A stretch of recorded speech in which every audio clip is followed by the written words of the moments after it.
all new music. Here's Bridget Hassan. Hey, how you guys doing? You good? Good, good. I'm good. I went to my psych recently, right? I don't see it very often though because it's very expensive to see my psych, right? It's $400 to see my psych, which is so much money, right? Like that's so much money to see a medical professional and not be fixed. Like that's arguably that's so much money to how's it going? Oh yeah. Um like that's so much money. Oh my god. Yeah, so normally you pay for services rendered, right? Like you've experienced, like inevitably you'll be doing most of the plunging, but hopefully you'll walk away with the skills necessary to make sure nobody takes shits outside of your toilet again. Fuck yeah, Bridget, stand up. 2 years in January. 2 years in You can tell January. she's starting to move forward. Heck yeah. Oh wow, look at you. I don't know what that means. Brian's about to invite you to the ice house on. Yeah, what are you doing next Friday in Pasadena, California? Check my calendar. What? I just gotta check my calendar. Sorry. Oh, okay. I don't know. I think she said yes. There you go. Heck yeah. Bridget, what do you do for work? I work in legal admin. Legal admin. Yeah. Everybody basically has the same job except for the locksmith here. Everyone's Yeah. just some type of answering phones. No, I do a lot of No. sorry. No. The old Australian no, for those of you that don't know. No. There's an A before their O in Australia. N-A-O. No. And it ends with like a 3 U's. No. No. No. No. Alright, okay. Okay, legal admin. Been doing stand-up for 2 years. You from here in Brisbane? Yeah, roundabout. I was born in Melbourne. Roundabout? Melbourne? I love it, I love it. What do you do for fun around town? I just hang out with my boyfriend around town. We just try and do Heck yeah. How long you been with your boyfriend? a year and a half. You just got uninvited to the ice house in I Pasadena. know. Year and a half. What does he do? He's also a comedian, and he studies graphic design. Graphic design. Heck yeah. What's your favorite thing about him? Honestly, he's the funniest person I know. Wow, that's Yeah. incredible. Who is he? Arch Barker? You Australians love yourself some fucking Arch Barker, huh? Woo-hoo-hoo. Yeah, Arch Barker somehow moved here and he's like their Seinfeld or something. It's so weird. That's the very He's like, that guy's the greatest. Anyway, so that's fun. Bridget, how long has he been doing stand-up comedy? 10 years. 10 years. Yeah. Oh my goodness gracious. He didn't sign up for this. Not here, no. Yeah, no, where's he at? He had school today, so he's back home studying School, what's he studying? graphic design. Oh, he's still studying graphic Yeah, design. yeah, yeah. Alright, cool. That's fun. What school does he go to? It's a place called Shillington. Oh, Shillington. That's for poor people, right? I'm just kidding. I don't know. No, it's really expensive. Oh, it is expensive. That's cool. How do you stay entertained while he's out at school? You guys live separate places? No, we live together. Yeah, yeah. He's in class right now? Yeah, so he's doing like a 3-month intensive course, graphic design course. Oh, okay. So, but you guys still, he comes home at night. Okay, cool. Timmy? Yeah, how long have you been seeing your psych? On and off. This particular site for a year. Yeah, pretty expensive. It is expensive. It is expensive here in Australia? It can be. Like we have a thing. I know. Well, if you ever need a recommendation, my psych is a river turtle named Gus, so great conversation. And that's fun. Taking care of your mental health is an important situation, and we demand that all listeners of the show with mental health issues take care of your mental health. So that's fun. So being a comedian's rough. You guys always sort of do the same gigs, like you guys do like mics together, because that's sort of weird. There being a 8-year difference in the time span in which you started. You guys are sort of on different levels, or Yeah, no, we are on different levels. Like he's more of a headliner and Right. MC, but he'll headline and MC the gigs that I'll do, sort of thing. Where I'll do like a 5 minutes while he do like a 20 or a Right. 12 minutes. Yeah. Right. Does he have you do 5 minutes ever 15 minutes before the show starts, and you have to wear a hat like this? Because if so, he does not respect you. Shout out to Sean Conway. He always opens for me on all of my road gigs in Australia, and by law, he had to do that. Wow, what else about you, Bridget? What else would we find interesting about you? Do a lot of guys hit on you when you go do stand-up comedy alone, or are Australian comedians as aggressive as American comedians when it comes to female comedians?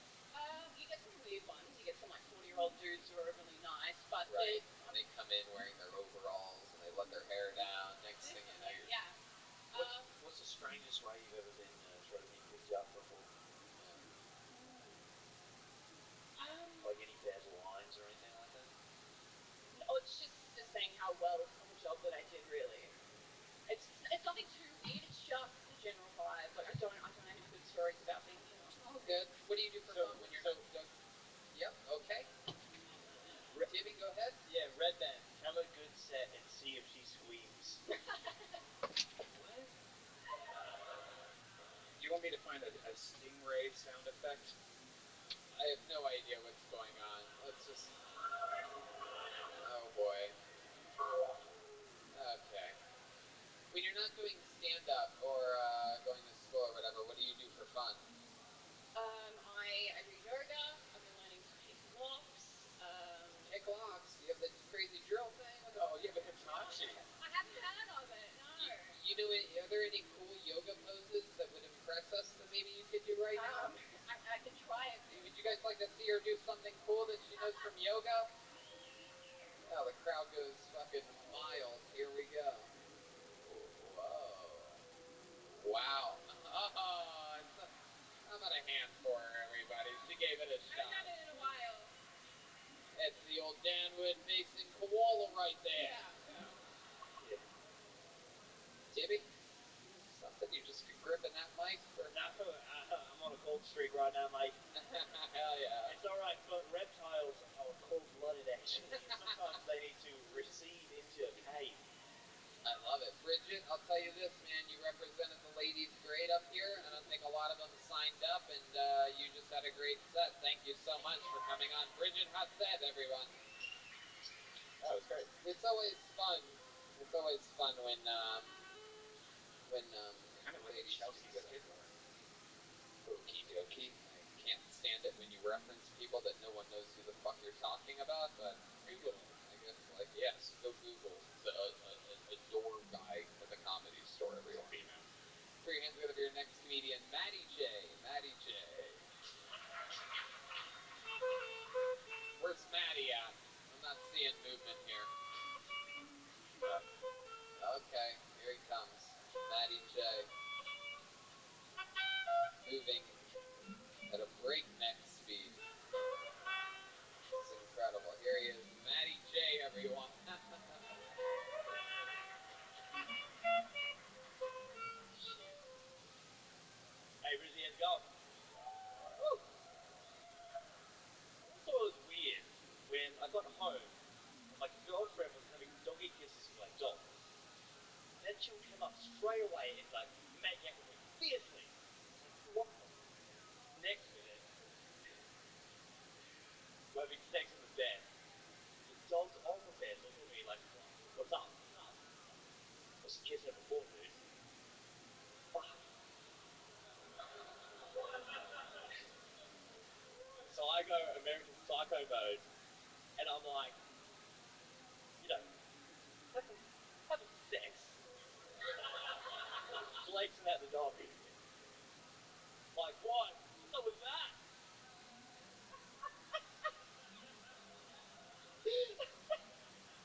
Fuck yeah, Matty J.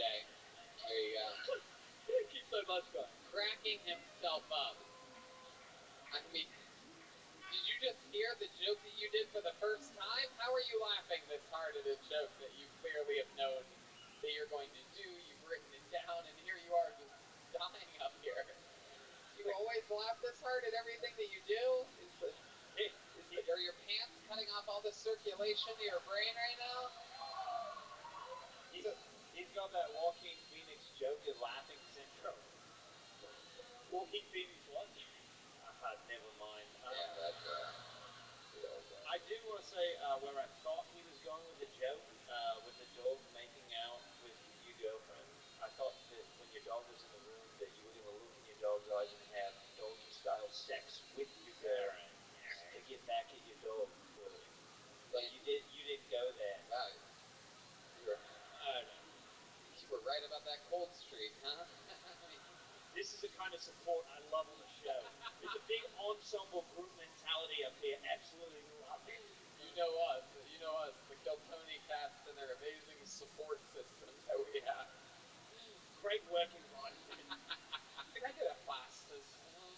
Tony. Oh, that was Rick Foster's. He's kidding, by the way. You said Foster's, right? Foster's? No. Stop talking. Stop asking questions. I liked it better when he was just laughing. So, Maddie, let's talk about these fucking jeans that you're wearing here, alright? I don't know what the hell is going on here. What are those in your pockets? Those are keys in your left pocket? That's a dick. No, that's not a dick. For sure. That's a big blobby. What do you got there? Keys? Keys, buddy. Yeah, pull them out. Let's see how many keys you have here. Because these pants are, it seems like it'd be, yeah, you just struggled to get those out. What else do you have in your pockets? You have a Honda? Do you drive a Honda? Yeah, Honda. Accord? Accord Euro. Yep, goddamn right. Tattoo There's a lighter? Euro's got leather seats. How about that pocket? What do you have in that pocket? The phone and the wallets. I've never seen anyone squeeze into jeans quite like that before. You know why, Tony? This guy looks like they stretched out a little person. Yeah, it's true. Those are his jeans before it happened. Yeah, this looks like if Conor McGregor was fighting with his sexuality. Or with his chromosomes. I'm interested to see, how many people have to help you take those pants off when you get home at night? Go to team, Tony. Go to team.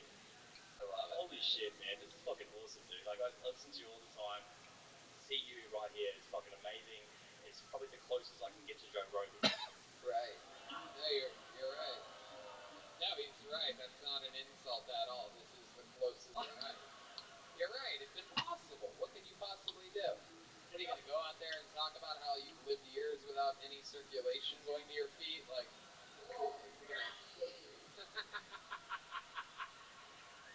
it's the return of Joe Rogan. Every once in a while, he calls in when there's someone like you on the show. Oh. But what was that, Joe?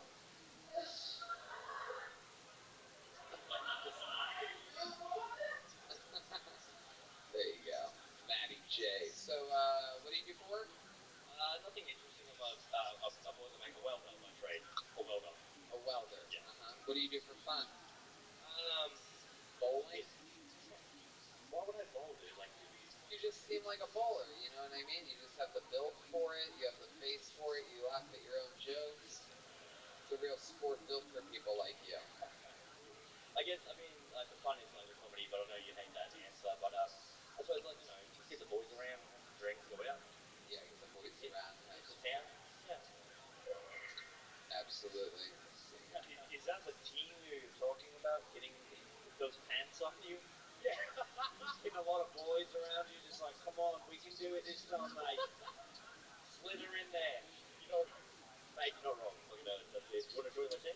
Alright, I should. It'd be nice to feel like I'm a part of something. I miss it. What do you Kissing?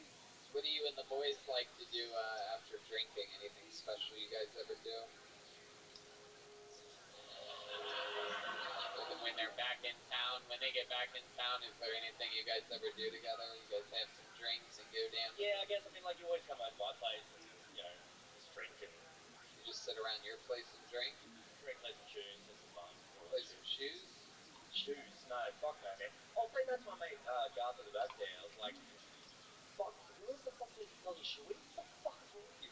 Fucking, how would you do a shoey? Why would they do a shoey? No, I'm just saying people in general. Like, who does shoey? Have you ever done one? No, never. I don't think you should diss it No, until you it's try it. How fuck many of you yeah, think you should fuck try yeah, one right fuck. now?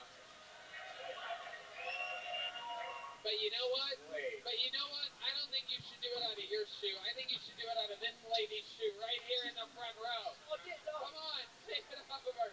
Her husband's taking the shoe off of her No. foot right now. That is He's not. down on one knee. He's taking her shoe. What happens when you don't do a shoe? No, I am not.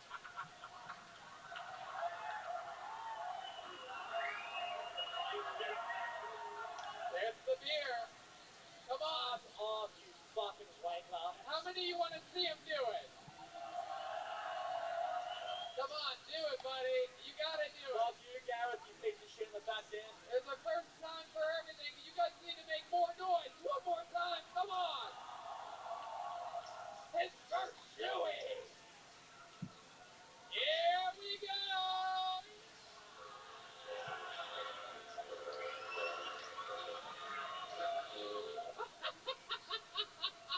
That is so fucking dumb.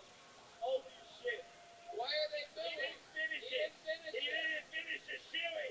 Another shoe. Somebody else Finish needs to the do the rest of it. That's a national crime if you don't do it.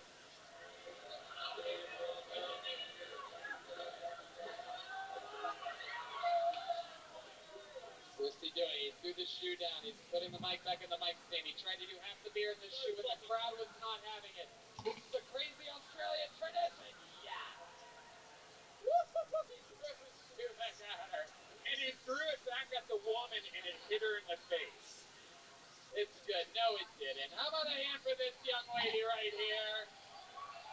Her badass man that made it all possible. These guys fucking get the show. You get the showy and you get the shoey.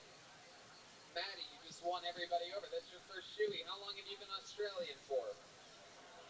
All my life, mate, yeah. All your fucking life. And how old are you? 29. 29 years old. Well, I got news for you. You say you've been Australian all your life, but I'm pretty sure these people will agree you just became Australian right now. Having your first shoey. A beautiful woman's shoe in the front row. This is the most ridiculous shit ever.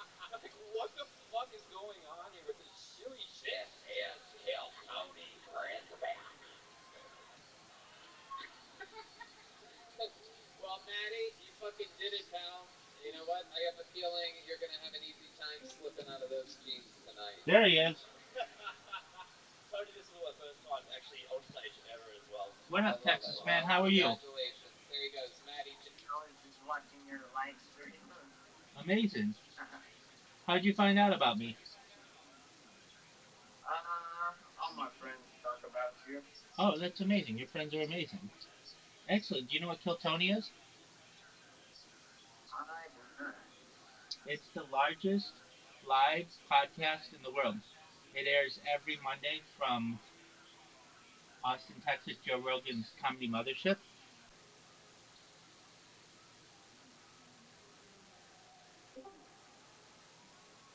Apologies, Texas man. I'm having some issues with my internet. That's fine. Do you know? So I take you know something about me. Do you mind if I tell you about myself? Yeah, go ahead. Excellent. I'm Rabbi Rothschild. I stream my life 24 hours a day, 7 days a week, 365 days a year for world peace. I've been doing so for more than 3.5 years. This goes back to the pandemic. We've seen the death of a queen, the birth of AI, the coronation of a king, and everything between. Essentially, it is like a time capsule for society. Have you ever seen the movie The Truman Show? I have not. That's okay. It stars Jim Carrey. It's from 1998. It's essentially the story of a man whose entire life is on camera. The only difference, primarily, is that we have my consent to do this, and in that movie, they didn't have his consent. But essentially, it is just my life 24 hours a day. You can essentially have a portal into it. We talk about some really interesting things in society that aren't normally discussed in society. Things like ending world hunger through the use of technology like agricultural drones, floating greenhouses, saltwater greenhouses, things like vertical farming, hydroponics, cloud seeding. I want to help end world thirst. I'm sponsored by a cryptocurrency, what's known as Harry Potter Obamasonic 10 Inu. And one of the projects that we've had is to build wells in developing nations, such as we've done it in Nigeria. I want to continue those types of positive projects. I'm a major advocate of the lifestyle program, but most importantly, I'm an advocate for desalination technology, essentially pumping Earth's seawater onto land to make it drinkable for the average person. I talk about some other things that may be of um, interest to you. Um, well, firstly, I have more data online than any person ever, and The Economist magazine stated that data was Earth's number one resource. In 2018, data overtook petroleum as Earth's number one resource, and I have more data than any person, which may make this like a gold mine for people in the future to be able to study uh, the human psyche, to study circadian rhythms, to study eating habits, sleeping habits, everything about a human. Additionally, things that I talk about that are might be of interest are things like anti-gravity, antimatter, faster than light travel, faster than light communication, things like alien disclosure, and life extension technology. When you were born, the Texas man, the average life expectancy for you is probably about age 80. I want to increase that to age 100, 120 through the use of technology if you want, such as oxygen therapy, human growth hormone, stem cells, cryogenics, things like nootropics, cold shock therapy, things like perhaps even uh, ambrosia therapy. But eventually, you may say, Rabbi, because of your project, you were able to give me and my family everything that I needed, including enough money to have life extension technology. We've been able to start our own charities and philanthropic organizations, and I'm really having a good time here on Earth, and I don't want to die. What's the next plan? Well, again, this is with your consent. If you want, there may be another technology within the next um, decade or two that may come to fruition, known as mind uploading technology, where we scan your brain like a CAT scan or an MRI into a computer for later download as an android, an avatar, a cyborg, a cybernetic being, a clone of yourself, a robot, in a Hold theater. on. Could you hold on for just a second? I'm just gonna hang up and call back. Okay. Absolutely. My wife is calling me. Absolutely. You take care of your home life. I understand.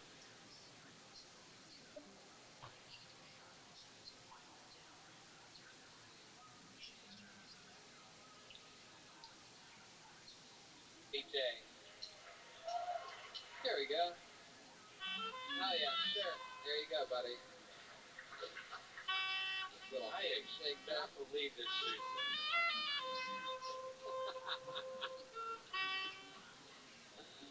I'll give you guys a. I got a. There you I'll are. give you a Tony. He was wondering where my motorcycle keys were. Oh, very well. Were you able to locate them for her? Yes, sir. Excellent. So basically, I talk about some really interesting things, and then in the meantime, people can watch my life or interact with me in any way they wish. So that's a little bit about me. Tell me about yourself, the Texas man. Um, I'm from Riverside County. Um, I work in a police station that is currently located in Beaumont, California, which is like an hour away from Riverside. My rank is sergeant, and my name is Michael Smith with the Riverside County Sheriff's Office. Very cool. Well, welcome. So, as you can tell, I'm basically a um, like. Have you ever seen the television show Big Brother? I think my brother has seen that, but Okay, not me. that's okay. It's essentially um, you can watch someone's life in 24 hours basically, and they edit it. And I think with AI in the future, we may be able to edit things as well and make it much more um, digestible So basically, you could take 24 hours of my life and essentially condense it into like 3 minute increments using AI. So that'll make it easier for people to get the highlights of what I'm doing on a daily basis. But essentially, it's just the story of one person's life and what they do for the benefits of society. And yeah, I'm glad you're here. I'm glad you're a part of the community. If you ever need anything, you should know I'm here to support you. And just appreciate you being here. Thank you, Detective Smith. Of course. Absolutely. So in the meantime, I'm going to be just working on my robots and watching Kill Tony. Feel free to watch along if you'd like. And just really happy to have met you. Thank you. Of course. Tony Hinchcliffe pin after the show for that. How about that? We'll make up for it with the yes, there you go. Sorry we got your shoe wet. That was my bad. If they're brand new, it's okay. It's just a little beer on the inside. You know, nothing. They're from Ross anyway. They don't. They don't have those here. Oh, I thought it's from Woolworths. All right. It's not me asking what brand do you work for? What brand? Yeah. Well, I'm previously I launched apps on the App Store and Google Play, and then I had a career with the Fortune 100. But currently, I've been able to live off my savings to be able to do this for the last 3.5 years. So I don't need employment. When I do, if I ever need anything, I can usually, um, or thus far, I've been always been able to pick up freelance work as a project manager. I'm a certified project management professional, so that I've been able to make the amount of money that I need to continue things. So those have just been some cryptocurrency you probably have never heard of, but yeah, that's what I do. Like what currency? Like Bitcoin? Um, Well, those are big ones. Some of them have been known as honey badgers was one of them. Harry Potter Obama Sonic 10 Inu is another. Another one is hex tools. That's another one. But basically, people who have cryptocurrency projects need people to help to manage them. Like, what do I do? I ensure that they have about the top 20 different types of social media that are available. So everything from YouTube to Kick to Rumble to Snapchat to Flickr to Pinterest. I make sure that all of their social media is streamlined, and then also we connect that to their social media so that they have a brand presence. So when you type into Google anything about their um, cryptocurrency, it comes up first. So we're able to do that. I also create content for them. So usually using AI, we'll take AI, whatever their message is, we'll put it on their social media, and within like 48 hours, they will have their content populated on every major search engine in the world. And that's really important for them when it comes to brand recognizability. okay. What's your favorite hobbies to do? Sure, aside from live streaming my life, I very much enjoy golf. That's actually how, Golf. yeah, that's how this started. So, I wanted to, so I was working for a Fortune 100 and we were working remotely. It was during the pandemic. And I wanted to record what my golf swing looked like on camera. And Mm-hmm. so I would go every, um, after work and hit balls at the local driving range, and I started recording my golf swing. And I realized that I would say some jokes that I thought were funny that my future family might think were interesting. And so I started uh, taking that footage and uploading it after the session every day. But it was taking me too long. It's just with upload speeds aren't what I would have liked them to be. So I then started really thinking like, you know what, I should probably just live stream it because then you don't have to worry about like the, the time that it takes for uploading. So I would record them, upload, or I shouldn't say that would live stream. And I realized if I wanted to do this, I want to do it better than anybody. And I was already on camera for like more than 8 hours of my day, and I was taking classes as well, which were another few hours a day, and that would be like I was already on camera anywhere from 12 to 16 hours a day. And so I just figured, you know what, why not just be on camera the other 8 hours or so and just do it 24 hours? So I do enjoy golf. I enjoy games. So I enjoy board games. I've enjoyed chess. I enjoy um, Scrabble. I enjoy um, also like mini games like that people have on different apps. Um, I enjoy some like old school games that I like. I haven't played them in a while, but um, I like Civilization. I like Age of Empires. I like Total War series. Those are some fun games. Um, on PlayStation or Xbox, I really like Grand Theft Auto. I think those are cool. I like the role play Grand Theft Auto. I even like watching people do that. Um, I like um, any kind of sport game, so FIFA or Madden, those are tight to me. Um, I like other streamers, so I have a podcast that I do that's on Spotify. It's a Rabbi Rothschild podcast, and so I'll interview people. Well, Um, I have heard of it, yeah. yeah, and so I'll interview people, and there's like a list of Vogue magazine 73 questions that we go through, and then also I'm on people's podcasts, which is cool too. That I do. Um, what else do I like to do? Um, really, I enjoy just people, being around people and being social. Those are fun things to me. I really like stand-up comedy. I should have said that. Um, so right now I'm in the middle of a Kill Tony marathon, which is um, essentially the as I previously said, the largest live podcast in the world, and so they have like 700 episodes or something like that, and I'm on like number 400. I also like other podcasts. Big advocate of Joe Rogan podcast, Lex Friedman podcast. Those are some of my favorites. Um, just really anything that's funny, that's interesting. I mean, I like the news certainly, so I do my best to stay on top of that. Oh, I didn't mention I like sports, so I'm really into sports. I don't know if you saw, but the March Madness is now settled. We've got Florida, Auburn, and Duke, Houston as the Final Four, the one seed, so that'll be interesting. The baseball season just kicked off, so I'm doing fantasy baseball, which is cool. Um, we've got the WNBA season that kicks off or tips off in May, and I'll even check that out. We've of course got the NBA. I've got. I was really into fantasy football this year. So we watched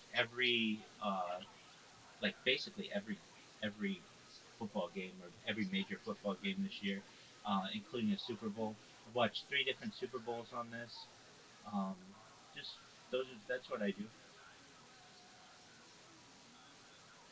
I saw you cut out there for a second. So I've watched three Super Bowls on this. Um, really, if it's a sport, we'll watch it.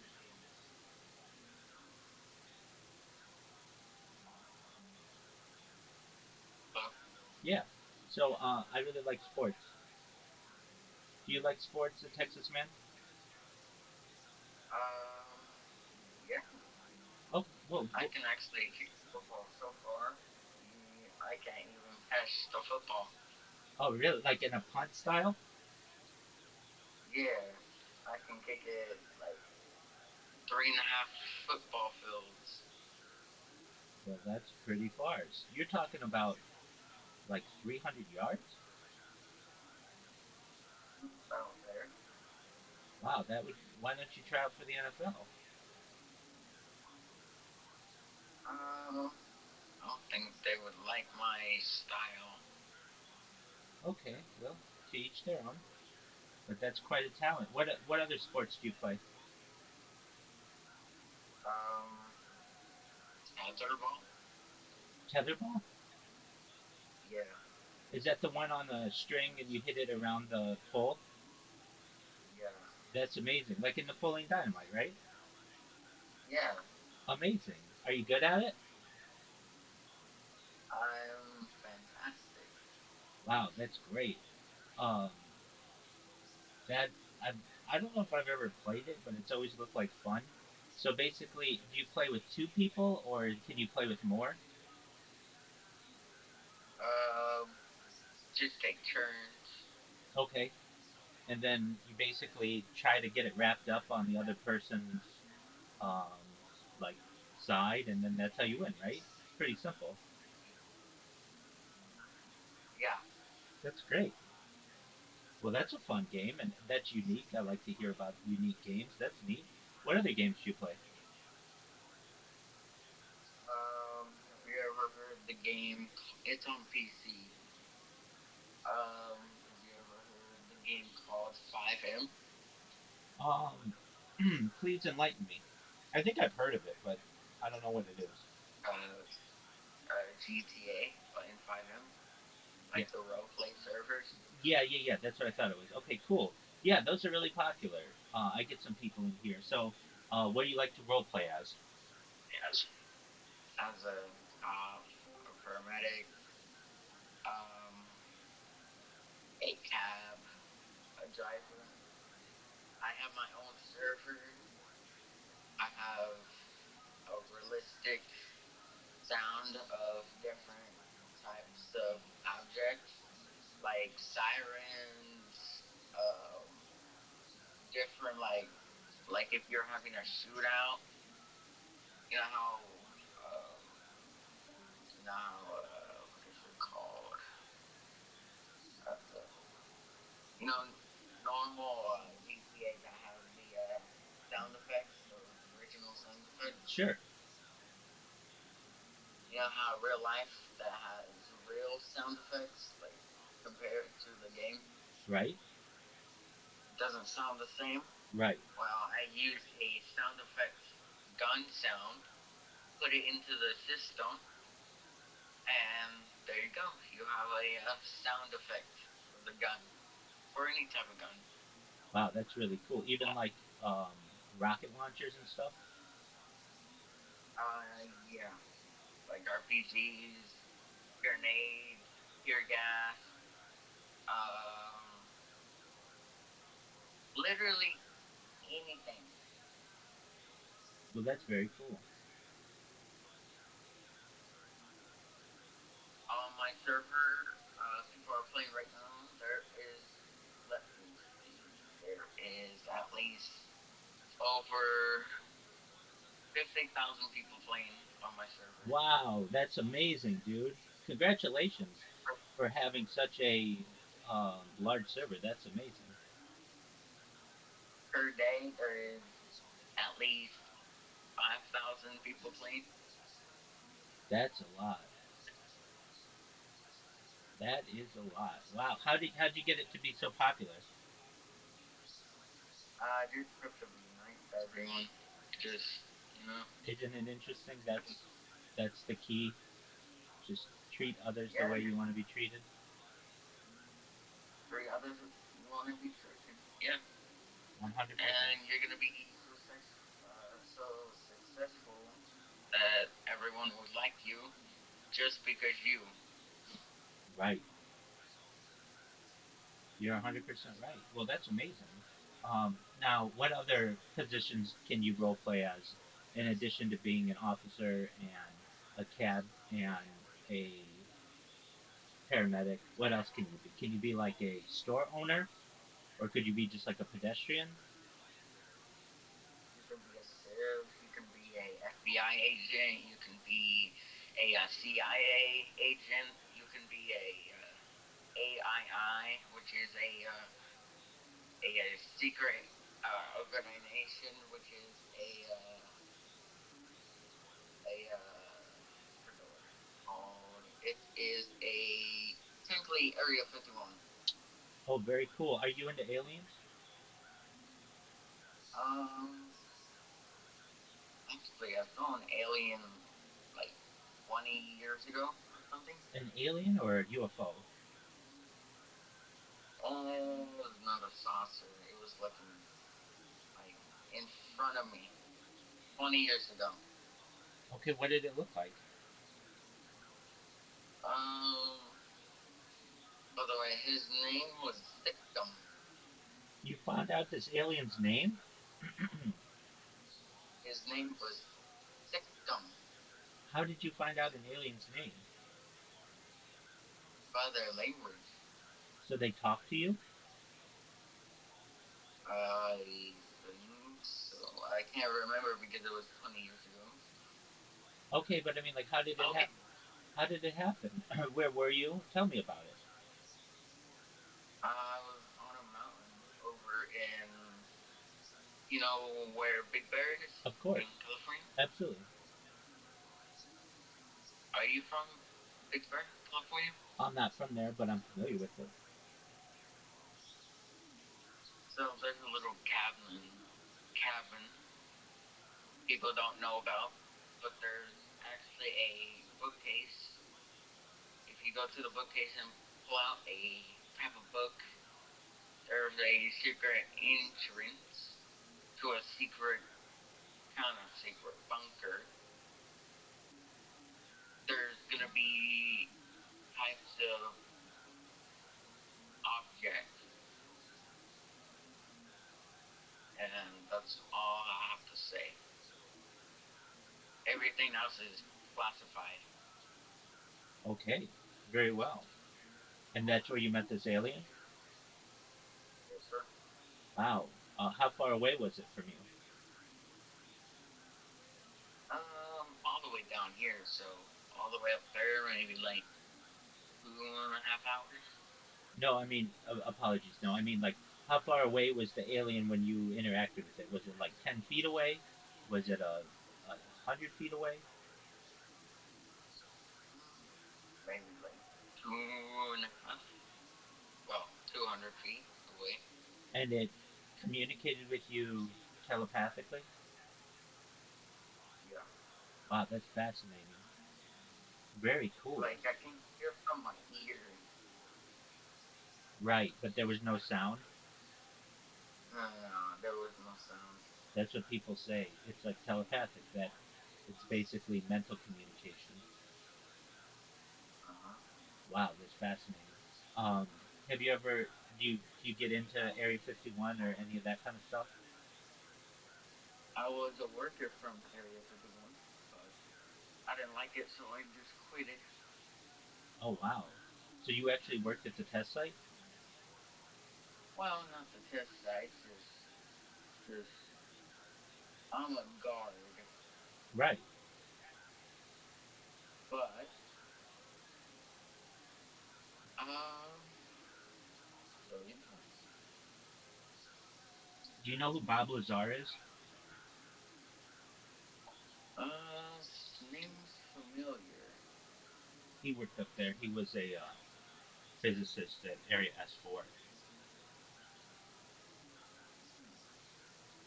Very cool. Well, that's fascinating. Aside from your career and your video game server, what else you like to do? Um, You like like motorcycles? spend time. Huh? You like motorcycles, right? I Very have a cool. bunch of them. Very cool. And then you're married, so that's cool. You probably spend time with your family. Mm-hmm. Yeah. Very cool.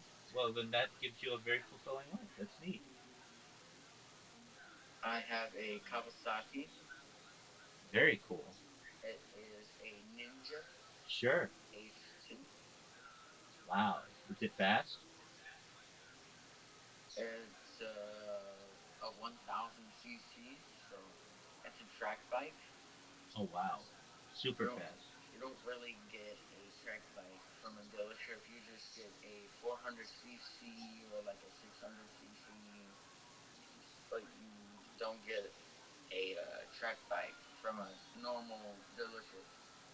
You just get the just you know Right.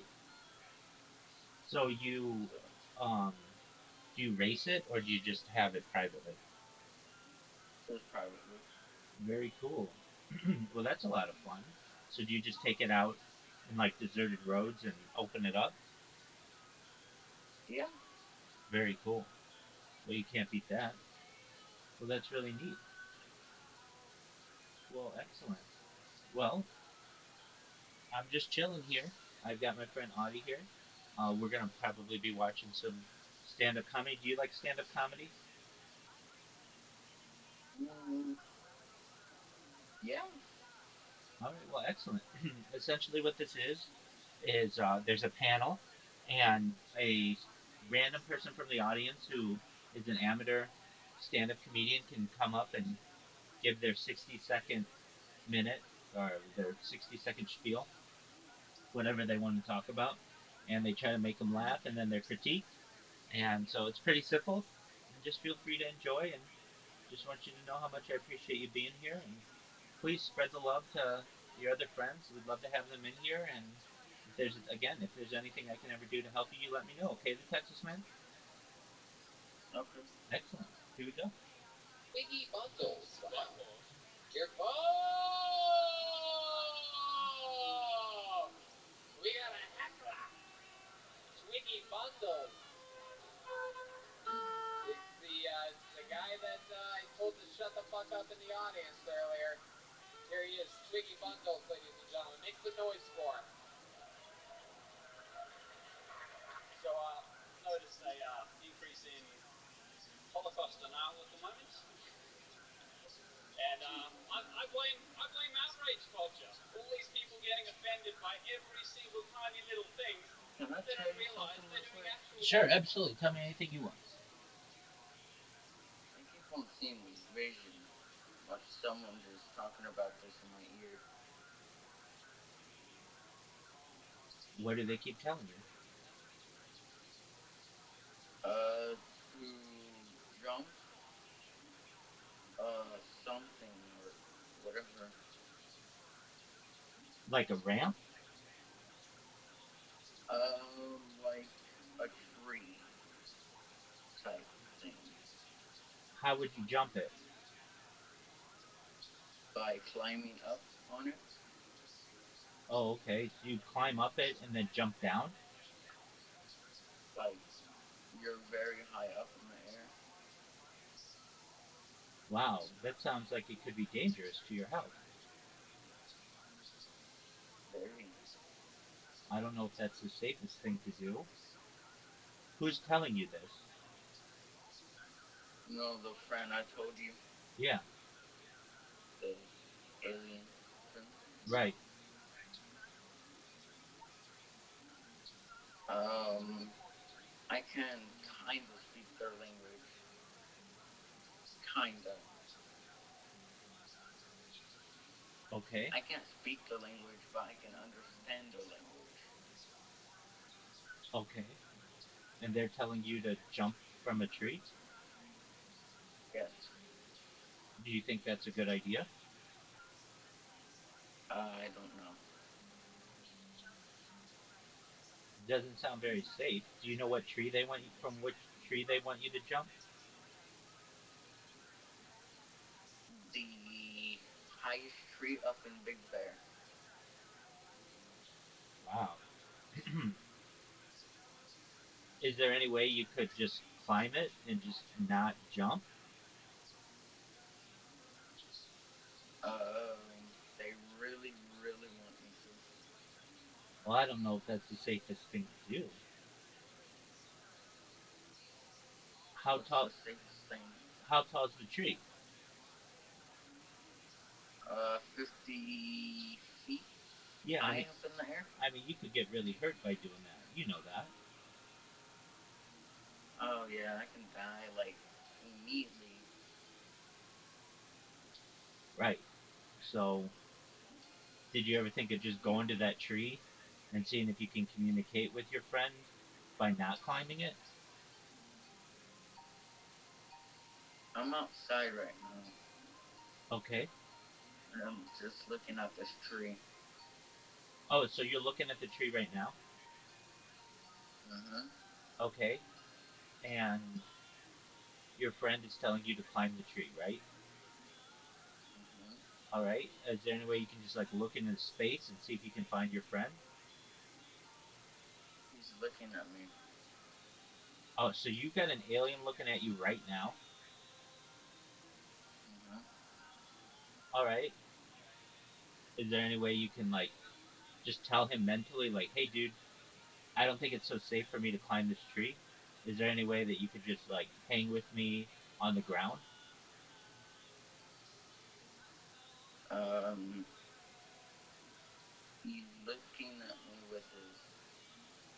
red eyes. It's let's see. Can you put him on camera?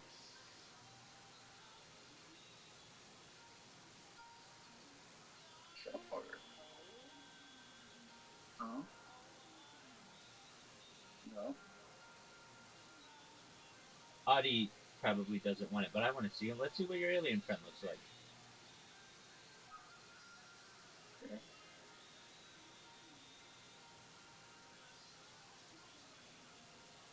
You see? No, but it's really dark, so I don't imagine that I would. It's really dark out here. Yeah. All right. Well, I'll wave at him. What's going on, dude? Glad you're friends with the Texas man. Please keep him safe and don't have him do anything that's unsafe, and keep him in good health.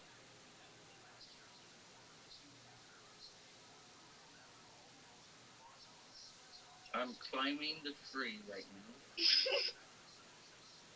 Okay. I mean, if that's what he wants you to do, go for it.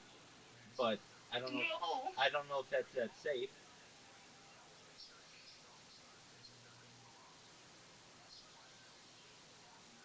I mean, the Texas man, you've got a lot to live for. You're married, you've got a career, you've got a lot of friends. I don't know if it's so safe that you should be climbing trees in the middle of the dark, middle of the night. Right. You've got a lot to live for, man. Let's rethink that. No, man.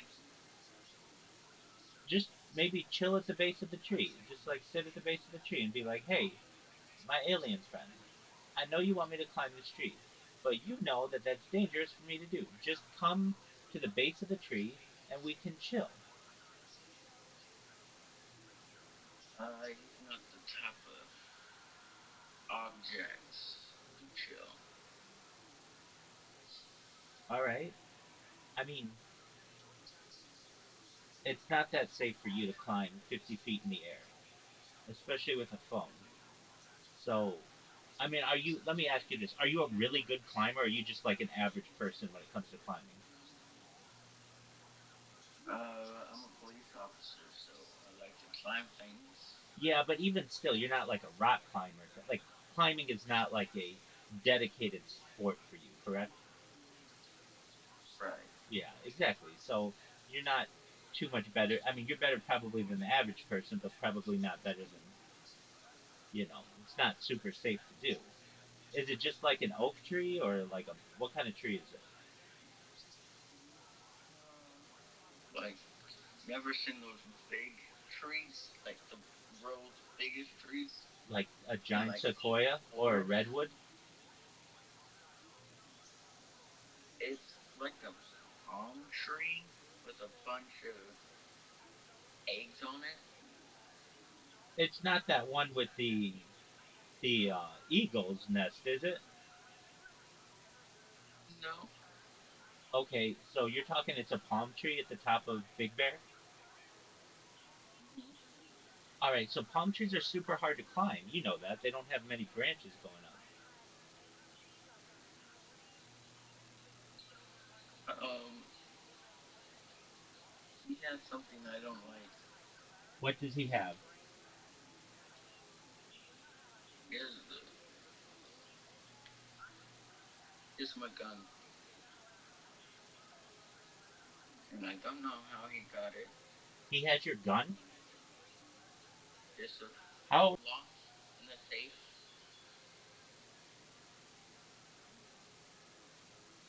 All right, I mean, can't you call like help you? My offices are all the way up in Riverside. I'm in Beaumont, California. Well, I mean, like if you weren't an officer and you were just like a regular Big Bear next to this palm tree. I have a bunch of buttons on me that are legal, illegal to have, Buttons? and I'm gonna press one of them. Buttons? You're talking Yes, like sir. buttons like A blue button. Okay, what does this blue button do? It has a hazard sticker, Okay, and I don't know what it does. all right. I mean, maybe you should try to get help if somebody's got your gun. So why don't you just call 911 and just be like, hey, I need some help. Somebody's got my gun here. I've got a bunch of I have buttons. no service. I mean, you're talking to me pretty well. Right. So whatever service you're using to talk to me, use it to call your local emergency services. All right. Yeah, and just be like, hey, somebody's got my gun. I don't know what's going on. I need some help. All right. Yeah, no, you doesn't have to mention anything like that. The fact that there's a firearm involved, they'll send out somebody to come take a look. They'll think I'm crazy. Oh, dude, definitely. 100%. All my buddies think I'm a loser. Oh, well, we don't want to hear you say that. I think you're a fascinating individual. You might have had some unique experiences, but nobody thinks you're, or they shouldn't think that you're a loser. They should just think that you've had unique experiences. Look, you can't be that big of a loser. You got 50,000 people in your server, which is like huge. It's not about that. It's just they think I'm a loser What up, Hi, X because man. Straight Savage? How you living, pimp? Where you been, man?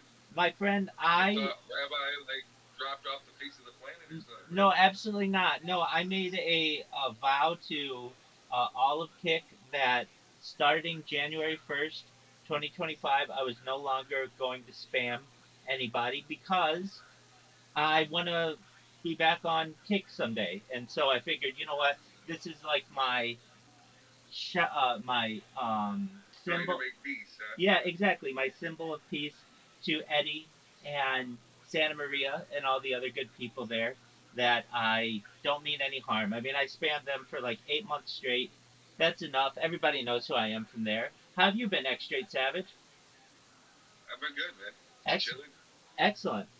So I have used my bots for other platforms. I did it on Twitch a little bit, got some people to find out about me on Twitch, but the big one is Blue Sky. So I did it on Twitter. Even before Kick, I spammed people on Twitter for like a year. And Twitter upgraded all of their anti-spam systems so that it's really difficult to spam on there anymore. But Blue Sky, if you know what Blue Sky is, it's like the alternative to Twitter that's growing. It's got like 30 million users now, and they don't have nearly the same type of um, spam blockers that Twitter had. So I've become a major pest to everyone on Blue Sky, and quite very much enjoying it. It is something that I get people who tweet about me almost every hour or whatever it's called. It doesn't really have a name, but they post about me about every hour, which is a really interesting, way to get influence. And I'm getting more and more people to find out about me. So that's always good. I've been thinking about you. How's streaming been for you? Good, man. Excellent. Doing good. Excellent. Are you into March Madness at all? Yeah. No. Okay. Well, No. we have the Final Four that just settled. Did you watch the Super Bowl or anything like that? The shitty ass Super Bowl Yeah, it was pretty bad. shouldn't even been aired. Right. Looked like Worst Super Bowl in fucking history. looked Swear like to God. it looked like a high school team. Yeah. No doubt about that. All right. So you've been staying up on that. Um, Oh damn, Jimmy. Well, I hope you guys don't get hit too bad, man. I see that you have been up there in the kick rankings. You've been like a top 20 streamer on there, so that's really good. You know, just keeping your name Well, out there, and I that's did not know that. yeah, definitely. I Holy fuck, dude. yeah, I there's a website that basically ranks all of the different streamers and tells you how much like real engagement that you have. So I don't know if you're gonna want to see it, but it's called. Um, it tells you like it's really interesting. I don't know if you want to see it, but it's botted.wtf, and it basically tells you, Oh yeah, what's going on and all of that. yeah. I've seen my name on there. Yeah, but I mean, to just even there are tens of thousands of streamers basically, and you're in the top 25, and um, that's pretty good. I mean, you're that's like a top 25 streamer on Kick.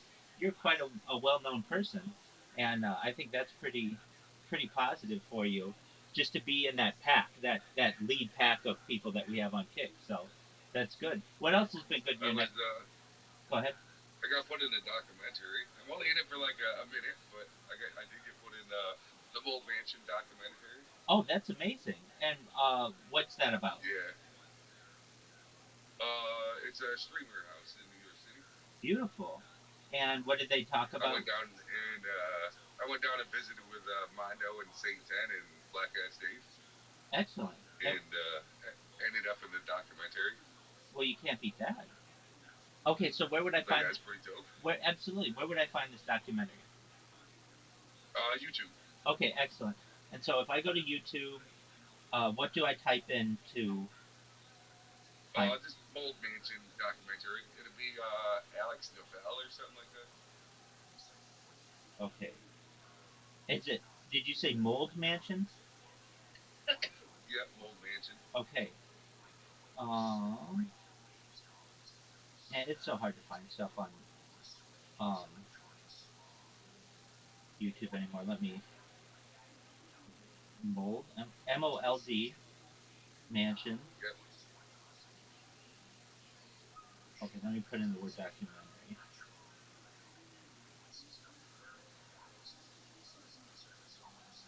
Would you ever do that if they invited you um to live in a house? Would you do it? I mean, it depends. I mean, I got a family, man, so it's hard for me to just do stuff like that. You know what I mean? Right, exactly. I completely understand that. That's so it makes a lot of sense that you get in that documentary without having to actually live there, which is kind of the best of both worlds. But yeah, I get that. You've got a whole life outside of streaming and all of that. You're not an independent individual or single individual who can do all that. Okay, I did this challenge. what is that challenge?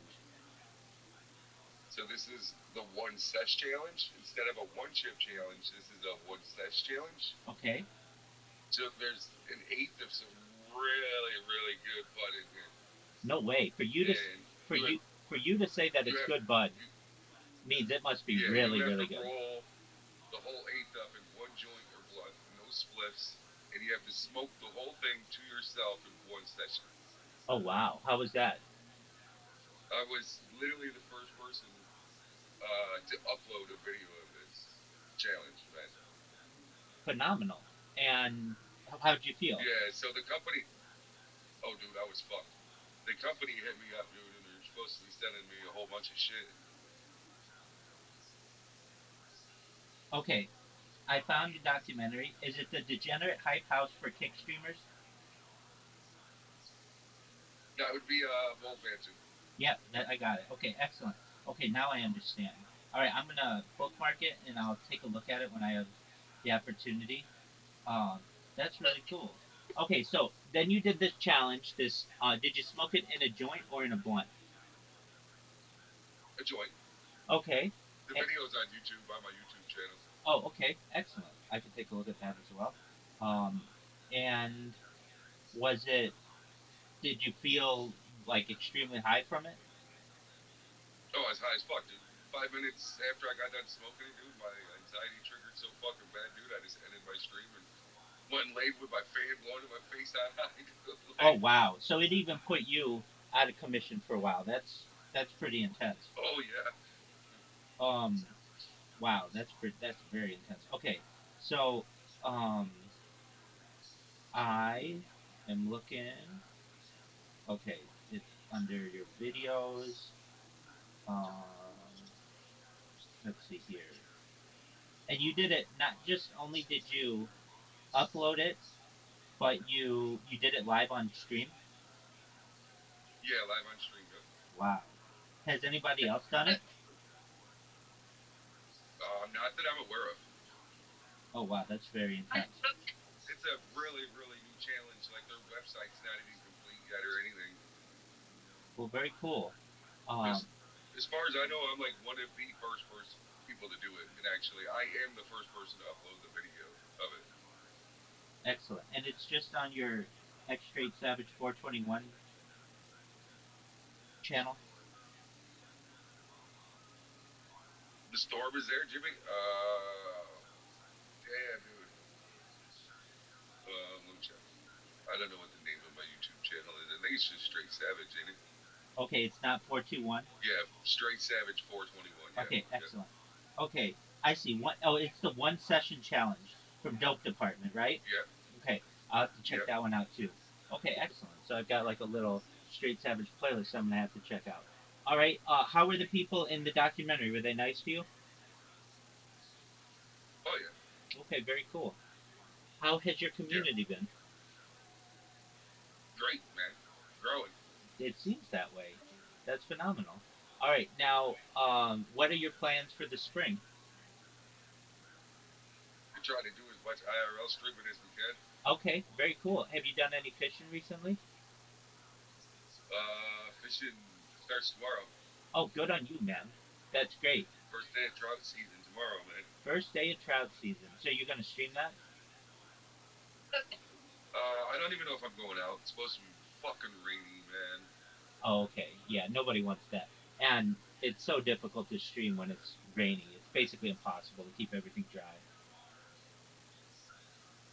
Well, As of right now, it's saying it's gonna be cloudy, so we'll see. We'll see how it goes, man. okay. All right. Do the fish like it when it rains? Sometimes you do a little bit better when it rains. Yeah, I've heard that. Depends on what you're fishing for. Exactly. I've heard that. Is it? I don't know why. Is it? It knocks new stuff into the water, or why would that be?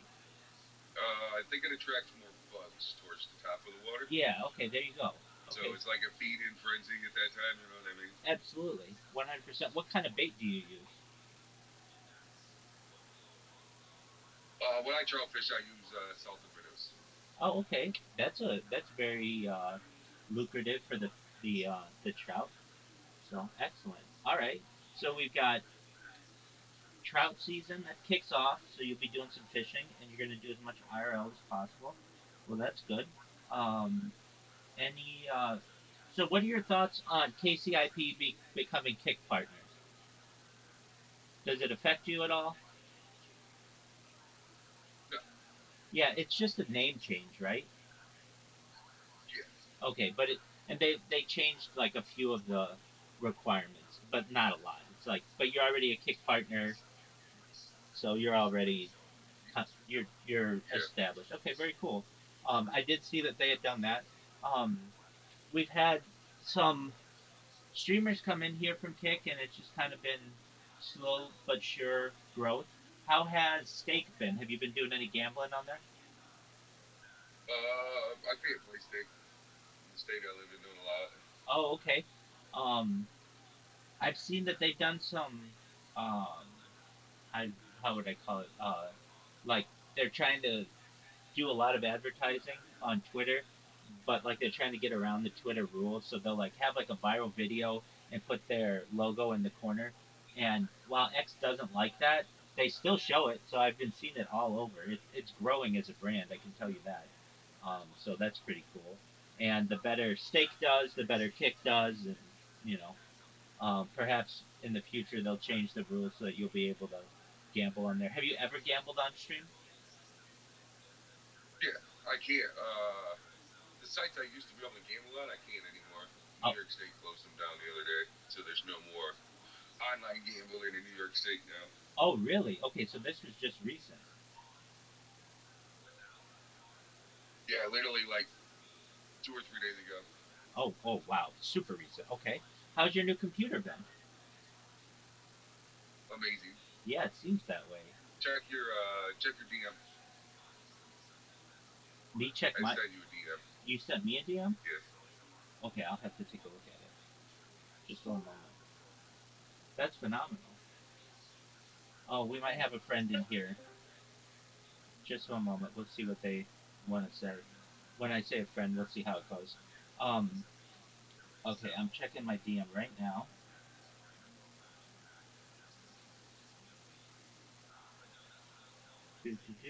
Oh, wow. Look at that. Two of them? Yes, sir. Wow. Well, Kick must be doing pretty well, my man. Good on you. They're beautiful. Yeah, 2016 Dodge Charger and 2017 Jeep Grand Cherokee. Wow, they look really nice. Wow, so you're really moving up in the world. Trying, man. You definitely are. That's beautiful. Are you are they like which one's your primary driving car? Mine is the Charger. Very cool. Very cool and very nice. Do you, have you The been other one is my wife's. yeah, have you been able to top out your charger yet? No, it's only a V6, so Oh, okay. All right. Is it not is it it's not the comfortable? V8 Hemi. Absolutely. Is it comfortable? They wanted another $20,000, man, for the Hemi. No way. Dude, cars Yeah. cars have just gone through the roof in their expense over the course of the past few years. So, basically since the pandemic, at least. Um, well, did you get them at a good price? All right, not bad. Okay, well, you're making the big bucks. You don't I need to mean, worry about that too much low anymore. mileage, so Yeah, absolutely. Well, that's phenomenal. Are you well, yeah, low mileage is really important. So, if you go fishing, will you take the Jeep or will you take your Charger? I would take my car. I don't get the Jeep until tomorrow, so Oh, okay. So you haven't even had a chance to enjoy that yet, if I understand correctly. nope, All not right. yet. Yeah. And you can fit all your equipment in the Charger? Yeah, Okay, very cool. Um now, if I recall, do you fish by the pier? Is that correct? I don't really do too much fishing, man. Like, I got a stream down here that I can go trout fishing at. That's really close to my house, Okay. and then I live really close to a huge ass lake. So any other fishing I do, I normally go to the lake. Okay, that's what I think I've seen your stream before. Um and yeah, those are really nice streams that you do. No pun intended. Um yeah, do you ever I catch used any to always do the morning smoke snaps sitting out in front of the lake, man.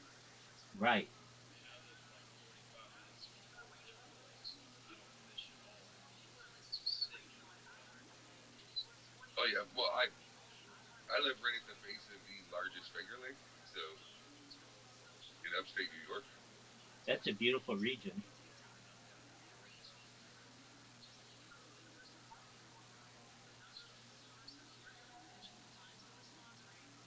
Yeah, I'm not a huge fisher, but I'll go out like a few times, maybe 4 or 5 times in a year. But Oh, really? So um, I must have just caught it's you. just more of a relaxed thing. Yeah, I Just must. go out, fucking throw your line in the water, smoke some weed, yeah, enjoy yourself, man. If you don't catch anything, fuck it, man. Like,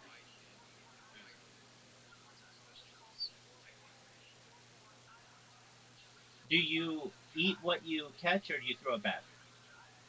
no, fuck no, man. So you eat it or throw it back? No, yeah, throw that shit back, man. I don't eat fish. Oh, okay, there you go. So it's just for fun, and nothing Yeah, gets harmed that way. Okay, very cool. And yeah. do you ever Now, catch? unless I'm with somebody that eats it, then they can have it, but I'm not gonna. What's the biggest fish you've ever caught? Show me with your hands. Tiny. Okay, so I've never caught a big fish, man. I got you. Almost. Are there I big got it fish? right up to the shore, man. My cousin went to reach down and grab it, dude, and when he did, the fucking thing kicked its tail and broke the line and was gone, man. Oh, no way. All right. Well, Dude, that would have been like a fucking 3 foot northern, dude. that's a huge fish. That's a huge fish. Yeah, dude. Oh wow. My That cousin was flipping out, and he's a fisher, dude. Like he fishes all the time. My cousin was, he's like, that's the biggest one I've ever fucking seen, man. Like, yeah, he's like, well, definitely. stop talking and grab it for me, man. Right. Like, Exactly. Now, did you have a net? no, No. Okay. So that would have maybe made it a little easier. But yeah, I mean, everybody's got the one that got away. That's okay. So I guess I thought you were like super into fishing because I don't know, maybe one or two times I've seen you do it, and so that makes me think, yeah, oh, you've seen me doing some IRL fishing. yeah, Or absolutely, some, yeah, definitely. exactly. Now, how has your I say the power surge. Damn, dude, you gotta be careful with that shit so it doesn't burn out your equipment, Jimmy. how has the weed game been? Now, I know you did this challenge that was successful. Aside from the challenge, how's it been? Good, man. Still working? Now, do you ever have to detox?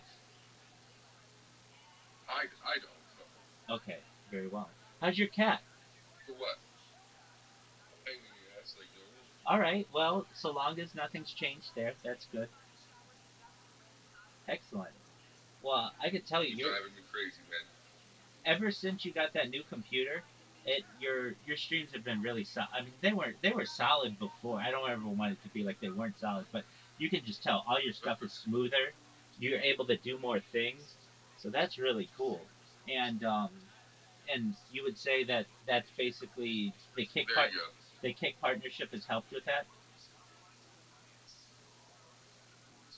Oh, for sure. Amazing, amazing. That's Well, how I built my PC. So yeah, exactly. Well, phenomenal. Shout out to Eddie and the crew there, Santa Maria. They're doing a good job making sure that their streamers are Kick, able Kick to. is amazing, dude. Like I said, Excellent. if it wasn't for Kick, I want to have this new PC. I want to have my new cars, man. I want to. Shout out to. Kick is literally fucking phenomenal, dude. Well, that's phenomenal.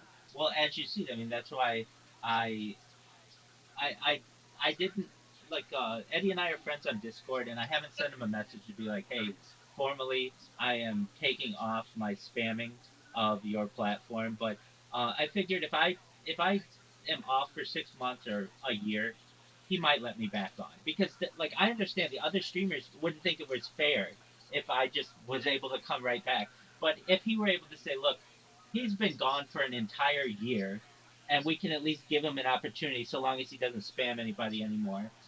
They might let me do that. If he's like, no, it's a lifetime ban. Hey, I understand that too. I'm an understanding individual, and I basically declared war on his platform, so I get it. But Yeah, yeah, he's also seen that I did try to help him as well, at least make it so that the platform was a little more secure and sent him some videos to be able to improve that. So I'm kind of okay both ways. I have expanded my streaming. I'm live on 16 simultaneous YouTube streams, and I still do the multi-streaming thing and Twitch and Rumble and all that other stuff. And so that's been successful. And just growing the Discord more and more every day. That's always important. And getting new faces in here, new friends. And as I previously said, what I've been able to do on Blue Sky has really been impressive to me. I've only been spamming on there for like less than 10 days, and there might be 200 different posts about me, which is like a lot. I mean, that's a lot of people who find out about what you do, and I've gotten some people who think it's very positive what I do, and I also, certainly get people who are mad at me, and but I don't send people direct messages. If anything, my spam shows up at the very bottom of their post and it's marked as spam. But if you want to open it up and you want to read it, you absolutely are free to. And it's just more, getting the word out about what I do. And I've been at this now 3.5 years, 24/7, and just really looking forward to it potentially going viral. And then once that happens, I'd like to travel the world and do all those, fun, good things that I've dreamed about doing for the last, 3.5 years of doing this. But in the meantime, it's a grind, as you know. You stream a lot. You stream a lot. I mean, you're and you 300 plus a month. and so that's So like 10-hour days, right? at least, yeah. Yeah, and you do it at really difficult hours. I mean, right now it's like 1 where I am. It's like 4 where you are, and you usually are streaming like super early in the morning for streamers as well, and you stream late at night. I Yeah, mean, yeah. you're always doing it. So, um, you, I mean, All kinds of games. What are your favorite kind of games, Jimmy? and you treat it like a career, which is the way you have to do it. But you see the results, and they're beautiful for what you're doing. So, um, it's great. That's really great. Well, anything else new going on, Straight Savage?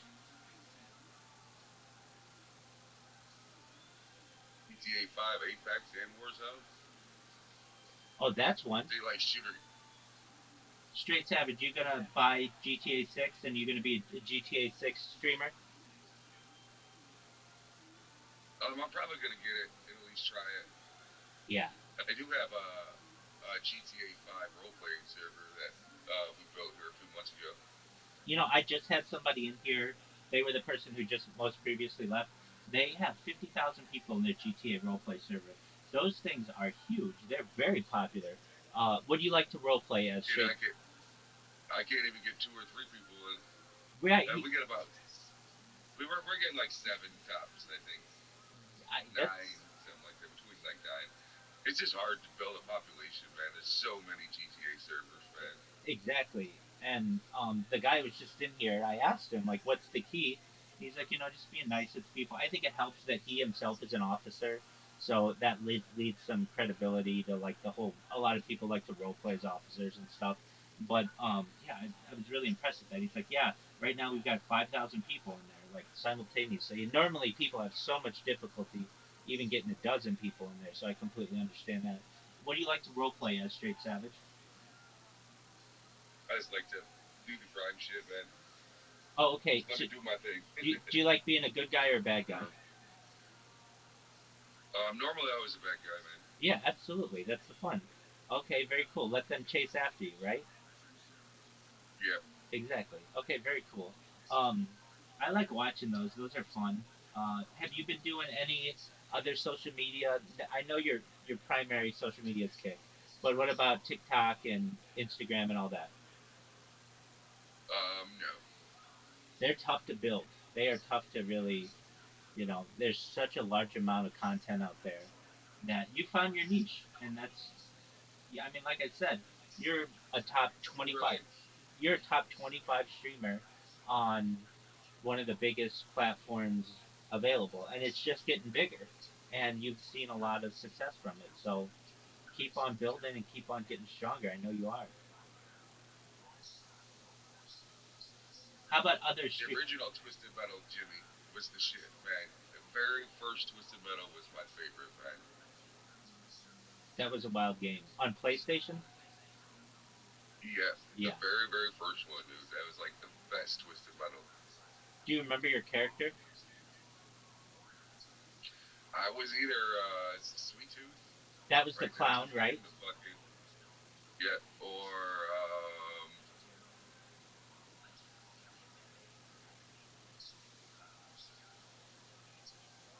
I can't think of him now. That's okay. I mean, that's a long time ago. It's been so long, dude. Yeah. Exactly. Well, with your computer and your setup and everything, I don't know. GTA 6 may be your. I mean, GTA 6 is probably the most anticipated video game in video game history.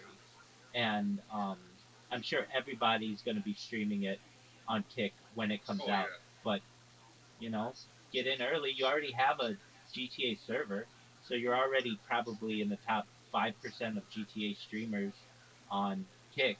So you might have the opportunity to have some more content doing that. I'm thinking about getting it as well and just, becoming a GTA streamer as well, in addition to everything else that I do. Right. It, Thomas, Probably or more. that's an excellent point. And at a certain point, um, games have basically been the same price for like 20 years, right? They're like 50, $60. Nah, I wouldn't say that long.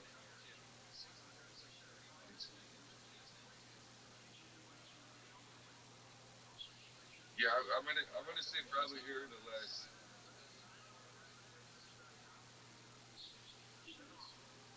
Yeah, I remember something like that. GTA 5 was like 49.99 when that shit came out. Exactly. That was what 10 years ago. So I unless you were buying like the upgraded packs, that come with Game Shark cards and that shit, of course they cost a little bit more. But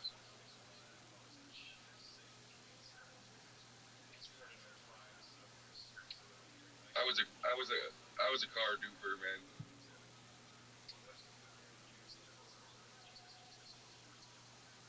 I have 42.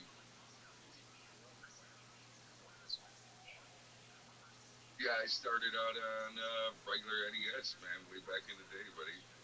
what were your game? Playing What? regular Mario and Duck Absolutely, Hunt, man. absolutely.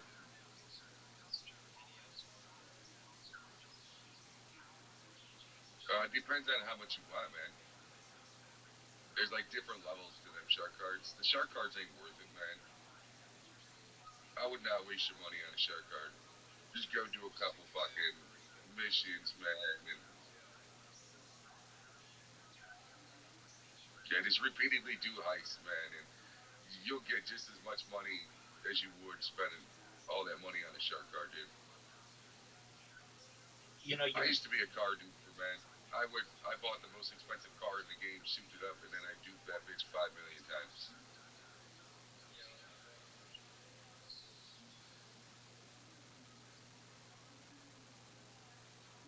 Me and my one buddy, we would literally sit there for hours, man, and we would figure out like how to dupe a car that wasn't a video on YouTube and shit, man.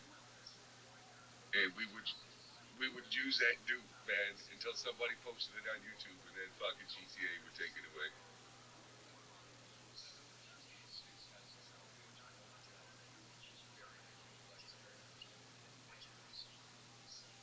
I'm thinking role playing servers are going to be built right in.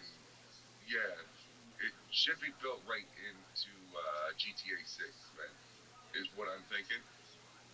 Because they actually bought 5M. Rockstar did. So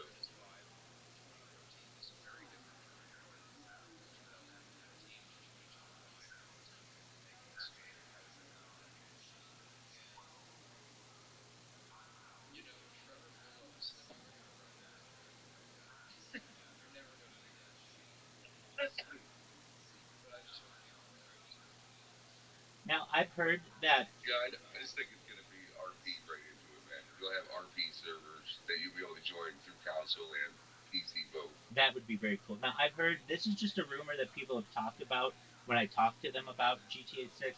I don't know if you've heard it, but there's allegedly going to be a pay per minute feature on online. Have you heard anything about this? No, Yeah, I don't want that to be it. I hope that they don't do that. I can see video games doing that in the future.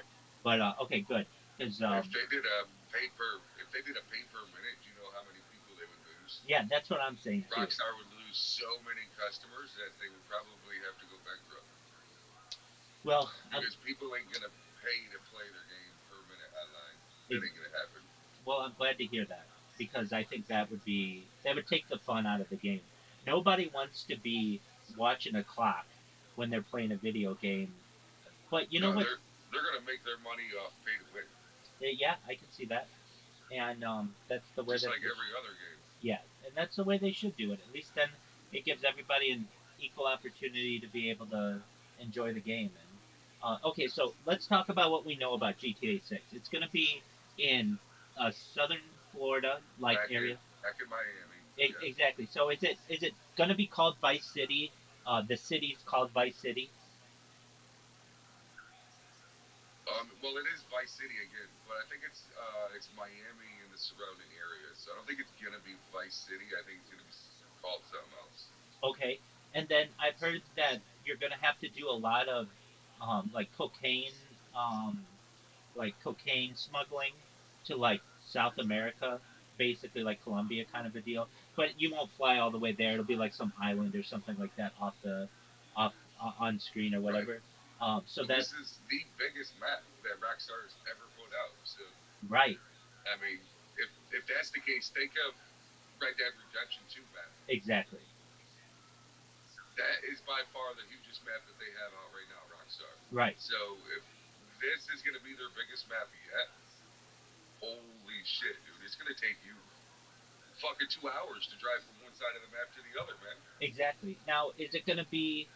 I mean, I don't even know how video games are anymore. Is it a CD, like a disc that you buy, or will it be Not probably digital download. all digital download? Probably all be digital So download. there won't be discs I anymore. thought, yeah. Okay. So then, I wouldn't think so. yeah. Maybe a limited edition type thing, like a box set or something. You know what I mean? Right. But Okay. So like GTA 5 when it came out, I mean, I remember going there to like the GameStop at midnight or whatever they could sell it. You know what I mean? And you bought a disc. There will be none of that anymore. You'll just download it at midnight or something like that. Correct? yeah, yeah. I know all of our game stops around here are closing. I think we got like one left, and like game stops are beginning to become no more, man. Right. Exactly. Yet people talk about their stock like it's very popular. I don't understand that. Okay. So then there will be none of that community effort, like of everybody standing in line and doing all that. It's just a digital download, no CD or Yeah, digital. no disc. Yeah. Okay, and then so they can really make it as big as they want. Then it's just as much as you want to. I would suggest most people wait a day or two before after release to Yeah, actually even try to download the game. it's going to be extremely I buggy can and stuff. guarantee you, day one, once it releases, their server's gonna fuck up, dude. Their server's gonna go down. It's gonna be down for a day or two, guaranteed. Right. So many people are gonna try to download it all at one time once the game releases that it's gonna overload their server. It does it with everything, man. All games do it.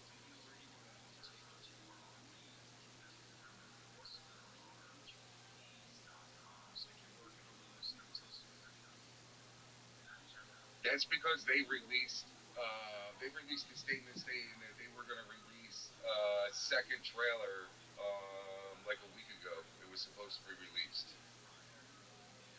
Yeah, yeah, yeah, yeah. No, no. They said that they were releasing the second trailer. Yep, like a week ago, and it hasn't been released yet. So,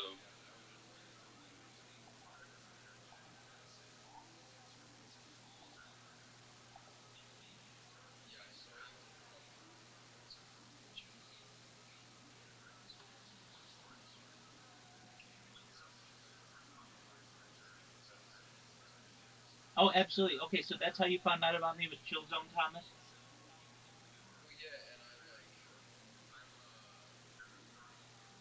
I have like a lot of Jewish spirituality that I like to differentiate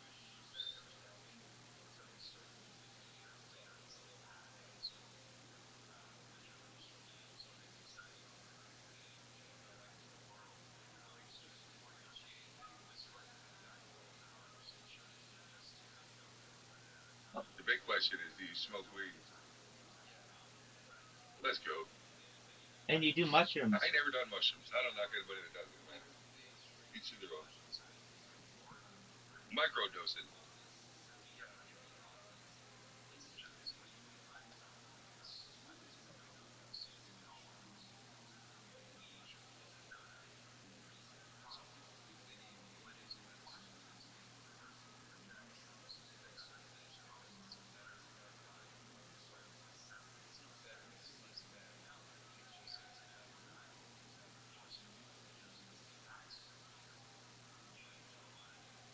Rabbi Hell Rothschild. no. I smoke a lot of motherfucking weed, man. You are a Jew?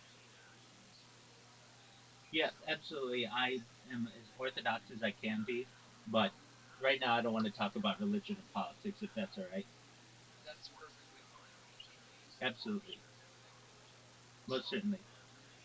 Now I learned something just now about Straight Savage. You've never done mushrooms. What has stopped you, Straight Savage, from doing mushrooms? I've just never, never wanted to, man. I've had the opportunity a million times. It never thrilled me, man. Never. Mushrooms don't do acid. Hey, have you heard about the fact that mushrooms, it's very hard to have a bad trip on them. And if it is, it's probably because you're not fulfilled with who you are.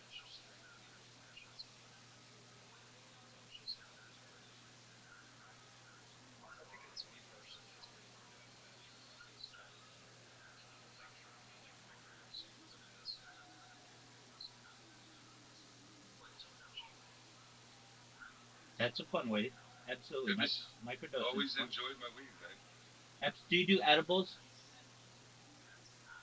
I will eat edibles. I'm not a super huge fan of edibles, but the problem is my body doesn't metabolize them, Okay, so it doesn't so do I anything? have to eat a fuck ton.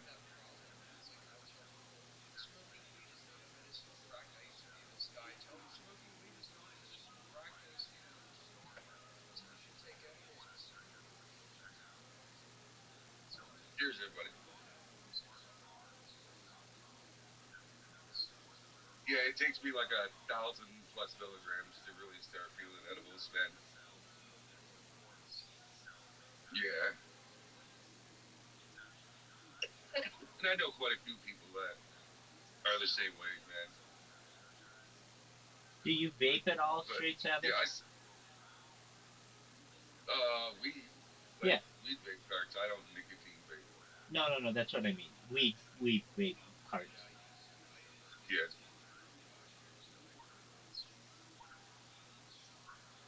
Yeah, And what? Go ahead. Go ahead, Thomas.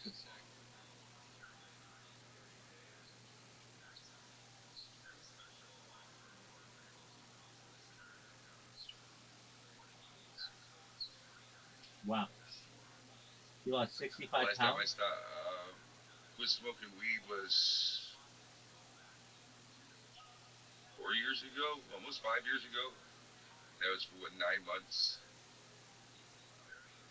Isn't it fun when you go back to it and how But powerful it is? oh, dude, you'd be so fucked. Oh, I But that know. was for I got a problem with my throat, so I Okay. quit smoking. Yeah. Yeah. I mean, it will knock you on your ass, and you will. It's almost, I don't know. I describe it. It's almost like falling back in love because it's like so intense when it comes back, and it's like, oh, where has this been my whole life? Yeah. I think that's fun. I think it's good to, for some people they can do it their whole life and be stoners every single day, and that's cool. There are other people who need to take uh, some breaks here and there, and whatever it is. So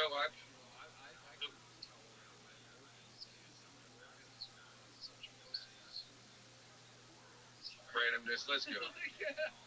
So I wouldn't say it's so much that people need a tolerance break as people learn to smoke weed in one type of way and they continue to smoke it in that one type of way, whether it be a joint or a bowl or a blunt, and they find that way that they like it and they continue to just smoke just that one way. They That don't smoke any other way. that's an excellent So point. what happens is you get used to that. Say I smoke joints every day for 60 days. Okay, so eventually that joint's not going to get me high anymore because my body's just so used to smoking joints. Okay, Absolutely. so if I change it and I go from smoking a joint to a bong, I'm going to get super high again off that bong. Yes, yes, it does. Yep, yep.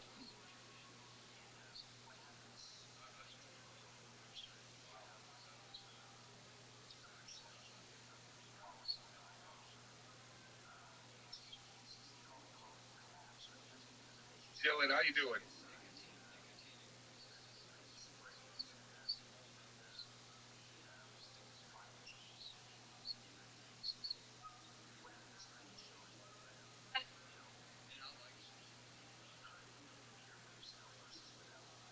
Argentina. Oh shit.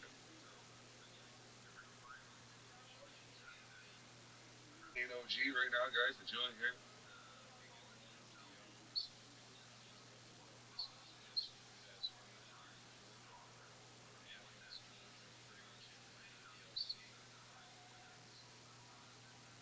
Now, Straight Savage, are you late into your streaming or is it early into your streaming?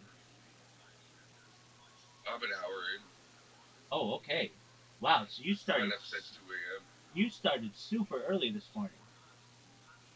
Yeah, yeah.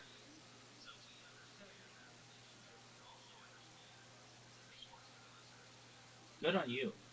That's phenomenal. And then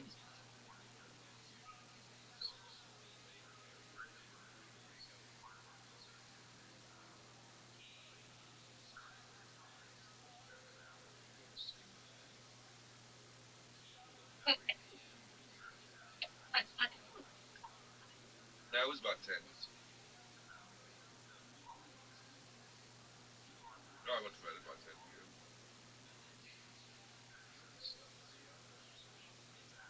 You're about 4 hours.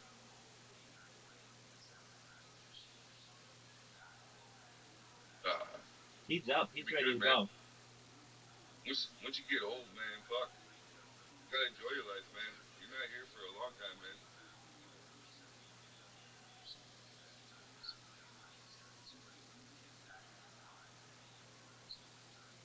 Straight Savage, do you smoke blunts? Times your age, that means you're like my son's age, man.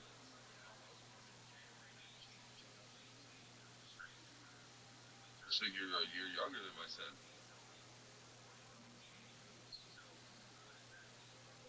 My oldest son was born in 2004. I was 21.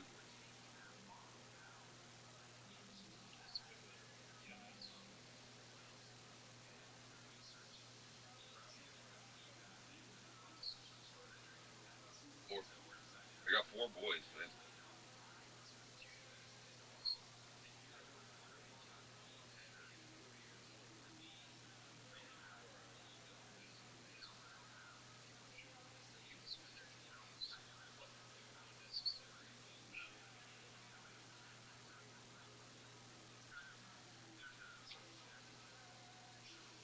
See, I always figured, like, I didn't plan on having kids, like when I was that young, you know what I mean?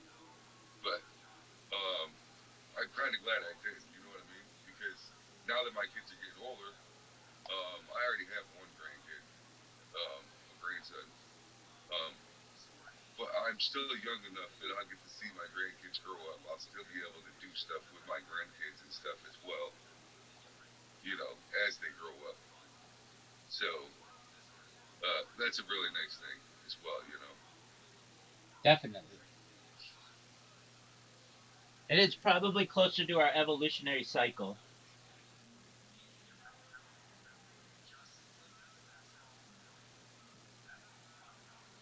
What's it like being a grandfather, Straight Savage?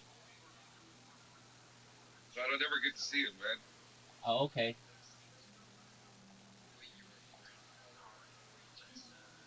Yes. Yeah, my grandson is 3.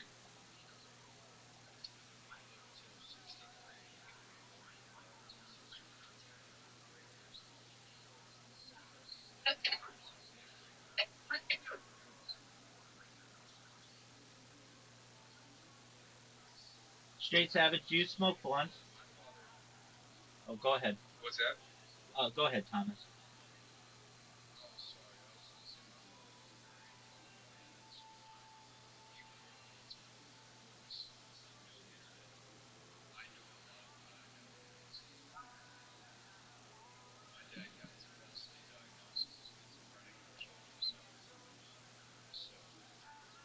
Damn, that's crazy. I'm sorry, dude.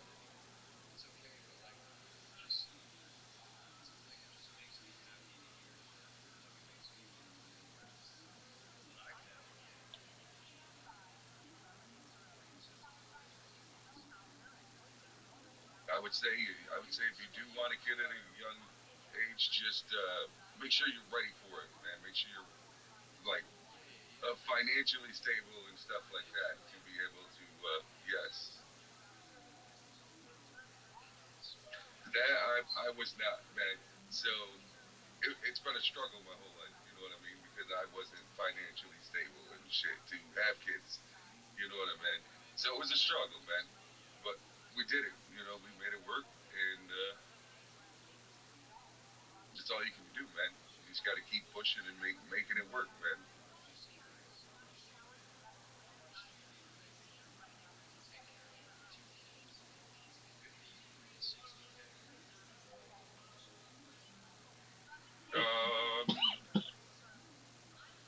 In today's world, yeah, probably, if not more.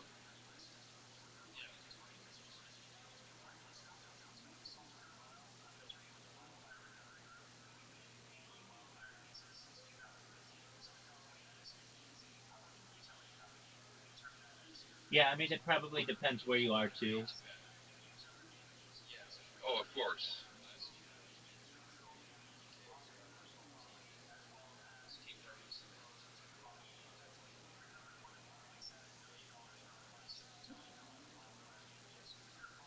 Hell yeah. HVAC is amazing, dude. You stay in that shit, dude, and you fucking go up through the ranks, man. You can make amazing money, dude.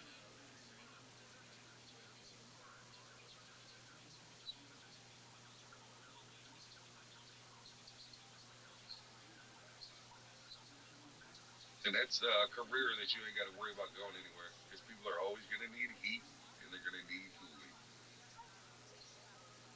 Always. So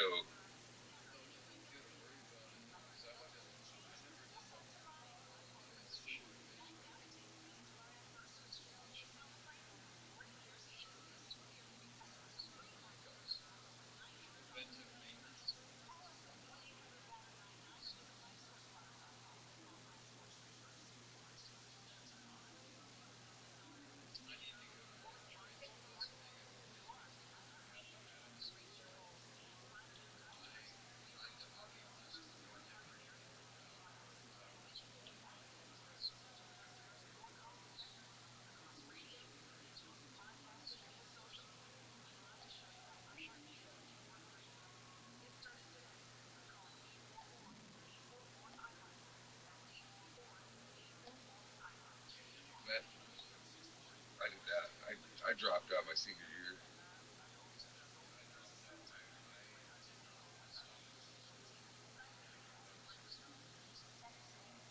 Hey gang, let's go.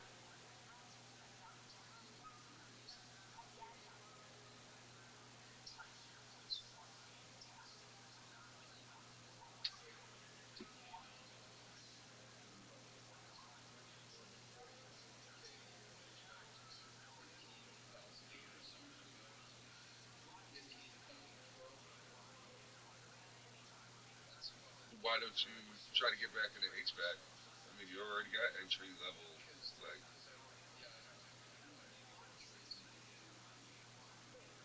you find the right company though, as long as you got entry level, they'll send you to school. Oh yeah.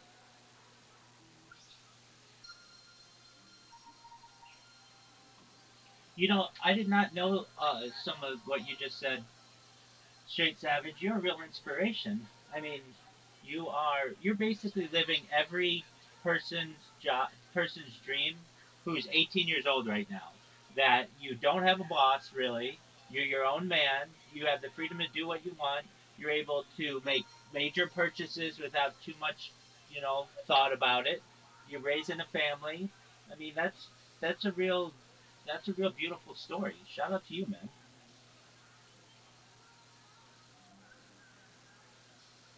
It's life, man. Straight That's how Savage, I look at it. you have the most desired position for high school seniors right now, and that's influencer. No longer do people want to be.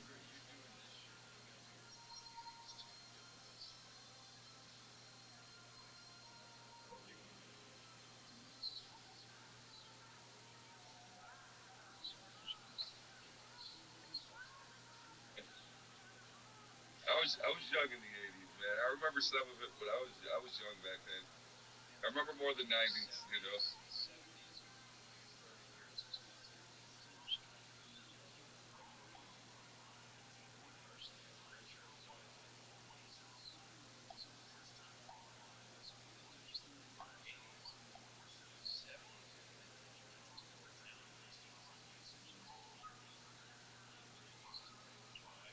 I mean, yeah, all the music I grew up listening to now is like all played on the classic rock station and shit like that. Yo, Russ Easy, how you doing this morning?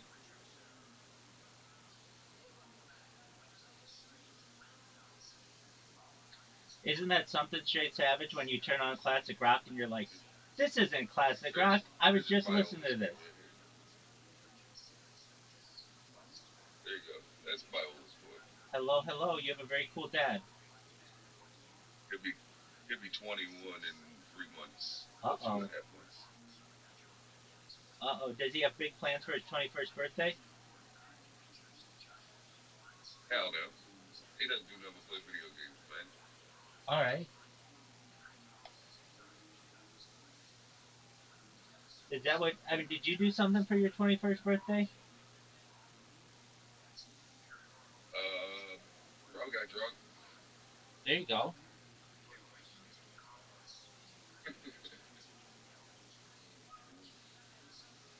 Well, I've got to say it's somewhat overrated. You build it up in your head like it's going to be this, I don't know, like Disneyland like experience. And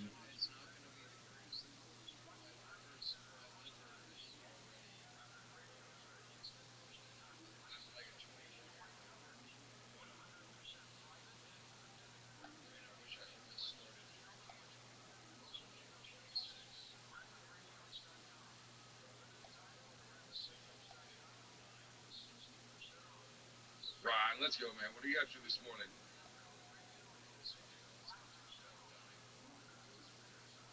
you're good, big dog. I don't know. See, I've never been a big bar fan, man. I'd rather just go buy a 12 pack and drink at home. But I don't even drink anymore now. When I was younger,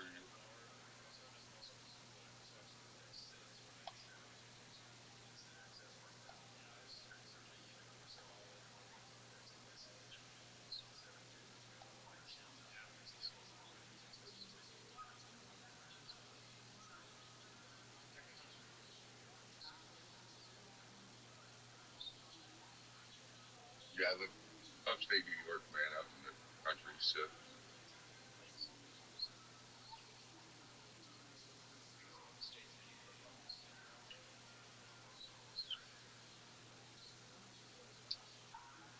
It's like a whole other state.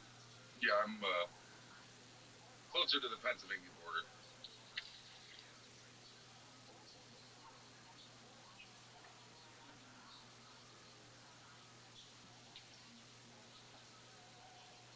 You ever do that Niagara Falls trip? Yeah, we used to go to Niagara Falls all the time when I was younger. Oh, very cool. The Niagara Falls is really nice. It's it's an okay time on the U.S. side, but if you can go into the Canadian side of Niagara Falls, you'll have a much better time. That's where the bigger There's falls are, so right? much. Horseshoe Well, there's Falls? so much more to do over there and stuff, man. They got a Okay. lot more like attractions and stuff for you to do on that side. I am about an hour, a little over an hour from Binghamton.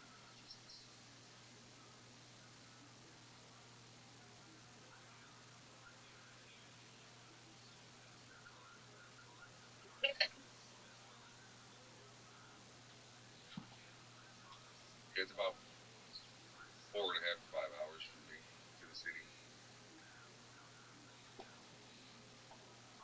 Yeah, and that's just so much work to get into the city. And then it's, like wall to wall It's not people. that it's a lot of work; it's expensive. Well, exactly.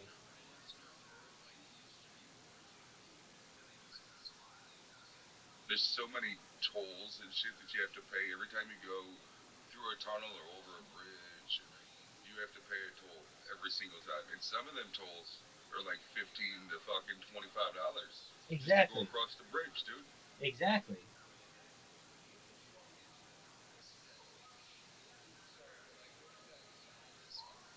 Dude, it doesn't have to do with anybody's political background. It's It doesn't have to do with that. What it has to do with is like people using the name of a religious. Like if I was a Jewish person, I would be pissed at people using the name of Jewish people to get away with shit. And if people are Christian, people are look, pissed at that's them fine. I don't I like I said previously, I don't want to talk about religion or politics in here. We're talking Okay, about yeah. tolls I just to meant get like, into a city. yeah, That okay. doesn't have anything to do with anybody's religion. Yeah, but exactly. I just meant like when people are like using the name of secularism instead of the name of That's fine. It's very expensive to get into the city, and now they have. Didn't they just like start another some kind of policy that um I forget what it is, but like basically you can't be on the road during a certain time, or you get some kind of uh let me look it up. It's New York City new policy toll.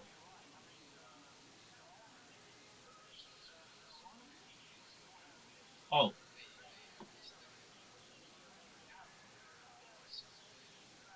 Yeah, yeah. congestion pricing. That's Yep, what the it is. blackout things. Yeah, congestion pricing. They That's actually got stickers now that you can put on your license plate that'll stop it.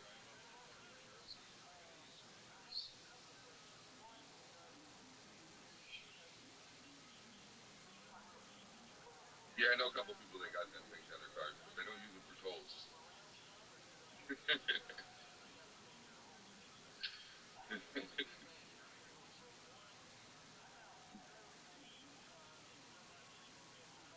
I've seen a spray that you can put on it that like makes your license plate reflective so that the cameras can't get it. And then they have Well, there's stickers out now that'll stop the camera from being able to capture it. there you go. And then there's the James Bond like flipper. If you've ever seen the one that flips, I've always thought that's interesting. Yeah, yeah. Well, they got one now. It's just a thing that just folds down over your plate and blacks it out. That's right. That's right. That's a really cool one as well. Um, yeah, but anything to avoid that. So I imagine you don't go into the city very often. I don't. Yeah, No, the exactly. last time I was in the city is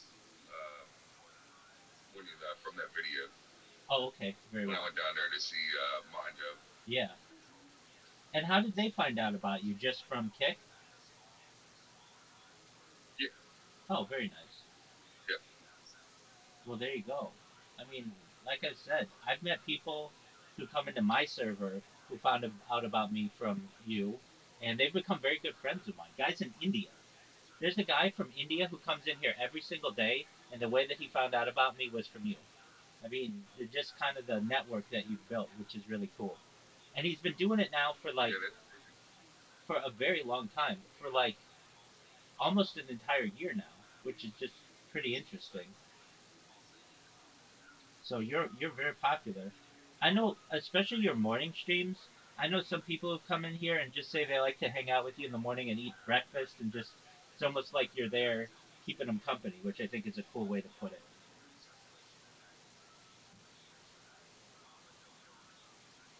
Yeah, I seem to get a lot of lurkers, man. People just like I don't know. They like to come in and just show to the music and I think you get a lot of people in other countries too, because you stream at non-regular hours. I mean, you're like very few people have live streams at 7 a.m. Uh, but you're and are exciting, and that's a cool thing too. So I think that's very beneficial of your streams. Um, so yeah, do you have any plans to do any collaborations with any other groups of people aside from the documentary that you just did? um, I've been trying to reach out to um, like artists, man, like musician artists. Oh, very cool. All right, well then, you're just pushing on very well. How about All you do is try, man. exactly? How about other kick streamers? Um, Me and King Nuns were supposed to do smoke sesh like through Discord. We've done one before. We're supposed to do another one here soon. Uh, Um, do you know Ori? Ouri? yeah, I know Ori. Yeah, Yeah, I'm sure he'd want to do one. He's a really nice guy. I've done one with him. He's really fun. And yeah. Sam, I talk with Ori in Discord all the time. excellent, excellent, cool. And then Sam Bond, he's very cool. He's been very nice to me. Um, who else? Um, you know who I really like watching? Well, I like watching your streams. I really like Mike Baby's streams. I think he's a very funny person. I learned about him through Action Man, and he's Mike Smalls Jr. is his other screen name. Mike Smalls. Yeah, I think he's a really nice guy. I mean, I've never met him, but he just comes off as a nice person. Um, those are some people I like to watch. Well, there was this scary thing that happened. I mean, with Amaranth and her, life being Yeah. that was very scary. Yeah. So I'm glad that she's okay with that. From that, um, aside from that, what I run to the bathroom. I'll be right back. Absolutely, you do you.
I'm back. Excellent. Do you get into aliens at all? Sometimes. Okay, there you go. Cheers, everybody. So, like, have you ever seen one or anything like that, or UFO?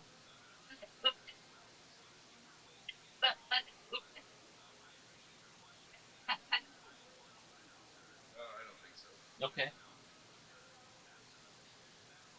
Well, I was just curious. You're an open-minded individual, and I didn't know if that was something that you're into.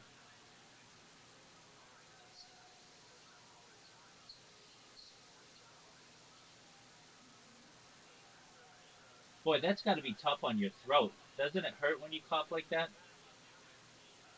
Sometimes. Okay. All right, you just man through it.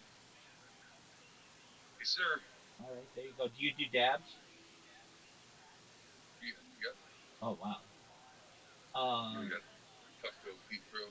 there you go. Wow. Okay, excellent.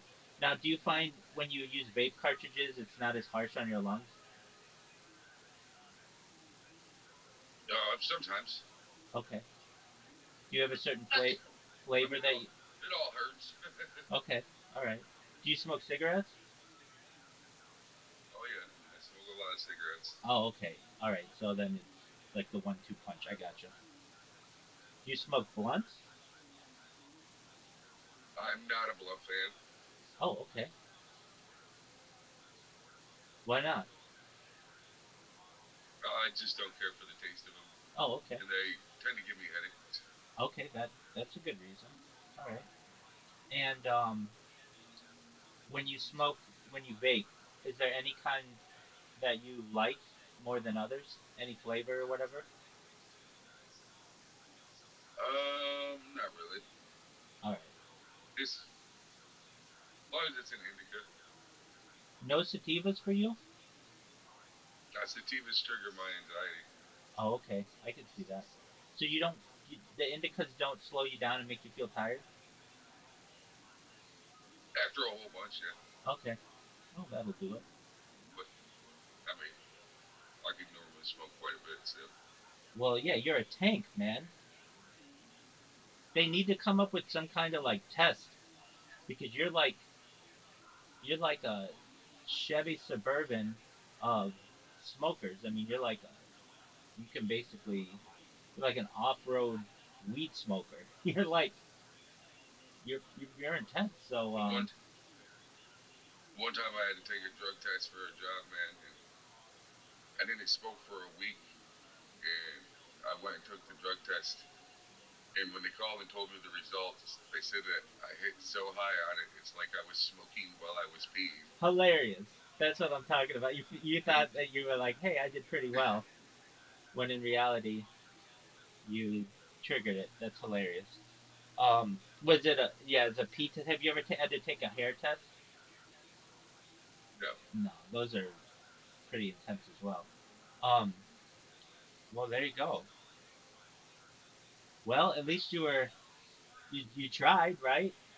You know that yeah, exactly. Well, you're your own boss now. You don't have to worry about having to take those I tests anymore. thought you were supposed to score high on a test, man. So Right, exactly. You were just you were just doing as well as you could, and that's a very justifiable reaction. Excellent on you. Ron, let's go, man.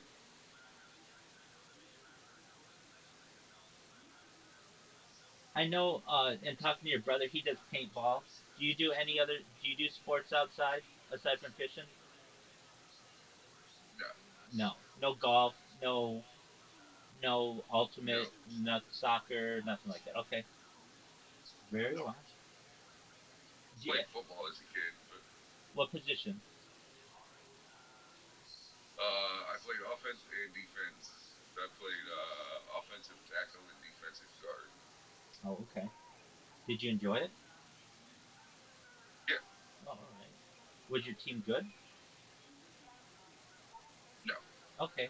Well, that doesn't make it as enjoyable. I understand that. Have you ever golfed? no. If you ever have the opportunity, golf's one of those sports where you can smoke weed while you do it, and nobody's really going to say anything to you. It can be a lot of fun.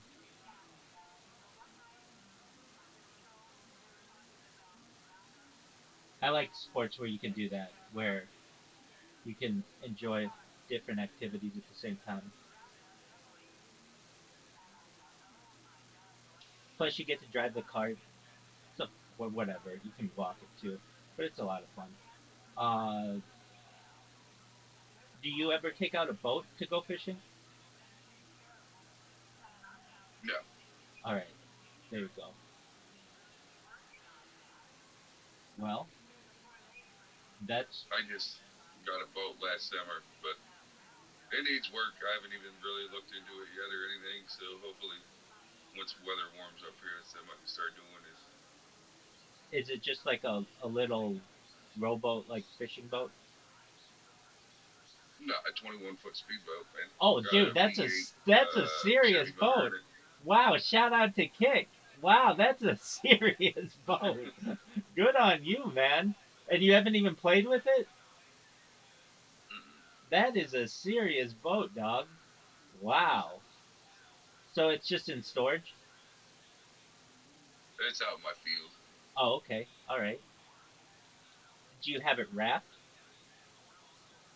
No, it needs work, man. Like I got the boat for free, so Oh, okay. I Oh, got to go out and check it to see if the motor even whirls over, man. And then if it does, I got to go get the shit to hook up to it, to hook the water to it, to see if I can get it to start. And so it's going to take some work. Yeah. need a little bit of interior work, It's a project. but What year is it, if I may right. ask? I think it's a '94. Okay, that's not bad. So, is that something No, that you'd like? it's a Larson Laser 200. Is that something you'd like to take out this summer? I would like to, but I got to see if I can get paperwork for it Okay, so that I can register it. right. One of those things. I gotcha. Well, that's Yeah, that's yeah. a big boat. Is it on a trailer? Yeah, yeah, Oh, okay. So you can move it around if you need to. Very cool. And then at the lake that you go to, does it have a like a boat launch? yeah, Okay. So and then you could probably tow it with your Jeep, most likely, right? yeah, Okay. yeah. So you got the necessary toys to basically get that bad boy back in action, and if you want. But I understand that's a lot of work. There's this saying. I don't know if it's true, but it's very commonly said about boats. The best day and the worst day. The best day of your life is the day you buy a boat and the day you sell a boat. Something like that. But yeah, because you know what boat stands for, right? Hit me with it. Bust out another thousand. Exactly. That's exactly right. They're just black holes. Um, yeah, exactly. But They are money suckers, buddy. they are, and that's like just you haven't even gotten it in the water yet. You got to make sure that it's gonna float, that the engine's gonna work on it, that it holds doesn't leak, that you got to get it, all the paperwork, the registered. Then you got to put gas in it, all the kinds of things. It's not even it hasn't even hit water yet, and you're having to do all that. So, um, Yeah, and boats run expensive gas too. yes, they do. They Yes, they don't just run regular gas; they run a higher test gas than you put in your car. So right. And you can't get it it's everywhere. expensive. Yeah. So like if you had to fill up your boat with gas, I know some places have areas where you can just go on the water to fill them up, or do you have to like fill up like gas tanks and then go and pour it in? We have spots on the lake that you can fill up if you're on the lake. But we do have some gas stations around here that you can just go to and fill up some cans. Very nice, very nice. Yeah, they are expensive, but um, once you get them going, it's basically your own little island of paradise wherever you want to go.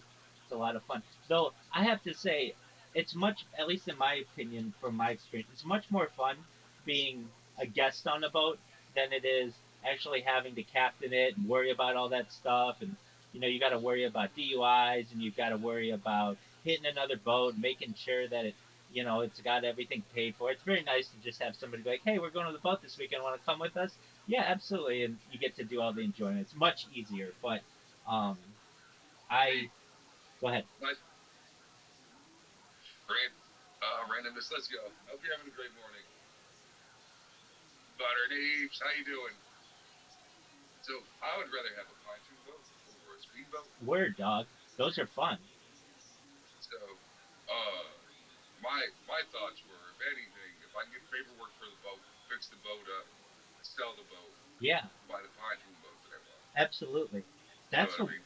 that's the But way to. if I can't get the paperwork for the boat, I could always fix the motor, get that running really good, pull the motor, sell the motor, and the rear prop. You get like about 4 grand out of that, and put that money towards a pontoon boat. You Pontoon know. boats are the way to go when you're looking to have fun. So, I- well, If yeah, pontoon boat's a little nicer. We can go on the lake and chill, have a cookout, e- fucking the kids can fucking swim and all that shit. exactly, go to a You know, sandbar and post up there. Yeah, it's those are so much fun, and it's like a floating party. right? And I'd like a double deck pontoon. Oh wow, I gotta see what So that. I would want one that has like a like a room in the bottom, and then you can go up on the top, and it's got like a deck where you can party on the top and shit. Okay, I'm gonna see what that looks like. Cheers, everybody. I'm sure I've seen. Oh, very cool. Can you stand up in the bottom? Yeah, Oh wow.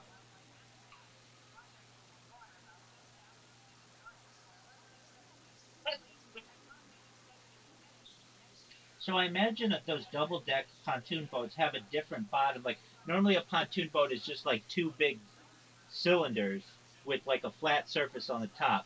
I imagine this has more of a bottom that goes into the water. it's like regular pontoon boat. Oh, okay.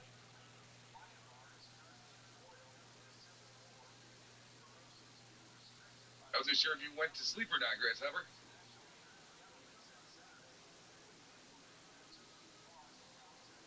Oh, now I see what it looks like. Now I see what it looks like. Oh, that's really cool. You know, it's been a long time since I've been on a lake. Wow, you can put like a little slide on it and everything. That's really cool. Yeah, yeah. Okay, now I understand. So it is the Oh, two nice. the two layers are both above water. Okay, I gotcha. Yeah, yeah. Very Yeah, that cool. way if you wanted to like go out on the lake for the weekend, dude, you can just grab your coolers and shit and go right out on the lake, dude. You don't have to worry about coming in for shit, dude. You can sleep right on it, on everything, you know. Absolutely. Yeah, that's a lot of fun. When I was a kid, we had some friends who had boats, and like sailboats were fun. Um, All right, fight man, you have a great one, dude. Sailboats are fun, but sailboats are really finicky and all kinds of things with that. Speedboats are fun, That's but a lot of work. yeah, exactly. That's what I didn't understand. I would go up to my friends with my friends' parents, and they were really big into sailboats, and it was so much work to just keep it, going in the direction that you wanted. I was like, who wants to do this? This isn't that much fun. I want to be able to just point the boat in the direction that I want and go. They're always cranking something or letting something up or bringing something down. It was just like, you enjoy this, but yeah, it's almost like a symphony. Um, and then speedboats. Have you been watching any of the Shuby? Have I? He's sailing from New York City to Miami. No, I haven't. The sailing person who I really like to watch is W Vagabond. Do you know who that is? Yeah, he's actually teaching Shuby right now how to sail. Oh, no way. W Vagabond Yeah, is. yeah. I have a lot of respect for The him. Shuby's only 19. He has no sailing experience whatsoever. He bought a sailboat to do a live stream from New York City to Miami. Wow, that's scary. So Vagabond, come on to teach him how to sail. Very cool. Um, yeah, I think Vagabond has the most beautiful stream on Kick. It's beautiful, and I mean, from the streams that I've seen of his, the water's crystal clear. He's just chilling, you know. Up the Caribbeans, man. That's why. Yeah, exactly. It's beautiful what he does. He's one of them guys that he lives on a sailboat, so he travels. He lives wherever the weather's nice, buddy. Exactly. Yeah, he's one of my You favorite know. streamers, and I get asked a lot of times who are my favorite streamers, and sometimes I forget people, but I always try to say W Vagabond. If you've ever seen what he does, I'm just surprised he can keep connectivity the way that he does. I mean, I know that he's got Starlink and everything, but like, Starlink. yeah, but I mean, like sometimes it gets cloudy, and sometimes you're just busy doing other things. He's able to basically um, maneuver through all that. I just think it's fascinating what he does.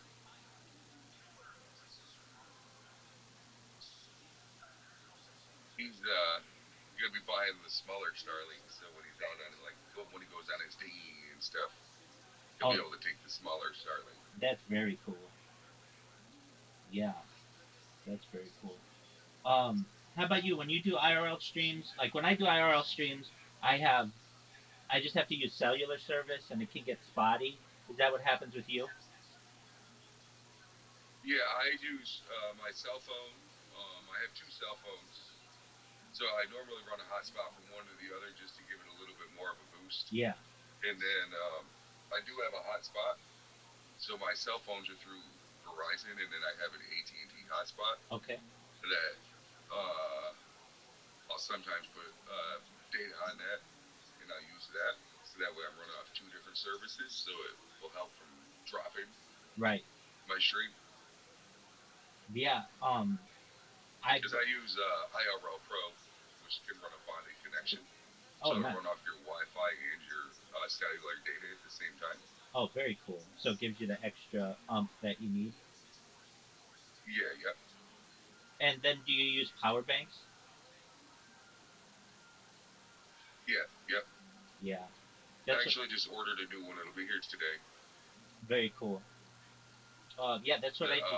bigger one, man, so that way I can start using my mic more. Yeah, that's the thing. I mean, I don't know. I there's when you do IRL streaming, there's so much. You've got a mic. I mean, I like to do IRL streaming sometimes at night, and I need lights, and then you need um, the camera, and then like I'm someone who doesn't like to not have a cell phone, so I'll have multiple cell phones at once, and I mean it's easier if you have somebody helping you. But if you're doing it all yourself, your hands are full. It's a huge rig. A lot of times I'll just put it down and then work off the camera without so I don't have to hold all that stuff because it can just be overwhelming. And then I don't know if you ever run into this, but I get it where the phone overheats. Do you ever run into that? Yeah, yeah. I hate that. Good morning. How you doing, man? So they make little fans. I got two of them actually. They make little fans that you can put on your phone that'll help keep them cool, and they actually work. Okay, well that's a good thought. I know when I drive in the car and I would have the heat on in the car, just like it would. That's a big problem. Yeah, always make sure if you like it's cold and you're running your heat in your car, always put it on your feet. Don't have it on defrost Hey, because your phone will overheat quick yeah. as fuck. Oh, very quickly. Yeah, and then I'm driving on the freeway trying to like have the phone cool down and all kinds of things like that, and it can just get overwhelming to do all that at once. And I want to stay as safe as possible. But yeah, I can't believe that at least my iPhone doesn't isn't better equipped for that because I know I'm not the only person who's using their iPhone with like even just a little bit of heat on the iPhones are phone. actually worse for IRL streaming. I think so. Yeah. Samsungs are your best. Is that what you use? Yeah. Yeah, I could see Yep. that. I got an S21 Ultra and an S24. Yeah, I bet iPhones are terrible for it. My favorite strain is green crack. The problem with the iPhone is you can't run a finding connection Yeah, like you can with an Android. right. Do you ever run into issues where like the app crashes on your Android? What app? Like whatever app you're using, like the camera will crash, or you'll get like a not responding, something like that. Only if my phone gets hot.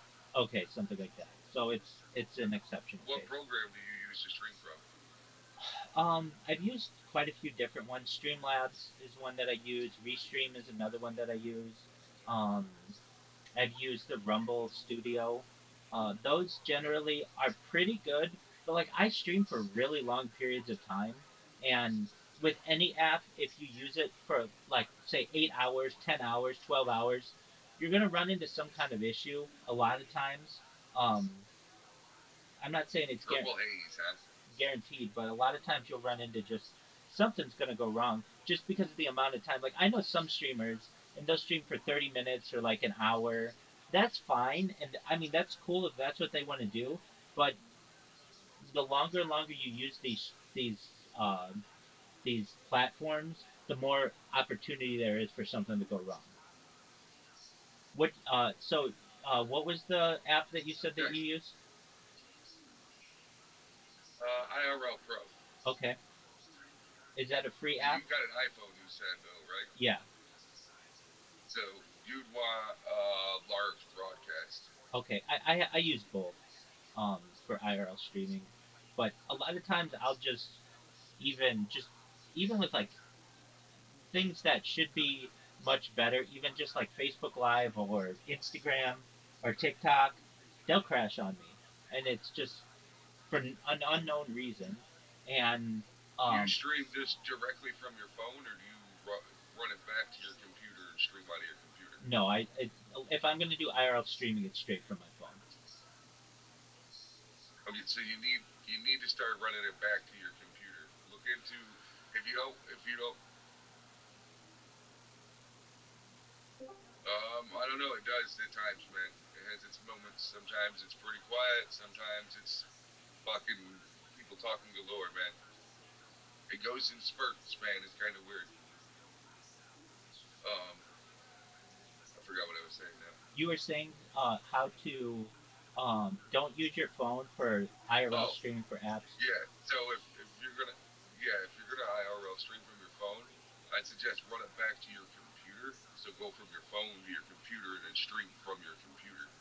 Okay. Um, that would be your best bet. If you don't want to spend money, look into a Mona server, Oh, okay. which will allow you to run a server off your computer so that your phone can connect back to that, and then you can connect that into your OBS or Streamlabs or whatever you're using Okay. to output your video Excellent. and your sound. Yeah. And then Um, if you ever get but if disconnected, you're not worried about, your like server's basically a backup. well, it'll keep your stream going. Or that's what I meant So to say. your Yeah. stream won't stop if you get disconnected. Your stream will keep going. Cool. And once you gain service back, it'll just pop you right back up on your stream. I got you. So that's when I see So a that way you're not starting and stopping, starting and stopping, starting and stopping. It's one consistent stream. absolutely that's a big issue that I've had, where I'll just like go from one cell tower to another, or there'll just be a little click or a hiccup or something, and then it dies. Right. So okay, Yep. then I'll have to look into that because that seems a lot better. I mean, just recently I've been doing IRL streams from around my neighborhood, Big and lag. How you doing this morning? if the connection isn't good, then I can run into issues. So um, I'll do like GoPros, and then just record it on hard drive and then upload it. But that just takes so long, that I find it's just Right. been easier for me to just basically do desktop streams because I don't have like. So if if you run a Mona server, you can actually stream from your GoPro through Okay. the Mona server. Okay, that's just an interesting take. So I just recently have just been doing desktop streams because it's just easier. That's where the Wi-Fi is. I don't have a lot of like super advanced computers to be, but I bet I could run a server from one of them. Um, so that if I Mona server wouldn't take nothing to run, dude. okay, You run that on a that's good to basic know. Google Chromebook. Okay, Like, excellent. And then that connects to OBS Studio. yeah, yeah. Very cool. Do you? Well, we just, I think it's like a media source, media source that you add in. Yeah, yeah, yeah. I gotcha. Do you use any OBS extensions? I do not. Oh, okay. So that helps too, because I know OBS extensions can get, they can crash and things like that, and that can cause issues. So basically, running a clean OBS slate probably would be helpful to that as well. Okay. Well, this is all excellent information. Very well. Uh, Now, you had said earlier that you may go fishing today, or today's the first day of trout fishing. If I may ask, is that like a Tomorrow. or tomorrow? Oh, okay, so it's April 1st. Yeah, yeah. So you're like in the state, you're not allowed to trout fish before then. Is that correct? Right. Is there a reason for that? Is it? It's just certain seasons. Oh, okay. So it's like hunting or anything else like that. Okay.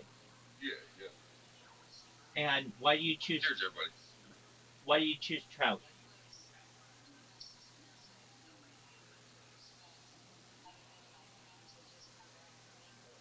It's the first season to open up of the year. Oh, okay. Very nice. All right. Well, then that makes sense. Are there any other fish around that you could fish? Whatever I can catch. Oh, okay. I gotcha.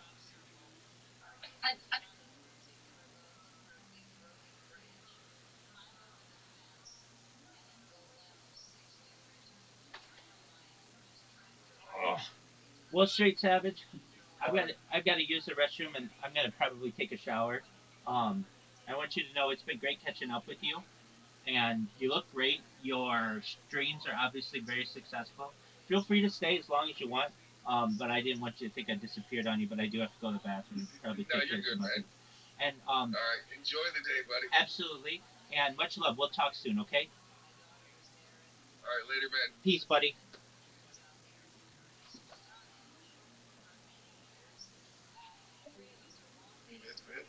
Uh, we'll play. I just have to use the restroom and at least wash my face. Just I'll be 5 minutes, okay? Zoo, maybe 10. So just be patient. Here is Kill Tony in Australia. Seriously offensive things aren't being taken, aren't as offensive now. I spoke to a Holocaust denier recently, and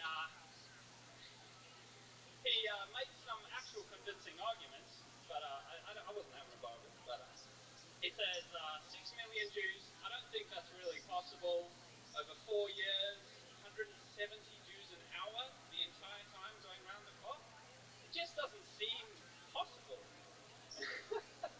Because I mean, you got to think about the logistics. You got to get all that coal. You got to bury all those bodies. And I said to him, mate, how dare you? How dare you insult and undermine the meticulousness and record keeping of the Germans?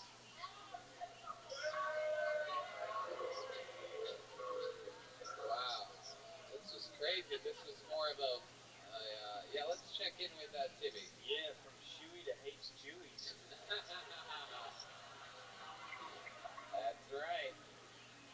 This is a very interesting set that you've chosen here tonight. Really, no punchlines, just a little bit of pure hatred. Who would have guessed that this could be the set from the guy interrupting the show wearing the thick black leather Nazi jacket? But somehow, by the way, you have a Jewish face and head, so I don't understand why you're against the people. You throw Jeremiah's nose on there, you have the trifecta complete. Even though there's no guns in Australia, he still manages to look like a school shooter. Hey! Absolutely, really does.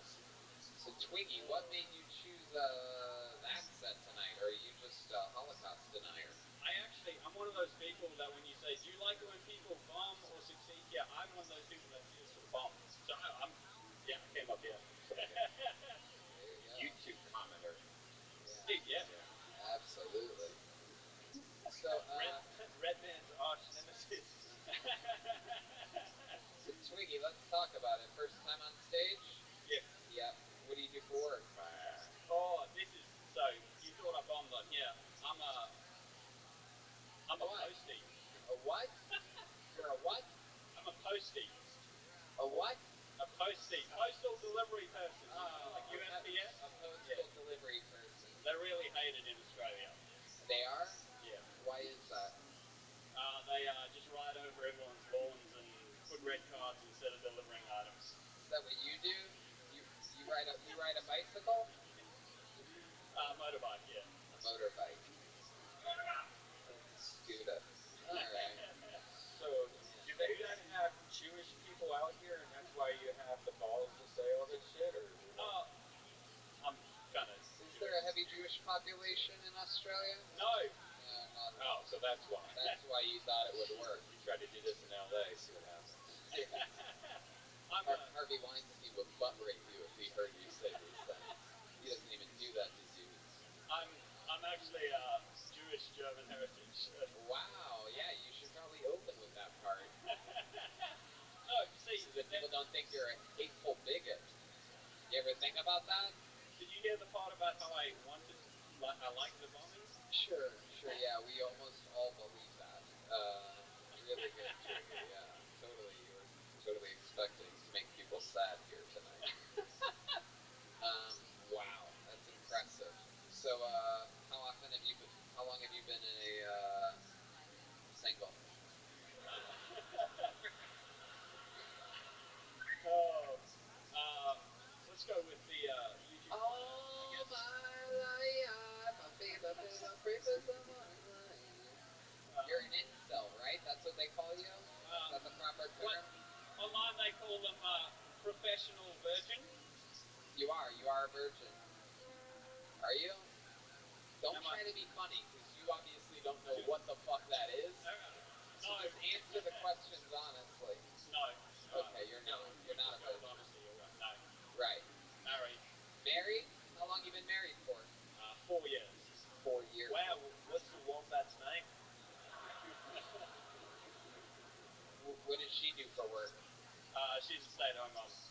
Stay-at-home mom. How many kids do you have? How Two many? kids. Two little bigots you're raising. What a great father. Yeah. And what's your wife's ethnicity? She's just Australian. Just Australian. Wow. Do you hear how he says that, people? My goodness. He's like, I'm Jewish and German. She's just Australian. My God. How'd you get here? Are you from here? Born and raised? No, I originally came over from South Africa. From South Africa. Wow. Your parents still in South Africa, or they moved here too? They moved here too. Yeah. Why were they in South Africa? That's interesting. I don't know how these stories work. They fled Zimbabwe. Wow, they were in Zimbabwe. Yeah. Oh my God. And they went to South Africa, and then they came here because they had to flee there. Or was that something like that? Something like They that. didn't want to be apartheid. Yeah. You want the truth, I guess. They wasn't the opposite side of apartheid. They were the Never mind, nobody cares. Yeah. Okay. Why do his khakis seem like they've seen more wildlife than mine? That is true. They are. Those are some amazing khakis. How did you prepare those like that? Like that almost seems like a challenge. Like, did you wring them out after washing them? Like. Twisted them in your hand. Oh, that would be my stay-at-home mom wife that would have done that. Her to do a better job. Jeez Louise. Yeah. She clearly doesn't. Forget it. The only iron he knows is an iron cross. Very good. Yeah. I don't know what kind of yeah, forget it. So Twiggy, what do you do for fun? Any hobbies? You have the two kids, but do you ever do anything to get away from the house, get away from the typical Australian wife of yours? I'll play squash, quite a bit of squash, and then I'll listen to a lot of podcasts. Listen to how everybody laughs at that. Like they all just start cracking. That's genuinely one of the biggest, just real laughs that I've heard from this audience. Just a real, just cackle. Bunch of people just laughing at you. What the fuck is squash, by the way? I mean, we really don't have that. Indoor tennis. Indoor tennis. But it's not racquetball. Like racquetball? Like racquetball. But racquetball's awesome. And squash isn't. Or else we'd play it in America if it was awesome. We love awesome shit. That's what we do. I think they might just call squash racquetball in America. No fucking way. Even if I find out that's true, there's no way I'll ever admit to that. That's my equivalent to being a Holocaust denier. I am a squash denier. Never happened. Hell yeah. How long you been playing squash for? About 5 or 6 years now. Oh, okay. So that's on sort of like an indoor court, but to get there, do you have to come out of the closet, or? Hey, Tony. Yes. Little fact update. Squash and racquetball are two completely different sports. Now, I know. The most major difference is that the rackets used in the latter are smaller with their allowed maximum length being 22 inches, while the squash rackets can have a maximum allowed length of 27 inches. Who'd have thought? Yeah. Absolutely. For those of you listening to the podcast, he just rattled that off with all straight from his brain. He just sat there in front of a microphone and gave those statistics. That was very impressive. Yeah, I've been in the wild a long time. Heck yeah. Don't type in squash Jew. Okay. Alright. I love it. Jew fan. Exactly who I trusted to mix another Jew joke into this Dude, how segment you of living, the show. Tim? It's always good to get some of Red Band's Jewish jokes squozen in here. That was great. What happened?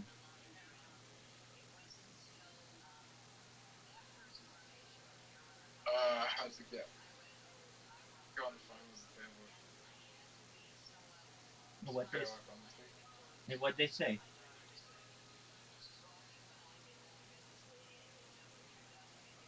But it's gonna be another 3 weeks before they can help. Okay, I sent you an invite.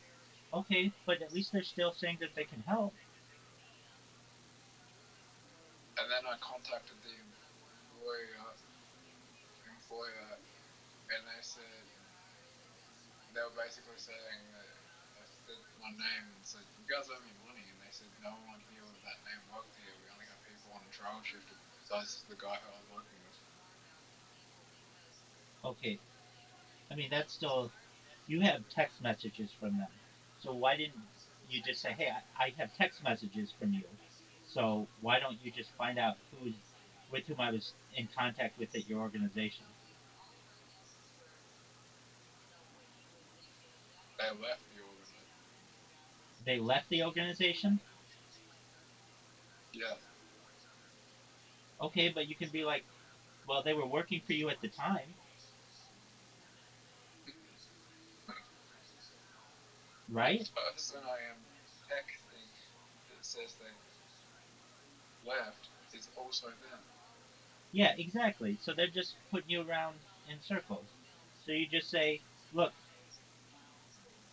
I have text messages from this person who worked there, and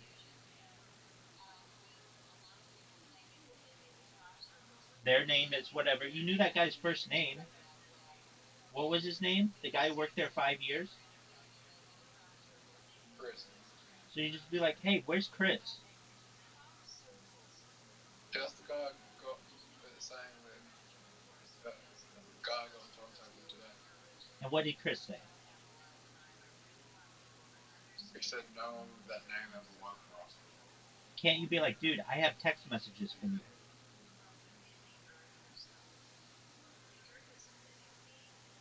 Not from him. Okay, from whom? Did The you guy ever I was working with. did you ever meet Chris face to face? Yes. So then why can't you just be like, yo, dude, we met before. You look like this.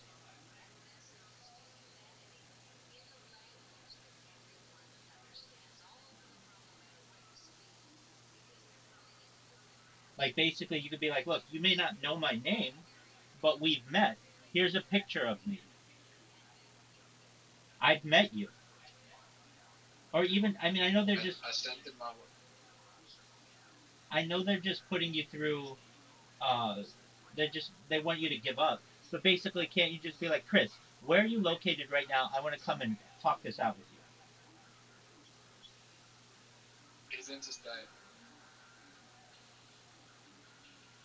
Okay, so can't you be like, when's the next time you're gonna be in my area? He's not coming back. Okay, then at that point they're just not a serious company, and you go to Fair Work Commission. That's fine. And you tell him, hey Chris, I hope you know that I am going to Fair Work on you, and unless you pay me my money. Like you got a call from them. Didn't you get a call from them saying that like um, or maybe I don't know exactly how it happened, but you had two people allegedly complain against you about getting into a fight with them, right? Yep. So, did you get a telephone call from somebody, or did you have to find that out in person? Found that out in person. Okay, at their location? No. Where at? At my workplace? Okay, well, are they still located there? No. Okay, well, you can be like, look, they told me this face to face at this location. The person doesn't work there anymore, and they're not trying to get in contact with them before. Okay, so basically, you can just say, look, you guys have a real issue with employee turnover. I know who I talked to. They were at this address. I have these text messages from somebody who worked there. And I don't care if they don't work there anymore. They used to work there. Chris, I met you face to face, and you may be interstate or whatever. That's fine. You can do whatever you want. Just know that I put a complaint in against you, and I will not stop until you pay me my $2,400. I mean, did you just say to Chris, "Hey, why don't you just pay me my $2,400 and I'll go away, and uh, you won't have a complaint against you with the Fair Work Commission?" Yeah. And what did he say? He just ignored my text. Okay, that's fine. You just lost 5 games to 0, or 5 holes to 0. A perfect game and you didn't score. That's very rare. Okay, so he can ignore your text. That's fine. I mean, then you just go with the Fair Work Commission. They're not gonna. The company doesn't want to pay you, and that's fine. That's their prerogative. You've got evidence that they should pay you. They've had. Didn't you tell me that the Fair Work Commission has already had complaints from this company? Yeah.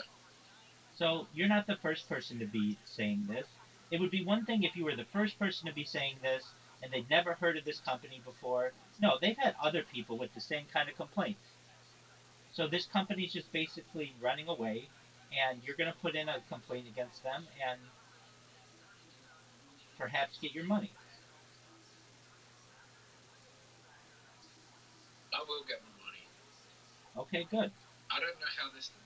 I don't know how they are out of all a profitable company.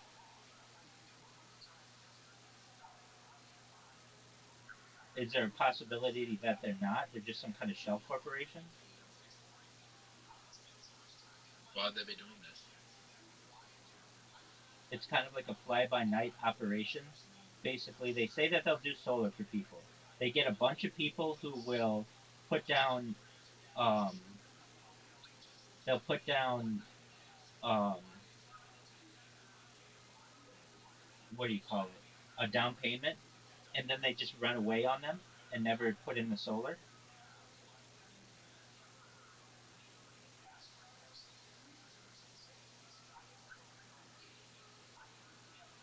But I never saw. I never saw. I was doing payments, so I never saw that happening.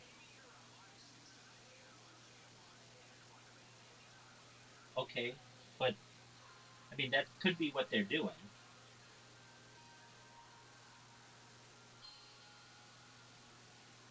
No, they're getting people to work with them for free labor.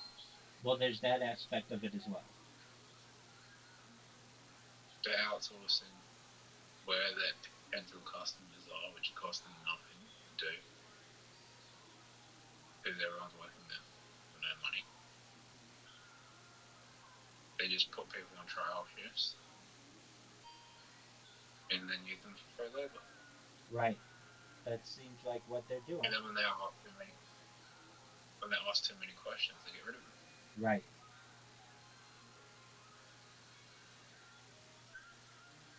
Do you know who Mickey They Dolan? make well, not just that. They also make the standards of how many sales you should be doing per week ridiculous that you'll never be able to achieve, so they can get rid of you that way as well. That's the other thing. When you told me you had to make 8 sales a week, that seemed very high.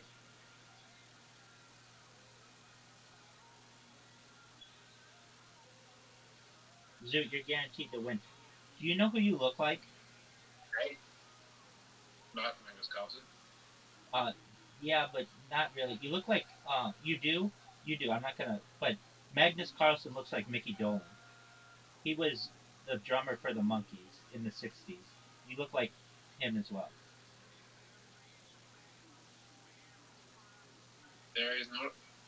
There is not a famous person alive that I haven't been told I look like. Okay.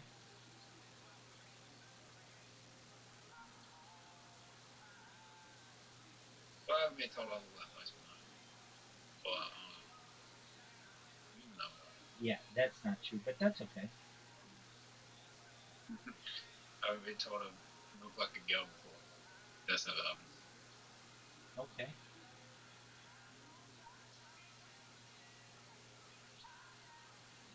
Who do you get told you look like? Um, it's very rare. I'm pretty unique looking. Um, when I don't have a um, well, I would get George Michael. Um, but um, who would it be? There's one guy that this girl I dated. Um, we were really more like friends, but um, we dated. What? Who did she say I looked like a lot? Um, this British actor. Just a moment. Let me look him up. Which I don't know. I kind of see. What was that movie? Hugh Grant, not Hugh Grant. And oh, I guess it's is it Love? It's not Love. Is it Love Actually? British You actor. Grant? No, with um British actor with. You don't look like. I didn't say that I did. You don't look I didn't say that I did. like. British actor with um. I don't want to. It's not Nathan Fillion, but it's. I'll find him. Just one moment. British actor with Hugh Grant movie. There's like a movie where they I fight. don't look like. They fight over. Look up Mickey Dolan.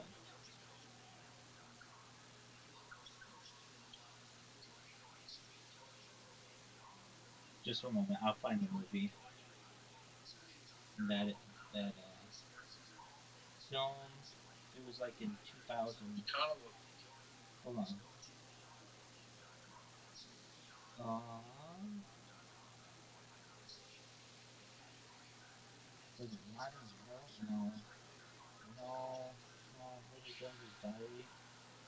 Who was in Bridget Jones's Diary? Yeah, this guy. Um,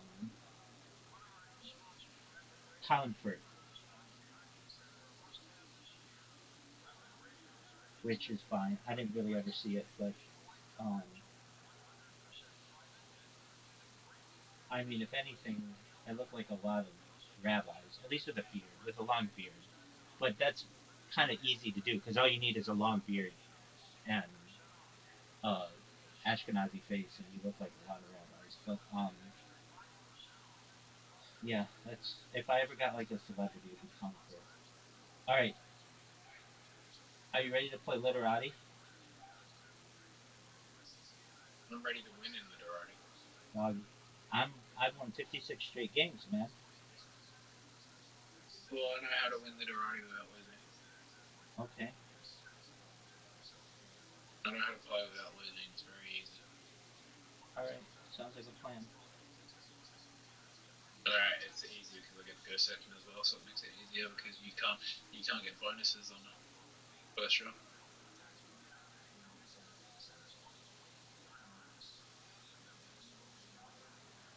You can. You just need a really wrong word.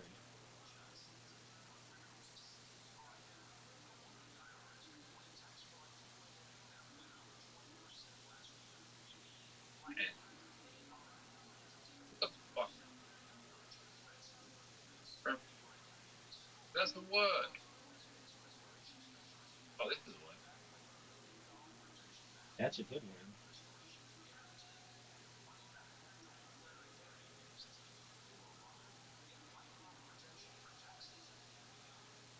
Rabbi? Yo, pimp.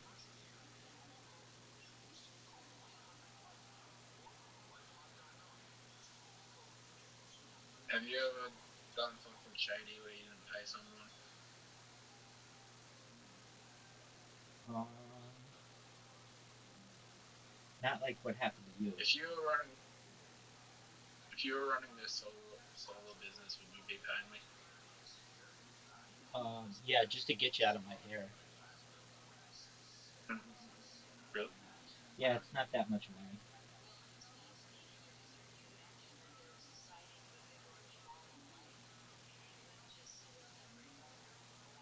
Oh, we don't. I don't know if we're a profitable company. We don't know.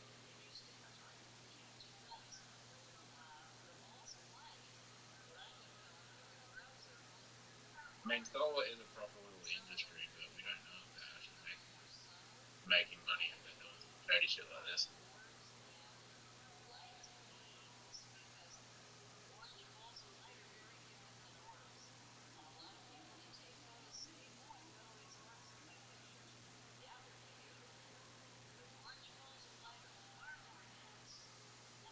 Okay, I have a word. I have a word. Actually, that does work. This is the dumbest thing I've ever heard. Rabbi? Yo, pimp. You're. Thanks for your mean comments.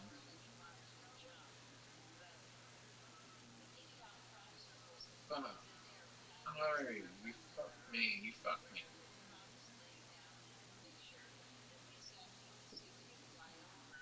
Okay. Sorry I took that long. You're good. Okay. What? Why do you put that? Is there anything you can do for your Sorry? yeah, like do they have you on a pill or something? Okay. Why do I need to take a pill? Because you tell people like very often like I'm gonna kill you, and it's just like it's it's off-putting to people. Like I mean I understand that you told it to me, but if you were just a stranger, I would think you were nuts. I can't help it. I know. Is there any kind of pill that you can take for it?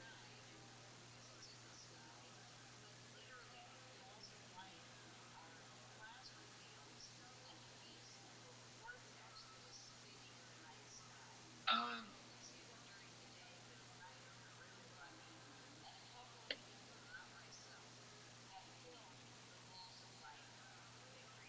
yes, but it does more harm than good. Oh, okay. It fucks with my sleep patterns. It just makes me sleep all day if I take it.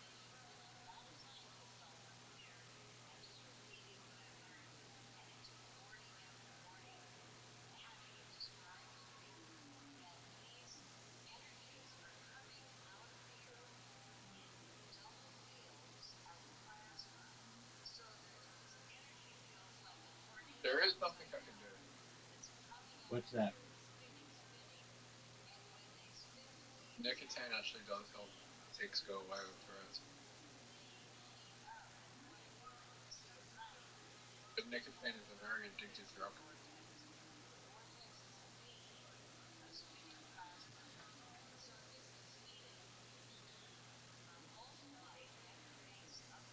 So I could put on a nicotine patch and ticks would not go away, but that would be the most frequent.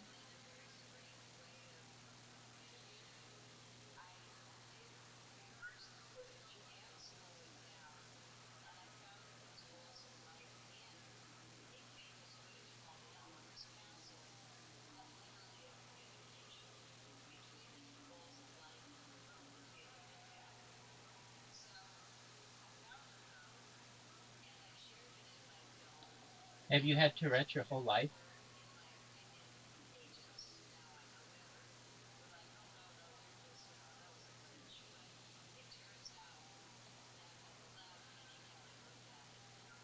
Maybe. I don't know. I mean, looking back, I probably had symptoms since I was 5 years old, but it didn't really not start to notice it until I was 13. Did kids make fun of you? No, Well, that's good. it didn't happen until I was. It didn't. It hasn't. It's only got. It got worse as an adult because I took a antidepressant called venlafaxine. Made the symptoms worse after I got off it.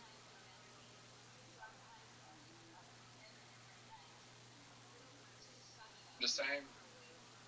The same company that made venlafaxine, well, actually, it's a very well-known company called Pfizer. Now, Pfizer is the same company that made the experimental vaccine. Right. I it's a huge company in the United States. I know what Pfizer is.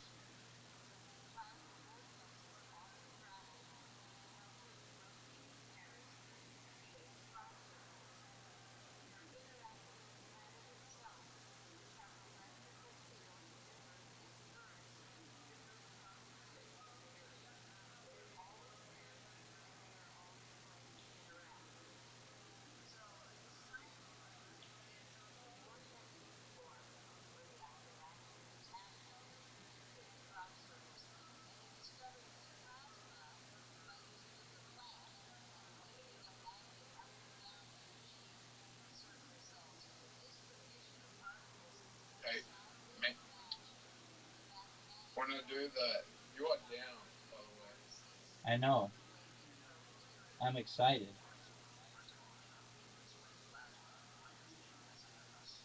But 54 pounds in, it's not a huge weight either.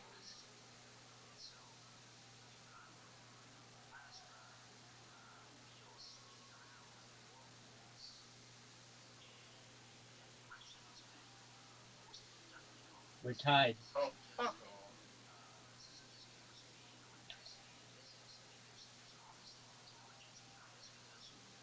Um,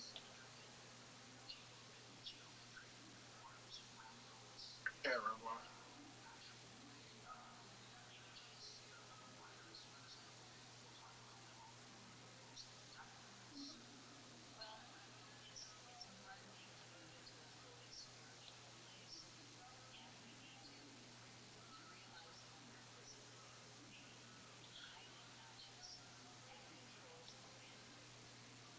I think my favorite British movie is Harry Potter. Okay. I mean, that's a good one. I mean, it's okay.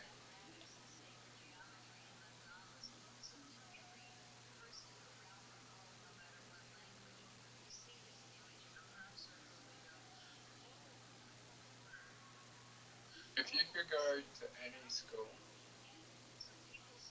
in any TV show or movie or book, what would it be? I mean, there aren't many that are like that, but like Hogwarts would be pretty tight.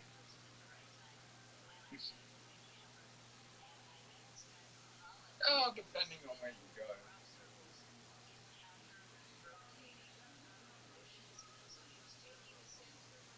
I don't know.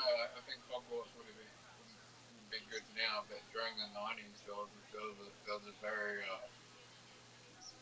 there was a very main man.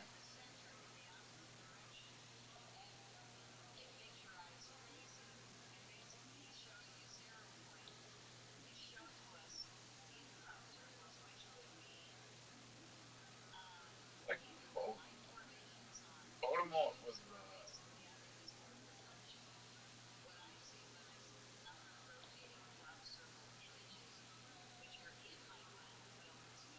like Hit- Hitler.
Oh, did you hear that TMZ are defending P Diddy?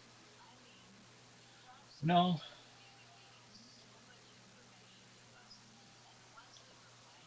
TMZ are coming out with a documentary called In Diddy's Defense.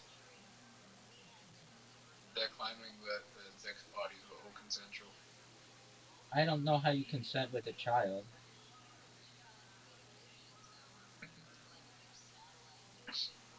Whoa, those are just allegations. Right. I kind of agree with them What? that many of those sex parties were consensual. It was very popular. It was like the place to be. It was not like a bad place.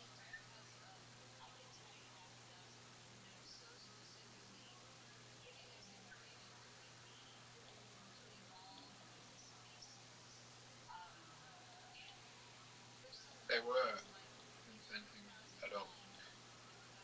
A lot of them were ethical as well.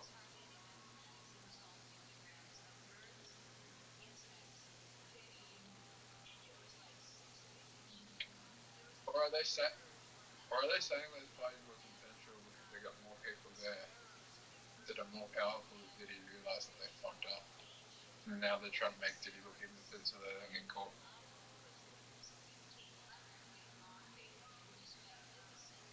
That I don't know.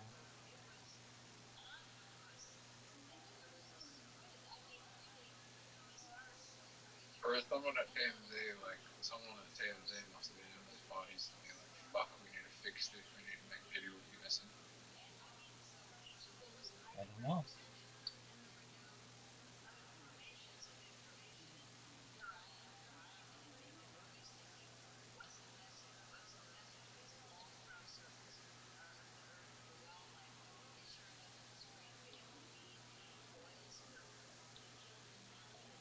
Thank you.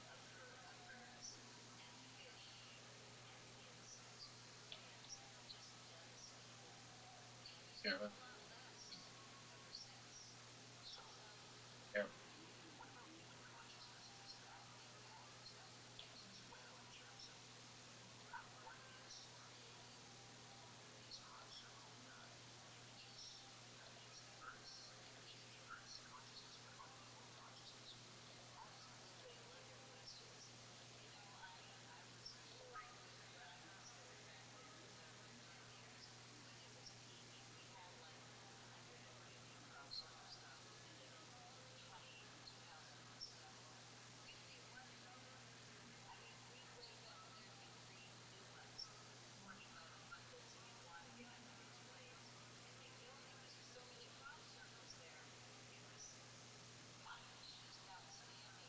So, is Diddy innocent? That's crazy.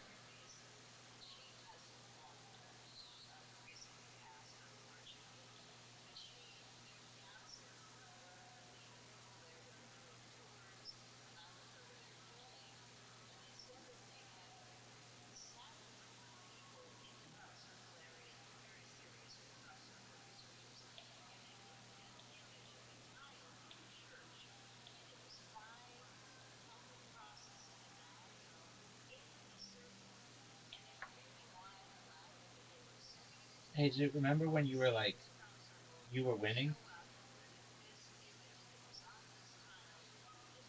Yeah. What happened?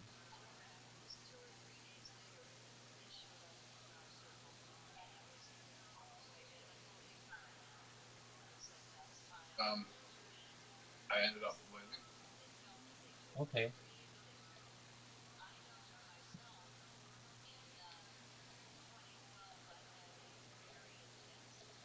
Right.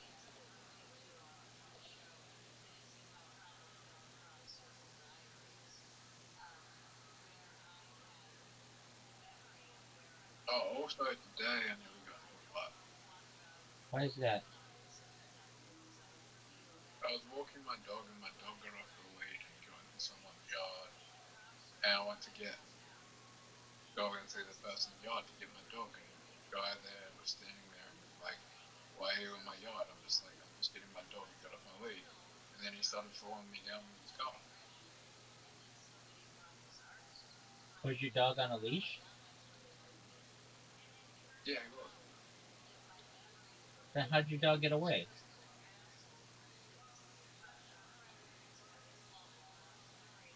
He ran off my lead. I still His don't. lead slipped out of my hand. Oh, okay. His lead slipped out of my hand. Okay. I was like, chill, bro, chill. Like, I'm just getting my dog and you're just freaking out thinking I'm like trying to break into your house or something. I'd understand if I was just standing there and I didn't have a dog with me, but like, I have a fucking dog with me. Right.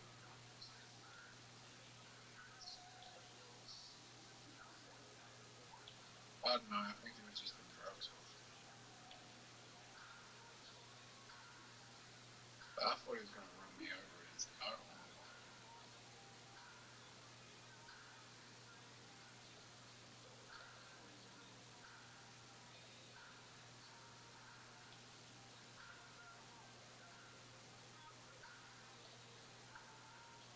Someone was chasing you down with a car. You had a dog. What would you do? Call the police.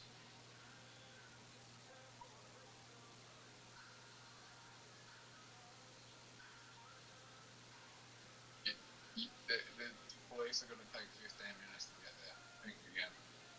All right. Well, then try to hide behind a tree or something, like so that they can't run me over.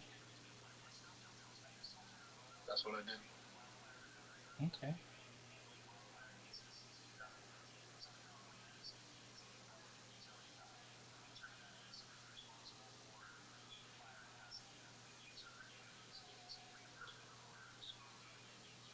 Oh, you are in trouble. Hit me with it, dog. Oh, you are in trouble. Hit me with it.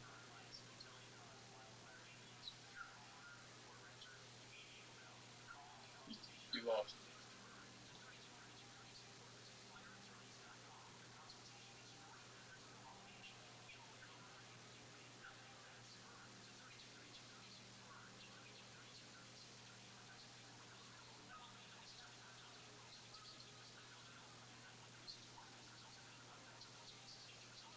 Uh,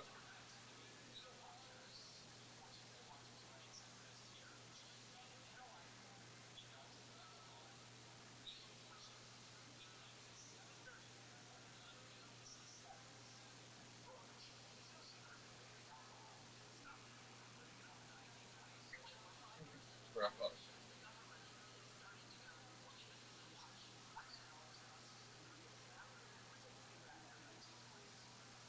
I love torturing myself. Why is that? Lost like another 100 yards of horse today. Dude, those are unrealized profits. That's not losing money. It still fucking sucks. Yeah, no doubt about that.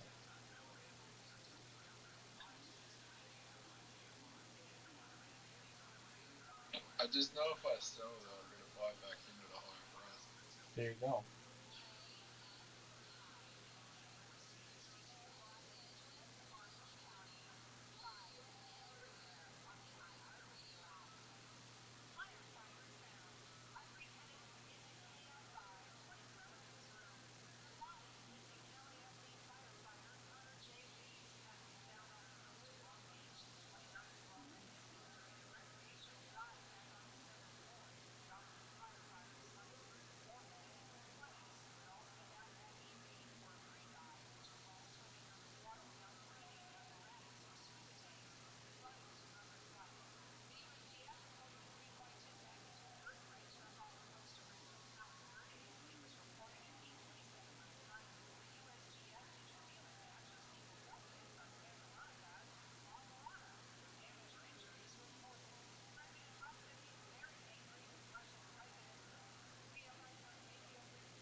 I know people that are.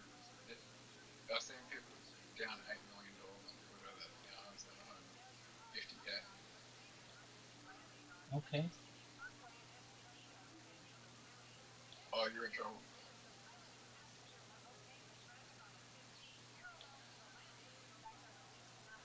Fuck you.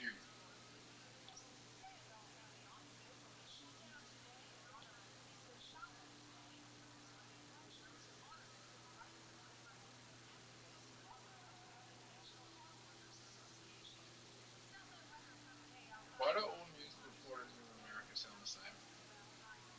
They are trained to sound like that so that it sounds like they're neutral. Oh, really? Yeah.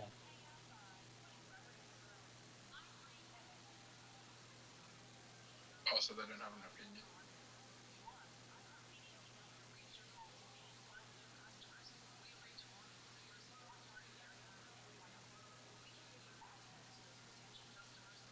But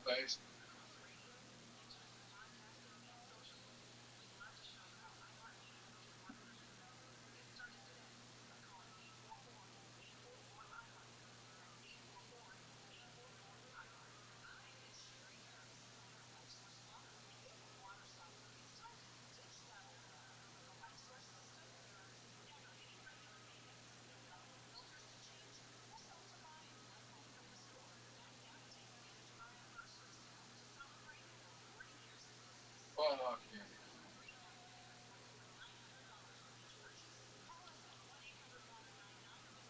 I swear that word always gets played every time we play. Not. Either you or me that plays it. I mean, it's an easy word to play, and it's worth a lot.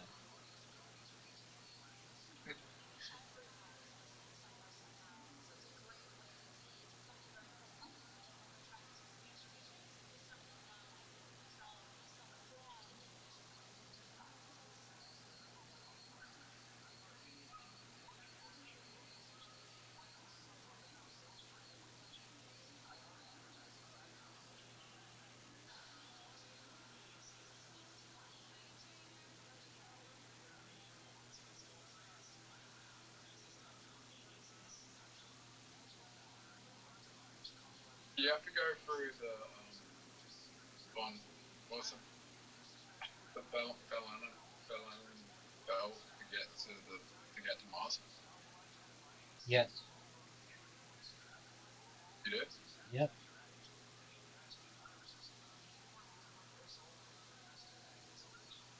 Does Elon know that no one's ever gone through it? Yeah, he's very silent on the matter, and at least Joe Rogan says the reason why is because he's got a lot of contracts with the government and he doesn't want to lose them.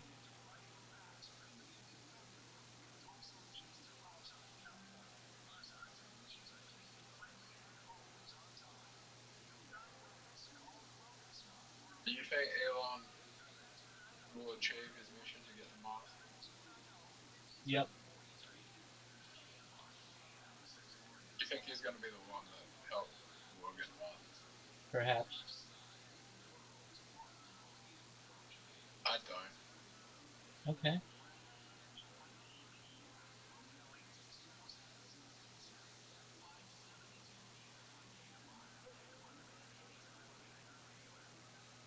I feel like he'll get help with a lot of the progression to get there, but I don't feel like we're ever going to see. I don't think it's going to be him that gets us there. Okay.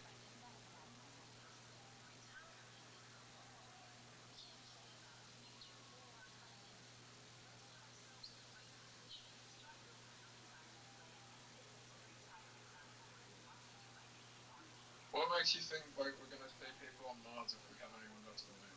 Life extension technology and mind uploading technology.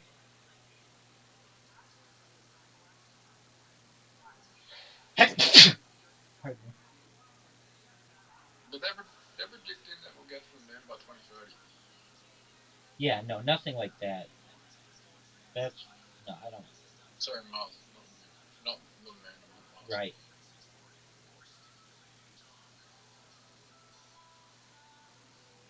Man, I am having trouble just even finding a word to When put. do you think we'll get? When do you think we'll get to the moon? Um, the moon or Mars? The moon. I mean, they say that they say they send stuff there, but I don't. I'm not. I'm skeptical. When do you think we'll go back? They'll tell people we went back to the moon. Um, Perhaps by 2050.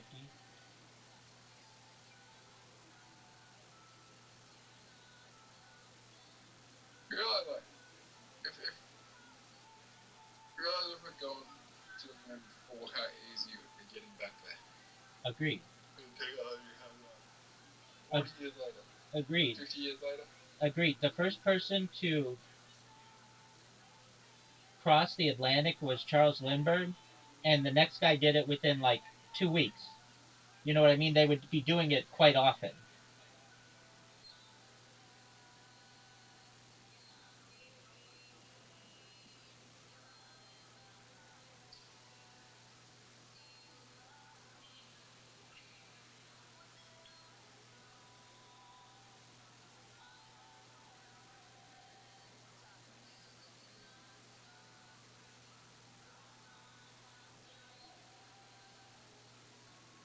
What happened they been back there? Look, it's too dangerous. If it was too dangerous to do it the first time, why did they do it in the first place? That's the question.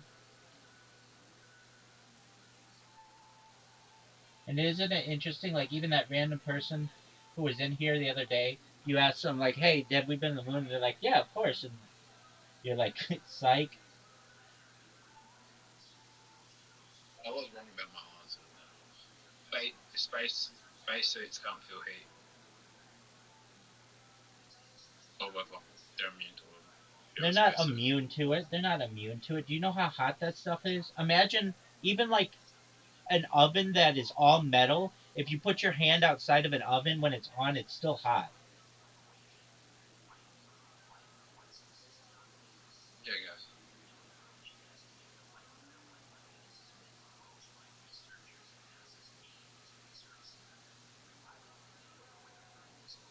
They would have known.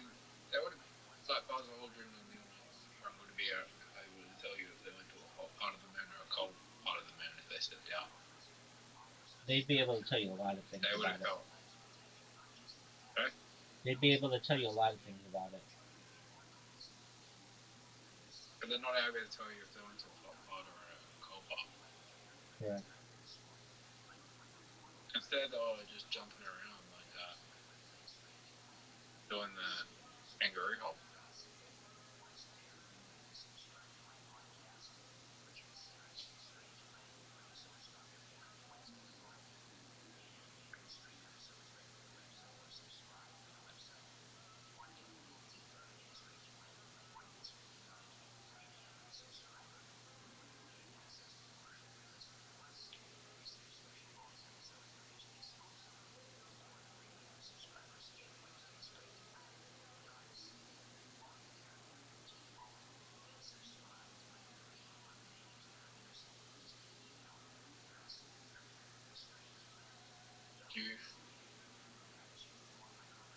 If you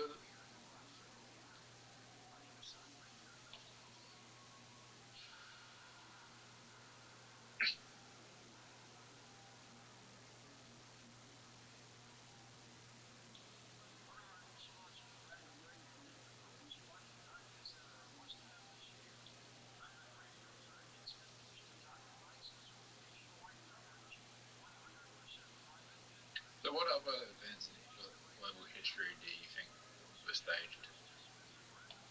Many of them. Like which ones? I have my opinions, but they're controversial, so I do my best not to talk about that stuff. The moon's a good start. Okay, here's one. Aliens. Like you not even like delved into aliens. But aliens are a big one. Aliens are real. They're not fake. Agreed. But you didn't always think aliens were real. I've seen UFOs. Okay.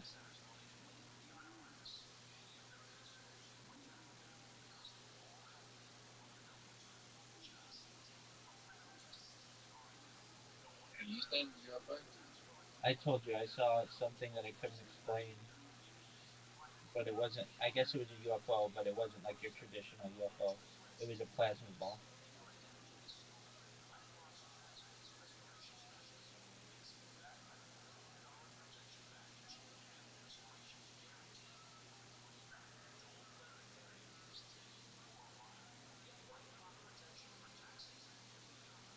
Oh, good one. Zit and Zin. Really good one.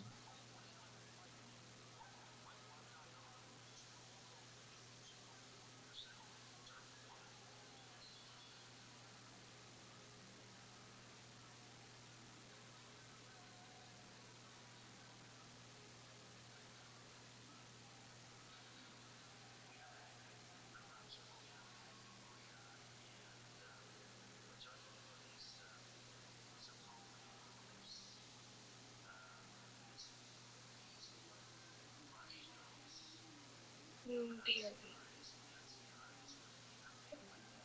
BRB.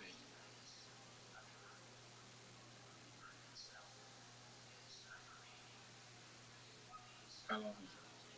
Of course you do.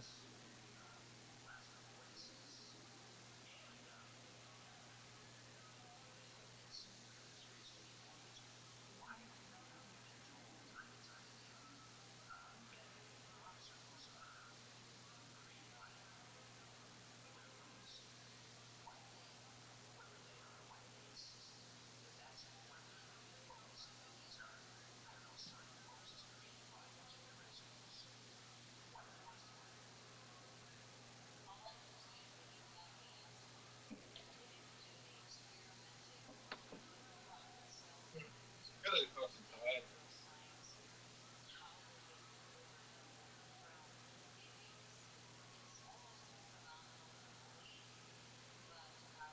You stay up. You stay up different than listening to black people when you're part of the world. I know.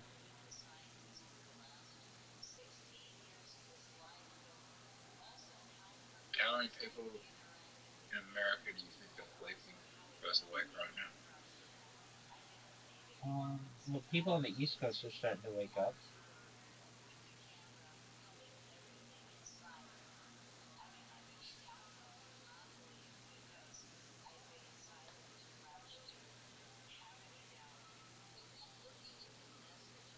America's a big country.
Oh, oh my god. Hello. How does it feel to come back from such a how does it feel to come back? I mean, it wasn't a huge comeback. It was whatever. I'm so tired.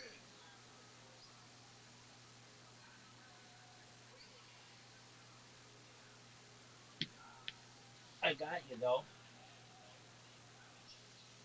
It's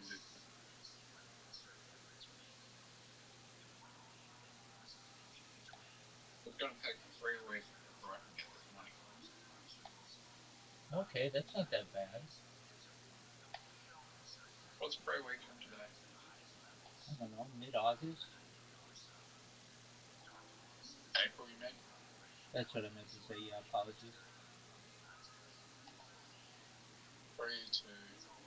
So by the 16th of April.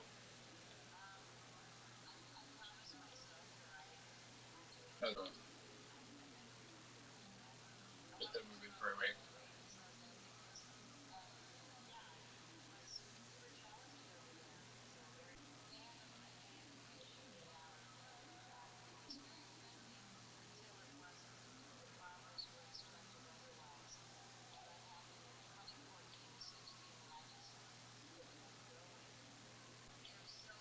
You want to play again?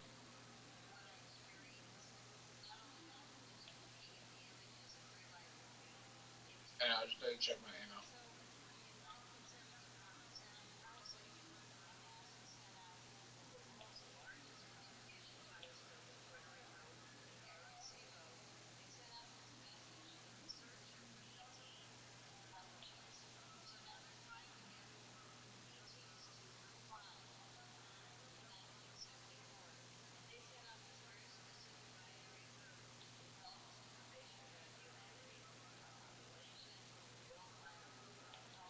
I just found out that I'm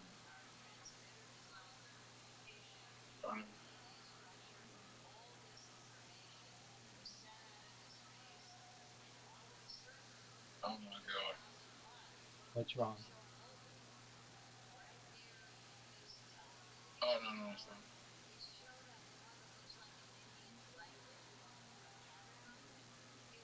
Right, look at the email. I don't think there's any way I can beat you. Sure, you can. I played yesterday in ranked. Somebody was doubling my score. They were beating me so badly, and then they ended up. I don't know what happened to them, but I ended up winning. But not because I came up with a bunch of great words, but because they passed too many times.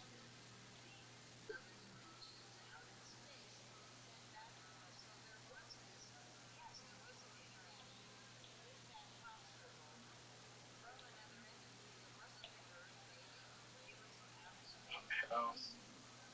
Please tell me this one. God. House.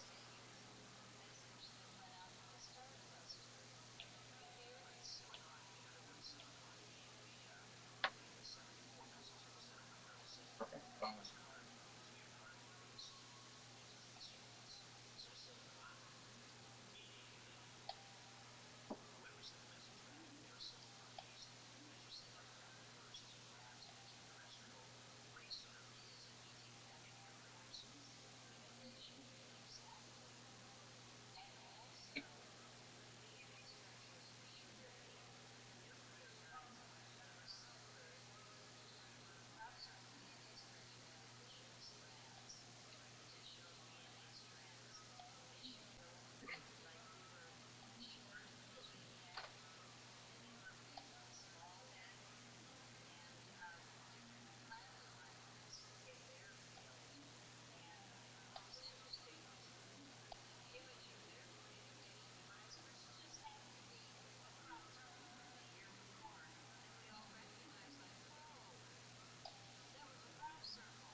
famous for them. Did you know that? I did not. Tell us something embarrassing about you, because everything seems like it is that every time I've tried to make you look good, you do it to yourself. So I want to know, like, what's something that you think is embarrassing about you? I just said that. I don't know how that got that last sentence. Like, I said that in the middle of the question, then he said it, and you guys are all like, ha ha ha ha ha ha. Like, what the fuck was that? Go ahead. Embarrassing thing I'm about you. probably the least funny member of my family. Now, we know that. Come on. There you go. Twiggy, you even said you don't want to do good. You don't like to do good. Remember when you gave that bullshit excuse? So we know you don't want to be funny. Give us something else. You ever, maybe something from your history. You ever poop your pants, or you ever prematurely ejaculate while on the dance floor, 7th grade dance? Little bump and grind going on. Rode an ostrich once. You rode an ostrich. That's when you came in your pants? That's so crazy. Does your wife know you call her that?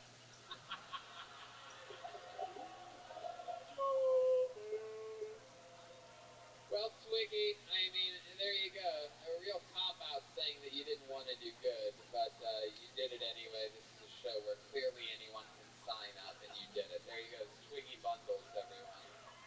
Keep it going. Think so? Now,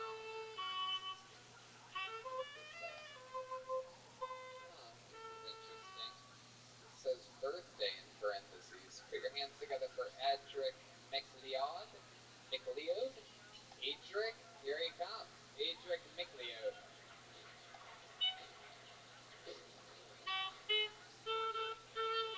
Adric McLeod, everyone. Arrival and the last Adric. Give it up for Adolf Hitler before. So I'm a type 1 diabetic, which sucks. Can't do a lot of things. I can still fuck dope, which is cool. And I don't like pulling out. So I'm the only diabetic that can enjoy a cream pie. So that's cool.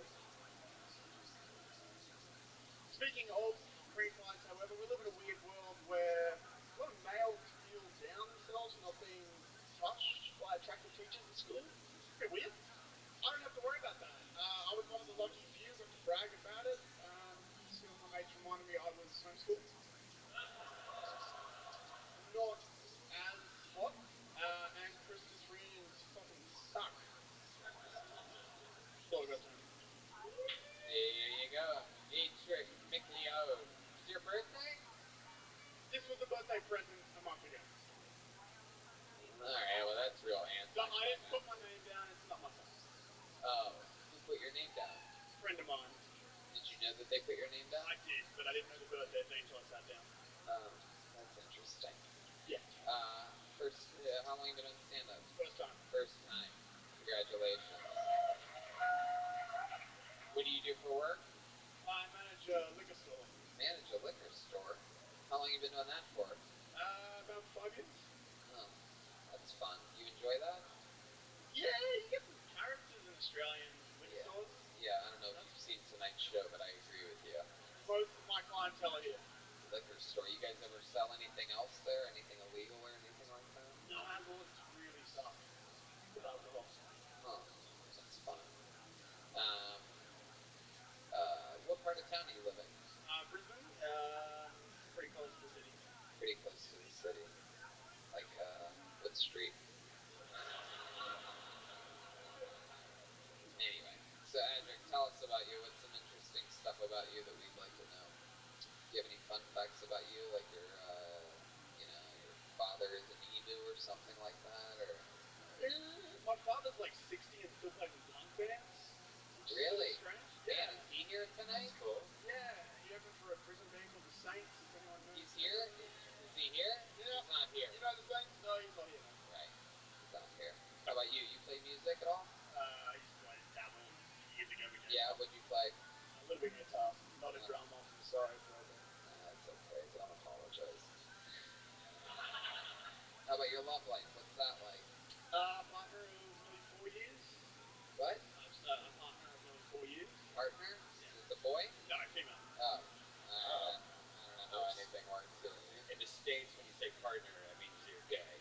I'm just, once you get to 30, you start thinking partner, it's weird. So romantic. Heck yeah. So, is there anything interesting about you that you could tell us about, Adric? Am I saying that right? Adric? Adric, yeah, when I was 5, I developed a phobia of taking a shit. Yeah. Why? What happened? I shat myself in a public store as a kid, and yeah. Okay, Red Band. Get it out of here. Yeah, that sucked, and so I was like, cool, I'm not doing that again. Nobody's I'm glad I couldn't hear you. I was laughing because everybody keeps yelling trash cans from the audience. He's starting to spread like a disease. I love it. Hashtag dildo party. A lot of people did the hashtag dildo party. That ended up trending worldwide.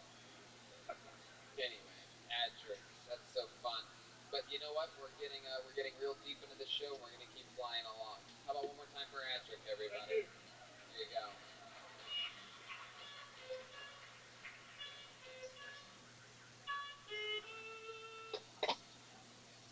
Fuck yeah.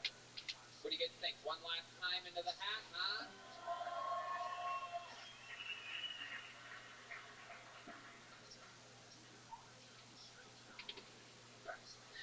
Hell yeah. You guys sure? One more time? We could get out of here now. Alright, fine. Let's do it. And your last comedian of the night goes by the name of Anthony Roth. Or Roth. Hey. Anthony. This is a big spot, man. This is closing the show. Is that Anthony? There we go. Coming from the bar, that's never a good sign.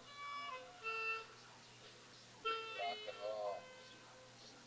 He's gonna be out of breath also.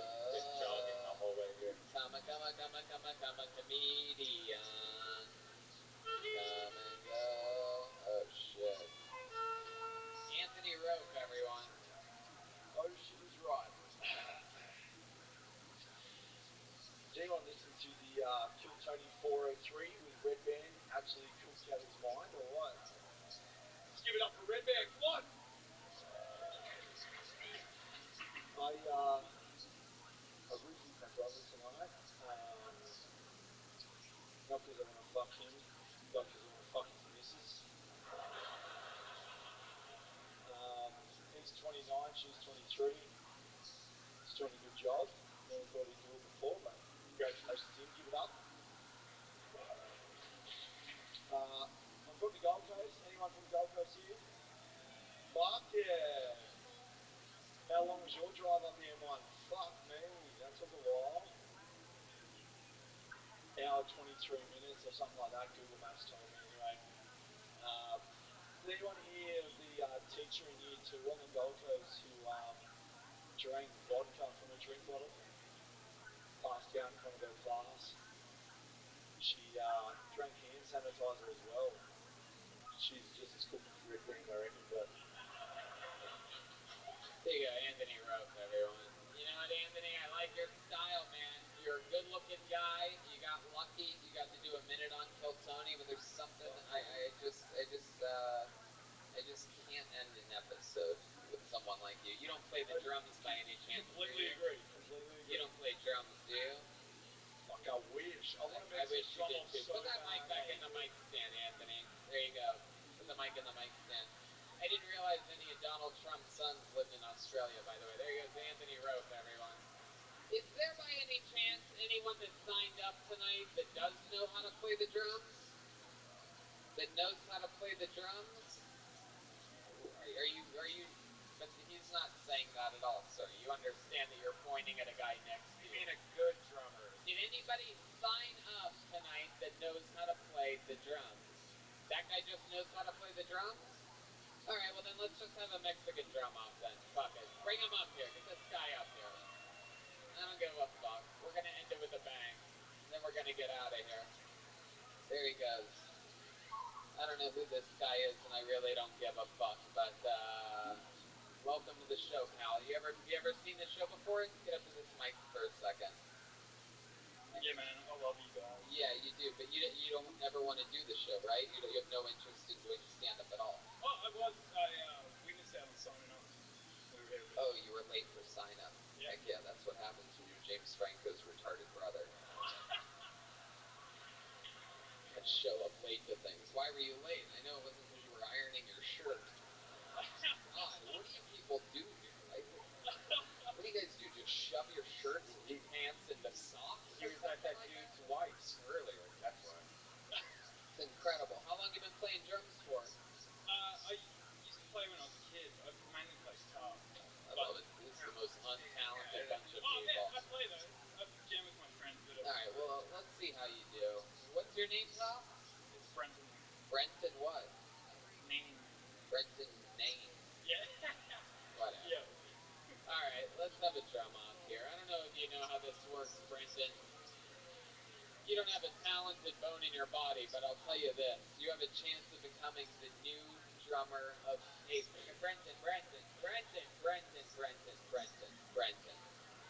Brenton. I don't know what's going on. I don't know if you're seeing fucking unicorns right now, but you need to pay a little bit of attention, alright? I get it. Your good looks get you through everything here in, Brisbane when you're out there on the Wick Cabin Camps?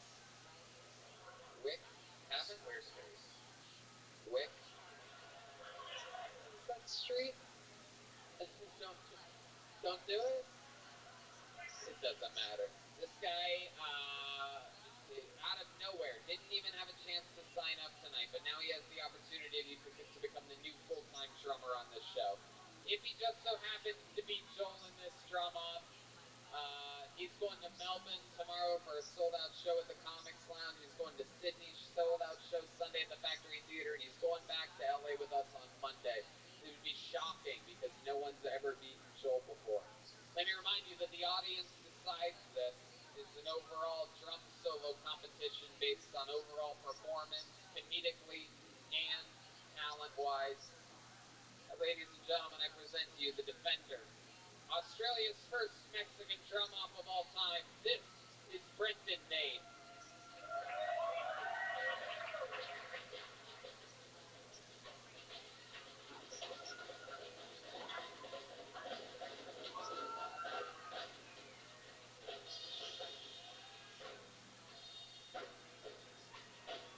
Oh, wow. Look at this. This could come down to the wire.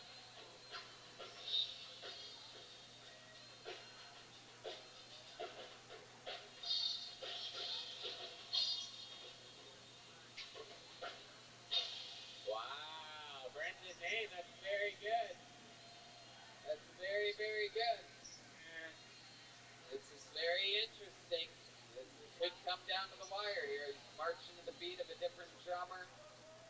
So let's see what happens here. Ladies and gentlemen, for the first time ever in Australia, to end tonight's episode, undefeated all time. He takes this very, very, very seriously. Everything we say is true. He could lose his fucking job tonight. So he takes this very seriously when someone comes up to compete with him. Defending his throne live in Brisbane, Australia, I present to you Joel Jimenez. Here we go. Oh! He's got the purple dildo! Oh my god! He's got the white dildo from Sacramento on his forehead! And I got the real one hanging down under, dude. He's got 3 pieces attached to him right now. This is incredible. A white penis coming off that blonde head. By the way, the top of his head, that's what Jeremiah's pubes look like all together. Here he is, defending his throne, undefeated all time. Triple J, Joel Jimenez.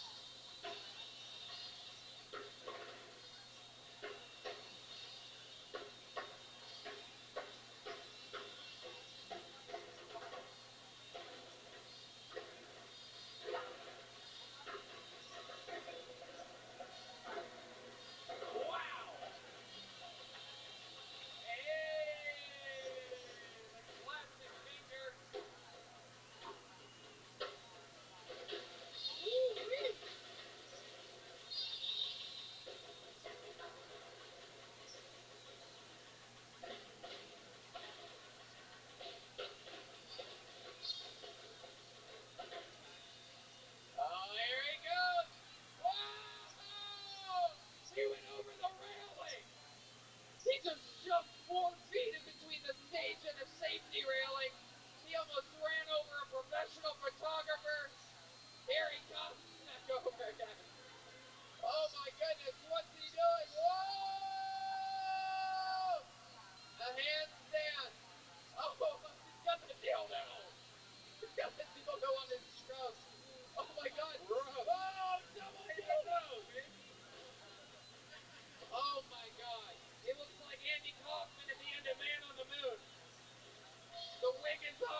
and then ending it with Anthony Rope.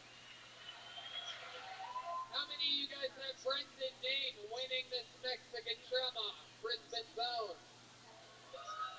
Even with the Brisbane zone, he just has his 3 buddies in the back. Okay. And how many of you have Joel Jimenez winning this? Wow. Who would have guessed? There you go. And still, the Mexican drum-off champion of the world. Honorable mention to Brandon Nate, given Australia's best Mexican drum-off they've ever had. That's the end of the episode, guys. Thank you so much. We love you. If you guys wait in line and behave properly, all in one order, we'll meet all of you on your way out at that back table in that next room over. Don't forget, D.C., New York City, Columbus, Pittsburgh, Cleveland, and a bunch of other fun announcements coming up. Jeremiah's headlining Huntington Beach, St. Louis, Kansas City, Chicago, and San Diego. JeremiahWatkins.com for that. He's got Jeremiah Wonder shirts. He's got Big Gay calendars for sale. A new episode of Jeremiah Wonders is out with Louis J. Gomez and a roadcast. Anything else, Jeremiah? And Jeremiah, stand up on social media in Australia. It's my first time here, and I absolutely love you guys. Thank you so much. Oh yeah, their first show in Australia. Another guy's first time in Australia as well. How about another hand for Joel Jimenez, everyone? Joel's official sponsored Ludwig artist. Anything else, Joel? Oh, I love you guys. It's great having my dick out all over the world. One more time for Joel, everybody. And we did it. How about one more time for his first time in Australia? The great Brian Redband, everybody. Thanks, guys. Fuck yeah, we did it. You guys got the party started. We're excited about this week here in Australia. Thanks for being the first. We love you. Good night.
episode of Kill Tony in Australia. What do you guys think? Should we do this shit?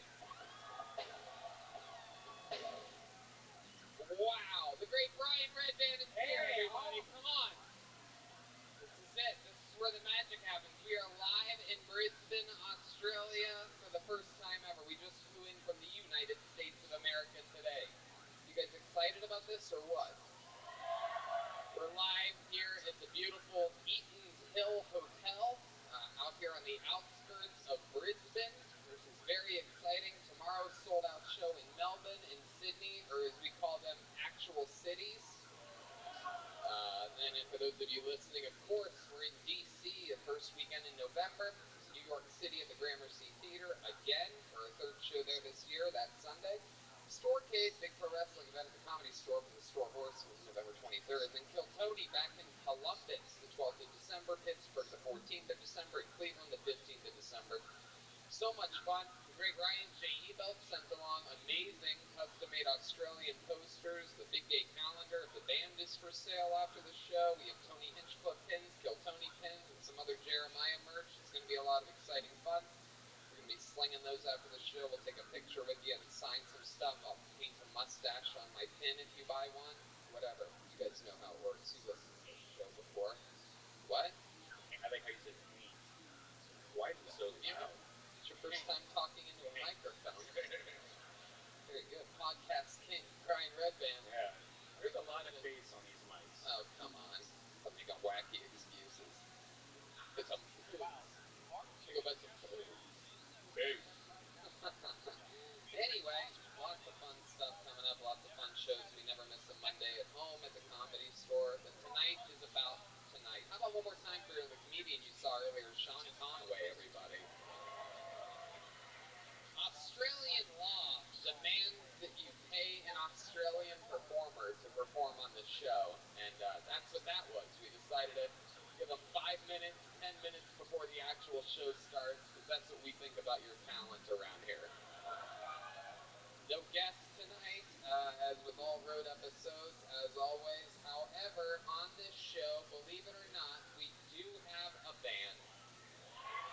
That's right. You guys paid good money for these tickets, so we could bring a whole fucking crew out here, and so we did. They are some of my funniest friends on the planet. This is their first time in Australia. This is their first time in front of an Australian crowd. Every single episode, they commit to being different characters. Maybe it's the return of a character we've seen before. Maybe it's the debut of a brand new character. So why don't you give them a big Australian welcome to the best damn band in the land. It's the Kill Tony Band. Jeremiah Watkins. Joel Jimenez, the Kill Tony Band. Here we go. Oh, I had a feeling we might see these guys. Wow. There he is. Look, it seems like they have a snake there. Oh, they got him. Oh, there they are. It's the Outback guys. It's Tippy. Is it Tippy? Tippy, mate. Tippy? Tippy is here. He's our famous Australian character. We've seen him on the show many a times, and it appears as though you're back to your motherland, huh?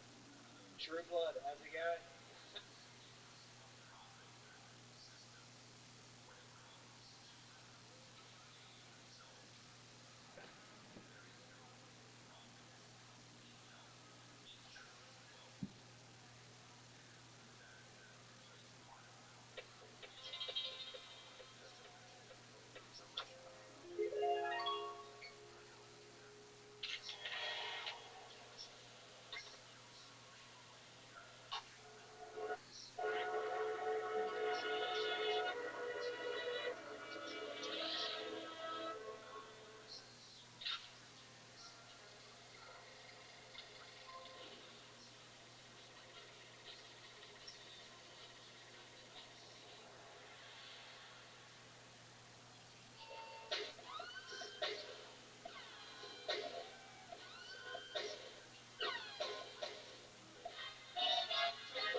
comedy audiences in the world. How loud can this place get right now?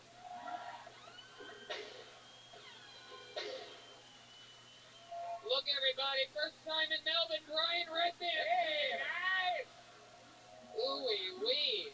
How exciting to be back at the Great Comics Lounge, where I've been many a times. You wouldn't know by the pictures that they have all over the walls. The people that have been here maybe once in their fucking lives. Yeah, I'm sure you guys come and see Seinfeld here all the fucking time, right? Bunch of bullshit. Come here once a year. We always have fun. How many of you have seen me do stand-up comedy in this venue before? All right, like 20 of you. Very good. Real good return audience. I get it. Hellhole. It's good to be here. It's good to be back in Melbourne. Stop number 2 on our crazy Australian, first ever Kill Tony Australian tour.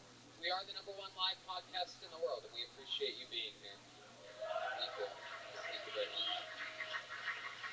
We travel all the time. It never ends, really. It just goes on and on. We are going more places real soon. Like you wouldn't believe it, but I switched the wrong papers. We're going to be in Washington, D.C. There it is. Another sold-out show tomorrow night in Sydney. Then we go to D.C. November 7th and New York November 10th. Columbus, Ohio the 12th of December. Pittsburgh the 14th and Cleveland the 15th of December. Tickets at deathsquad.tv, TonyHinchcliffe.com. You can just Google it, too. Well, don't Google it. You might get those ticket scalpers. Yeah, don't go through that. Don't do that. Ryan J. Ebelt made special Australian posters that we're going to be slinging and signing for you and taking pictures with you after the show if you're patient enough to wait around for it. There's also Kill Tony pins that glow in the dark and a couple Tony Hinchcliffe pins, optional facial hair with a Sharpie marker. I'll put it on if you want it.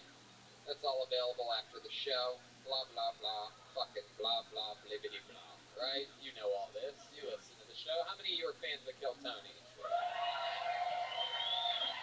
To be honest with you, normally I don't share a lot of inside information like this, but I had a thick beef penne pasta earlier, and it is not completely settled 100%. Yeah. What I would give to have some amazing infinite CBD right now for this upset stomach, because I am suffering from both anxiety and depression right now, in this very moment. I love working with Infinite CBD. They offer the cleanest, healthiest, and purest forms of CBD available. It's organically grown in Colorado. That's in the United States of America, the greatest country on the planet. It's pure CBD isolate, testing over 99% CBD. If you still haven't tried it, research has shown to help with a variety of different ailments, including anxiety, depression, insomnia, and much more. This month we're going to highlight the gummy bears. You know they have CBD gummy bears? They got some new flavors of these gummies too, and they're great for calming down when things get stressful or before bed to help insomnia. They have flavors like sour grape, sour peach, sour watermelon, sour blue raspberry, sour strawberry, and a seasonal favorite, apple pie, which is made with real apple cider. Go to InfiniteCBD.com, and if you use promo code Tony15, you get 15% off. That's InfiniteCBD.com. Use the code Tony15, get 15% off. You guys ready to start this show or what? We're live. Melbourne, let's fucking go. Believe it or not, as with all road shows, we're not going to have a guest tonight. However, we do have a band on this show. They've never been to Melbourne before, so this is very exciting for them. They always do different characters every episode of the show. We never know what they're going to be. They had a separate dressing room to get ready in here tonight, and sometimes it's the return of a famous character that they've done before. Like last night, they were the Outback nature people. The fucking Steve Irwin. the animal, Australian animal people, whatever the fuck you guys call those. Stingray guy. Yeah, exactly. Your old emperor or whatever the fuck he was here. Anyway, sometimes it's a brand new character. Let's see what they are together. Give them a big Melbourne welcome. It's their first time performing in this city. Make some noise for the best damn band in the land, the Kill Tony Band. Jeremiah Watkins and Joel Jimenez. Here we go. Whoa! Whoa! Here they are.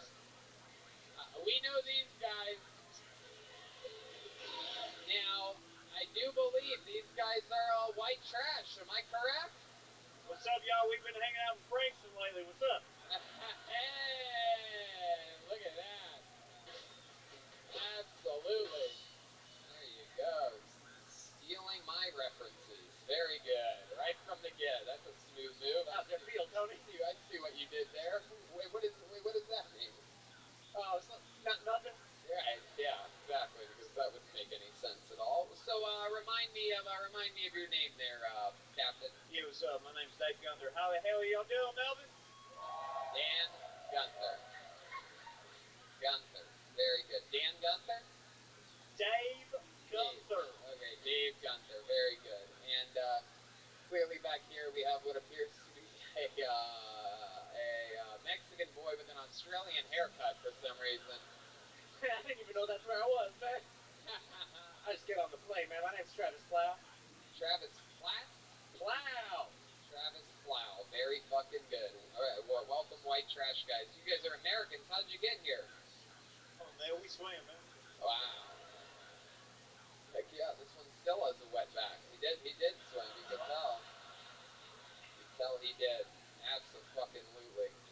Well, I'm excited you guys made it here for your first time in Australia. So we have the band, we have Brian's soundboard, which brings me to this, the good old Melbourne Cup, everyone. Here we are. A bunch of people signed up before the show. I think you guys know how it works. I pull a name out of the bucket, we get to meet them all together. Sometimes it's somebody's first time trying stand-up comedy. Sometimes they're a local comedy hero trying to make a big break on the #1 live podcast in the world. I pull your name out, you get 60 seconds uninterrupted. You know your time is up and you hear the sound of a kitten. That means wrap it up then, or else you're gonna bring out the angry fucking shit. The angry motherfucking, what is it? Heel Street Bear. Who gives a fuck? Sure. Some gay street. There it is. Oh, it's a kangaroo. That's right. It's a very, very exhausted kangaroo. You guys ready to start this show or what? Stairways right here during the middle. Very easy. I guess you could also sort of come up this way if you try. Don't really go up that way. If you go that way, try to make it to the middle. Just weasel your way in. Maybe this nice guy, maybe this Australian Justin Bieber will push his seat in a little bit so you guys can get in here. Maybe not, obviously. What an asshole. Incredible. Not surprised. You guys ready to start this thing or what? Come on, Melvin, I think you can do a little bit better than that. You guys ready to go? Jesus. Put your hands together for your first comedian. One-word name. His name is Raul. Raul is starting the show. Here we go. TNT, dynamite here. Oh, that's not Raul at all. It was a little beat boy. What's going on here, Raul? Is he coming? Come on, buddy. Come on, pal. Raul. TNT, he's dynamite. Fuck yeah, Raul. Here he is. One more time for Raul, everybody.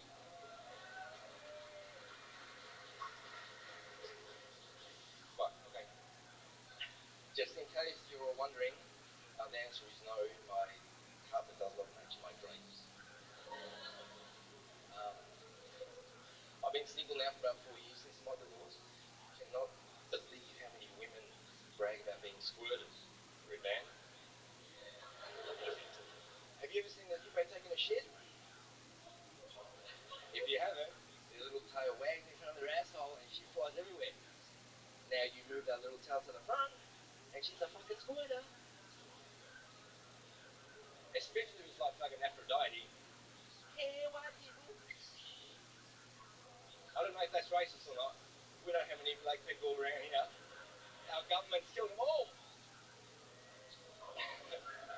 I had a girl one time squirt accidentally in my mouth. In my mind, I said, don't be a dickhead about it. You know, it was probably an accident. I've got to be nice. But my body reacted like this. That's it. Wow.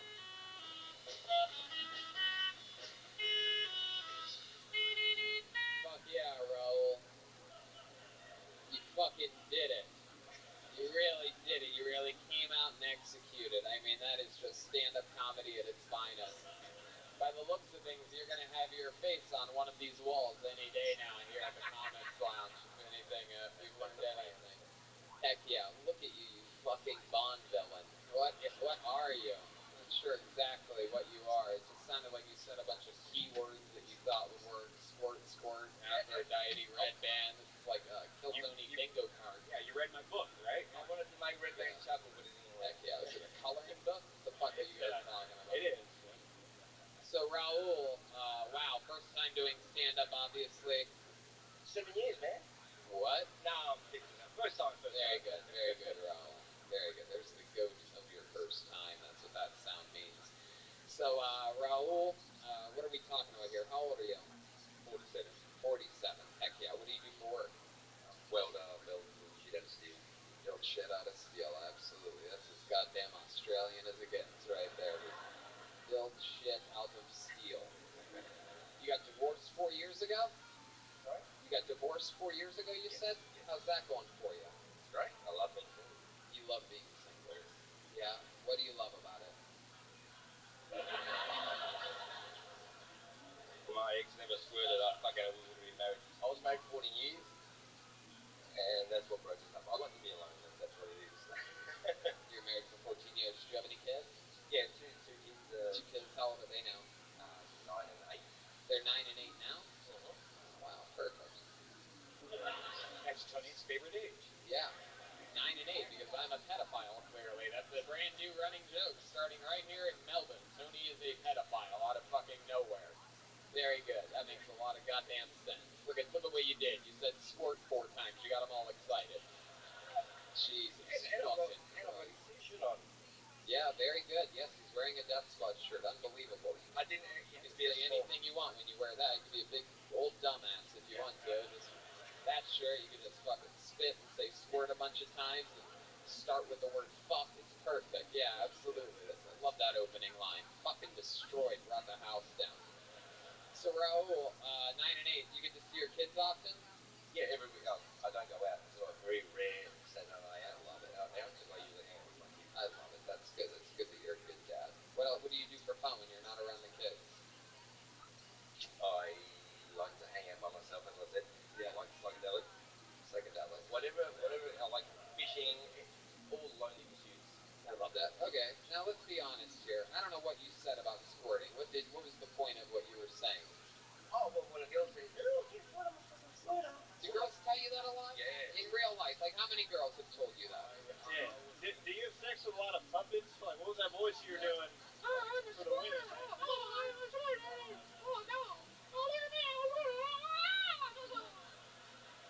I want you to think really hard. Like, how many girls in real life have told you that they're a squirter? 10 girls. 10 girls. And this is all in the past 4 years. Yeah. So you got divorced. Was your wife a squirter? No, the only thing squirting out of her was fucking babies, right? And then here you are, 4 years single. That means you're basically averaging, what, 2.2 squirters per year, right? Something like that, right? Around between 2.2, 2.4 squirters per year. So once every 4 to 6 months, there's another, I'm a squirter!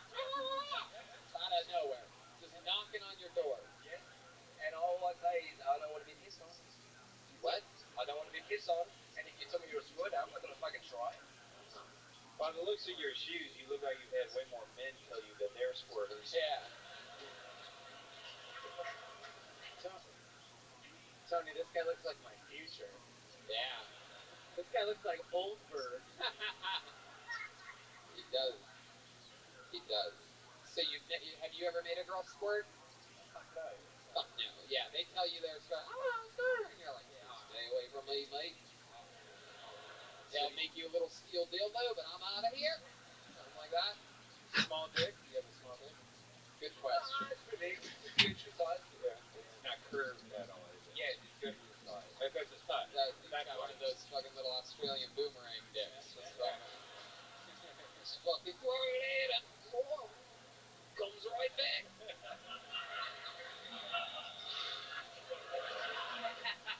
I love it, Raul. Well, man, it was a lot of fun. You fucking take the jokes like a champion. You have a great sense of humor, and it's not easy getting this show started very clearly by your performance, as we could tell. But you did it here tonight. That takes a lot of balls. Congratulations. Raul, everybody. Let's get it going. TNT, and he'll win the fight. Okay, this should be interesting. Make some noise for your next comedian, Kanye East. Kanye East. Heck yeah. See what happens here. Here we go. Here comes Kanye. Hell yeah. One more time for Kanye East, everybody. What's going on, Melbourne? I'm happy to be at the Death to Tony show. And I want to ask you a question. Have you ever worked in a 7-Eleven? You don't work in the 7-Eleven, but if you did and I came in and you had a candy bar selection, I don't have enough for the Snickers bar. I don't have the last 80 cents. Can I have it? No one says no to Kanye. I don't. Why do you look at me like I'm a guy who's not cool? I know how to be cool. I'm one of the biggest rappers this side of the equator. What are you talking about?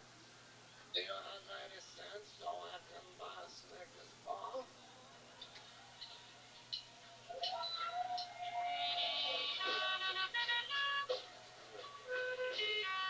Kanye East, everybody. Wow. Jesus walks, but clearly you do not. Wow. This is great. There you go. Okay. Kanye is not my real name. I know. Amy Schumer is your real name. Yeah.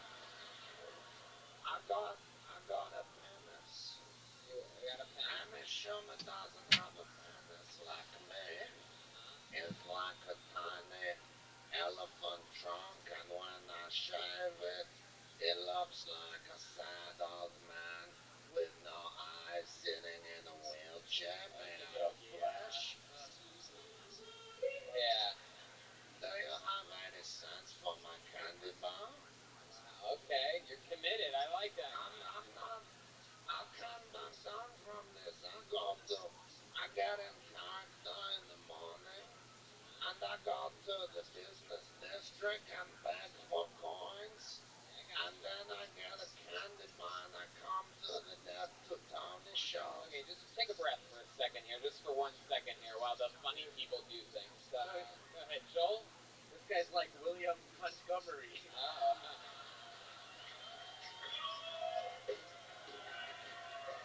Hold on.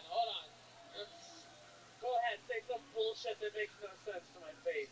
No, I'll tell you that I used to play in the Alright, he did it. I used to play in the Chesky Krumlov marching band.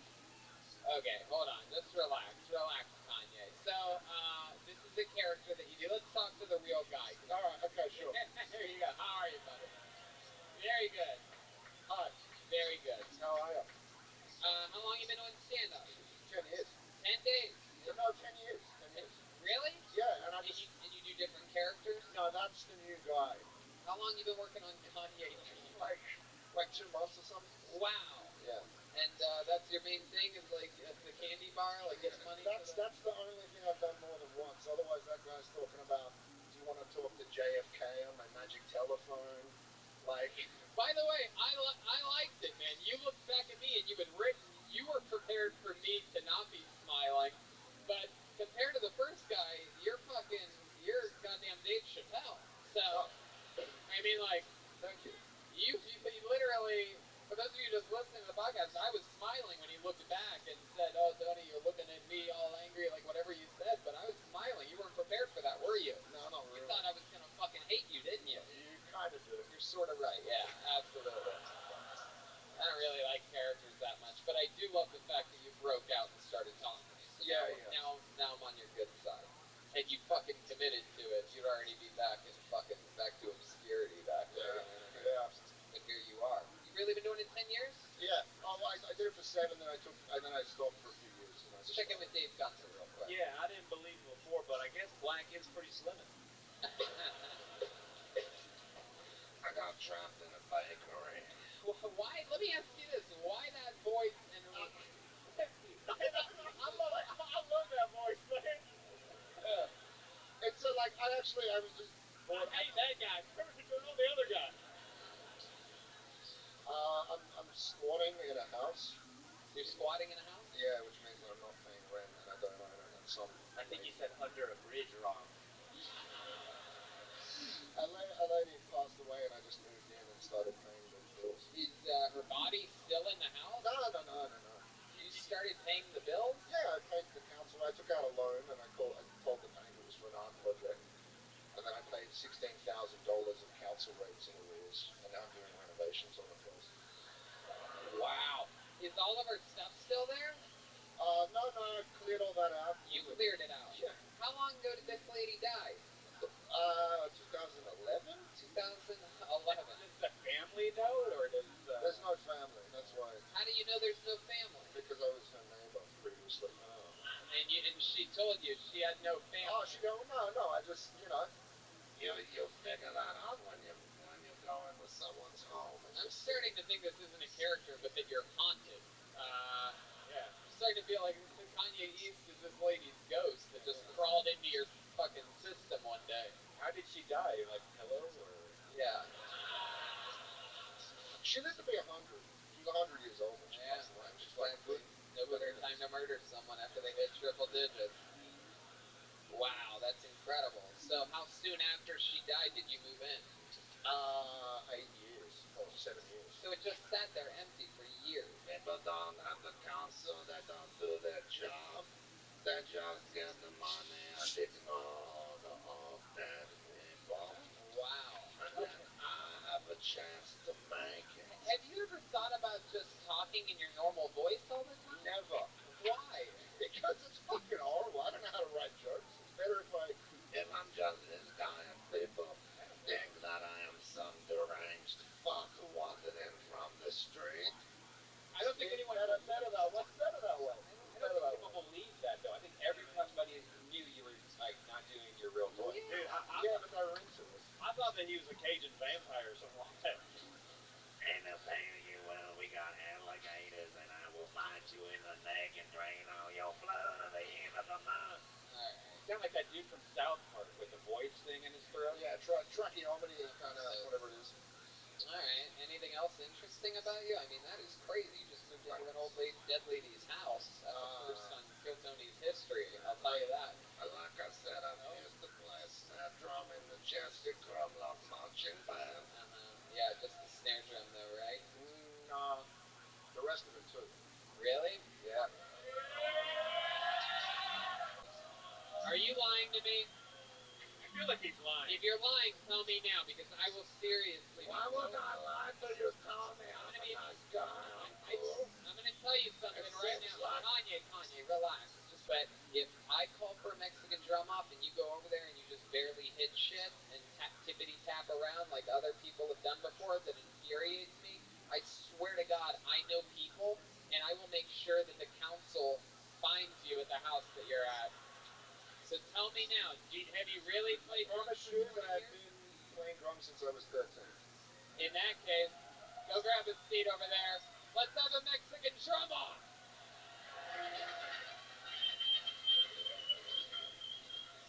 Now, before you play, Kanye, let me just remind everybody, because there might be some people out there who it's their first time, and I can tell this is the type of audience that wants to see blood here tonight. I can tell this is the type of crowd that wants to see history get made.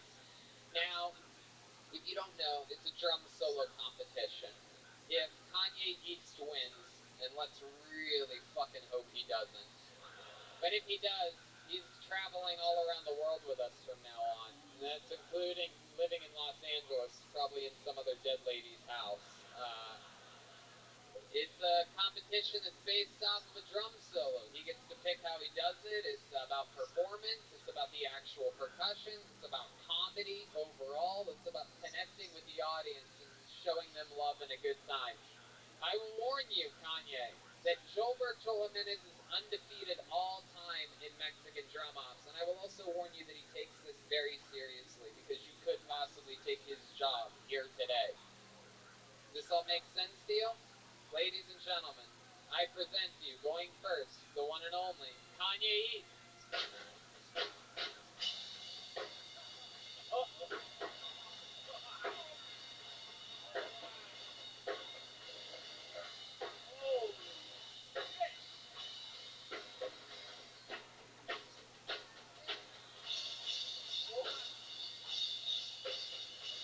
Very concerning.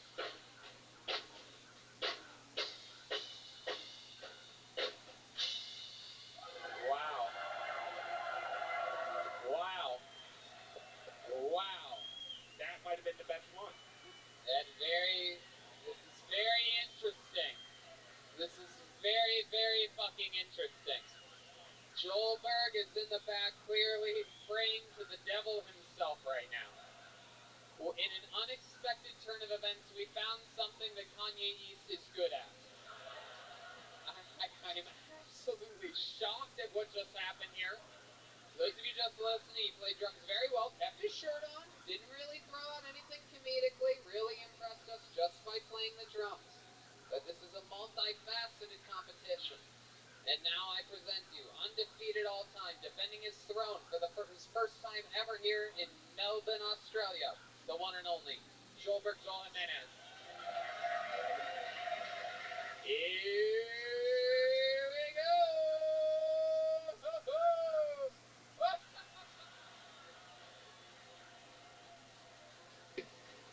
He's wrapped himself in toilet paper. He's got ski goggles on. He's got the purple dildo. It's in his mouth. He has a bottle of beer, and he has the white dildo that first made an appearance in Sacramento. Joel, did you hear this guy's drum performance? This guy doesn't exist to me, Tony. I know this is your guys' first... I've never battled a fucking character before. I know this is your guys' first time seeing it live. He's got 2 dildos in his hand. He's here for business. I'm not even gonna use the fucking stick. He's like, oh my god, he's gonna use the dildos!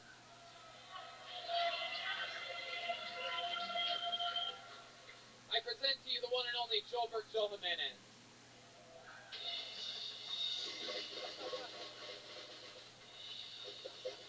He's using the dildo!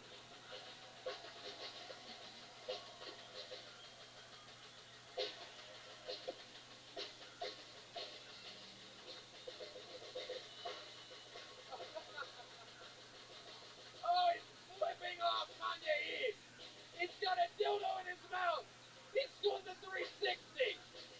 We've seen this before. He's going out into the audience with a snare drum, hitting it with the purple dildo. Somersault. Spinneroonie. Toilet paper's everywhere. I just saw his asshole for a second. Butthole was out. Oh!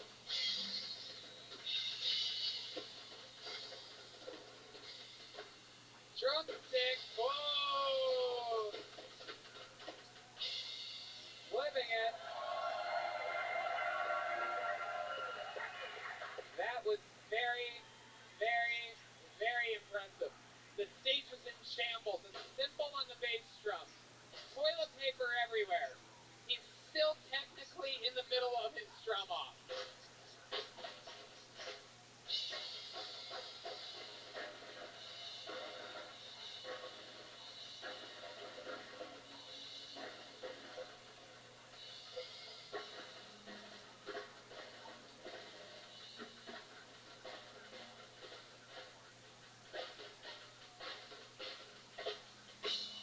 Wow.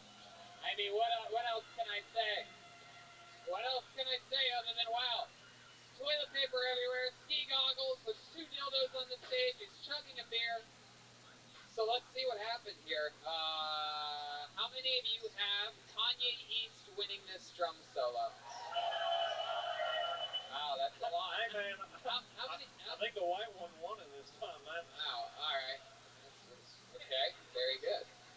It's Dave Gunther. Okay. So how about okay? Let's do it again. How many of you have Kanye East winning this? Do it. It's pretty good. How many of you have Joel Jimenez winning this? Well, there you go. Wow. That was the closest one yet, man. Very close, Kanye East. Very close. Good effort. And great job. There he goes, Kanye East, ladies and gentlemen. That was a close call. Damn, we almost lost you, man. That was a close call. I was about to stab myself in the heart. I'll fucking shoot myself in the head. I'm willing to die for this shit. Wow. This fucking rich troll. Oh my god. I played drums for 10 years. How about you try to be your fucking self, you idiot? Wow. Very impressive. How about one more time for Joelberg, everyone? He said it many times. He will die up here before he loses this job on this show. Pull another name out. Make some noise for Liam O'Brien. Liam O'Brien. Here we go. Kill Tony, live from Melbourne.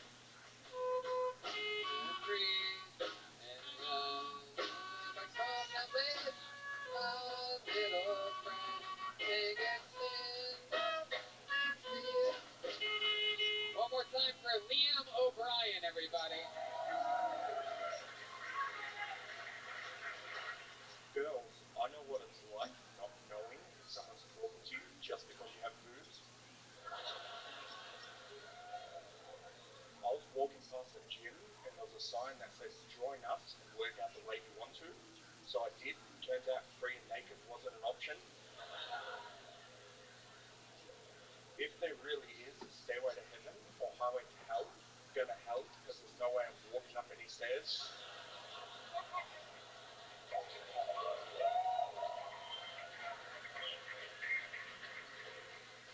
A cop was holding a sign that said stop police, so I hit him with my car. Pretty sure that stopped him. I entered a fun run. They lied to me, it wasn't fun at all.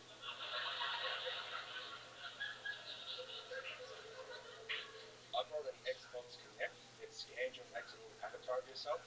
I tried it out and a message came up saying please scan one person at a time. Wow. Fucking Kill Tony, that's the name of the show. Yeah. You fucking did it. Look at you, you fucking... Absolutely. Hell yeah. Where do I even begin with you, you big sexy beast, huh? Look at you, you look like the man in the moon. You look like the little boy from Up. You also look like the house from the movie Up. It's true. The house that Kanye East lives in? My goodness, you are adorable. Thank you. You just big fucking, look at you, you put the bun in Melbourne. Let's check in with Dave Gunther over here. Yeah, man, he looks like he ate the dingo and the baby, man.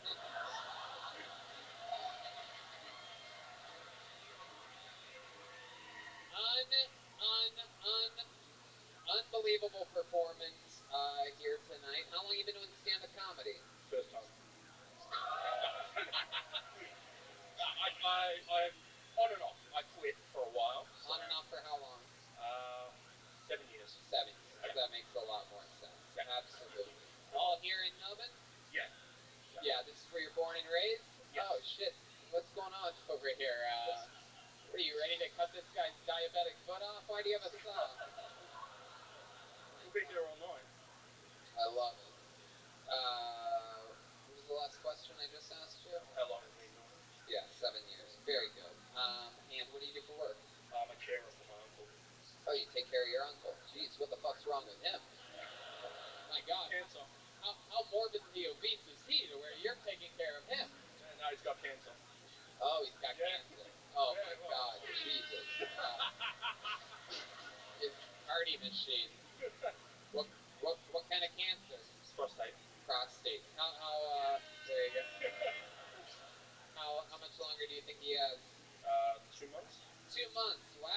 yeah, so it looks like you're gonna move into his house when he dies, huh? Yeah. Absolutely.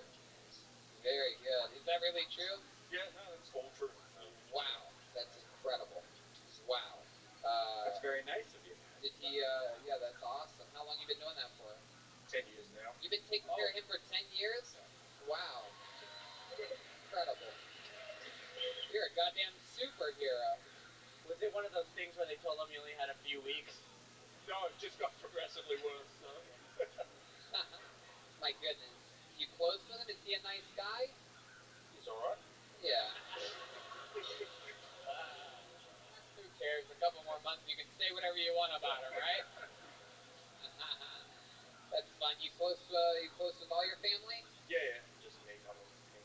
Yeah. And you're able to. How do you support yourself from that? Your uncle had money or something? Government. Yeah. Oh, very cool. Very cool. So obviously, you got it's a big government. What do you do for fun, Liam? Other than stand up? Just the movies. Go to movies? Yeah. What else? Conventions, Comic-Cons. Conventions, Comic-Cons. Are you into cosplay? Do you dress up? No. I can't find costumes that big. Right. I don't buy that for a second. Be my Wait a Indiana minute, Jones. If you could dress up as someone, if you could get any costume made for you, who would it be? I honestly haven't ever thought of it. You've never thought of it? No. Like, I know I have the typical nerd look, but to me, that's the next level. Right. So. Right. How about Love Life? That's stage 3 nerdom. You ever go on dates or anything like that? No. Never? No. It's too expensive. Really? I can barely afford it. You ever kiss a girl? Yeah. How long's it been since you kissed a girl? Kissed? Hooked up or just? Sure. All of them. All of the above. 3 months ago, probably just hooking up. So what was who'd you hook up with 3 months ago? Just a random off Plenty of Fish. Plenty of Fish? Wow. So my goodness, what did she look like, huh? just looked like me. Her name is Enemy. Amy.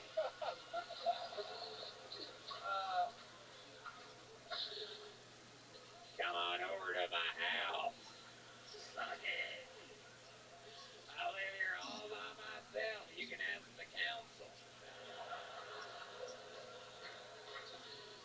Come on over here. I got some drumsticks over here.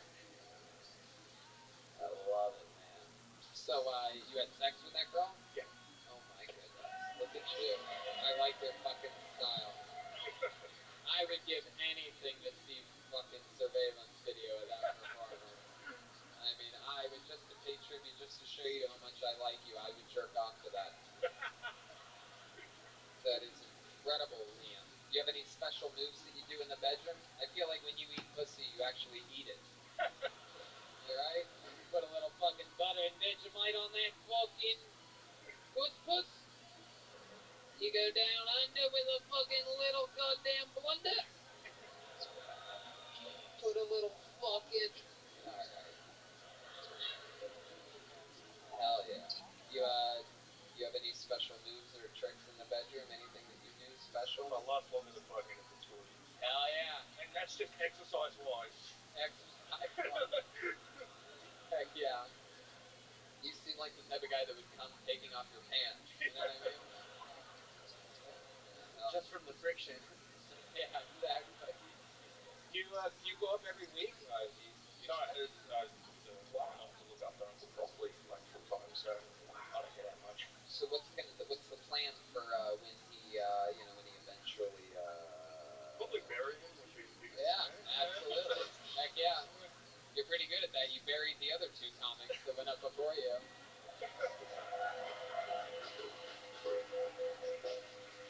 Fucking the Melbourne Undertaker over here, just fucking killing motherfuckers, man. I love your style, dude. Thank you. So you ever get to travel? You ever get to do anything crazy? You're just pretty much here. Just pretty much here. Other than burying him, any other big goals or plans? I'm sure you've thought about this. No, I haven't really. Really? No. Huh. Interesting. My goodness. What did he do when he was your age, younger, anything like that? You know? He's a cleaner for a college. Then he was. So he was around a lot of cleaning products. Probably, yeah.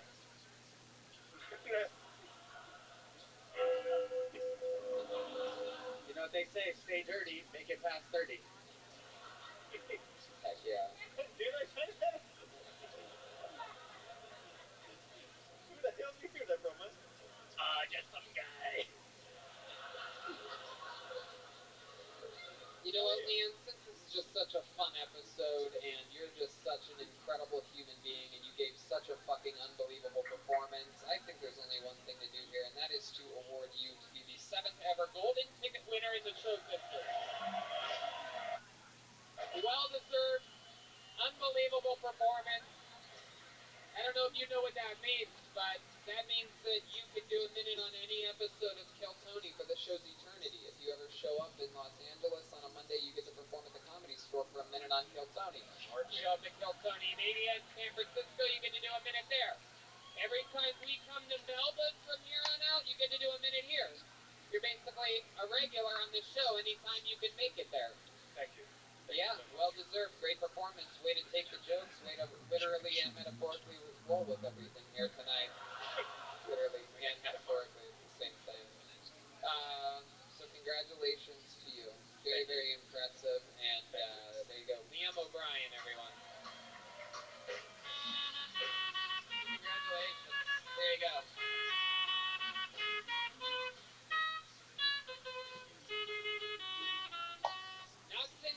Not since Willy Wonka has a guy shaped like that won a golden ticket. Yeah.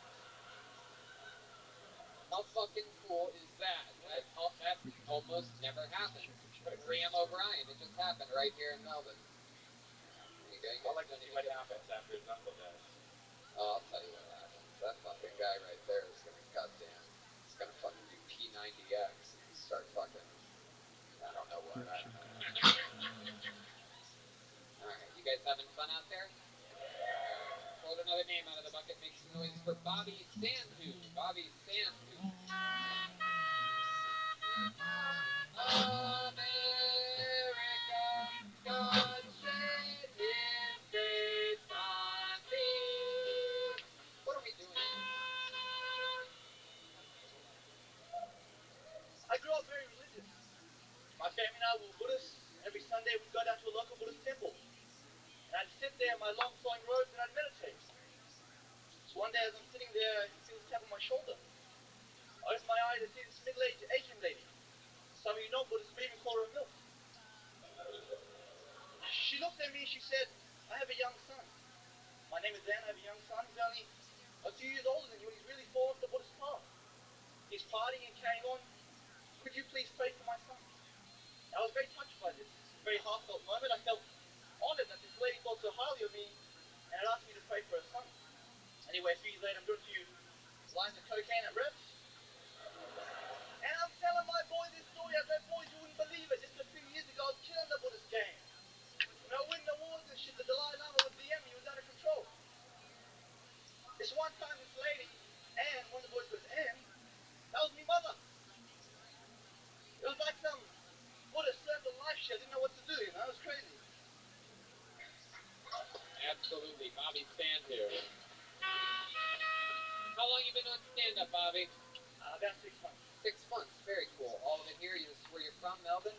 I'm from the Central Coast. I moved here about a year and a half ago. So Central Coast. Where is that sort of Hour geographically? and a half north of Sydney, yeah. Hour and a half north of Sydney. So that's south of here? North of Sydney. My geography is not, you know. You don't even know? I'm supposed to be the one that doesn't know. Sydney's south of here, right? How old are you, Bobby? How old are you, Bobby? I'm 19. Wow. 19. Wow, 19. There you go. I was right. You do have a very youthful, yet mature about the way you look. Heck yeah. How's it going, man? 19 years old, 6 months into the game. What do 19-year-olds do for fun in Australia? Well, the reason I moved to Melbourne when I was 15, that's a good one. That's a good one.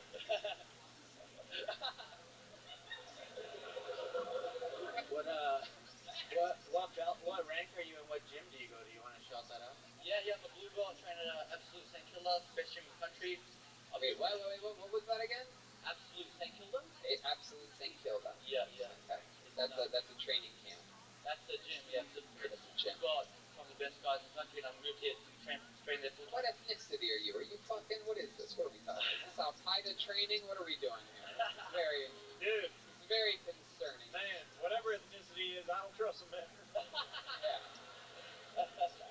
Yeah, I got a couple American patriots behind you, so no quick moves, right? Get nervous. What ethnicity are you?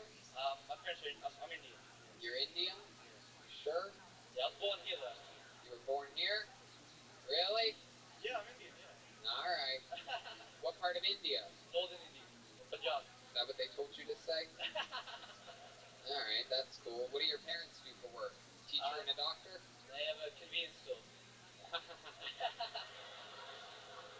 Wow, I thought I stereotyped them, but Real Indians, yeah. you really threw them either under the bus or on top of a train. I'm not sure. Yeah.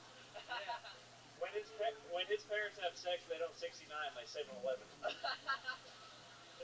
That's true. And sometimes they also do it slum doggy style. Shy one. Hell yeah. Wow. Yeah, it's impressive, right? You're on the #1 live podcast in the world. I cannot believe I'm up here. 19-year-old little fucking young buckaroony. What do you have, a blue belt, you said? Yeah, yeah. Do you think your body has helped you in jiu-jitsu or hindered you, like being tall and skinny? Like, there's pros and cons. Like, if you look at the world champions, they're all different sizes and shapes.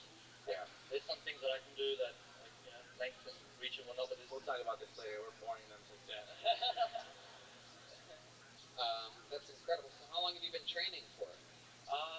Last 4 years, but like seriously, last 2 years I started competing and making that the thing I want to do. Like, you know. That's awesome. Is that what you like? Is that where you put all your focus into? You have a job? I work weekend security every now and then, just enough to make it easy to train. But I tore my medial meniscus about 2 months ago. Yeah. So I just started doing. I was doing comedy like once a week, and I just started doing comedy every night. Trying to do as much comedy as possible. Now you're doing it every night. Yeah, I'm doing it every night. Yeah. Yeah. Lucky enough, Melbourne's great. You've got people that have mics and everyone's cool. How about youthful things? Do anything youthful? You ever play like Fortnite or anything like that? Not really into. I do a lot of drugs. I guess that's useful. What? You do drugs? You do the stereotypical Australian cocaine? It's like all my act is like all drugs, but I'm almost a cop as well on the side, so it makes it a bit. Yeah. Hell yeah. So you do a lot of drugs? Told you he doesn't trust him, man. My parents wouldn't. Did you not hear him say he's a blue belt, you idiot? My parents wouldn't let me come to Melbourne if I told them I was coming for jiu-jitsu, Indie parents. So I told them I was coming for becoming a cop, applied, and I just kept doing each of the tests, and now I'm like at stage 9 and almost in. Heck yeah. So is the last comedian's uncle. He's on stage 9 too.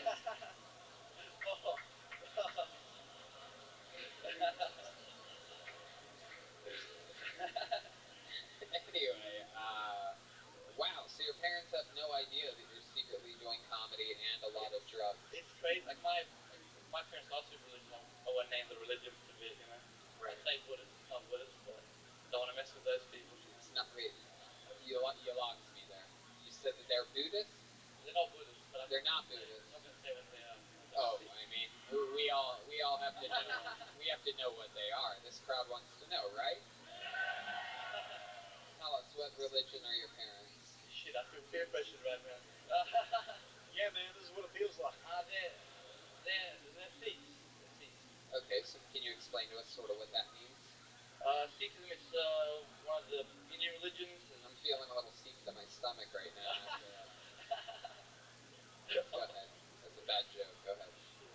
Not that funny. My biggest fear was that someone would find out about everything else I do from comedy. I feel like a lot of people see this podcast and sort of gone into that direction. We can't really turn back now. Wow. Wait, you think somebody in this audience is going to find your parents and be like, your son's living a lie? There's a lot of Indian taxi drivers out there listening to podcasts, you know what I mean? Like, yeah, I mean, anything can happen. Indians never use computers. Wow. That's so interesting. It's crazy. Like, I wear a turban all the time. Like, I look completely different. You wear a turban? I run, like, kids programs at the temple. Oh, my goodness. Pop is the temple's president like it's crazy. Wow, this guy's clapping for that. Oh yeah. Clapping for the kids thing or the turban? Both. Wow. You do that stuff too? You wear a turban sometimes? What the fuck then, man? He just likes brown pride, dude. I don't know what goes on here in Australia, but in America, wearing a turban does not get an applause break. All right. Sorry. Never forget.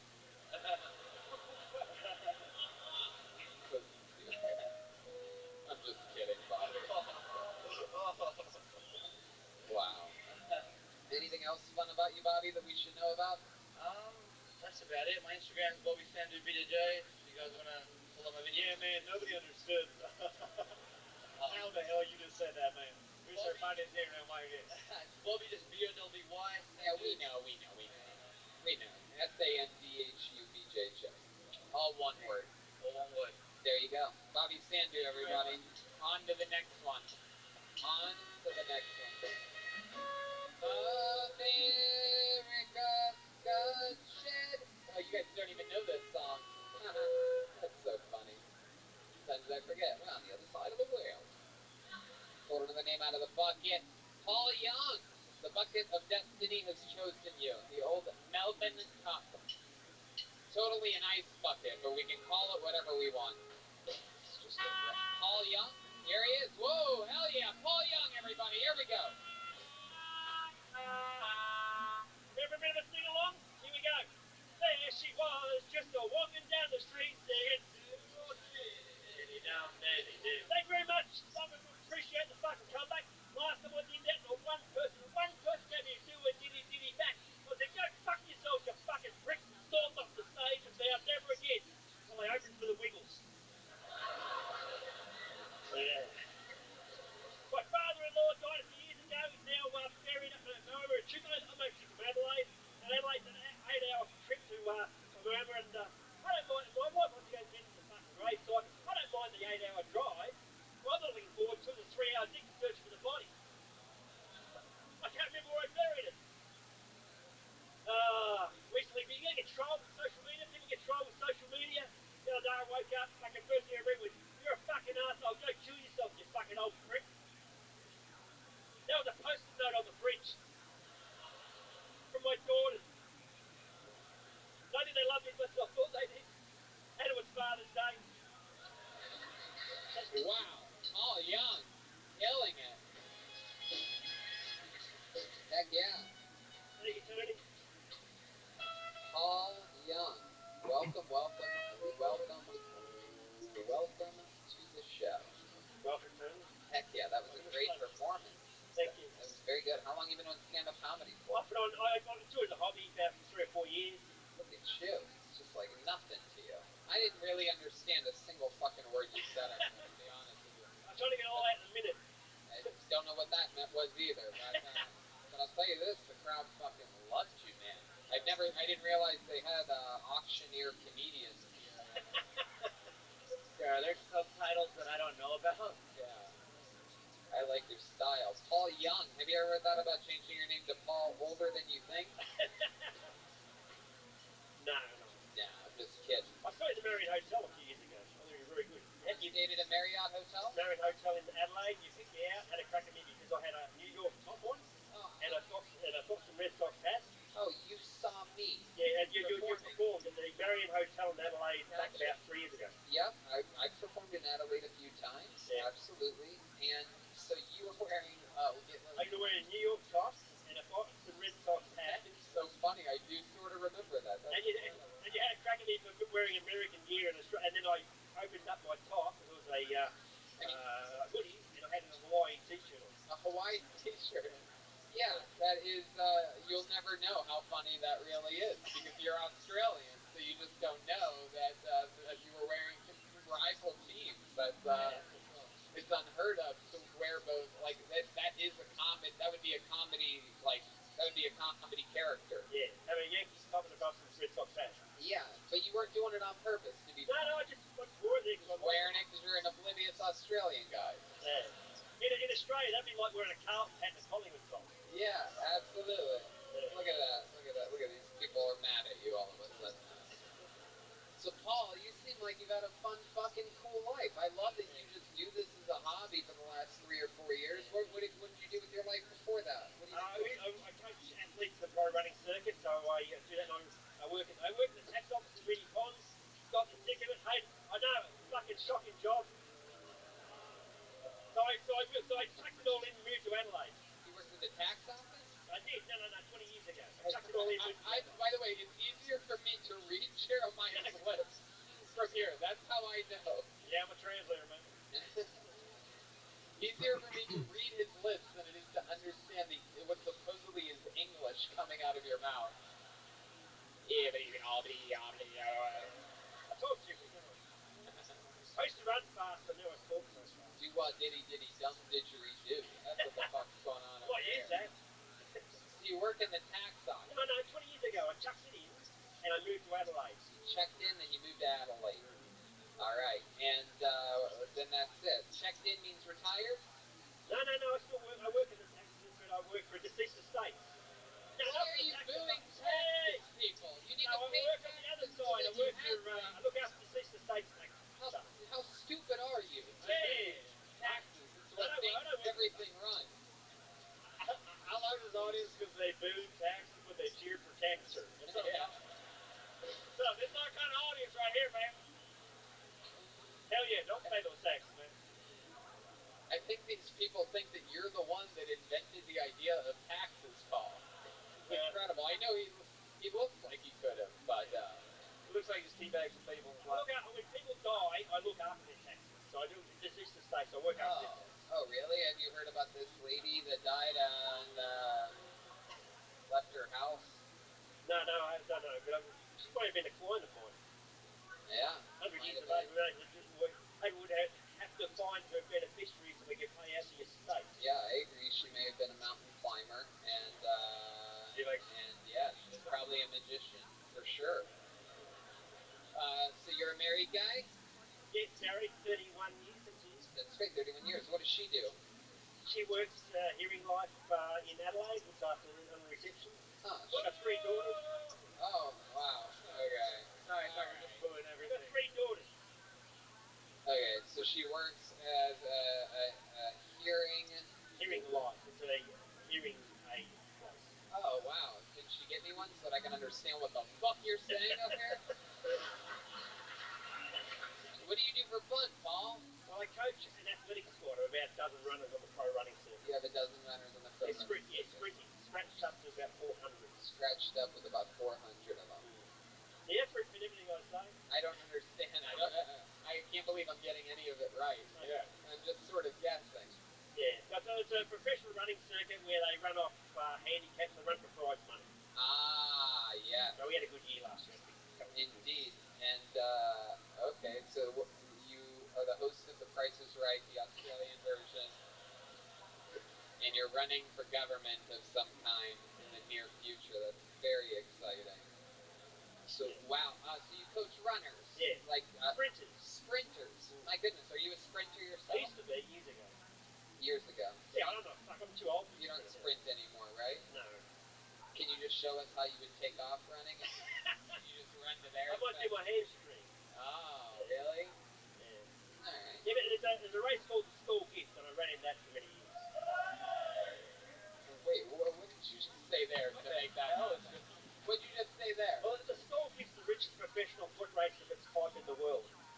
And I've run in that for many years. I actually won it in 1985, ran second in 1991. You won it when you were 95 and 91? Yeah. Alright. I don't know what's going on here. If Red Band looked it up on YouTube, the 1985 School Gift, you'll see it. You're bringing Red Band into this? Wait, what'd I do? I don't know what's no, thicker. Just saying, I don't know what's thicker, Red Band or your accent. Sorry. Oh man, I feel like I'm having a stroke. I know, it's really hard to understand what the fuck's going on. Yeah, wait, what? Oh, that was you? Yeah, so I won a bit of money and you won Madam? You can win on the betting as well. You can bet back yourself to win. Yeah, for sure. Absolutely. You can bet on yourself. You understand with horse racing, you can bet. Uh-huh. And so I backed myself to win as well as won the prize. Pat yourself in the win as well. I don't think you understand what back meant. I bet on myself. You bet on yourself? Yeah, to win.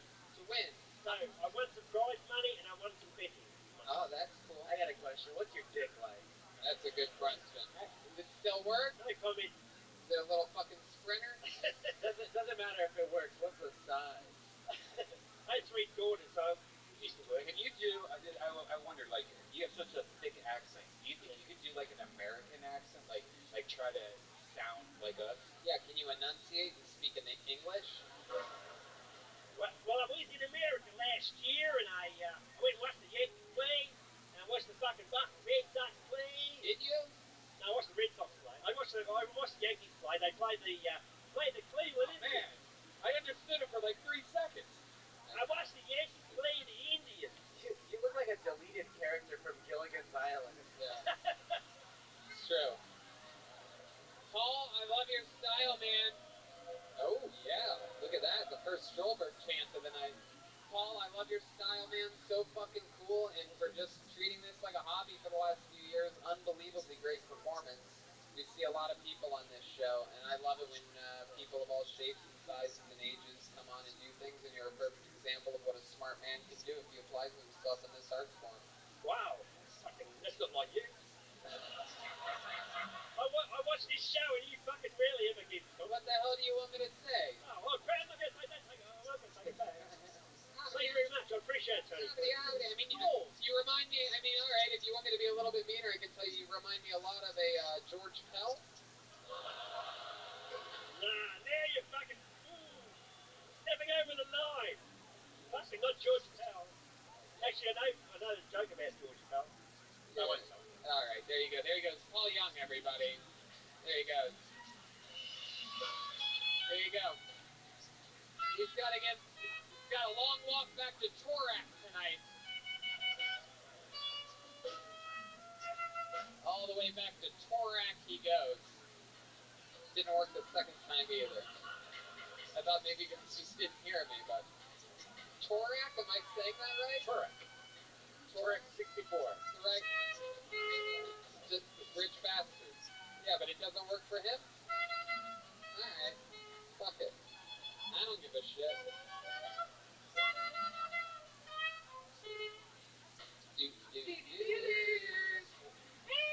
Alright, pull the name out of the bucket. Next to your next comedian, Dan Blair, everyone. Dan Blair. Ooh, there's some rumbles in the audience for Dan Blair. Let's see what happens here. How about a hand for the band? New song, killing it always. I love you. One more time for Dan Blair, everybody. Dan Blair. Oh, holy shit. Now, I've been this nervous since my son signed up to be an older boy. Right. Oh, you know, the type of nerves you get right before your son spends 3 hours a week with an unemployed 50-year-old balding man who wears black dresses and entices pensioners into his house with red toast and croutons. So, I'm actually pretty skeptical of the Catholic Church's methodology in hiring priests. I think there should be 3 questions asked of priests before they join the parish. Number 1, do you drink wine from the box? Number 2, do you play Fortnite? Number 3, if you do play Fortnite, does your username cryptically reference your dick size? If you tick none of those boxes, you're out. Not out. You just move to a smaller country town with less elaborate questions. Dan Blair, everybody. Dan, keep that mic in your hand. First time doing stand-up? Yeah. It is. Heck yeah. Play it 3 times, goddammit. What? Talk into the microphone. Right.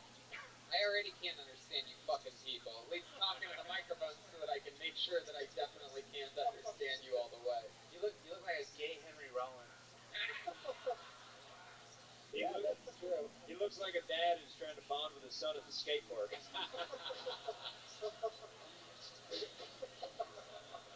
is. I can't skate either. It is. We know. It is true, Dan. You a local newscaster? Yes.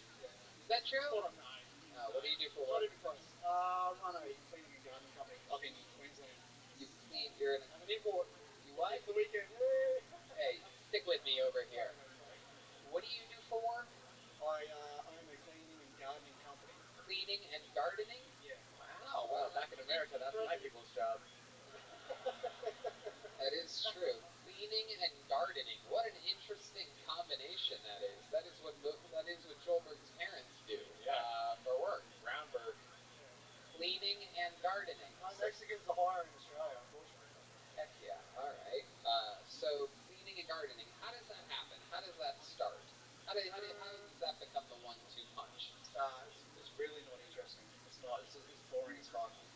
Things get dirty and plants grow. Yeah.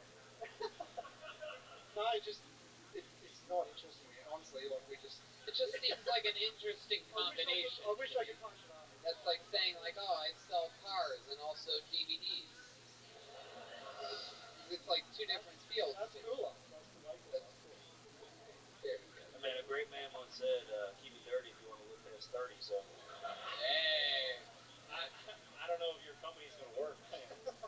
That is true. Dan, how old are you? 36. 36 years old. Heck yeah, you don't look a day over 63. Yeah. That's great. I'm 9 years older than you. Wow. Look at that. Oh. Dude, you're getting age-shamed by Brian Ripping. And you have kids? Yeah, 3 kids, 3 boys. 3 kids, 3 boys. How old are they? They are 12. I've got twin boys who are 9. Oh. They're redheads. Jesus.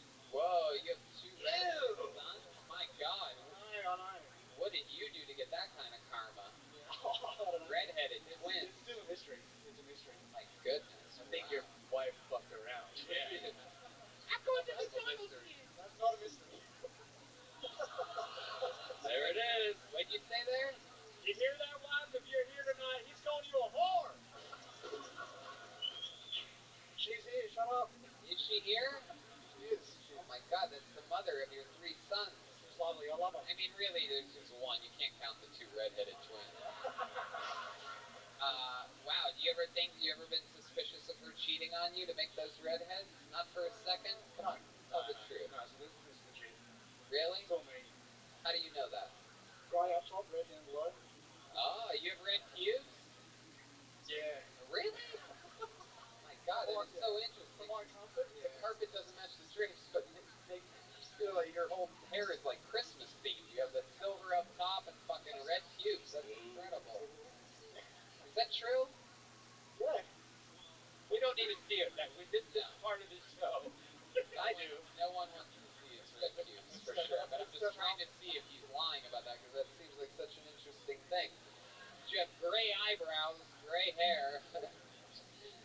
Hey, man, you got a penis? Let me see what that looks like. Yeah. See that fucking cock. It's not black. Pulls it out. It looks like one of the Weasleys from Harry Potter. Wait, whoa. Let's slow you roll a bit. He just said that his penis between his legs is not his. What the hell does that mean? No. I said it's not black. Oh, that's better. Okay. What does your wife do for work? She works in our company. Yeah. She works at the company. Gets fucked by gingers and... We hire a lot of gingers, so maybe. I don't understand you. Yeah, that's interesting. What do you do for fun, Dan? What's a fun fact about you that makes you different than all these other people in the room? You ever accomplish anything or do anything crazy? Or No, like mountain biking, mountain biking, mountain biking? wakeboarding. Do I have to hold it closer? Wakeboarding. Heaps of white boy shit. Huh? Yeah. All right. Yeah, that's it. All right, Dan. That's fun. I know, it's a struggle. So you're talking about priests. Is that a thing out here? Are they finding out that a lot of priests are doing the same things? Yeah, you referenced George Coe earlier, so Yeah. I felt it was relevant. Yeah, that's It's right. in the pocket. Heck yeah. And, all right. I like it. Touchy subject. All right. Literally. What's that? I said touchy subject. Oh man, I'm really having trouble understanding. Touchy subject. He said touchy subject because of the Subjects. thing. Subjects. Gotcha. Absolutely. Dan, I'm going to be honest with you. This is 2 comedians in a row that I literally can't understand what you're saying, so it's frustrating.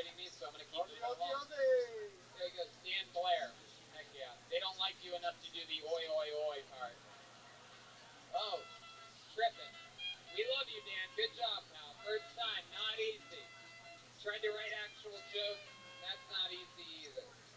It really is a hard show to do when you can't understand Really.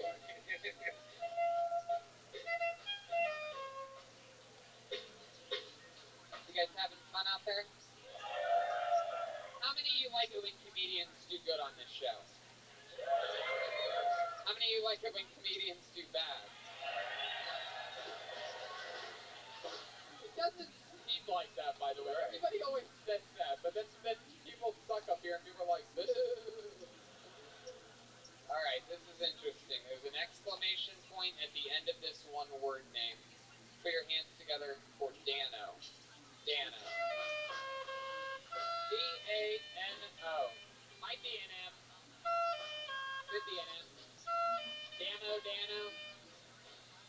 I wanna swim right into your ocean. Is this Dano? No. Dano.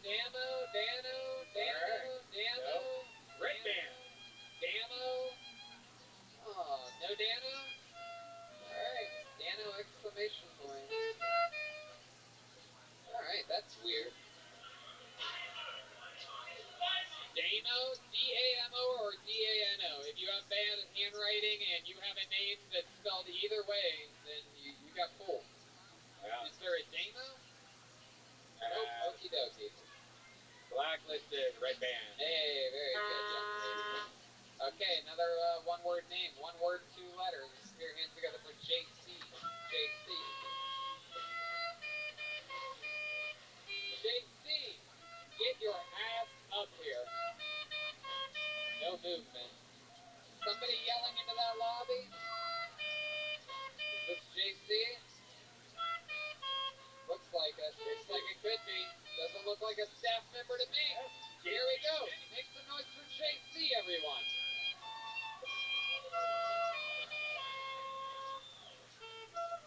I just got to the front of the fucking bar line.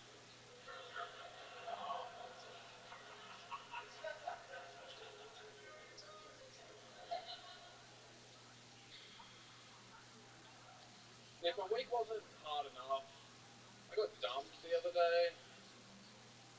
Fuck up. I don't need it. Dating's hard, it's weird. Like, the big things are never the big problems. Like dating. Like this last girl, she didn't care that I cheated on her. She didn't care that I didn't tell her that I cheated on her. For her, the big hang-up was that I was 3 years older than her. Yeah. But I said, like my little sister, I don't know if you guys do this too, my little sister's 5 years younger than me. So I figured, since we dated for like a year and a half, that should be fine, right? Relax. I didn't date my sister. It was just a casual thing, but still very physical. Fuck yeah.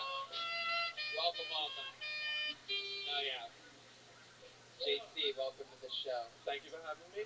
Pleasure. Heck yeah. First, we're going to check in with the great Dave Gunther. Yeah, so he talked about dating his sister, and I found it very relatable, man. Yeah. Did you say you got broken up with recently? Yeah, I said that, but I mean, come on. I was clearly joking. Take a look at this. Yeah, you know the worst thing about I mean, I can pull my sister, so I'm not having trouble, guys. Yeah, but you know the worst thing about breaking up with your sister is you still see her at all the family reunions. Okie dokie. Wow, JC, you have a lot of swagger, man. Where do you get all this confidence from? I've been drinking a lot tonight. Oh, okay. How long you been battle rapping? Yeah.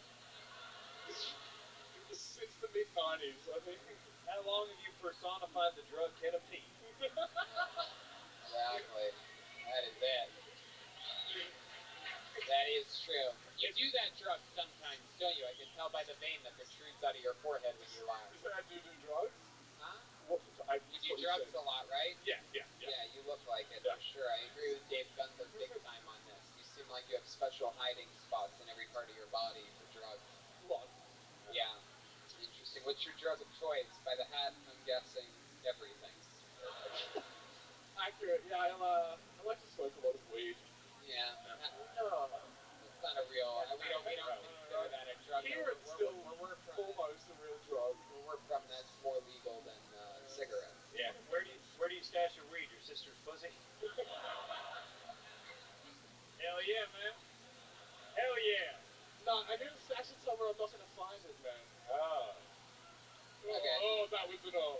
So he doesn't really fuck his sister. So let's talk about the real JC here. Thank you. So how long you been doing stand up? I think I've done it like a handful of times, like less than 10.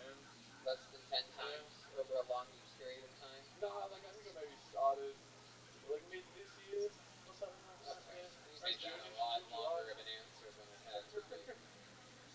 And what do you do for work? I work for like SoundCloud rapper? on weekends. Yeah. I work for like a company that sells swords. Swords? Yeah. Oh, wow. It's pretty cool. Like I can get like my friends to hook up. But a little while ago there was a little thing went down on Burke Street. Uh-huh. Yeah. Yeah, what happened on Burke Street? This guy who I thought was real cool, really like, he really took advantage of me, guys. Really, that's my bad. What happened? Hey. Again, I have no idea what the fuck's going on. This guy stabbed a bunch of guys in the street. With the sword that you sold him? No. He didn't pay. You gave him the sword. Yeah. You gave him a sword to borrow? Is this true? Am I still allowed to be joking, or is this all the way? I mean, it would be pretty dumb to be joking at this point, but I guess it really doesn't fucking matter. They seem to be enjoying themselves. I really don't care. Was part of you like a little bit proud that finally one of your swords got used for something? It's fulfilling in a Is that weird really way. what you do for work, or is that part of the setup of this big fucking stupid joke? It's really what I do for work. I had no part in that guy killing people. Oh, okay, cool. So, what do you do for fun? Tell us interesting shit about you. I already have said it. I just kind of I fuck around with stand-up comedy, or I'll smoke a bit of weed. Sometimes both at the same time, like tonight. So your love life, did you really get broken up with? Well, recently I did break up with someone, so I guess it was kind of. Why'd you break up with her? Or him?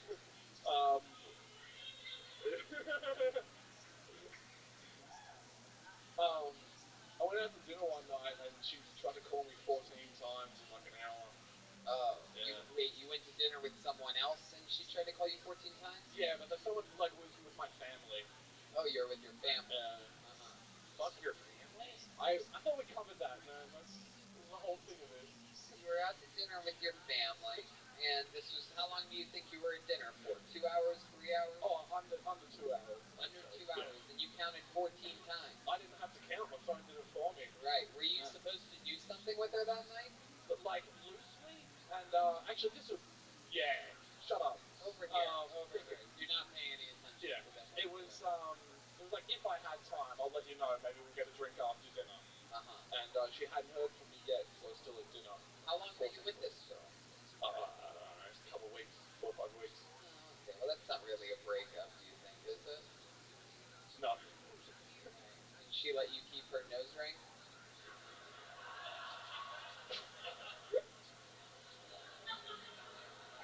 She gave that to you when you guys were hanging out on... It's kind of sweet, yeah. Fitzroy or whatever? No joke. She's from the fucking north side, yeah. What? What'd you just say? No joke, she's from the north side. Well, there you go. Yeah. Absolutely. I'm not surprised. How often do you lose yourself in the music the moment you own it? You better never let it go. Whenever my palms get sweaty, you know. What ethnicity are you? I'm half Greek, so very sweaty. Yeah. And the other half is feta cheese. I love it, man. Very interesting stuff, JC. What's the biggest mistake you think you've made in your life? You could just say I'm it. pretty close to it right now, I think. Probably wearing your beanie that far back. Yeah. What? Yeah. Yeah, man. What's that look? How do you have a receding hairline and a receding beanie at the same time? It's true. That is the hippest yarmulke I've ever seen someone wear. Well, you did it, JC. You got pulled out of the bucket. Enjoy the rest of your night. Have a nice drive back to Brunswick. Thank you, sirs. There you go, JC, everybody. He's on social media at Gnome Saying, all one word. It's actually the name of me and my friend's Guitar Hero band from years ago. Gnome Saying. That was the name of our band. And really? the mascot was like a lawn gnome. Yeah, Guitar Hero. We used to have a band. I used to play in a band on Guitar Hero. We would save it. We would beat the game. Anyway, The Beatles Guitar Hero is the best. Find out a little bit more about me every episode here. Little tidbits. Like I was in a real band on Guitar Hero. I pulled another name out. Something in my gut tells me this is going to be interesting. Put your hands together for John King. Let's see what happens here. John King.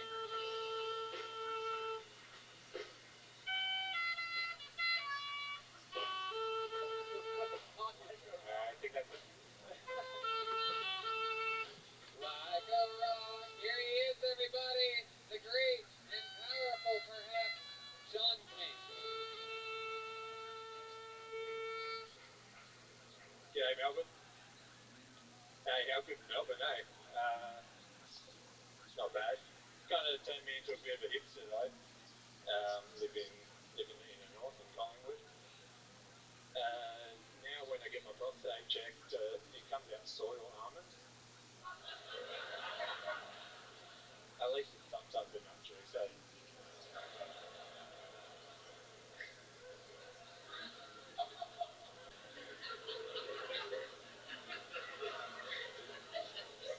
It's true. I kind of forget until I rob a 7-Eleven and they've got those little colour charts on the side of the door. John King, absolutely. Welcome, welcome. Like a rock. So, John, let's talk about it. How long have you been doing stand-up? Very first time. Very first time. Very good. Absolutely. I love that in this country, you can call yourself a tall cunt. And you are. You are a tall cunt. It's weirder when an American guy says it, right? Look at you, you fucking cunt. It's weird, right? You don't get to do that in America. People would be like, oh, you're canceled, or something like that. Heck yeah. Look at you, you fucking tall cunt. So much fun. Have you guys tried this yet? Try it. Go ahead, give it a shot. Man, you're a tall cunt, man. It's fun. It's nice to see Jesus Trejo out here. Oh, wow, there you go. Wow, look what it is. The next finest for the Black So Devils. stupid. So dumb. Absolutely retarded. How long was your drive from Footscray here today? Fuck. Man, that's not karma, bro. I love it. So you have interesting ears. Has anyone told you this before? Can you turn your head a little bit more this way? This way. You're right, yep. That ear, am I crazy? Is that ear sort of like out more? You sort of have like this weird sloth thing going on about you. You fucking tall cunt. Sloths don't have ears, do they? No, I wasn't talking about the animal. I was talking about the character from the hit American movie Goonies. You tall cunt. Works every fucking time. I think I'm building momentum with it. Hey, I think we're starting to get these Australian crowds now. Hell yeah, absolutely, you fucking stupid ass magpie bitch. Oh, you guys like this, huh? Look at you, you fucking gay ass drop bear. Look at you. Oh no. Look at you, you fucking stupid ass chopper reed. Just Australian references, pal. Heck yeah, you fucking. Alright. So, John, what do you do for work? Graphic designer. Graphic design, hell yeah. You have a girlfriend? You have a short cunt? Yeah. Tight cunt, loose cunt, blue cunt, cold cunt, hot cunt. Get some cold cunts. Put some cold cunts in the green room if you're hungry. Eat a sandwich. You have a girlfriend? Wow, okay. shirt. Anyway, you cunt. Wow, it really worked. We just figured out the secret to killing in Australia, everybody. Yeah. What did I write down all this? What did I do all this stupid research for when I could just call people fucking cunts? Yeah. God, I can't wait till tomorrow's show. You fucking stupid. Alright. No girlfriend. Hell yeah. So, John, what do you like to do for fun when you're not designing graphics and whatnot? Oh man, just normal stuff. Oh, wow. Yeah, This is very normal suspicious. stuff. I didn't really like your answer to the do you have a girlfriend? And Yeah. I didn't like the answer to that one. So it makes me think that your hobbies are slicing up girlfriends. What do I do for fun? Oh, just normal stuff. Yeah. One of his weird ears just starts wiggling. That's what happens when he lies. Because he's a fucking cunt.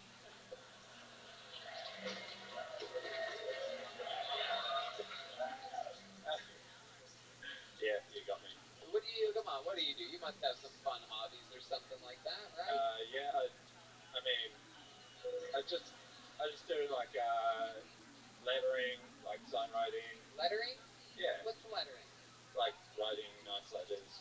Running? Writing letters. He writes like nice sign letters. writing. Writing letters? Yeah, nice letters. Oh, that's like nice. typography or whatever. Yeah, like typography. Yeah. Oh, okay, Yeah. very cool. Yeah. Oh, that's cool. You a graffiti artist? No Allegedly? No comment. Ah, so that's a big thing here in Melbourne that I was explaining to the guys earlier when we landed from the plane and we're driving into town, and there's fucking there's shit all over the walls everywhere out here. Because they're a bunch of fucking cunts, you know what I'm saying? Anyway. Is that what you meant by lettering? Is the graffiti? No. It's like. But they're not allowed to say if they are graffitiing. No, he's talking about typography. You know, like making like cursive. Oh, I thought you like wrote nice letters like Dear Cecilia.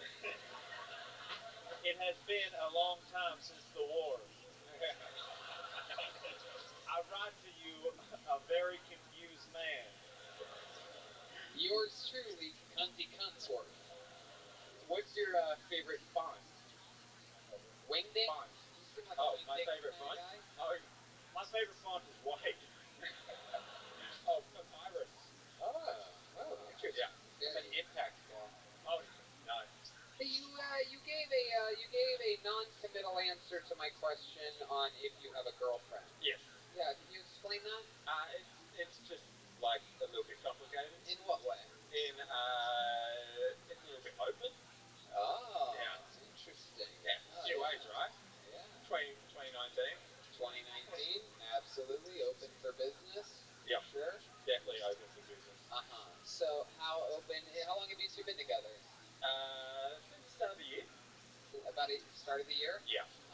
And how open is it? Like, how many different women have you been with this year? Ballpark, just a ballpark. All right, here, rephrase the question. How many women have you buried this year? Buried a few away. How many? How much paint did you spray this year? How many women have you been with this year? Sexual. Ballpark. What? Ballpark. Ballpark, yes. Ballpark. Not a bull back, a ballpark, yeah. Just a few. Just a few. That's not a ballpark. It's a pretty big ballpark. 3, 4? Yeah, say 3, 4. Okay. Yeah. So let me ask you this. What do you and the girlfriend do? Like, what makes her sort of like a girlfriend in an open relationship? You guys just have sex, or do you guys do, like, interesting things like cuddle or live together, or you guys watch movies together? I don't really get it. Yeah, I guess it's like the intimate part. It's all the good parts of a relationship without the bad bits. Right. So you're friends with benefits. Dear Cecilia, I do not understand why you will not respond to my letters. I have been writing you for 3 years straight now. Please respond. P.S. Still questioning my sexuality. Let me ask you this, John. Do you wish it was more? No. No, you like it how it is. Yeah. Yeah. It's all the good bits. Fuck yeah. What? What was that?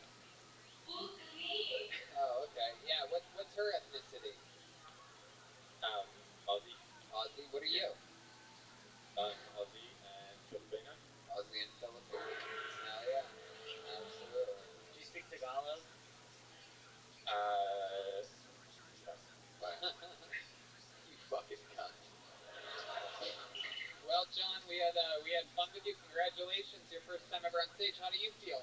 I feel good. It's my birthday tomorrow. Wow, happy birthday, feeling pal. good. Absolutely. Woo. Who said you can't have your cunt and eat it too? No one. No one said that. There you go. Fit for a king. John King, everybody.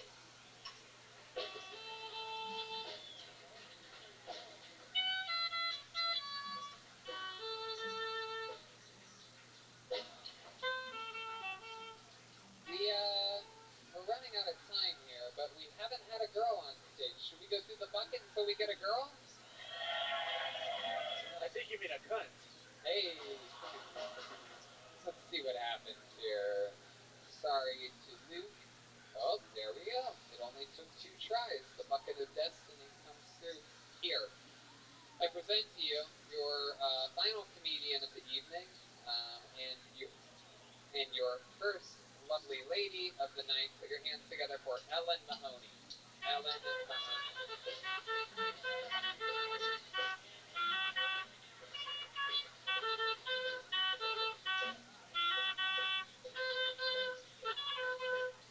Hey, one more time for Ellen Mahoney, everyone. So when I was 22, I married a man that was 12 years older than me.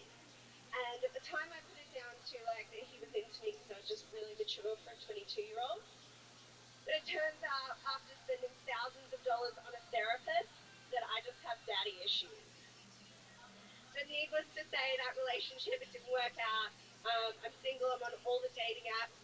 I was on a date the other day and he told me I looked like a celebrity. And that celebrity was Clint Eastwood. And the really sad thing about this story is that I still fuck that guy. Not Clint Eastwood, the dude that was into him.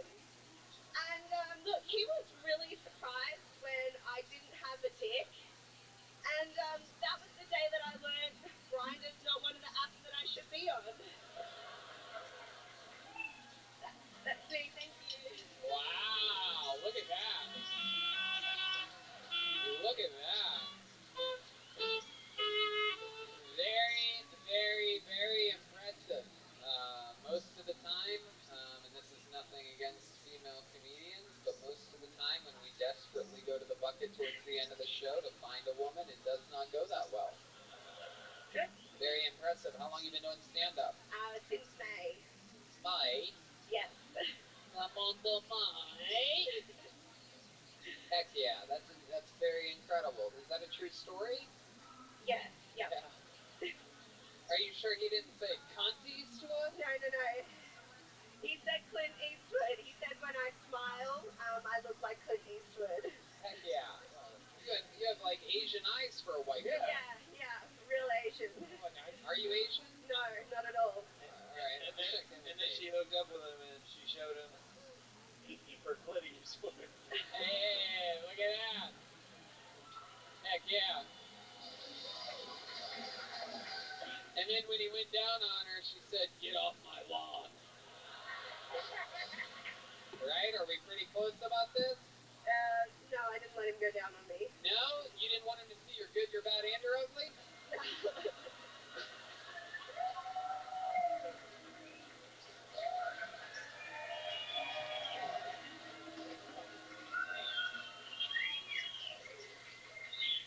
Hell yeah. So you've been doing stand-up since May. How do you make money, Ellen? I work as a bartender. A bartender? Yes. Very good. Heck yeah. How long have you been doing that for? Years, like 10 years. Wow, that's a long time. Yeah. Heck yeah. What's the craziest thing you've ever seen in your time as a bartender? Anything crazy ever happen at your bar? I'm pretty sure I saw a prostitute take someone home the other day. Uh-huh. She claimed she got stood up on a Tinder date, but she was very loud about it, and then immediately sat down with this really old rich guy and started ordering like really expensive drinks, and then they left together. Yeah, that makes sense. That's what hookers do. That is what they fucking do. Yeah. What do you like to do for fun when you're not working or doing stand-up? I have a dog. Oh, you do? What kind dog do you have?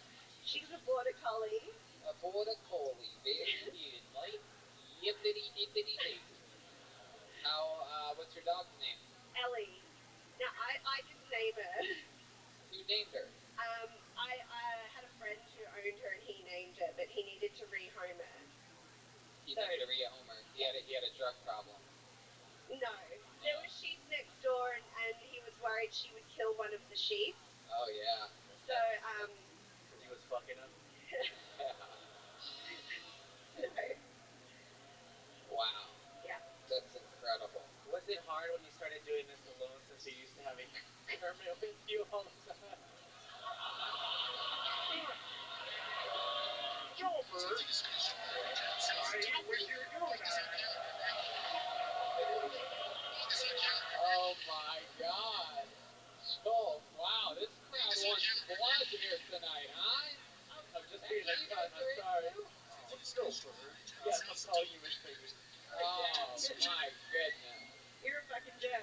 Oh, I think you made a cut. He's kidding around. She's laughing. You have a good time. Oh, she's like, well, I thought about if I should say that or not, and I just, evil overtook me. Absolutely.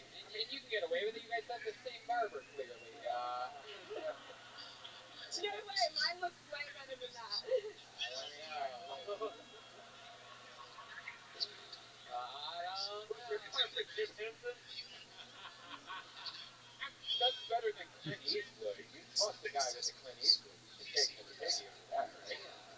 Yeah, okay, sure. Miss Piggy's sort of hot. If I would have taken you on a date and then told you you look like a celebrity, I would say you look like a Hell's Razor with Down syndrome. Yeah, I do too. Because I'm a romantic!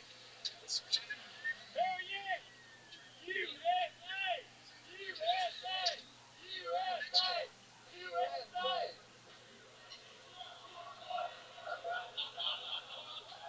That's for you fuckos. All day, every day. For the audio listeners, he's wearing Trump socks. Oh, wow. It was just for the audience? But okay, now I guess hundreds of thousands of people know that I'm a Trump supporter. Just kidding. Just kidding. Guy can't shadow ban me twice. So, tell us something else about you, Ellen. You hook up with a lot of guys. You seem like you're sexually active. You're an Australian girl.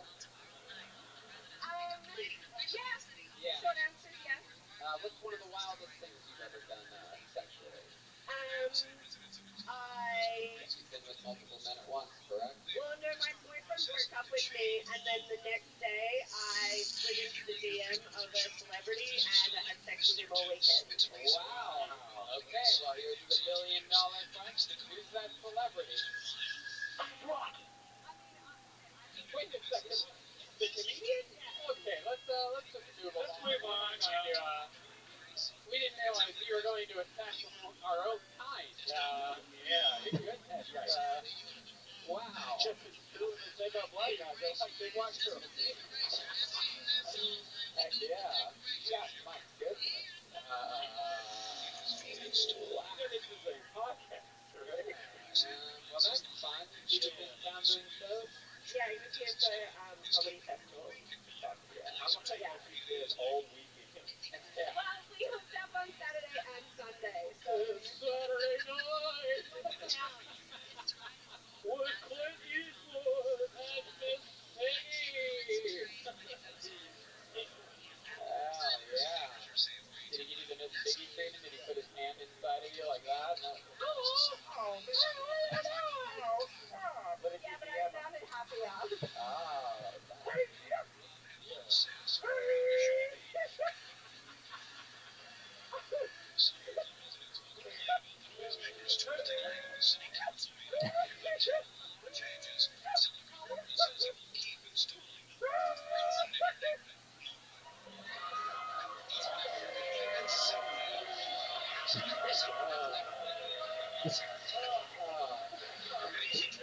how long have you been able to do it? How did I not know about this? you know when the devil gets inside of you, you're capable of everything.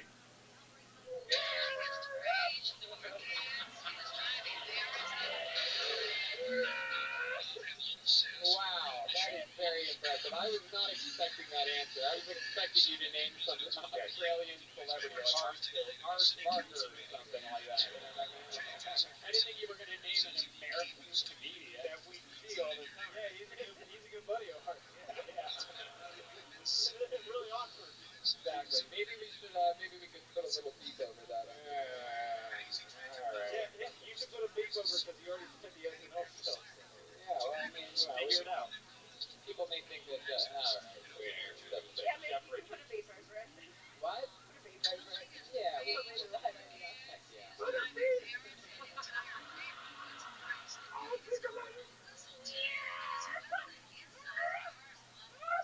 Great.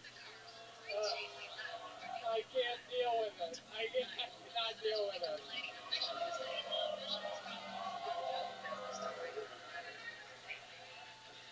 Stop playing the SNL. Stop playing the jokes so well. Oh my gosh. Wow. So all weekend long, huh? Started on a Saturday and then Sunday. Yeah. Yeah. All right. How about other than that? Anything else? Any other fun sex stories? You seem like the kind of girl that's put on a like a latex mask once or twice. You know what I mean? The old red ball in your mouth. What would that sound like? Her with a ball gag in her mouth. No, what's up, Kirby? What exactly? Where is she going? Why is she doing karate? She gets mad at Kermit, she karate chops him. Oh, is that what she does?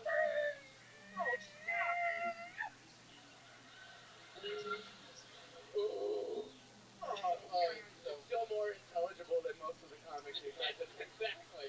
Absolutely. Are you a squirter? Okay. No. You don't have to answer that. Let's do it all together. 1, 2, 3. Trash can. That was beautiful. Trash can! Oh, buddy. Come on.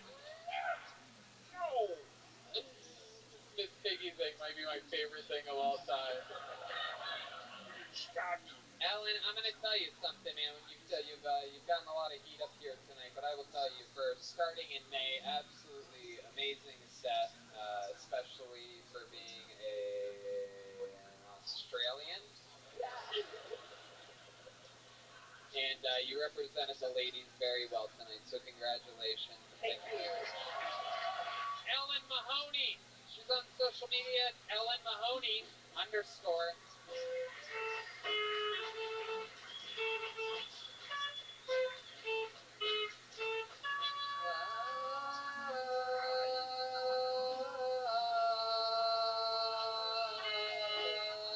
Staying alive.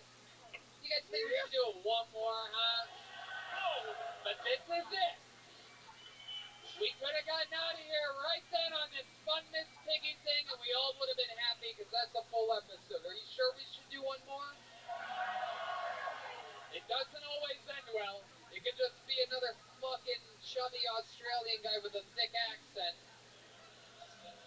doing his first time, but fucking, let's do it. Kermit defrost. Hey.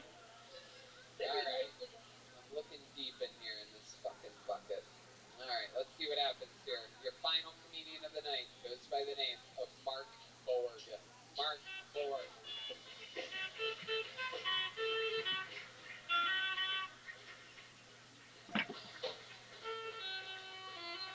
Here comes Mark Borg, everybody.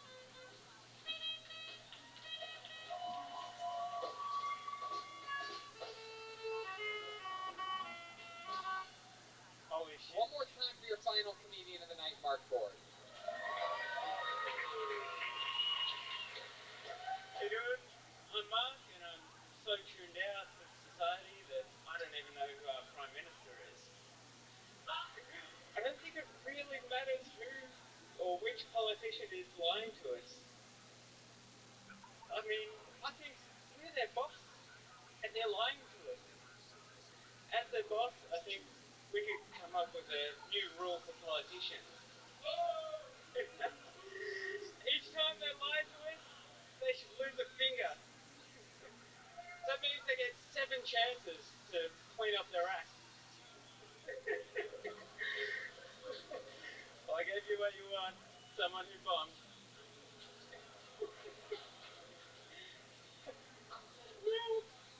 That's all you got?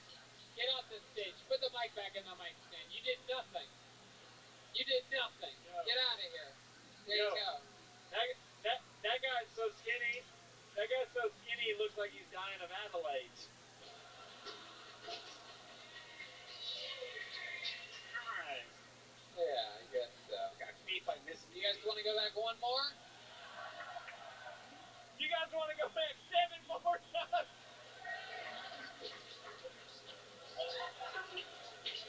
Some fresh popcorn available for $5 right now.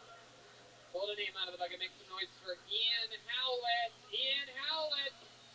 Whoa, here he is, right here. Coming right from the railway. You know, you can see it.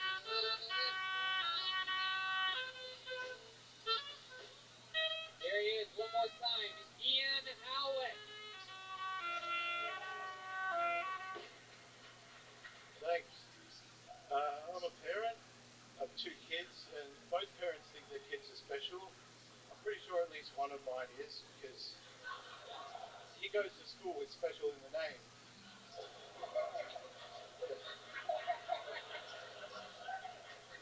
Shout out to Latrobe Special Developmental School. And judging from some of the artwork he brings home, it really is LSD school.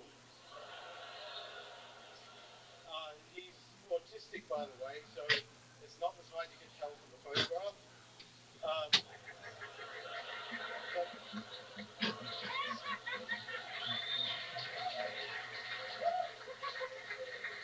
In fact, the school actually used a photo of him in one of their publicity ads for a fundraiser in the newspaper. It was as if to say, our students don't all look like what you're picturing. Wow, Ian Howlett. That's the way to do it right there. That is how you do it. That is how you do it. You talked about your life, your situation, stuff that only you can talk about, self-deprecating humor, the complete opposite of the guy before you talking bullshit about politics that don't affect him in any way. See the difference there? How long have you been doing stand-up? I think today's like 5 years, but I've only done like 20 gigs. You know what? You should ask your autistic son how long you've been doing stand-up. I bet he knows the exact day you started. Approximately 3 months, 6 days, 42 hours, and 37 seconds.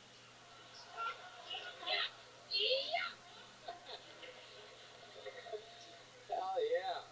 Wow. So, how old is that autistic cunt? Hey. I am 867 days, 42 seconds, 1.675 gigawatts old, Tony. He's 7. He's 7. That's awesome. How old's your other kid? How old's the other kid? 3. 7 and 3. Heck yeah. But how old until you? What age are they when you find out they're autistic? Just when they're toddlers, like start to, they can read before they're really speaking. That's sort of a sign.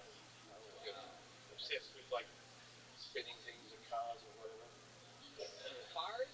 Was that the second thing you said? Cars? Yeah, cars. Like Hot Wheels? Or Yeah, like any kind of car. What was the first thing? Spinny thing, you said? Yeah, well, sort of ends like he loves wheels, and that's where the love of cars. Did you say autistic or autistic? What are you talking about? Autos. That's interesting. I don't know. Don't a lot of kids like cars though? And Yeah.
cars as a kid. Yeah. He had like obsessions, like with light switches. Wasn't making much eye contact or speaking.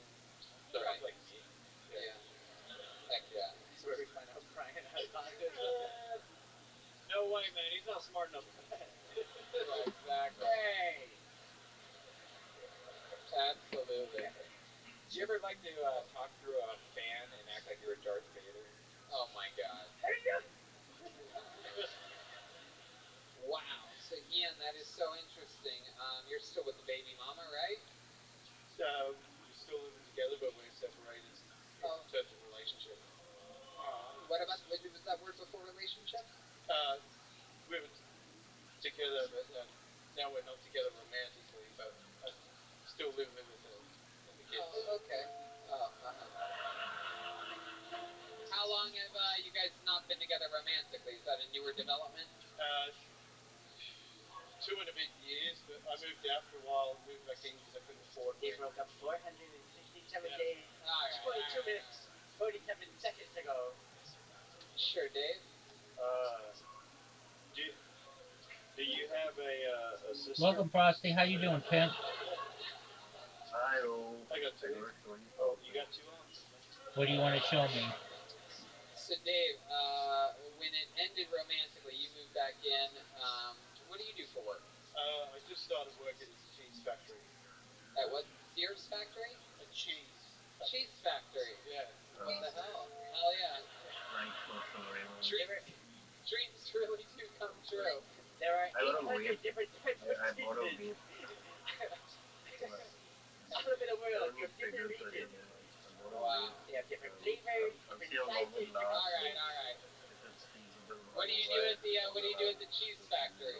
Other than you look like you cut it quite often. I do.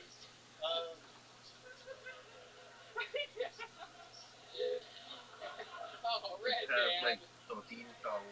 Can I just say this looks like this? It's ice grape flavor, the one I bought. Grape ice flavor to be exact. Is it good? Yeah, it's very good. Fun too. But yeah, and I smoke a lot less also, thanks to having a vape. But I don't know how long it'll last and if it's feasible money wise. So I'll have to figure that out. I just bought one today morning. Very nice. It cost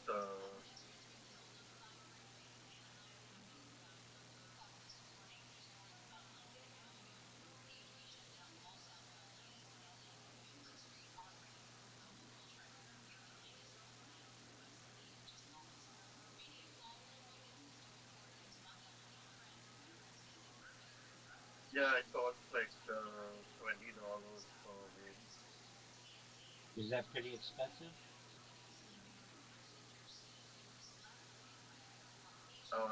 If it lasts half a month, then it'll be worth my time. Oh yeah, definitely. That would be a long time. Yeah, but I don't know if it'll last that long. Right now, it has like a. I'll show you it sometime.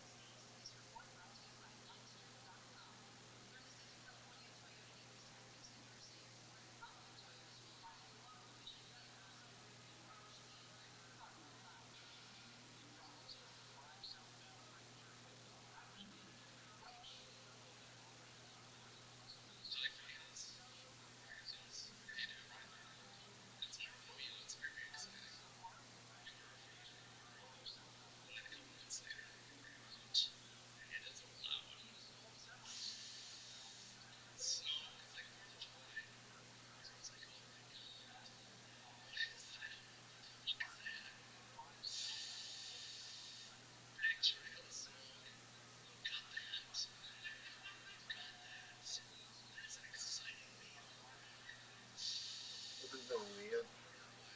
Oh wow, cool. It's really advanced. It looks I mean, really. It not looks. really. But No. it has like a charge thing at the bottom. I think you can see this. Yes, I can. Like a USB. It has a charge point or yeah, and so it lights up here when you smoke it. I can't seem to get uh anyway where the light shows, right? That's when you're using it. That, that's the battery that shows there and the amount of refill left Oh, that's cool. right here. I see. So, are you going to Yeah. use that to stop smoking? But yeah, I mean, like if I ever feel like I need a cigarette, I just like vape this like 4 or 5 times and I'm done. That's great, man. I think that's much better. Good on you. Good job, Frosty. Yeah, I think it doesn't have tar in it, right? And it's basically a lot better. Right.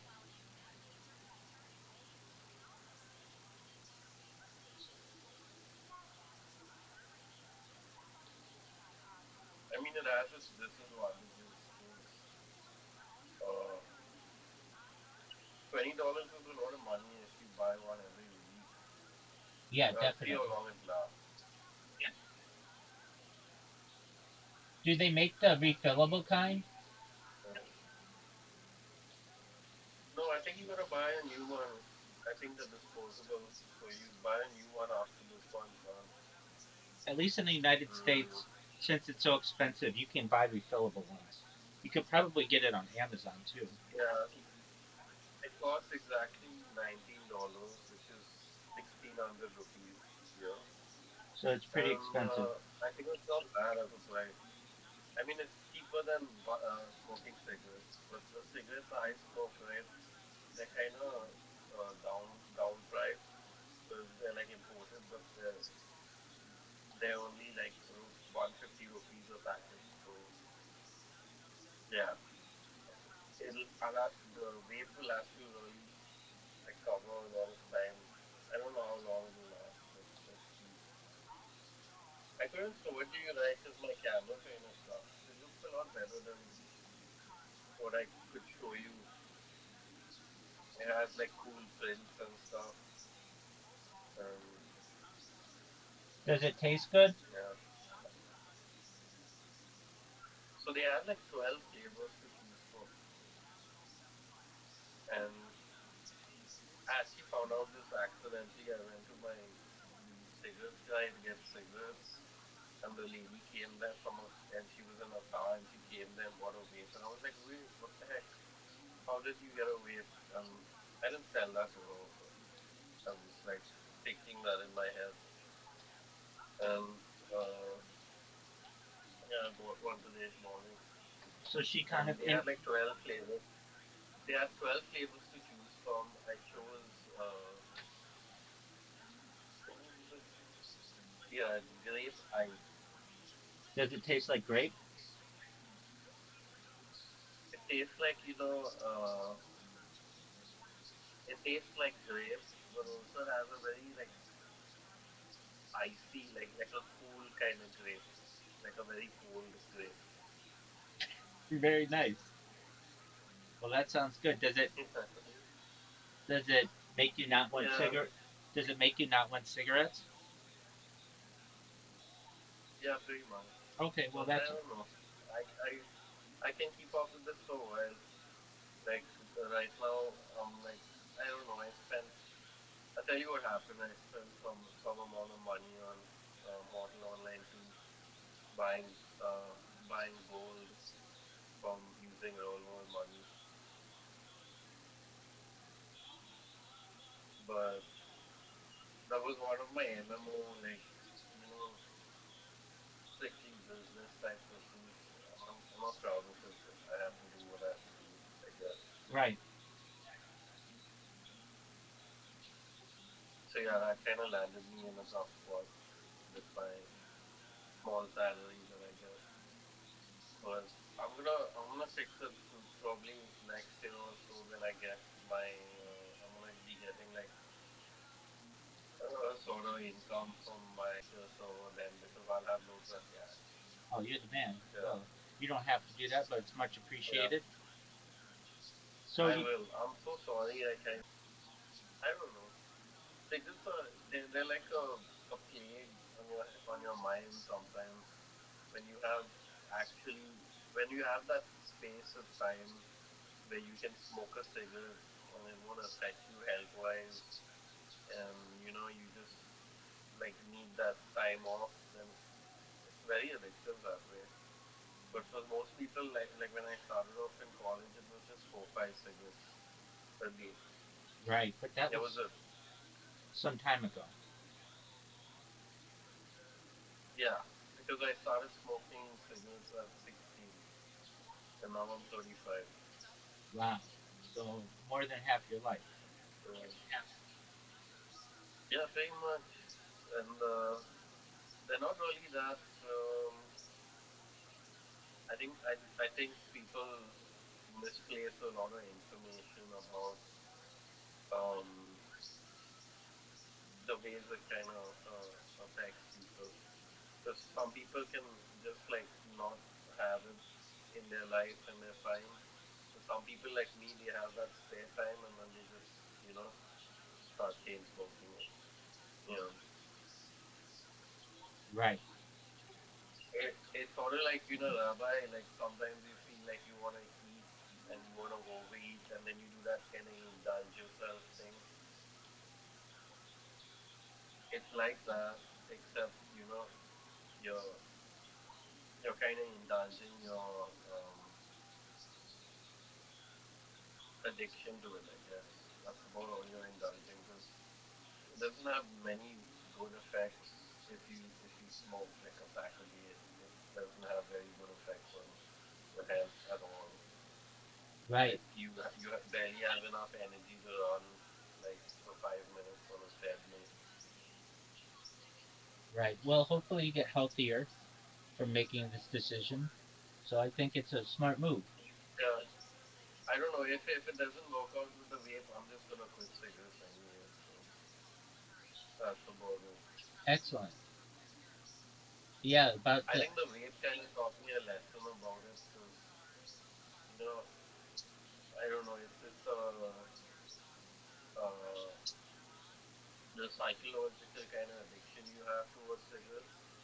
If you start vaping, you kind of it kind of ribs part of that because you're not too fond of you can't really smoke the vape that much. So in like a few days, maybe 4 5 days, if I can't keep up with having a vape all the time, I'll just quit, like I did last time.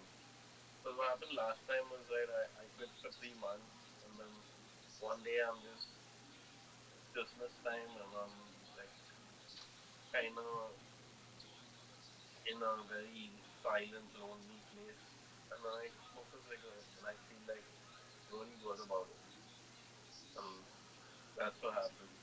there you go. You know who was in here earlier today for Right. some time was one of your favorite streamers, Eight X Straight Savage. He came in. We shot the shit for a while, and I talked about you a little bit. I didn't mention you directly, but I said, like he streams some weird hours, and one of the reasons why we found each other was because of his streams. So I told him how much I appreciated that, and just happy to have you as a friend. And he's a nice person. That's nice, man. Right. Yeah, absolutely. He's a nice Yeah, person. so he's pretty cool. Yeah, he's pretty cool. I mean, Absolutely. everyone's kind of cool, to be honest. But, like, two people aren't, I guess. I don't know. On the internet, you tend to, like, anyone who doesn't match up to something, it's put into a label or a corner of whatever they are. But that is the internet. On streamers, like I don't know, I like Savage because he's like a straightforward dude, and yeah, I do have a kind of priority for people, not priority, but a bias towards people who are Southerners in America or Texans or Yeah. because I think they're like the best Americans. So yeah, for him definitely. But for the majority of streamers like on Twitch and stuff, I don't know. Not a big fan of the kind of drama they like to throw up and shit. Right. Like it's fun, but it's kind of cringe and degenerate sometimes. Right. I'm in agreement with you on that. Yeah, I mean, like, did you see? I don't know if who is that guy? Aiden Ross kind of knows that one like streamer on Twitch or Kick or something who's Neon. Yeah, Neon has like a bunch of dudes like in his group and stuff. I don't know. I guess they're okay, but yeah, that whole lifestyle is that whole new American lifestyle thing. I don't know. It's just not everyone's jam. Right. I get that. Yeah, I don't think it's yours either. Like I know it's not like it's kind of devoid of God in your life or whatever or anything like that. Yeah, I don't like that type of behavior. Yeah.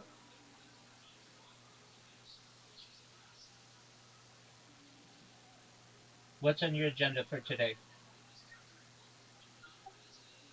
It's about 7 p.m. and Do you have like television I shows want that you watch? we've we've had American television since I was young, since I was like 8 years old Oh, or okay. maybe younger. So that's what you watch? Pretty much all the time, yeah. I have like embedded in me almost all American movies from the past and present sometimes. Uh, yeah. Even some stuff I haven't watched, like I've probably seen it. Well, that's cool. Yeah. Not so much with like music. Like my friend, my best friend, that guy, he's only good with music and stuff. I'm not on that then, but I'm more like movies and stuff. Yeah, everything. Very nice. All right. Well, I'm just watching Kill Tony. Feel free to enjoy and All right, cool. do whatever you wish. Here we go. Saddest day of this man's life. No, he was having a blast. No, you were very funny. That was Yeah, you did great. You have a cool shirt. Yeah, you're You have killing my it, dude. cortisol. We cannot stress enough how great that was. That was incredible. Hell yeah. No, yeah, it's my outlet. Yeah, no. And you've been up twice tonight. You won the golden ticket earlier, and now Yeah, here you are, just fucking. Here you are, 2 great sets in a night. That's the first time that's happened on Kill Tony. I lost weight, but it was vertical, so I shrank. Hell yeah. So in the No, not at all. Have you kissed a girl other than no, I haven't kissed a girl. Well, you know what? Why don't we end the episode with something fun, huh? Can I get? You think I can get a woman up here to give this guy? When's the last time? Yeah. North of that?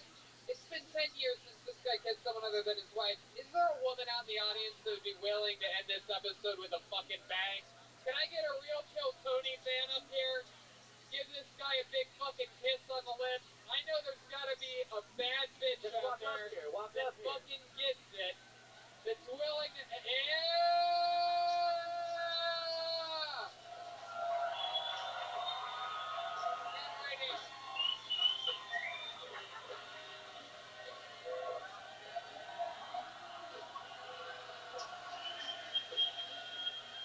Fuck yeah! Right fucking there, buddy.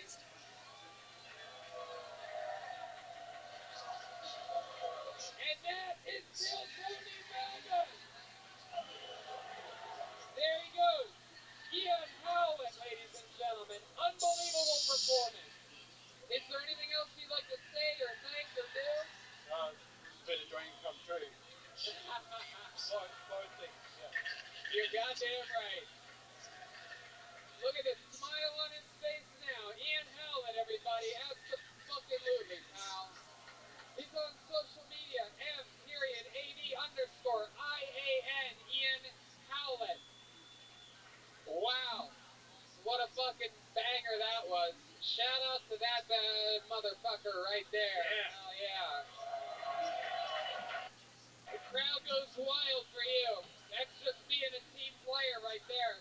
That's the Kill Tony MVP. We have something special for you after the show. If you stick around, we're going to be doing a meet and greet. We have posters available, Ryan J. Ebell prints, a few Kill Tony pins, a couple Tony Hinchcliffe pins. I have 10 fingers. There you go. There's some. What do you got, Jeremiah? You have some fun stuff going on out there, right? Yeah, you got some Jeremiah Wonder shirts, and the band has a calendar out there that we brought.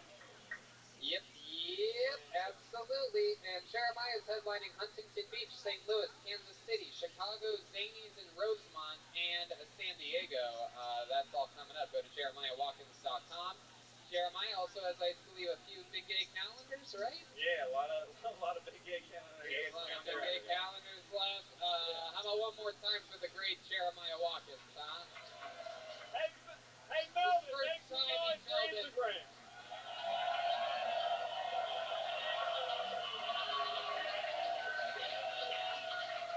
Sydney tomorrow night's already sold out. We got DC and New York City in November, Storcade, the wrestling event of Comedy Store, and Kill Tony, Columbus, Pittsburgh, Cleveland coming up in December. Don't forget about it. And how about another hand for the great, the one and only, still the drummer of Kill Tony, Joel Jimenez. He's officially sponsored by Ludwig Artists. If you haven't gone to the official artist site, if you haven't gone to Ludwig.com and gone on to looked at their artist list and looked at all the elite drummers and scrolled down and see Joel right in the middle of this shit, and all these other drummers, Pantera, AC/DC, Korn, John Bonham, Ringo Starr, and then it's the Kill Tony band, Joel Jimenez. It's unbelievable. Such an honor, and you're absolutely hilarious. This is his first time in Australia. He said mostly sorry on social media. Make sure you follow him. Show him some love. There he is. Yeah, I love you guys. Thanks so much. And another guy whose first time it is in Melbourne, the one and only Podfather, Brian Redband, everybody. How about that, huh? Thanks a lot, guys. We love you guys. Thank you so much. We finally made it here, and we felt very welcome. We love you guys. Thank you. Good night.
everybody. First time in Melbourne, Brian Redband. Hey, guys!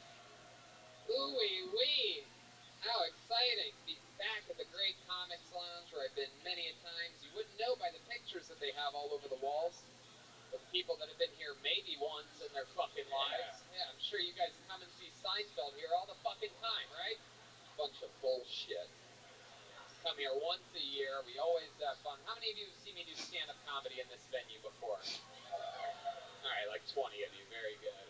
Real good return audience. I get it. This hellhole. It's good to be here. It's good to be back in Melbourne. Stop number 2 on our crazy Australian, first ever Kill Tony Australian tour. We are the #1 live podcast in the world, and we appreciate you being here. Thank you. Thank you very much. We travel all the time. It never ends, really. It just goes on and on. We are going more places real soon. Like you wouldn't believe it, but I switched the wrong papers. We're going to be in Washington, D.C. There it is. Another sold-out show tomorrow night in Sydney. Then we go to D.C. November 7th and New York November 10th. Columbus, Ohio the 12th of December. Pittsburgh the 14th and Cleveland the 15th of December. Tickets at deathsquad.tv, TonyHinchcliffe.com. You can just Google it, too. Well, don't Google it. You might get those ticket scalpers. Yeah, don't go through that. Don't do that. Ryan J. Ebelt made special Australian posters that we're going to be slinging and signing for you and taking pictures with you after the show if you're patient enough to wait around for it. There's also Kill Tony pins that glow in the dark and a couple Tony Hinchcliffe pins. Optional facial hair with a Sharpie marker. I'll put it on if you want it. That's all available after the show. Blah, blah, blah. Fucking blah, blah, blibbity, blah. Right? You know all this. You listen to the show. How many of you are fans of Kill Tony? To be honest with you, normally I don't share a lot of inside information like this, but I had a thick beef penne pasta earlier, and it is not completely settled 100%. Yeah. What I would give to have some amazing infinite CBD right now for this upset stomach, because I am suffering from both anxiety and depression right now, in this very moment. I love working with Infinite CBD. They offer the cleanest, healthiest, and purest forms of CBD available. It's organically grown in Colorado. That's in the United States of America, the greatest country on the planet. It's pure CBD isolate, testing over 99% CBD. If you still haven't tried it, research has shown to help with a variety of different ailments, including anxiety, depression, insomnia, and much more. This month, we're going to highlight the gummy bears. You know they have CBD gummy bears? They got some new flavors of these gummies, too, and they're great for calming down when things get stressful or before bed to help insomnia. They have flavors like sour grape, sour peach, sour watermelon, sour blue raspberry, sour strawberry, and a seasonal favorite, apple pie, which is made with real apple cider. Go to InfiniteCBD.com, and if you use promo code Tony15, you get 15% off. That's InfiniteCBD.com. Use the code Tony15, get 15% off. You guys ready to start this show or what? We're live. Melbourne, let's fucking go. Believe it or not, as with all road shows, we're not going to have a guest tonight. However, we do have a band on this show. They've never been to Melbourne before, so this is very exciting for them. They always do different characters every episode of the show. We never know what they're going to be. They had a separate dressing room to get ready in here tonight, and sometimes it's the return of a famous character that they've done before. Like last night, they were the Outback nature people. The fucking Steve Irwin. Yeah, the animal, Australian animal people, whatever the fuck you guys call those. Stingray guy. Yeah, exactly. Your old emperor or whatever the fuck he was here. Anyway, sometimes it's a brand new character. Let's see what they are together. Give them a big Melbourne welcome. It's their first time performing in this city. Make some noise for the best damn band in the land, the Kill Tony Band. Jeremiah Watkins and Joel Jimenez. Here we go. Whoa! Whoa! Here they are.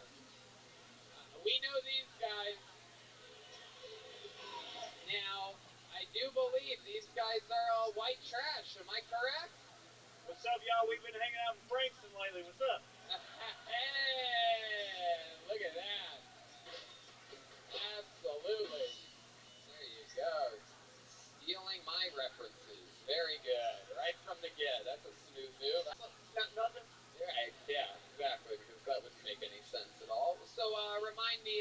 remind me of your name there, Captain. Yeah, what's up? My name's Dave Gunther. How the hell are y'all doing, Melvin? Dan Gunther. Clearly back here we have what appears to be a Mexican boy with an Australian haircut for some reason. I didn't even know that's where I was, man. There she I is. just get on the plane, man. My name's Travis Plow. Travis Platt? Plow! Travis Plow. Very fucking good. Alright, well, welcome, white trash guys. These guys are... How are you? Good. How are you? I'm well. Just living life. What's on your agenda for today?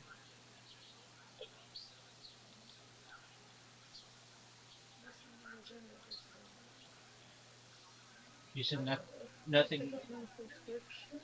Okay. Huh? Yeah, on the phone.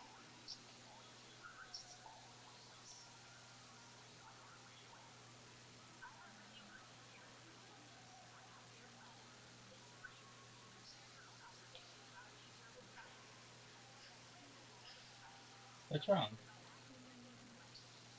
What? Are you okay?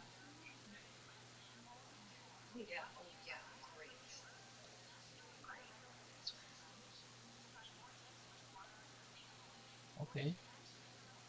Yeah, how about you? Yeah, I'm okay. I had a bunch of people in here earlier. You were in for part of it, and I don't know what was going on with that one guy who saw aliens. I didn't get that, but that's cool if that's his thing. You know, No, aliens is weird. there was like the one guy who was really into aliens. Oh, that was hilarious. Yeah, you kept trying to mess it up. I'm not saying that in a bad way, but he's trying to tell a story, and I'm like, and you're like, you are wild. Like you're like, Bro, because he was not talking, like, he's talking about, like, a fucking, like, this guy is talking about, like, right, and that is our. he was hallucinating. I know, and that is our. Those are our police force, ladies and gentlemen. I mean, it just really makes you think.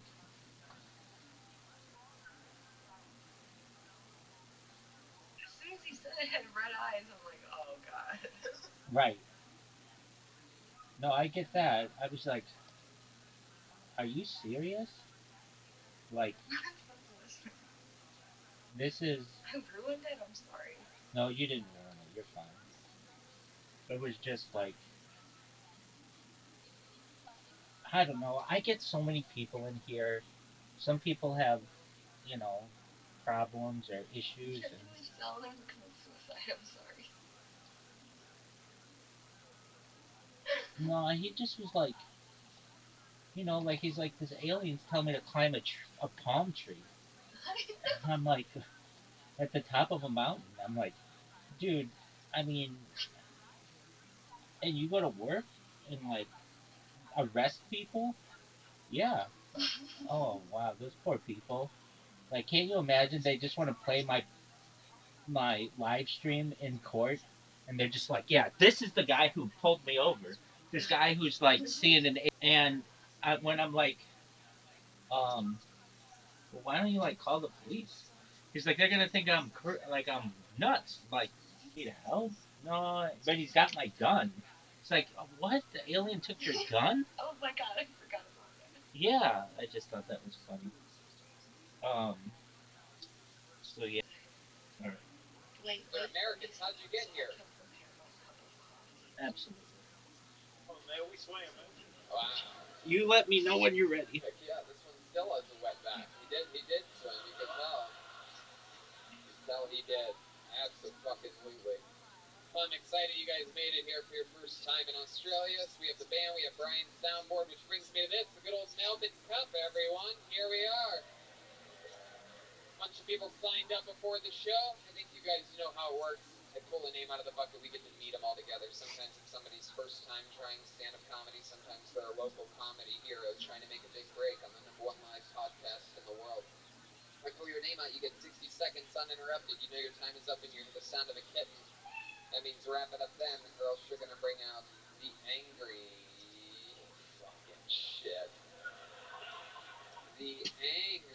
the fucking, what is it? Heel Street Fair. Who gives a fuck? Sure. Some gay street. There it is. Oh, it's a kangaroo. That's right. It's a very, very exhausted kangaroo. You guys ready to start this show or what? Stairways right here during the middle. Very easy. I guess you could also sort of come up this way if you try. Don't really go up that way. If you go that way, try to make it to the middle. Just weasel your way in. Maybe this nice guy, maybe this Australian Justin Bieber will push his seat in a little bit so you guys can get in here.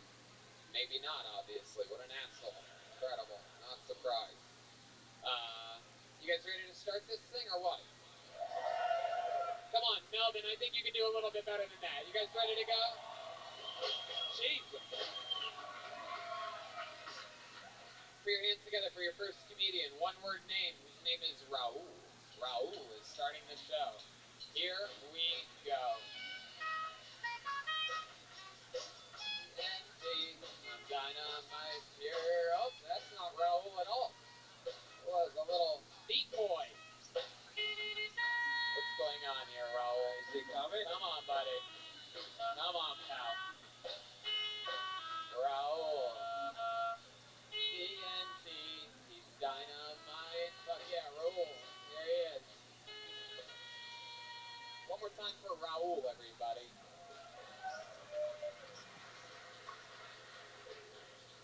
Right, okay.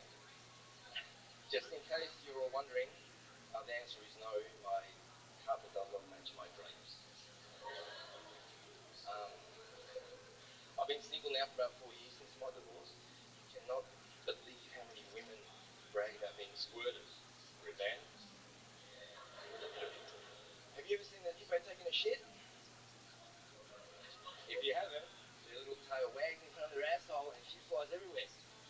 Now you move that little tail to the front and she's a fucking squirter. Especially if it's like fucking Aphrodite. Hey, white people. I don't know if that's racist or not. We don't have any black people around here. Our government's killed them all. I had a girl one time squirt accidentally in my mouth. In my mind, I said, don't be a dickhead about it. You know, it's probably an accident. I've got to be nice. But my body reacted like this. Fuck! Wow.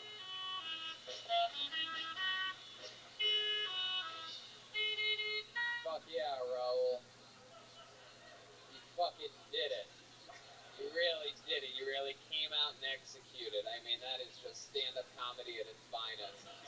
By the looks of things, you're going to have your face on one of these walls any day now here at the Comics Lounge, if we've learned anything. Heck yeah, look at you, you fucking Bond villain. What are you? I'm not sure exactly what you are. It just sounded like you said a bunch of keywords that you thought would work. Squirt, squirt, Aphrodite, red band. This is like a Killzone bingo card. Yeah, you read my book, right? I wanted to make Red Band chuckle, but it didn't work. Heck yeah, is it a coloring book? What the fuck are you guys talking about? It is, yeah. So Raul, wow, first time doing stand-up, obviously. 7 years, man. What? No, I'm kidding. First time. Very good, Raul. Very good. There's the goat of your first time. That's what that sound means. So, Raul, what are we talking about here? How old are you? 47. 47. Heck yeah. What do you do for work? Welder, build shit out of steel. Build shit out of steel, absolutely. That's as goddamn Australian as it gets right there. Just build shit out of steel. You got divorced 4 years ago? Sorry? You got divorced 4 years ago, you said? Yes. How's that going for you? Great. I love being single. You love being single. Yeah? What do you love about it? My ex never squirted. I fucking we would have been married. I was married 40 years, and that's what broke us up. I'd like to be alone. That's what it is. You were married for 14 years. Did you have any kids? Yeah, two kids. 2 kids. How old are they now? 9 and 8. They're 9 and 8 now? Mm-hmm. Oh, wow, perfect. That's Tony's favorite age. Yeah, 9 and 8, because I'm a pedophile, clearly. That's a brand new running joke starting right here in Melbourne. All right, you have an Tony is a invitation. pedophile out of fucking nowhere. Very good. That makes a lot of goddamn sense. Look at what you did. You said squirt 4 times. You got them all excited.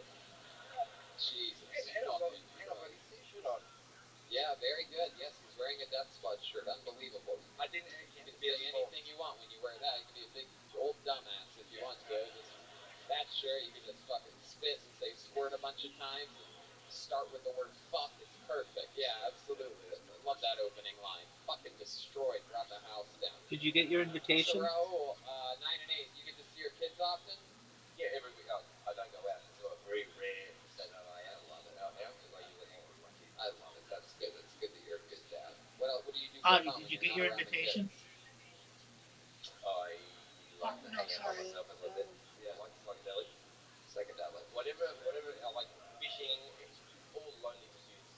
I love that. Okay, now let's be honest here. I don't know what you said about squirting. What was the point of what you were saying? Oh, well, when a girl says, "Oh, guess what? I'm a fucking squirter." Do girls tell you that a lot? Yeah. In real life, like how many girls have told you that? Yeah. Do you have sex with a lot of puppets? Like, what was that voice you were doing for the women?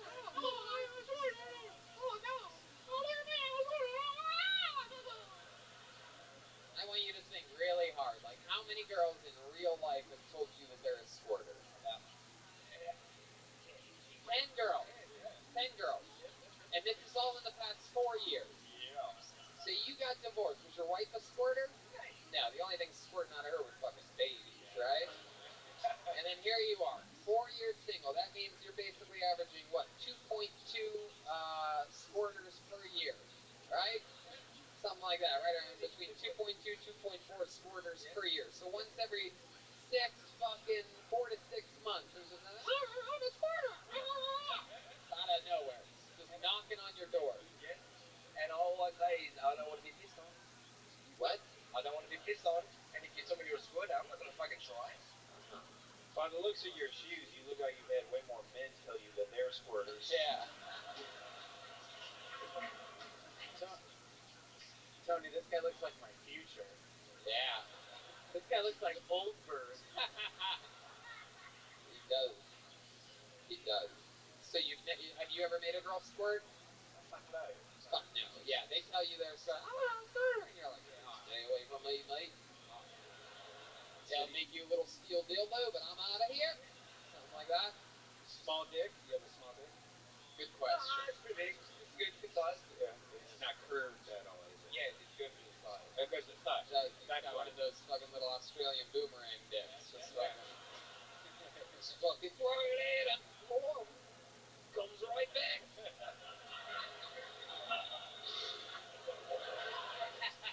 I love it, Raul. Well, man, it was a lot of fun. You fucking take the jokes like a champion. You have a great sense of humor, and it's not easy getting this show started very clearly by your performance, as we could tell. But you did it here tonight. That takes a lot of balls. Congratulations, Raul, everybody. Get it going. CNC, and you'll win the fight. Okay, this should be interesting. Make some noise for your next comedian, Kanye East. Kanye East. Heck yeah. See what happens here. Here we go. Here comes Kanye. Hell yeah. One more time for Kanye East, everybody. What's going on, Melbourne? I'm gonna be the bear of the death to Tom.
animals down under. We're excited to be here. Put a big ribbon on this fucking amazing 3-night super stretch. Brisbane and Melbourne were hot, fucking unbelievable shows, but I think you guys can outdo them, right? Sounds a little shaky to me. I guess we'll see as the show goes on. The tour never ends, though. The rest of the year we have D.C., including some stand-up shows there, Columbus, Ohio, Pittsburgh, Pennsylvania, and Cleveland, Ohio. Ryan J. Ebelt has made some amazing Australian posters that we only have a few left of. Those will be available right after the show. We're going to meet and greet you and shake your dirty fucking Australian hand. Get pictures if you want. There's some Kill Tony pins still available, some other fun things. The Big Gay calendar from the band is available. If you guys like Big Gay paper calendars, those are for sale. You don't have a calendar on your phone or anything. Right. It's actually for the year 2020, shockingly enough. You would think it'd be for the year 1974, having a paper calendar, but no, they are for next year. You can bet I will never use that calendar, and I like betting a lot. That's why I go to MyBookie. It's fast, it's easy, and they pay when you win. Let's face it, where you're betting is just as important as who you're betting on. And I'm serious. I love betting. I'm really good at it. I know how to pick winners. You guys know David Lucas, William Montgomery, Ali Makovsky. We know how to bet with winners. And I wouldn't be telling you guys to bet with MyBookie if they weren't the absolute best. Do the smart thing if you're going to bet this football season. Bet with MyBookie. Did you know you can bet on games after the kickoff? If by the second half it looks like you're going to lose, you can always just pick the other side like a winner. So that's crazy that you can do that, right? It's unbelievable. I just love MyBookie. If you're the kind of guy that likes to bet a little and win a lot, try a parlay. If all your picks come through, you'll multiply your winnings. And no matter how you bet, this NFL season is the best time of year. That's American football, you goofballs. But I like betting on UFC. You better believe I'm going to put a big one down for my main man, Nate Diaz, next week. Against Jorge Masvidal. I'm going to be there next to the octagon. If you stare at the bottom of your screen, you might see me just all like, Join now, and MyBookie will double your first deposit. Use promo code Tony to activate the offer. That's promo code Tony. Visit mybookie.ag today. You play, you win, you get paid. What do you think? There we go. There's big speakers here. You can really have some fun here. There you go, Brian. It's a big venue here. So let's get this party started, shall we? You guys ready to start tonight's episode? Drink delicious caveman coffee. You can have it delivered here. We don't have guests on these road episodes. However, believe it, I don't think you're going to believe this, Australia. I waited a long time to bring Kill Tony here. We've been doing this show 6.5 years, and we made sure that when we did it, we were going to do it right. So I want to let you know, there is a band here, everyone.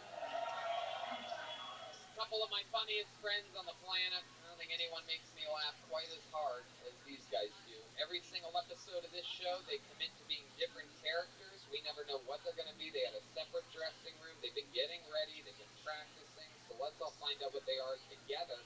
Maybe it's the return of some of their famous characters that we've seen before. Maybe it's brand new characters that we've never seen before. Let's find out all together what they are here for Sydney, Australia. It's the best damn band in the land. It's the Kill Tony Band. Jeremiah Watkins and Joel Jimenez. Oh. Oh!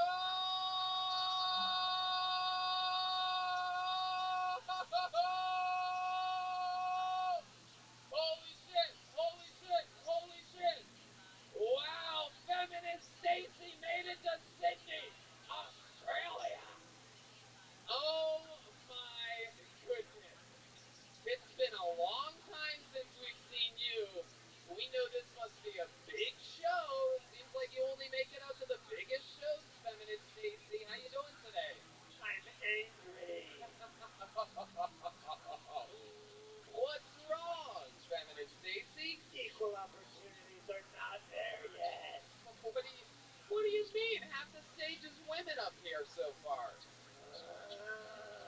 Whoa. My God, you sound like a wallaby. I don't know if they make that sound. I really still haven't really figured out exactly what a wallaby is, I'm going to be honest with you. Feminist, yeah, go ahead. How'd you get here? You flew here?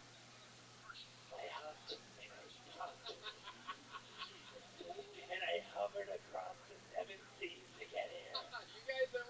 very feminist Stacy, probably the #1 BCS ranked character in the show's history.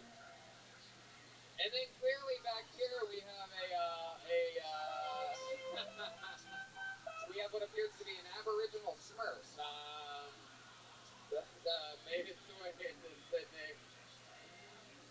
What is your name again? It's Macy, Tony. It's Macy, that's right. How could I forget Stacy and Macy? Macy, how was your trip here? Oh, it was good. Now that I've been in Australia, I've realized men are trash everywhere. Oh, wow. Good Lord. You guys are both very flat-chested women. Never really... Oh, I'm sorry. Do women have to have large mammary glands, Anthony? Whoa. No one's ever called me Anthony on this show before. Get ready. Oh, my God. Oh, feminist Stacy. Wow, you guys couldn't be any luckier than this. We got the feminists are here, Brian's soundboard, which brings me to this. Remember the Australian comedian that by law we had to have on to the show tonight? You have to pay an Australian comedian your dumb laws, everyone. So shocker, it wasn't an Australian woman. Yeah, well, I mean, we have to be able to pay the performer. We can't just have people that work for free up here. Anyway, by law, we had to have him perform. That's why we put a 15-minute gap in between him and the show. You forget all about it. So you can just, we'll start from scratch.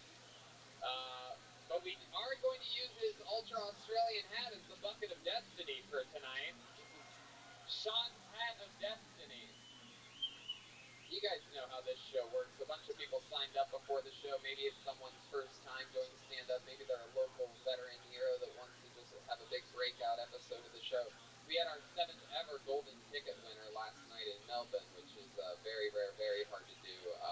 So congratulations to Liam out in Melbourne. So Australia representing, to have 1 golden ticket winner in 3 shows is pretty incredible. So congratulations to you. If I pull your name out the hat, that means you get 60 seconds uninterrupted. You know your time is up when you hear the sound of a kitty. That means wrap it up then, or else you're going to bring out the angry Oxford kangaroo.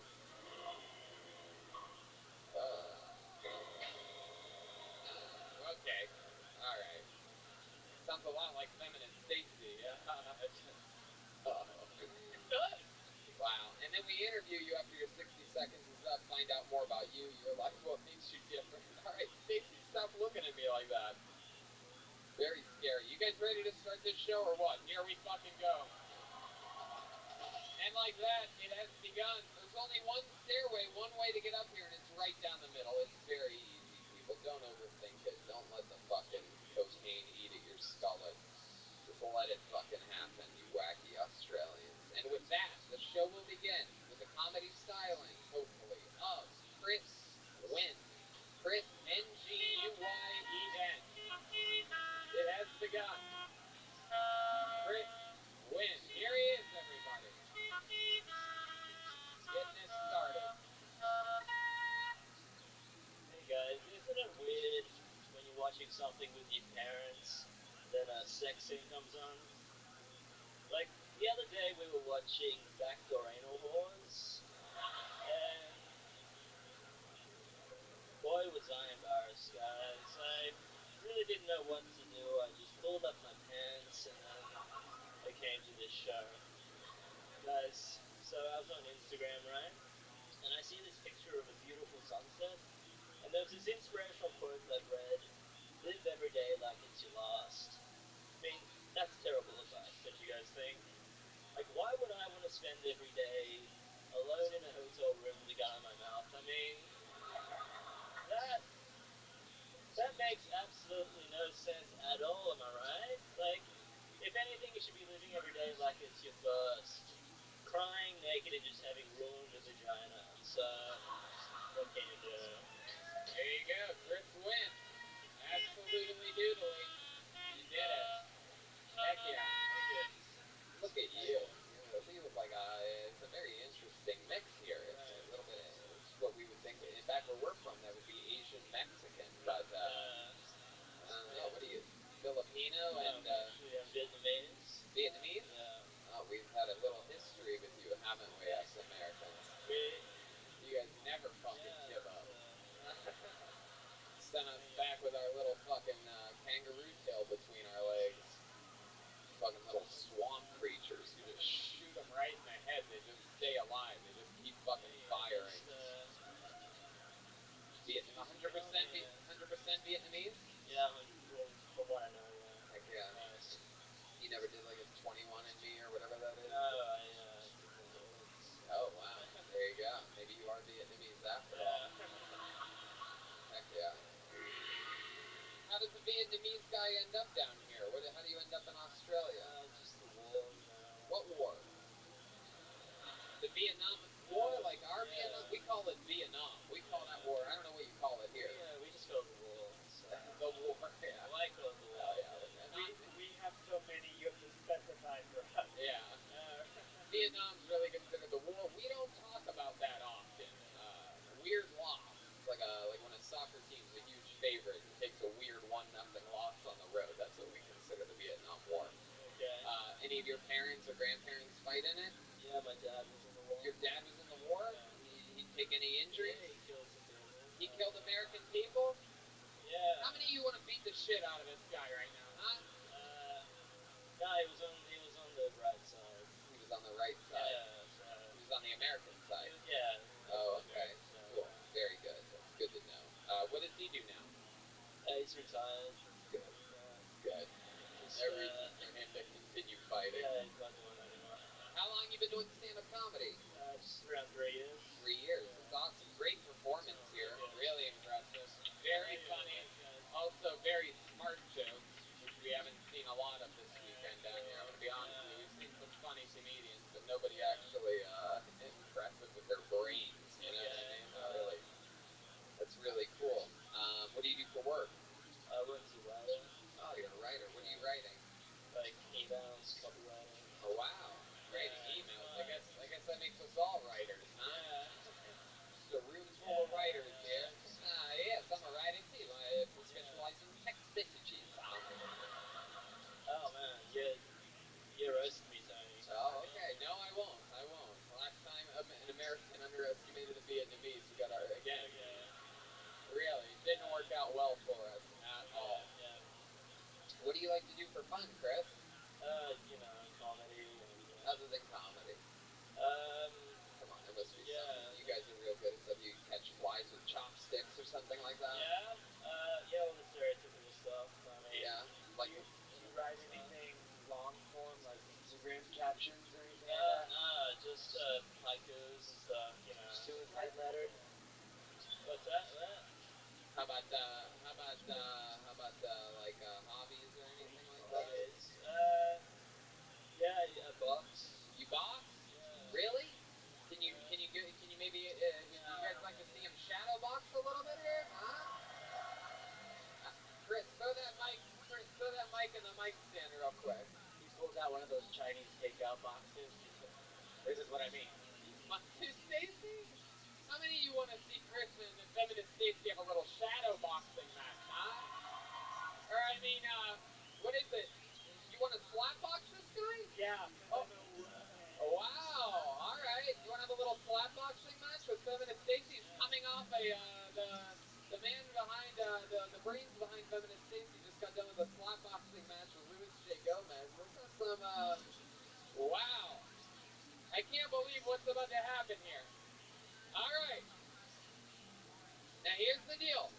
I want a nice clean slap boxing match. This is a woman, all right? So this is a little unfair because you're just a Vietnamese boy, and I have this American woman way out in the lead on this. As you can tell, she has amazing pecs. All right, so We might want to know if you do know what slap boxing is, right? I don't. That'd be okay. well, yeah. Let's just see what happens here. How long have you been boxing for? Like 6 or 7 years. 6 or 7 years, Stacy. Stacy has had what appeared to be it's been in an Instagram, so I'm guessing it's about a minute and a half slap boxing match. That's your entire history, 1 minute, 60 seconds. How do you feel about this fight going into it? Iron Woman, hear me roar! We're about to see Jeremiah get the shit slapped out of him, people. We're starting the show. And fight! This is how you kick off a show in Sydney,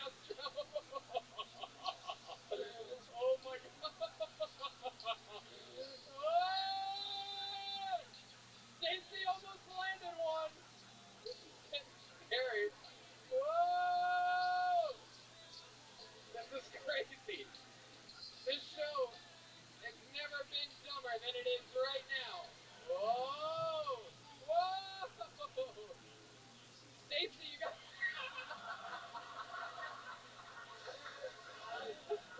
Did you guys land anything? You just hit the shoulder. Stacy's saying you just hit her shoulder. Stacy, go on, step in a little bit. Take a shot at him. Stacy using some type of... Stacy's using... Oh! Alright! Alright, that's enough. Whoa, Stacy! No, no, no. No, that's it. I'm calling it. That bitch got my nose. That was it. That's not fair. You only got nose. That was 60 seconds. Woo! Stacy. Wow. Stacy took a good slap to the nose. It's getting bigger already. Yeah, we can see it swell. Wow, just like Red Man's stomach. No, not really. That's way bigger. All right. You guys settle down over here. That was very good, Chris. How do you... I will fight a paraplegic. All right, Stacy, you gotta relax a little bit. You took a little L here. It's okay. I'm sorry. That nose is begging for it at all times. Just a real, the big target. It is. Chris, how do you feel? You had a great setup here. You just beat a woman in slap boxing. Just another Sunday night. Another Sunday night. How about a hand for Chris Wynn, everybody? That's a way to get a fucking show started, huh? That was awesome. That's a way to start a show. How about another? Just checking for nosebleeds. How about another hand for feminist Stacy, everybody? She's with us. That was her idea. I was just gonna have him shadow box, but she gave me the old slap box signal. Very good. You're a real team player, Stacy. You work well with men. I'm an equal opportunity. Yeah. Look at that little red nose, huh? Look at you, little. Look at that. All right, pulling another name out of the bucket. Make some noise for your next comedian, Charlie McCann. Charlie McCann. Here we fucking go. We are live from Sydney, Australia. Hell yeah, it's a real Australian right here. Look at this guy, Charlie McCann. Thanks so much. Thanks so much, Jeff. I'm a big Harry Potter fan. That's where my Potterhead's at. Guys, can I make some noise? I was always I think like the big reason I really got into Harry Potter is I really identified with him like as a kid growing up. I think we had a pretty similar upbringing. I didn't have any magical powers or anything. But Ray Fiennes did murder both my parents. So did not use one of his fun spells like in the movies. No Cruciatus Curse this time. Just a regular meat cleaver. Yeah, it's gonna get a little darker. Not that you guys can either come with me or stay in your little humdrum existence. But I remember my brother came up to me afterwards and was like, did the guy from Maid in Manhattan just kill Dad? So it's more confusing than anything. But I heard recently there's apparently 1 in 6 people are murdered. Oh, there you go. You want to finish it? Do you want to finish it? Oh man, 6 people are murdered. Yeah, it's a real let's open some eyes. So yeah, that's a real statistic I learned from the game Cluedo. So there's one. So that's the game. Okay, there you go. All right, I guess that was the end. No, that's all right. Oh yeah, Charlie McCann. You did it. Welcome, Charlie. Keep that mic stand. I'm gonna talk with you for a second. Just hold on. Just keep that mic next I'll get to your a mouth. Gene Hollow out of the way. Gene Hollow. Wow. All right. I have no idea what the fuck you're talking about, Charlie. I love the bouncy thing you do with your head after you talk. Oh yeah. Well, I don't know. It's very dry. Gene Harlow. He's like Kramer from Seinfeld. Wow. There you go. I guess he looks like Kramer from Seinfeld. Oh no. Seems like Brian might need to see an eye doctor when we get back. How he acts. Oh yeah, you use the N-word a lot? Yeah. There you go. Yeah. Hell yeah. So Charlie, I didn't really grasp what you were saying. Did your parents get murdered? No, not really. That's not it. Oh, it was just a joke. That's fodder for fun. It's one of the saddest jokes I've ever heard. Oh, really? Yeah. No. Not can you say my parents got murdered? Hey. You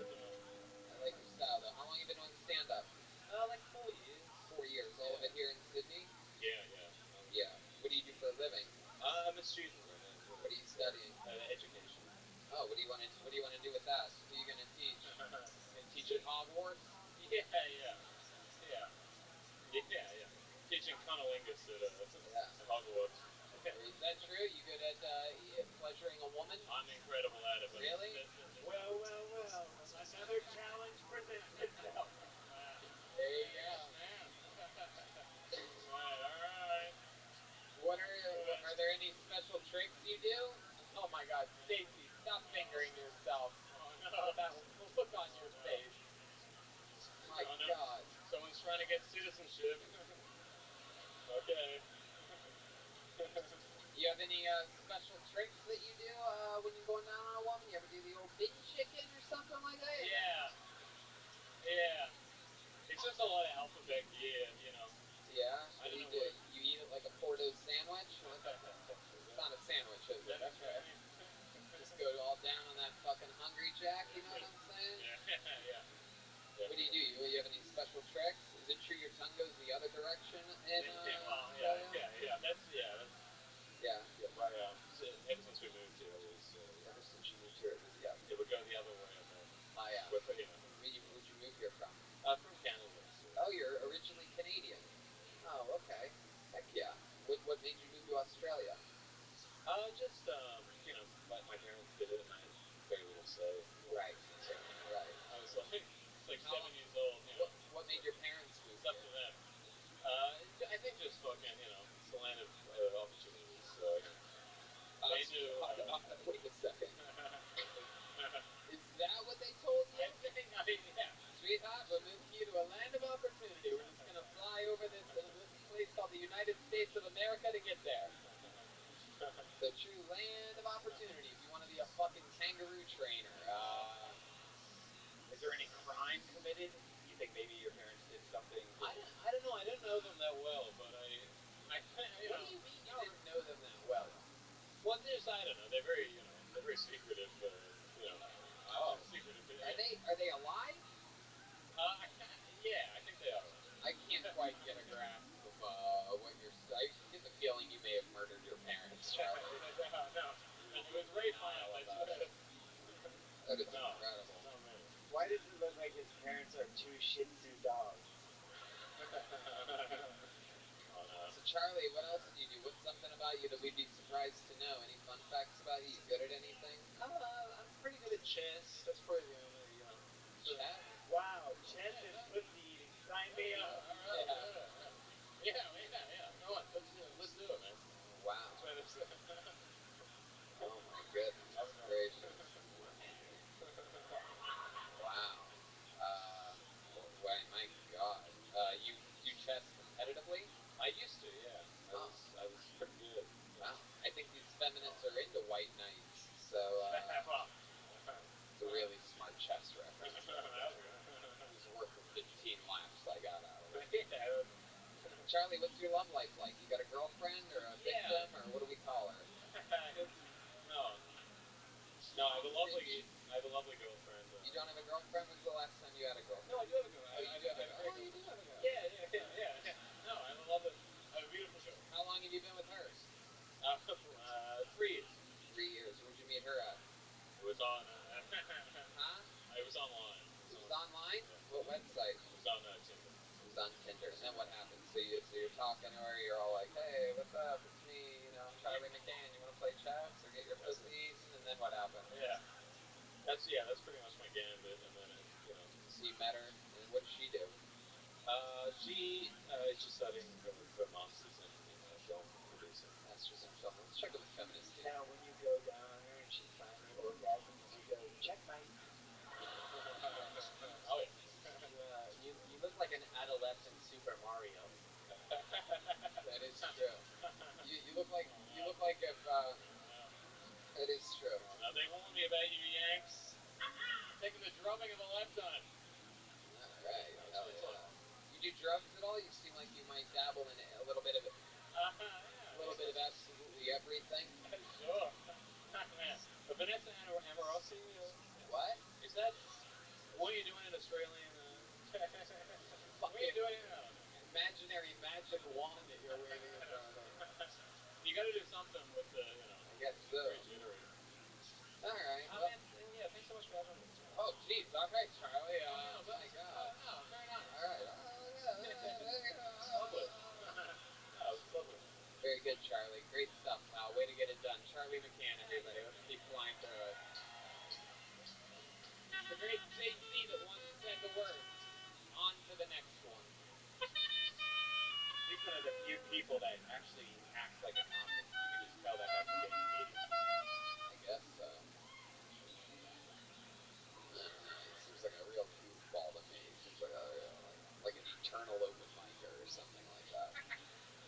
All right, pull another name out. Let's make some noise for Tom Armstrong.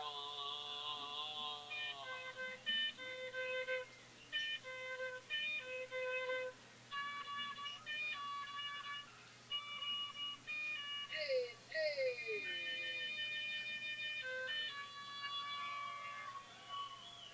Tom Armstrong.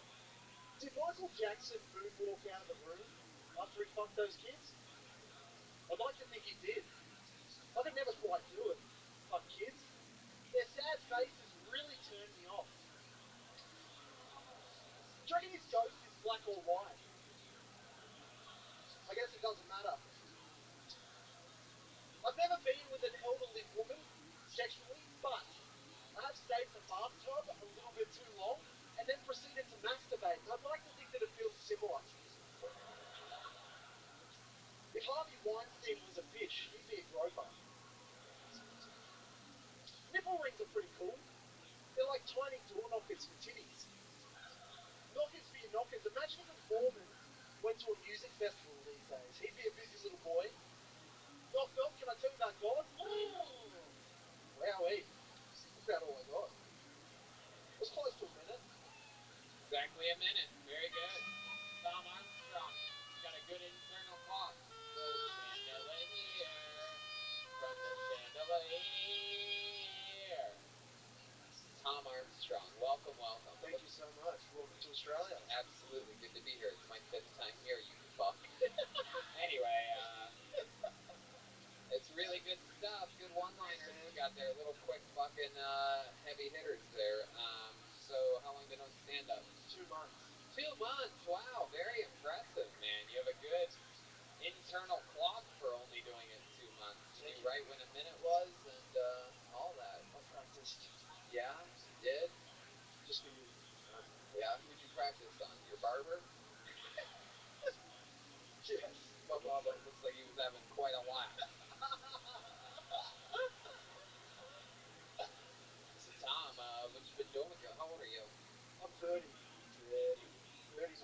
Yeah. What do you do for work? I'm a YouTuber and a podcaster. Really, a YouTuber and a podcaster. What do you specialize in? What are your shows about? Sketch comedy mainly, and the podcast is just current events with another comedian, and we just talk about stuff. Yeah. Yeah. Australian stuff or world stuff or anything, like just weird. People send in weird stories. We tend to do that, or if something's topical and funny, nothing too deep. Right. What do you do when you're not working on comedy stuff or YouTube and podcasts? Seem like the kind of guy that likes to go out and fucking ride a turtle or something like that, or sit on a turtle, see where it takes you. I like where your head's at. I would ride a turtle. They'd have to be one of those Galapagos. Sure. What do you do for fun when you're not doing comedy stuff? I fuck turtles. No, I like to drink. You what? You like to drink? I like to drink. I like to travel. I saw you guys in LA. Oh, you did? Yeah. For the comedy store. Yeah, it was really good. Yeah, of course it was. We're the #1 live podcast in the world. What else did you do when you were in LA? Where else have you traveled to? Anything I fun? was staying in Hollywood and it was pretty sketch. Someone got shot around the corner. It was pretty scary. Yeah, scary for you. Yeah. We're used to that shit. One of us may have been. We're not used to that. I like it. You have a Brontosaurus on your shirt. Is that correct? Is that the right type of dinosaur? That's right. You only eat vegetables? No, I'm a meat eater. Yeah. More of a Tyrannosaurus Rex myself. Wow. But I appreciate the Brontosaurus. Very good. Wow. Feminist Dave's here. Beautiful. Wow. Look at that. Very impressive.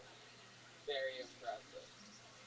Tell us something about you that's fucking exciting, Tom. There must be something in your life that makes you less of a basic bitch than what you seem to be. I'm pretty basic. basic. Let's be honest. Something interesting. Nothing. Nothing springs to mind, mate. Yeah. What's your love life like? Got a girlfriend. She's here in the crowd somewhere. Yeah. What does she do? That wasn't her. That was a man. Uh-huh. Just clearing What that does up. your girlfriend do? She's also a YouTuber. Oh, you. Yeah. Wow. We met in a YouTube convention. Oh wow. Pretty cool. Are you pretty popular on YouTube? It's alright. Like 115,000 subs. Oh, that's great. 200,000 on Facebook. Is your girlfriend more popular than you on YouTube? No. Wow. What does she do on YouTube? Like beauty and fashion. Wow. Yeah. Way to be a stereotype for women. Yeah. Seems like if anyone knows beauty, it's a girl that would hook up with you, right? So were you guys both on YouTube when you met? Yeah, it was at a YouTube convention in Melbourne. It was Oh called my god, a YouTube convention. That's what happens if I murder someone and die. That's just hell. I mean, that It wasn't great, to be honest. Oh Those YouTube things are very interesting, though. You see some characters. Yeah. Were there just a bunch of people outside the YouTube convention just commenting on it the entire time? It was like, fuck you, pig! I'd fuck this dude's girlfriend in a second. Your love is never gonna last. How long did it take for you to smash her like button? Oh! Yeah, hello. She held out. Did alright. Easy on YouTube. Yeah, how early did You think so? I would think so, yeah. How fast did she put out? You'd hope so. How fast did she put out first date? Well, I had a girlfriend at the time. Ooh, look at you. I don't want to be a player no more. That's what happens. You want to play again? Look at you, just getting all the pussy with your Brontosaurus t-shirt on. That's right. Hey, boss, Dude, easy. The grass is always greener on the other side when you get to see over with your long vegetable Alright, I'm eating gonna use neck. the restroom in the meantime. Yeah, so you had a girlfriend. What was she? She was on Vimeo? Yeah. I upgraded. Dork, I only know Vimeo because of you. No, my other girlfriend wasn't in the YouTube world. Right. So we kind of connect. Easy. Yeah. Easy breezy. I love it, Tom. Well, really good jokes, man. And for Thanks, only man. doing it 2 months, extremely impressive. Obviously, you're putting it all together, doing a good job. Congratulations. Thank you. Tom Armstrong. Let's keep it moving along. Blowing a swing from the chandelier. From the chandelier. Heck yeah, fill your hands with your next comedian, Cole Black. Cole Black, let's go. No rest for the wicked. Let's keep this fun train moving along. You guys having fun here tonight? How many of you like it when comedians do good on the show? How many of you like it when comedians do bad on the show? Oh, one more time for Cole Black. Hey, how you going? Awesome. Found I'm a little naive since the divorce. Where only the other week I found out what a reach around was. Yeah. I know you don't. Like if you drew a picture, I wouldn't be able to figure it out. Yeah, even saw that army movie, that real old one, where the drill sergeant said, "You're such an asshole. You wouldn't give your boyfriend a reach around if you, well, making sweet gay love to him." Something like that. And you would be an asshole. Who are these assholes not reaching around?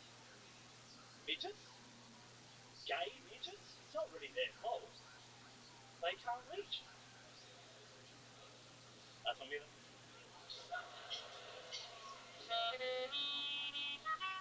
Whoa. Wow. Really giving the people what they wanted. I said, who likes to see people do bad? You're like, just give me 1 fucking second. I'm on me fucking way, matey. Jesus Christ, man. Wow, look at you. You seem so classy and so trashy at the same time. What are you, the mayor of Penrith?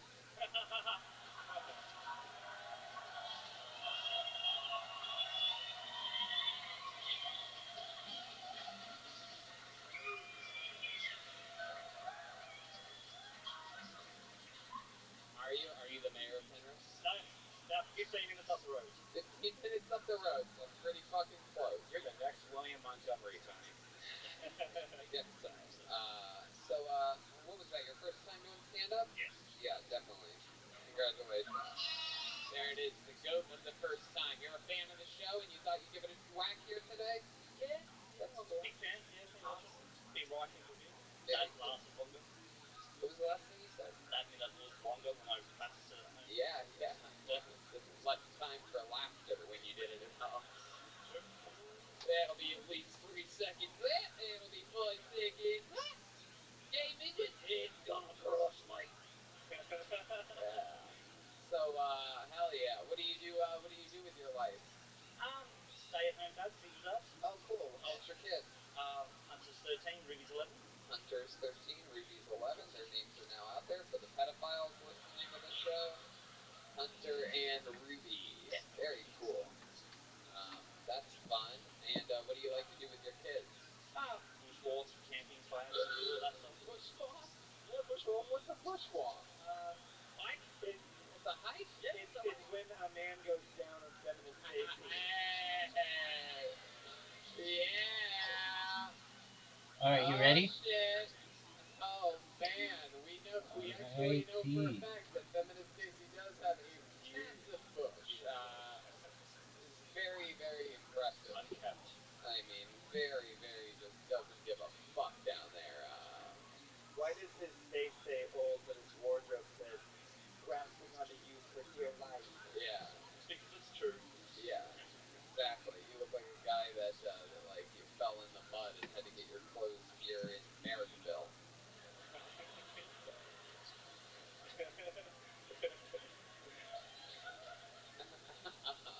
How long have you been a Christian rapper?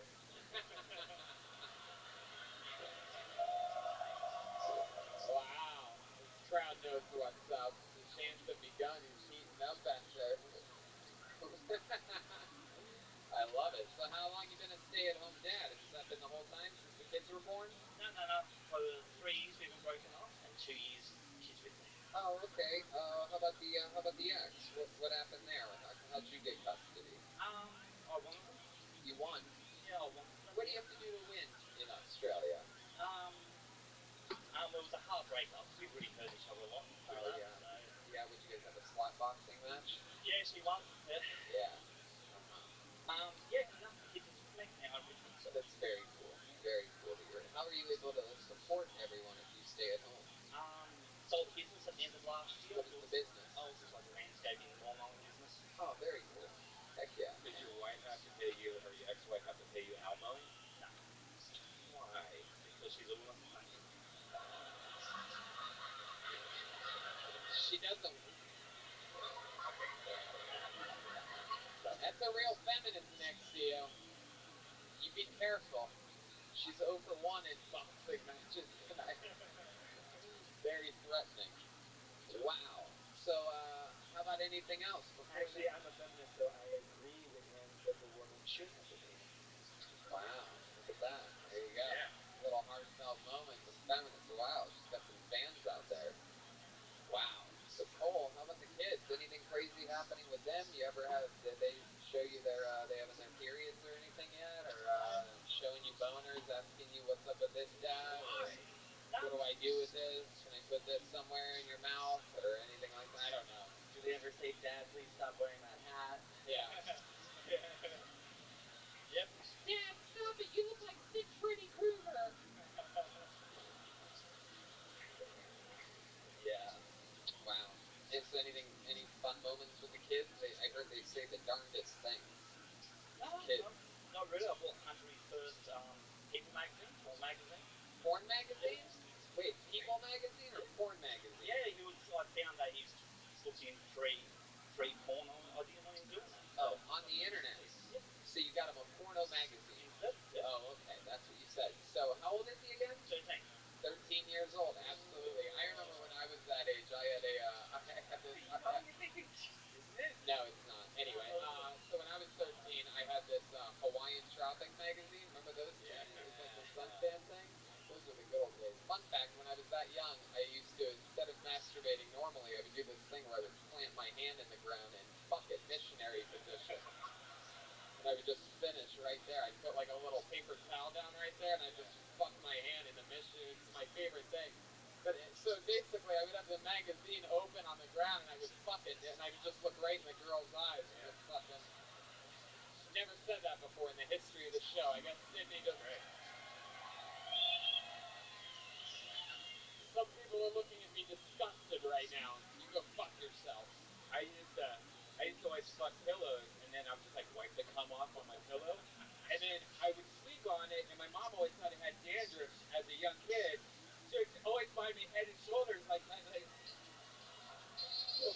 are we all just Wow. I guess I really opened up the floodgates on this one. I used to Oh, wow. Such a Mr. Schulberg back here. I used to put Vaseline inside of the toilet paper too and fuck those. What? Like when the toilet paper was done, I'd take the inner roll and That's put how Vaseline sick inside. Schultz was even when he was a kid. For those of you that don't know, he has fucking baked potatoes for penises. What you see two of them? I used to drag my vagina across the carpet until I climaxed. Wow, you just Snail trailed it. Oh, look at that slime. Like a wounded soldier. Wow. Well, Cole Black, thank you so much. It's always incredible, different shapes and sizes of people. There's nothing that I respect more than a good fucking badass single dad that literally, sticks around Welcome, and says the Caspincy. worst How you things to living, his pimp? kids. So there you go, Cole Black, everybody. Single parent. What's good, my If man? it wasn't for them, the show would not exist. I promise you that. How you living, big dog? That would have been aborted. I'm living, man. Worn out from this pup, honestly. Taking up all my time, constantly getting into stuff, but feeling better. So Okay. just curious. She figures out more stuff, and that's much stuff for her to bat around sometimes. But she's doing good. Well, that's good. Is she? What's new with you? I am just annoying many people on Blue Sky, getting them to tweet about me, which is cool. And I Perfect. am just enjoying life, playing um, Scrabble or Literati Nice. against Audie, and she has come closer to beating me than any person. I'm not a whiz at it, but I play the tiles pretty well. I've won 57 games straight, generally against Zoot and sometimes against Audie, but she's come closer than anybody. And but then I'll play like people who really know how to play, and they'll humble me. And I get games like what happened with you, uh, where they aren't paying attention, or they there's this thing that happens that if you let it pass like 2 or 3 times, if you just pass, then it just automatically ends the game, which is kind of, I mean, I get it. I wish I was. Man, I feel bad. No, you're fine. You were I got distracted by the numbers. absolutely. I understand. Completely understand. They're pretty strict timers. Yeah, exactly. I think it's the same one as the golf. But yeah. Oh, I hear her in the background. How's she doing? Yeah, she's doing well. She's trying to get away with more and more and more. You know, but so I figured out that she doesn't seem to care too much about the consequences for herself. She does have like empathy for her toys. So when I pretend her toy bites me, and her toy goes away into the kennel for a little bit, she starts setting a good example by not biting. Um, it, and then at some point I let her toy out, you know, and then she's been doing better about not biting, Well, that's which is good. kind of funny because I don't like to swat her nose or anything when Right. she bites. Even though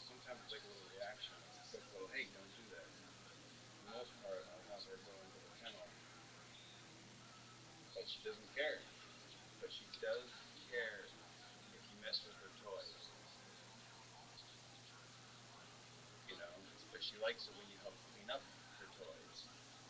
So while cleaning up her toys, if one of them quote unquote bites me, they get punished. She gets sad for a second, Sure. and she's been doing a lot better. As funny as that is, What's her it's fa- also a way to teach that her all the names of the toys. You know, What's her favorite toy? she likes ropes and balls. She has like this kind of Sasquatch Bigfoot type ape thing. She has a like a Grogu, like a Baby Yoda type. She has a couple like plushy bottles of booze. She likes the one that's like it's called Barker's Mark. So like it looks like a maker's mark, but it's a dog toy. Yeah. Um, she likes all of them. She gets bored quickly and moves on to the next one. She likes these two squeaky ones though. She has this kind of uh, monkey squeaky one, and she has kind of like a porcupine hedgehog that has a squeaky in it. She likes those. She seems to like everything, but even still, she'll get bored with everything and want to do something else completely. So try to keep her stimulated by teaching her they all have names in different ways, and she hasn't wanted to do it in many ways.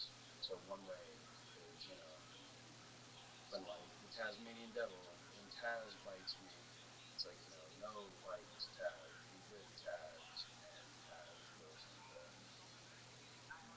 So she's learning that way, hopefully. Because I've seen that this breed where I saw one of this breed that had like they had like 50 different toys, and it knew how to identify, and it would get through all of them. So I'm not trying to make her do all that, but it's mentally stimulating. I'm trying to make sure that she's stimulated. She exercises. We just took a little walk, down to the mailbox and everything. She doesn't really like it. She likes running around the backyard, but as she gets older, she'll grow out of that. Right. She does good on a leash outside, though. Well, that's She good. does pull a bit, but mostly on the way back to the house when she sees the house. She gets excited for it. Yeah, she's like, that's the one. That's the one. Let's go. Let's go.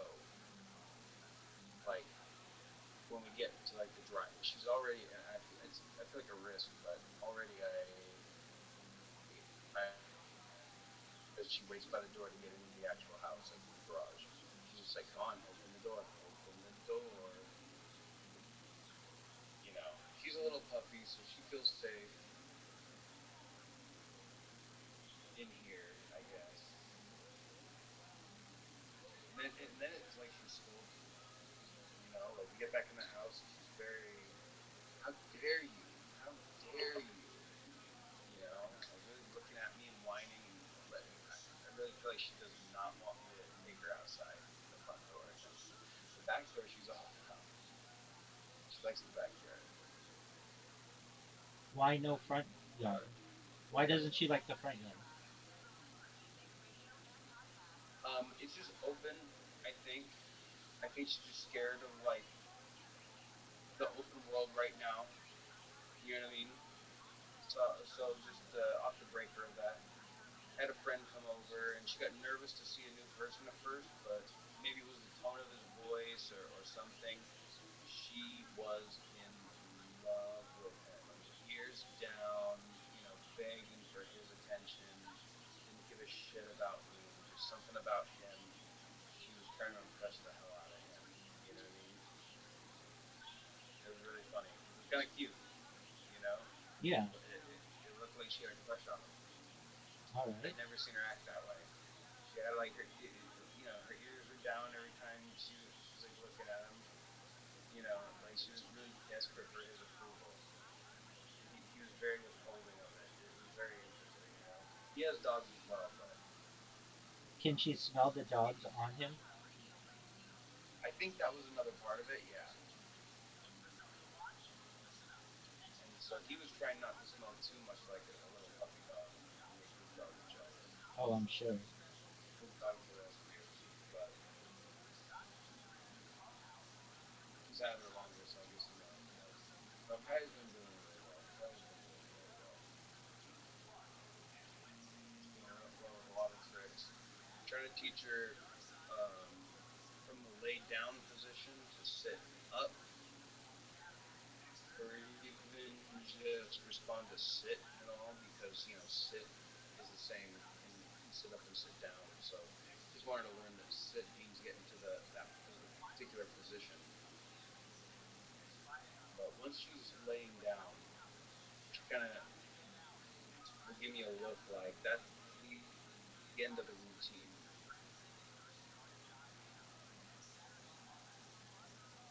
So once I can get her to stand back up, won't be the end of the routine.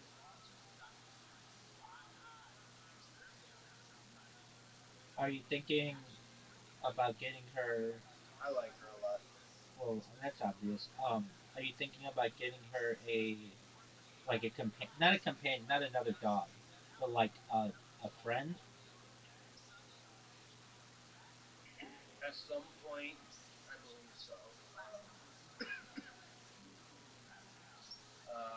I don't like to have two puppies at the same time, Yeah, I mean that would be too so much.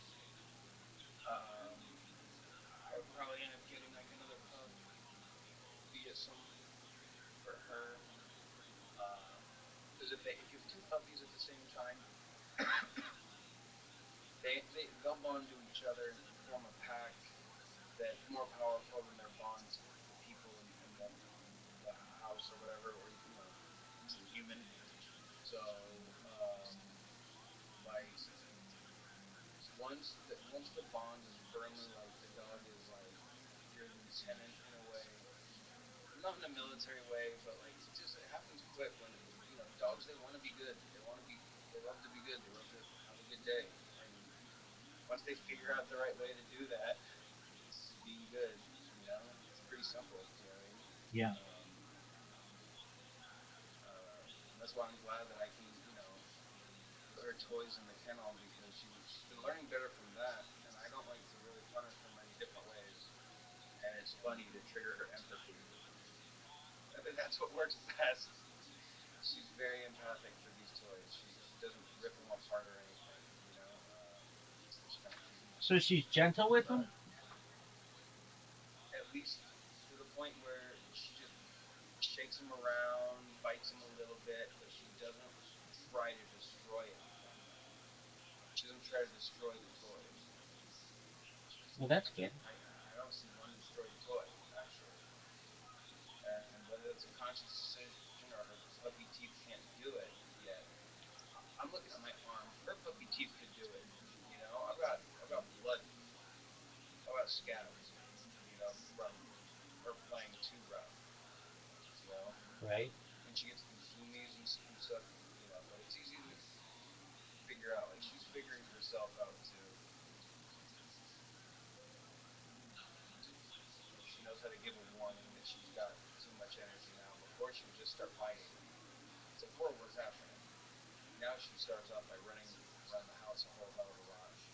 And then if you don't understand the signal, then she'll start biting to let you know. But if you catch her just with the zoomies running around the house, you just go outside in the backyard for a little bit and play ball or something,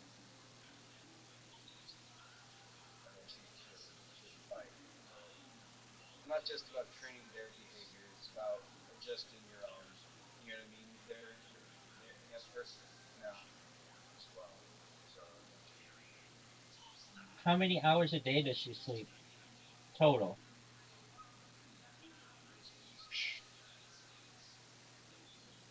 man, lucky girl, she's taking a nap right now. I don't know, maybe 12. Honestly, I mean, she sleeps for the most part throughout the night. Like I went to bed around. I'm trying to train her to go to bed at like kind of different times. Sometimes it'll be like 10, sometimes even 8 at night, just to try to wake up early and everything, and have like some kind of schedule with her for right now.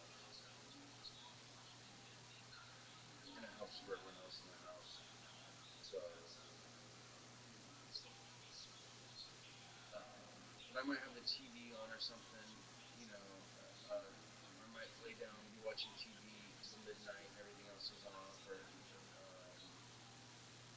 but it's funny. There's only certain times of day where she's calm about things. During the day, during the morning, like right now, if I'm on VC or something, she'll be calm. You know, I've only figured that out recently, like yesterday and today. Like if I hang out on the computer over here, you know, she lets me go about what I'm doing, and kind of relaxes, and she relaxes too for whatever reason, just calm her down if there's something going on, you know. Um, so that's kind of cool, you know, little things like that. Learning her personality too. They're always different, you know what I mean? Even within a breed, you know, all golden retrievers are not the same dog. You know, they all have different personalities, and they're all quirky in their own way. So How have things been within the Music Biz Marty community?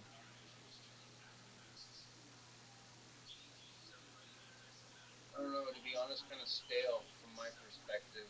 Um, Did they ever you know, prosecute that lady? no, not yet. So then probably not. He just died and that'll be it. Yeah, I mean, maybe it doesn't matter if you are the one who facilitated the acquisition of the narcotics which ended a person's life, but that would be the fault of Illinois legislation at that point. Exactly.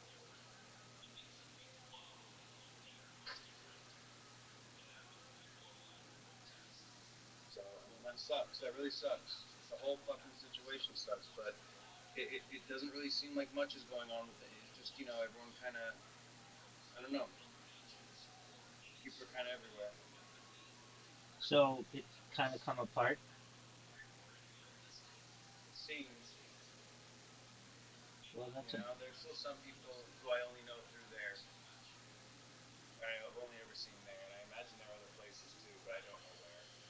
Maybe they use Ole Miss for the other places, but I don't know where.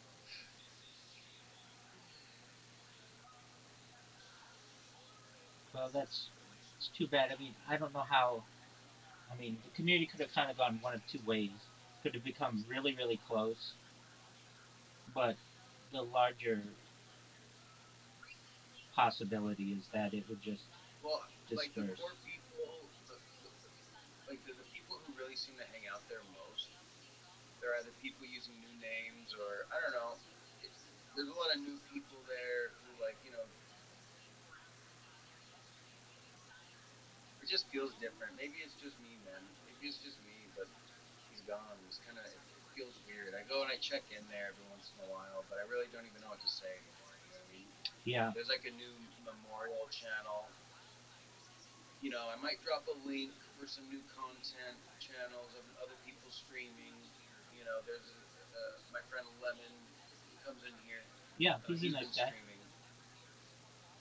Yeah, so he's been streaming lately, and I'll try. I might drop his stream. Other people, know him in there as well. So other people have been dropping it as well. PKFC is a mod in there, so he's been dropping the link for them. He's a good guy. If you haven't met PKFC, he's a real good guy. Yeah, I've met him. Um,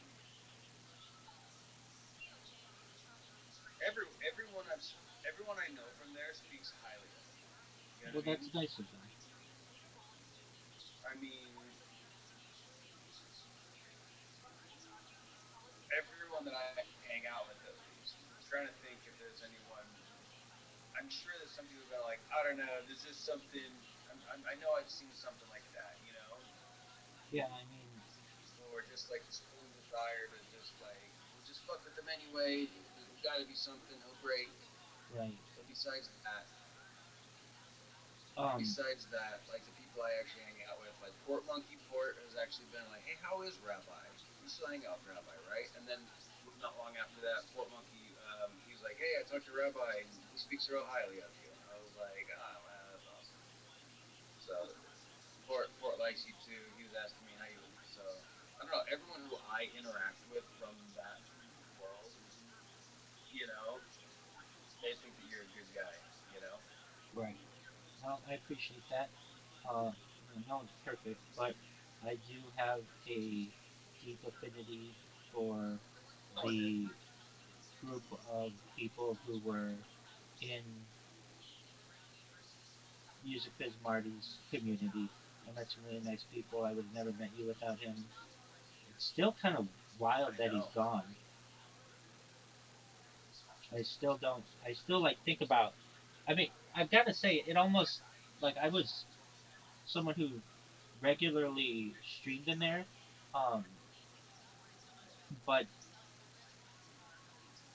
I just I'm almost like sad. I'm still sad about it. Like whenever I honestly, whenever I look at this one camera that I have that would always be in there, I always think about him, and it's just sad to me. Like I don't. Like, I totally fucking get it, man. yeah, I mean, like literally, like I gave this guy like a view into my world for many months, and whenever I look in that direction, the first thing that I think about is like that he let me stream in there, and um, he was so nice about it. Like I've got different cameras for different discords, and so like I've got a discord like Aiden Ross. It's kind of it's just kind of become a camera that I associate with him, and that fish tank one and socialized one, but there's no doubt about it that Music was Marty had his own, and with him not being there, I just it's sad to me, and um, I'm just not over it. So I just I hope the best for his community and his family. It seems like he has a really beautiful family, and I just know that it caught us all off guard. Is has his mom or anybody been in that Discord at all? No, no. None of us.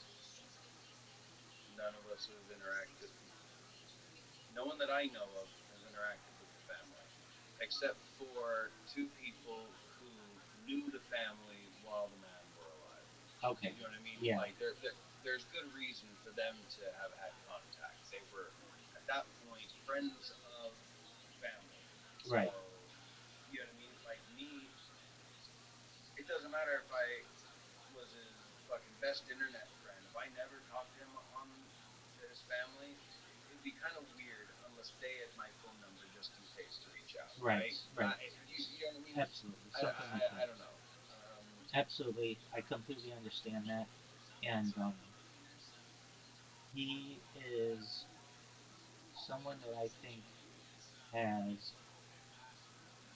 a special place in the annals of the internet, I and think so. I I I know. never meant to imply I was, by the way. Like we spat a few times, but we were no, by no means like close compared to like other people I know. Streams are way better. You know what I mean? Like Yeah, much no, more on the I level. I know I know that's Cheaper what you meant. stuff. I meant an example, but Right. yeah, What happened to his just ex? for clarity. What happened? Like he had an No, who who was the girlfriend who he had? I don't think he had a main girlfriend.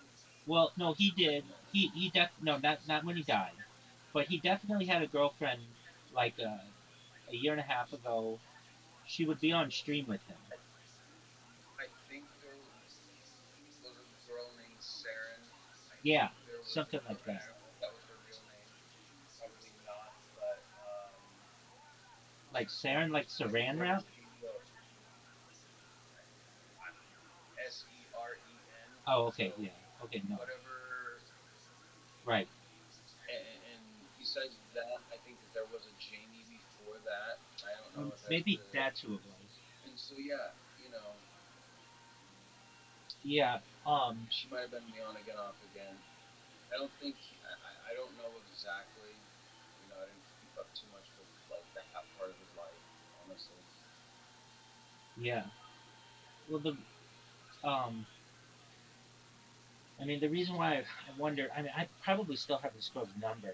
She, it was weird what happened. He interviewed me or whatever, and then he broke up with her, or she broke up with him, or something like that. And she, um,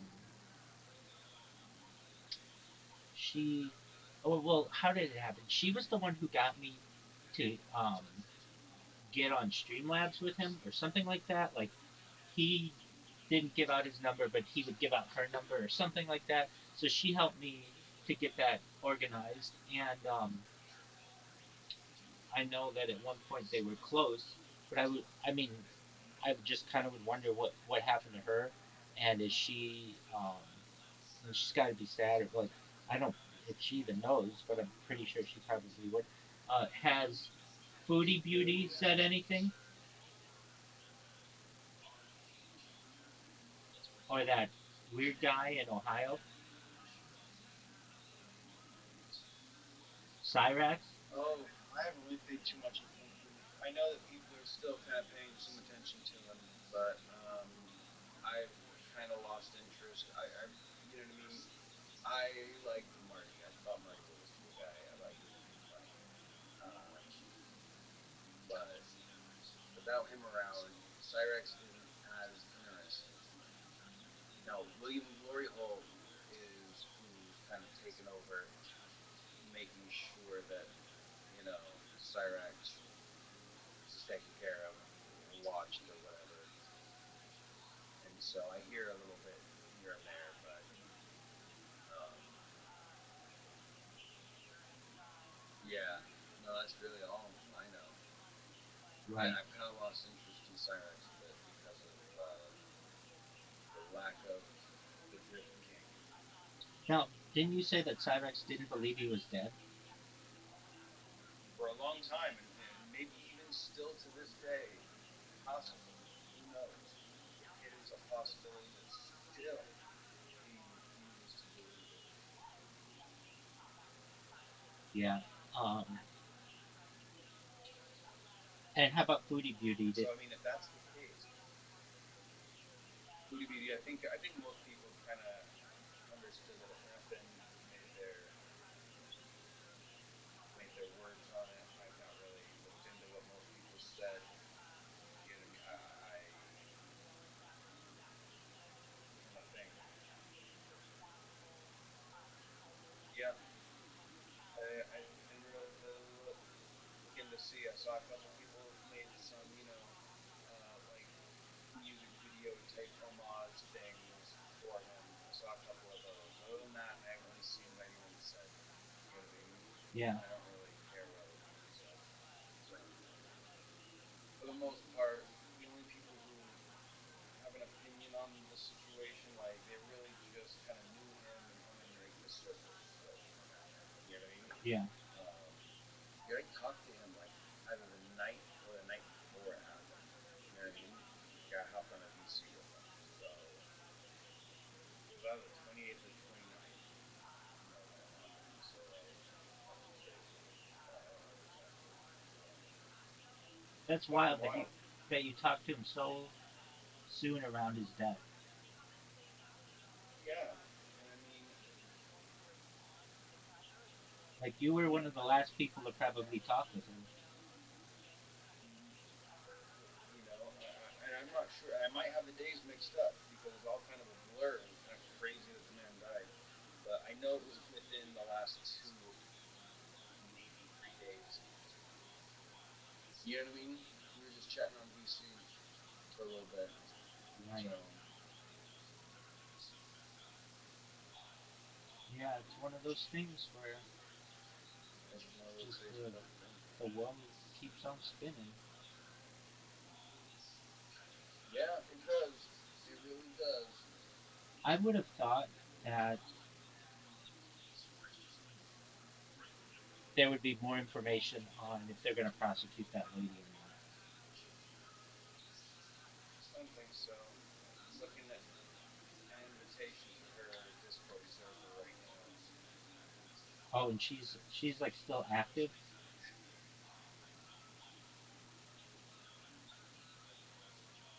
Yeah, no, I don't know. It's kind of another reason why I've been a little bit less on Discord lately.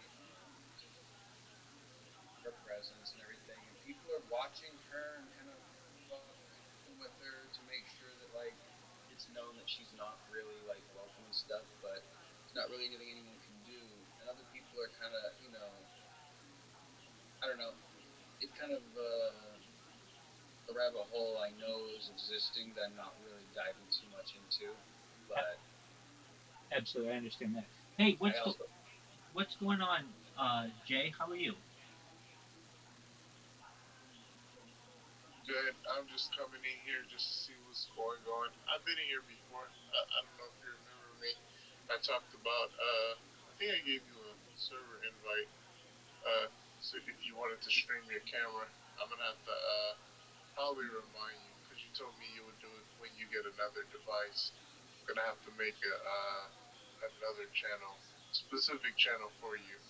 But yeah, I'm just coming in here and just seeing what's going on, Excellent. Well, passing through. welcome. We appreciate Yep. you being here.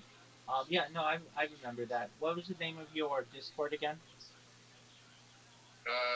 It's a gaming server. It's called TDG. We're like a gaming clan.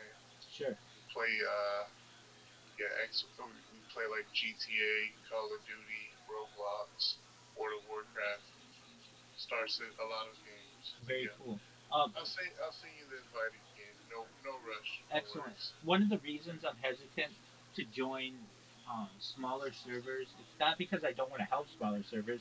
I have a small server myself, but it's Discord's policies as well. Number one, I'm at 100 um, servers, and that's the limit. And I get every single day, I get a lot of invitations for people to join because they see me in so many different platforms or in so many different servers. But the other issue is if your server, let's say I have no idea why, but gets banned for whatever reason, it can um, it can threaten all the accounts that are in there. Now, I don't think you'd be doing anything wrong in there, but um, generally that's why at least when I'm in servers, I try to keep them to larger servers.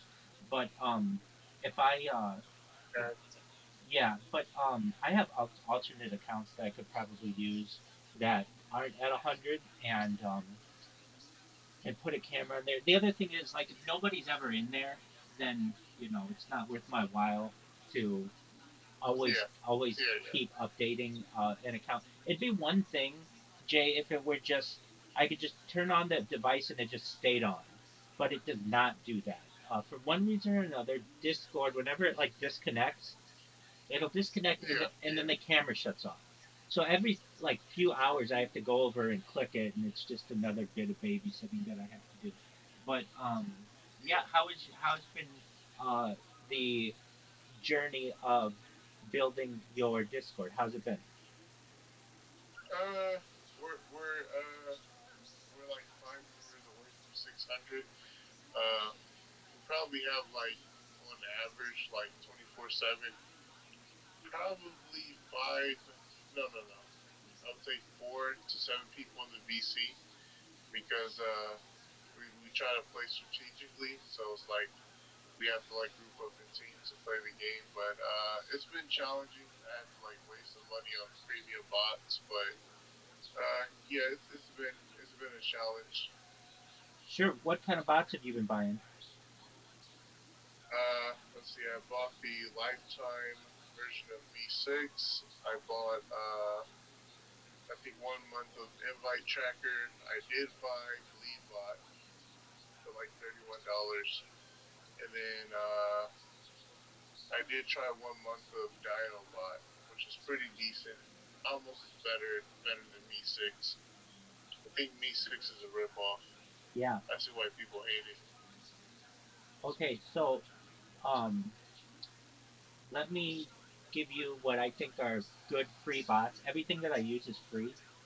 The Okay. one of the best ones that I use is called Ticket King, and basically what that is somebody can make a ticket like I'm not always available. Sometimes I'm sleeping, and people come in here with a question, so they can. I haven't asked me anything in the channels above, but I think it's helpful to create a support ticket if anybody ever has any issues.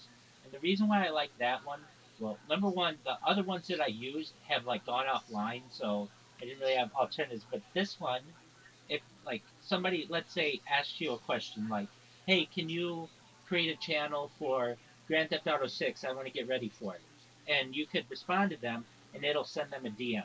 So I think that's a really cool feature. I use a lot of bots that are music bots. Now, the music bots, I mean, I don't understand why they're just not more consistent. But like, I really when they work really well. So what I'll do is I'll just like get on a um a playlist on like YouTube, and I can just have it play like every Joe Rogan or a bunch of different lectures or whatever. But the thing is, Yeah. you kind of have to babysit them because after about 2 or 3 weeks they'll stop working, and then you have to redo them. Now the ones that I find work really well, the lo-fi boy, lo-fi girls. Just if you want a channel that always has music, those work really well. In terms of moderation, do you have a welcomer bot? I have that. Speaking of your lo-fi girl, lo-fi boy, I noticed they always stay in the stage. I tried that in my server. And if someone leaves like a VC or a stage, then the bot leaves. Right. But if they come back, the bot reappears. Right. How do you get it to stay in the I didn't have server? that issue. I That's a didn't have that issue when you do /24. There's a command you put in there right. Oh, for those. So That yeah, that's right. oh, and slash that's for 24. any of the yeah, and that's in some of the music bots. The only ones I've seen them work properly in are those lo-fi girl, lo-fi boy. Any of the ones from that source, they have like a piano one. All the ones that Rabbi has, um, there's the only ones that are consistent with staying 24 hours That's correct. with that Gotcha. command. Other ones like Musico and all the other ones I've played with, they don't. Music Man, unless you set up a playlist that runs that long, the playlist will continue running. So depends on how you have it set up. Some of them will do the YouTube playlist for free. Some of them will do. Um, it's hard to set up some of them. Yeah, yeah. I've done that I where, see. like, to watch all of Joe Rogan's content or his all of his streams on YouTube, it's like 200 days worth, and it won't do them all. It will plan to do them all, but for one reason or another, it'll glitch. So you kind of you have to. Um, it's just like they're not consistent. But Caspian Sea is right. The lo-fi ones work really well, and the ones that I've been using or that are always available, they're like the ones that are really consistent are Asian lo-fi, lo-fi radio, um, lo-fi girl, lo-fi boy. Those have been running for like 9 months straight perfectly. So that's really cool. Dark ambient is a good one too. It's just kind of like a darker theme of the same command. excellent. Um, Other ones that I use, a really good one is Quark Logger. So I'll get a lot of people who just want to be mean to me, and I understand I'm a bigger target than most people, and they'll just come in here and they'll play like chainsaw songs or chainsaw mute, just chainsaws, or they'll play like really mean songs or whatever, and then they'll leave really quickly. Um, Quark Logger basically logs everything that's going on um, in the Discord and just Oh yeah, allows you to get their I user have that. ID, and they can mute them and do all the other ones. Some other ones that I use Dino. Dino's a good one. It's very commonly used. That's a good one. I use Maki, Maki. Um, I use. So you said you had a welcomer, right? Yeah, Okay, excellent. Uh, so you have a welcome message. Do you have a goodbye message? yeah. Okay, good. Then that. that's good. Let's see what else I use. That's free. That is good. So like the three moderation ones that I use are Dino, Quark Logger, and Maki. And the reason why Maki and Dino, there were some people who were able to do some mean things. I forget exactly what it was, but Quark Logger I know logged like a lot more information about them, so that was very helpful. Um, Aside from that, oh, dude, I know what is. I don't like. I if I ever needed to, I could stay entertained by this one bot that I have, um, like 24/7. Okay, so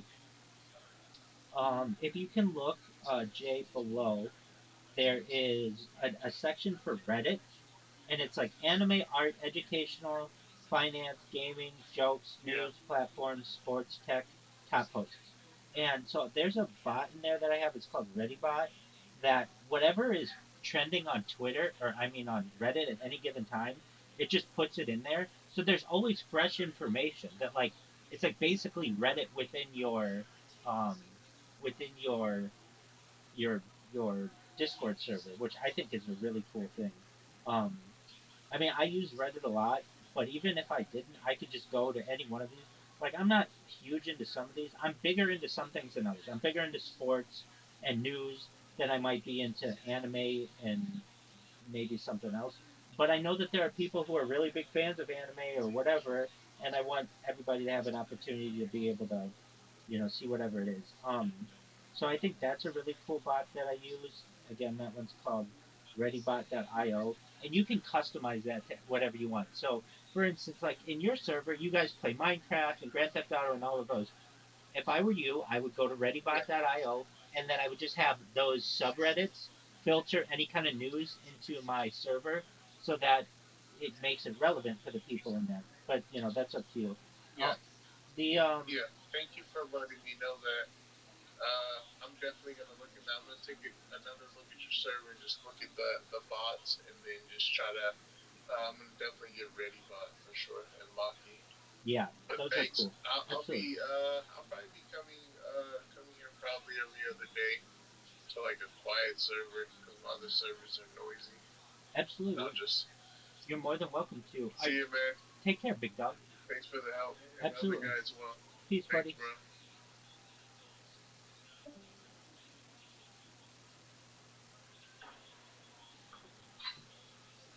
Anyway, pull another name out of the bucket. Make some noise for James Henson, everyone. You do you, Here we big dog. go.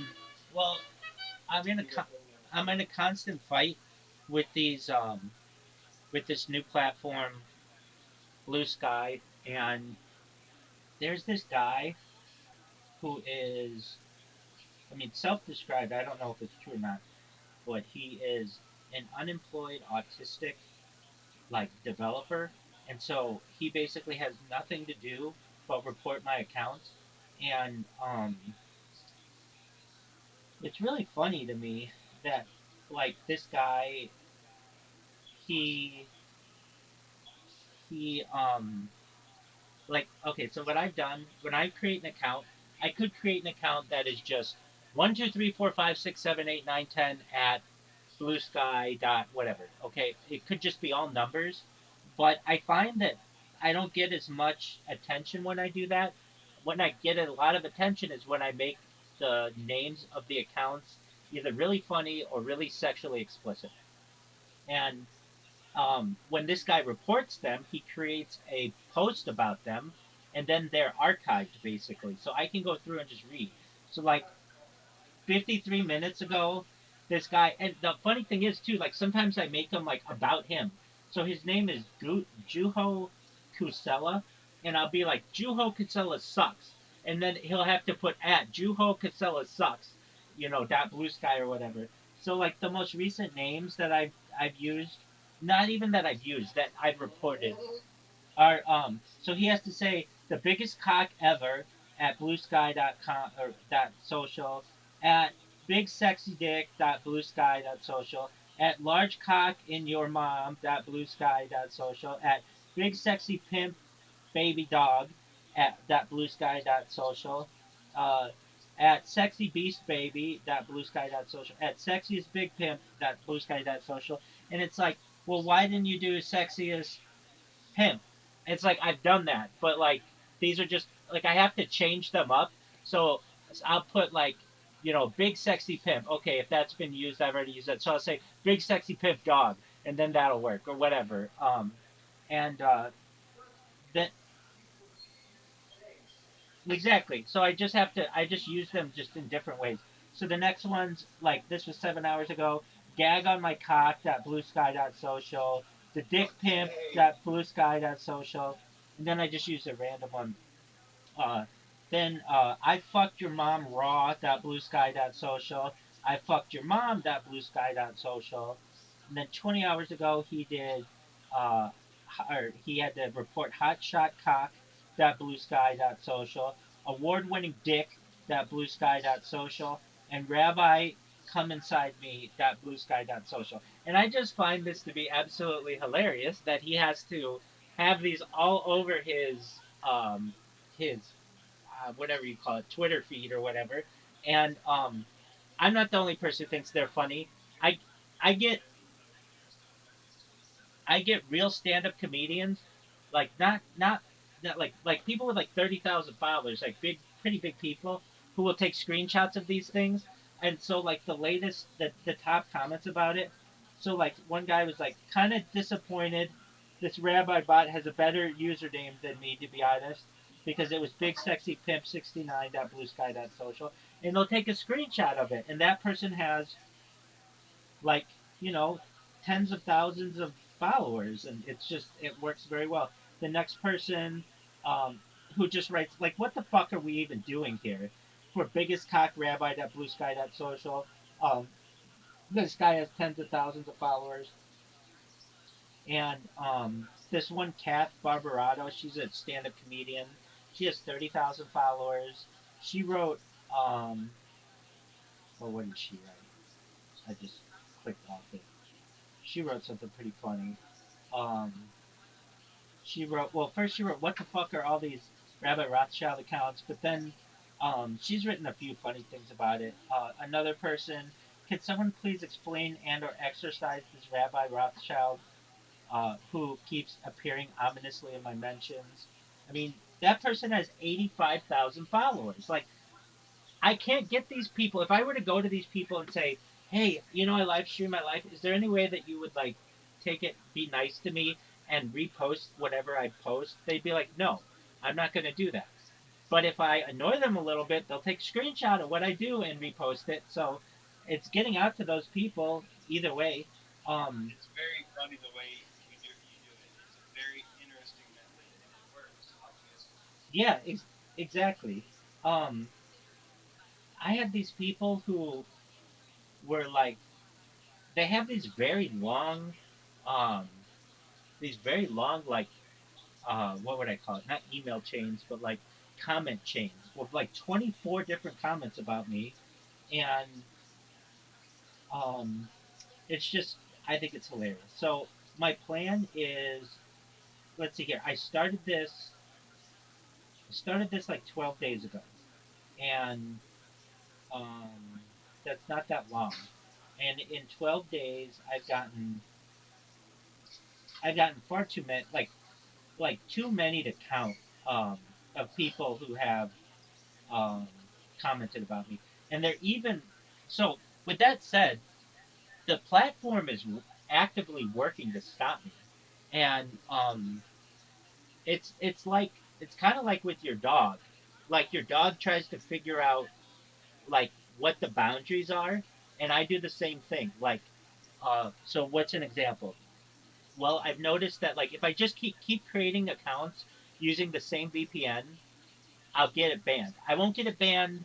So I've like learned their strategy. Basically, they have some kind of setting in their system that says if somebody creates an account with a VPN, that's fine. If they create two accounts under the same VPN, we're gonna flag every subsequent account on that VPN. So I just have to like keep changing a VPN. Another thing that I do that has been like if I put this one link in there to my Discord, they they weren't banning it, then they did ban it, then they weren't banning it, now they're banning it again. And so what I do is instead of having it say discord.me/rabbi, I have to put Discord and then open parentheses DOT close parentheses me /rabbi. Like just to get around their little things like that. But when I do that, then it works. But then they'll flag the open parentheses dot close parentheses thing. So then I just have to put spaces in there. And it's just this cat and mouse game that we play. And I've just learned from my extensive history of spamming people of what a lot of times I have to do. Like sometimes they won't let you send duplicate messages. So I've learned to use random emoji generators. So like there are like hundreds of emojis. And so I can just put a random couple of emojis in there and it's almost like putting different numbers in, like, but you just with the amount of emojis that there could be, it's quite a few different ones, especially when you include in there the shapes and the flags and all that other stuff. Um, so so basically, I'm at a point where I have the upper hand on them now. Um, they had the upper hand on me a couple days ago, where um, I was unable to create an account using my computers, and I did not know why. And the reason why I wasn't able to do it was they had me with this VPN thing, and I mean they had me. I learned all kinds of things of how they fingerprint you, in terms of how they know what your device is, and like some of the. Sure, you do what you need to do. She's just gonna keep doing this and just. All right, I'll be back in a minute. Why am Sure. I still? Figured out how Cisco algorithm is custom code. Absolutely. Give me 1 second. I'll be right back. You got it.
really a secret now, so I can use her real name, Intercourse Associate. And I work in advertising as well, and they say that TV's a dying medium and that these streaming services are actually taking over. But you guys are paying $16 a month for Netflix just to scroll through the menu and comment about how shit all the content is. You're not a fucking Gogglebox. And I can prove about why TV is not a dying medium because it can be 10:45 on a Wednesday night and you're absolutely buck-eyed. It's time for bed. But you see 1999 Adam Sandler's comedy drama Big Daddy and you're like, no, motherfucker, go to bed. Yeah. There you go, Gene Henson. My goodness. Look at you. How are you, pal? How do you feel right now? Yeah, I'm good. I'm okay. Really? Yes. Alright. I'm okay. Okay. I guess so. If you feel good, then I guess it's okay. It's okay. Low expectations you had for this session, eh? Just wanted to give it a crack. I love it. That's very good. It's your first time? Second time. Second time. Come on, make some noise for James over here. Heck yeah. So, how old are you, James? 26. 26. What do you do for work? Work in advertising. Yeah, boring as fuck. Absolutely. How about for fun? I like to play squash. You like to play squash? Wow, the most ridiculous game that we can even imagine. Is that the Harry Potter thing? Yeah, it's the It's the racquetball thing. yeah, it's the masturbating of athletics. It's the all just get it. You play people in squash? Yes. Yeah. Are you good at it? Yeah, I'm doing okay. Really? How long have you been playing for? Yeah. Yeah. Go ahead. I was gonna ask how often you play. Once every fortnight. Every fortnight? Fortnight. Oh my goodness. Well, there you go. We know about that. What does that mean? Once every fortnight? Every 2 weeks. Once every 2 weeks. Wow. God, why do you guys speak like old British people? On this, the fourth night, 7 years ago. Hibbity bobbity, dibbity bobbity, I Excellent. played squash. So I developed like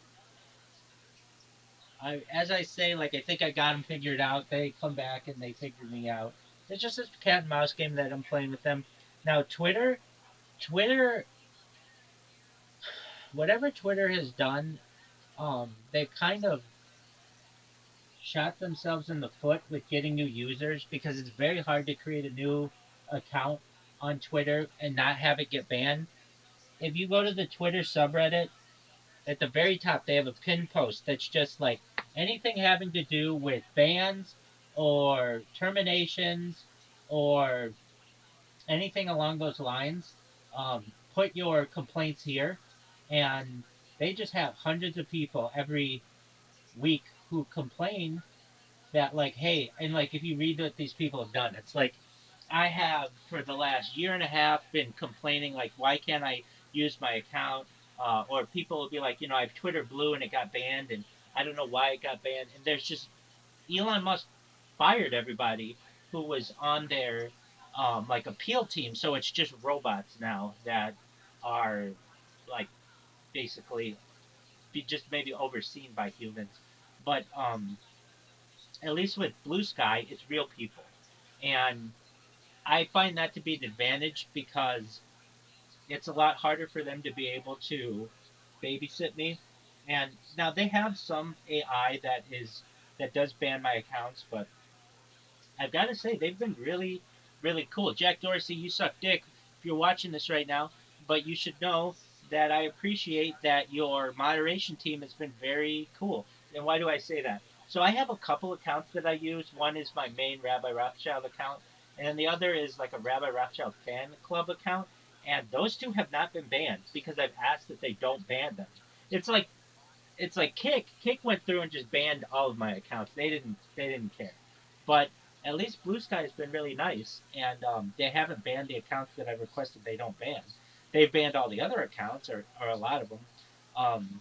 So what I did, I created this image that is like it's like kind of hard to read. Not really though. I shouldn't say it's hard to read. It's just small. But if you read it, it says everything that I do and where to find me and all these other things. And I mean, I get people who just randomly comment about me. Some guy was just I just was looking at one of the accounts, and it's not all positive. It's like, ew, hard pass, fuck all rabbis. Okay, that's cool. You're entitled to that opinion. But it's like I made an impact on you, and I know it's working. That's the best thing about it. Is like sometimes I do this, and I don't know if it's working or not because I don't know if like I'm having like sometimes these platforms will shadow ban you, and if you shadow ban, nobody's going to see what you're doing. But if they're responding to me, then I know it's working. So I'm kind of just figuring out their system and what they're using to ban me, and slowly but surely, um, I'm figuring it out. And then I also created a thing with these bots that if the account gets banned, I created an alarm, so it will make my screen flash red, so I can see it, and then it plays a song. And so whenever I hear that song, I just know, oh, okay. So that helps when I'm like trying to fall asleep or something, but I'm not yet quite asleep. And then if I hear that song, I can be like, okay, well, I gotta fix it or whatever. So having an alarm to know when these things have been banned is really helpful.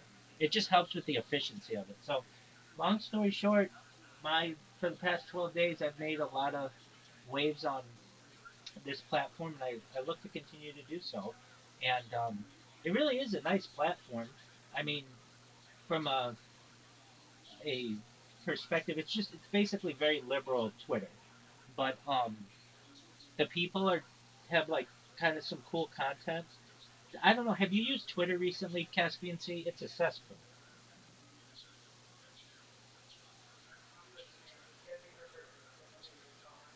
You're fine.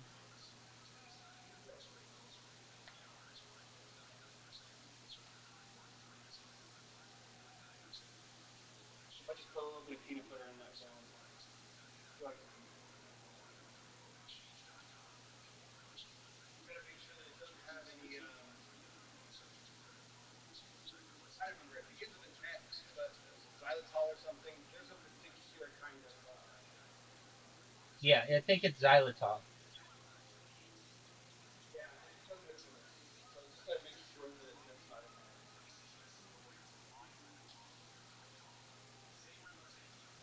It's more natural. That's that. It's like cool version. That's that sugar, artificial sugar or whatever Substitute. substitute. Yeah. Yeah. Yeah. I mean, it's not as bad as a saccharin, but oh man,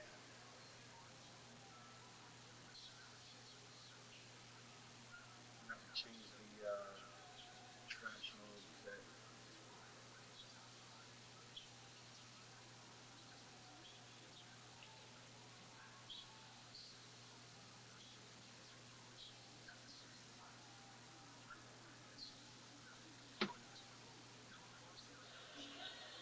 Has anyone told you you look like a young Jeffrey Jones, the redhead guy from Ferris Bueller's Day Off? I haven't seen it.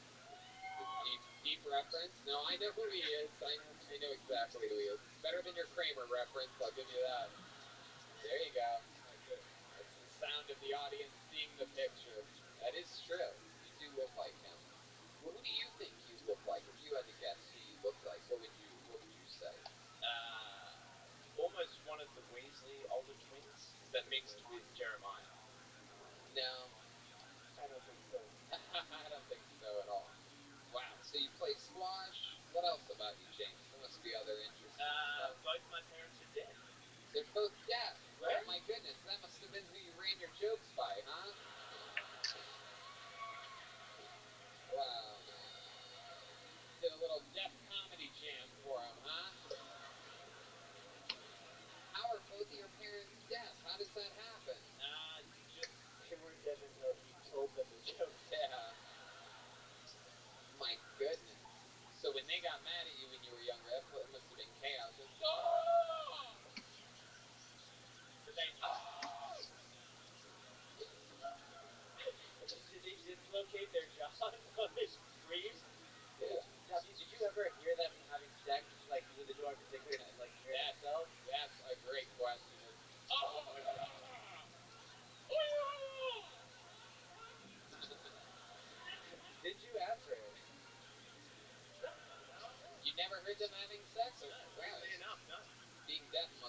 family, huh? So what was that like having deaf parents? It's okay. You find yourself pretending to have to be them a lot on the phone just to get away from them. Yeah. It's an interesting childhood, though. You can jerk off to as loud as you want. You know what I mean? Just like, oh, fuck yeah. Fucking take that hand, you motherfucker. Inward. You can't even rebel by playing music loud or... Right. Such a good boy. You know ATMs have headphone jacks on them, you know, like money machines? I never noticed it until recently. You could like plug headphones into an ATM machine and just like, do you want to receive? Like, Oh, okie dokie. wait, why would a deaf person plug in headphones into an ATM, Brian? That makes no sense. Why would the ATM and deaf boy say, would you like a receipt? You're an idiot, Brian! Oh, no! You're an idiot! It's unbelievable. Go look at an ATM. All right, we believe you, Brian. Red band. I decoded that in 3 seconds. James, what was your love life like? You fucking squashing some puss or what? What are we talking about here? Just the one. She's American as well. Oh, wow. How'd you get yourself an American girl? Is she deaf, too? No. I love your jokes! Is she deaf or blind? Or just dumb? I can't believe you're gonna make fun of special needs people. It's okay. What's her story? She came out to visit? Yeah, she You're like, hey, what do you want to do? Go to Bondi Beach? And, what happened? Yeah, just like that, just on the sauce too many nights in a row, and then we just stuck to it.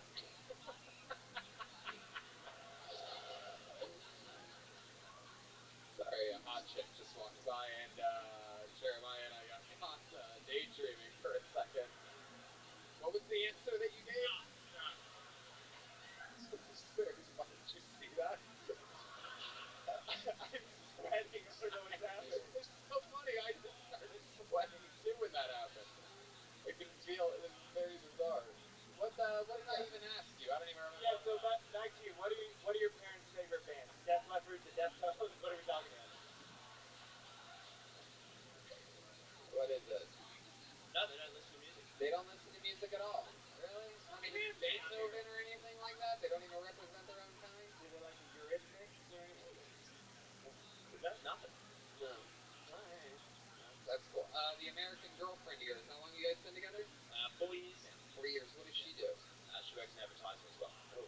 What part of the States? Where is she from? Maryland. Oh, wow.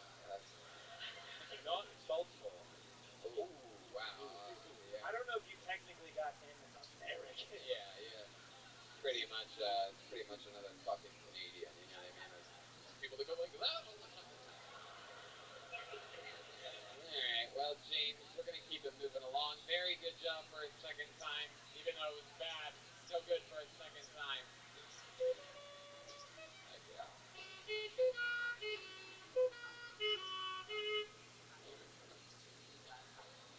That was one of my favorite moments in the show's history right there. Put your hands together for Jonathan Burns. Jonathan Burns. Wow, right here. Look at this.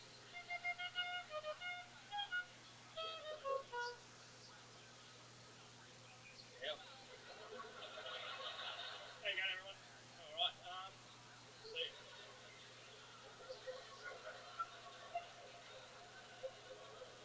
Right. All right. So, start this year, actually, I got arrested. It was one of the most surreal, one of the most scary and like dream-like state experiences that I've ever had in my life. Where for every 10, 15 seconds, it felt like just going back in time, and just I just want to go back and restart it. But I also found out how far into my body that my dick and balls will go. The moment that dog sniffed my crotch, it was just like, fuck you. And then this is right after, got 5 coppers, all chest cams, and it was one of the most frightening things ever. But then we got in the MTT van, and stripping down, and this is the one time I'm like, man, if I ever get a fucking fluffer, like, my dick's about this tiny, and I don't have any symptoms. Fuck. Oh, yeah. Jonathan. Keep that microphone, pal. Jonathan Burns. Jonathan. Okay, very good.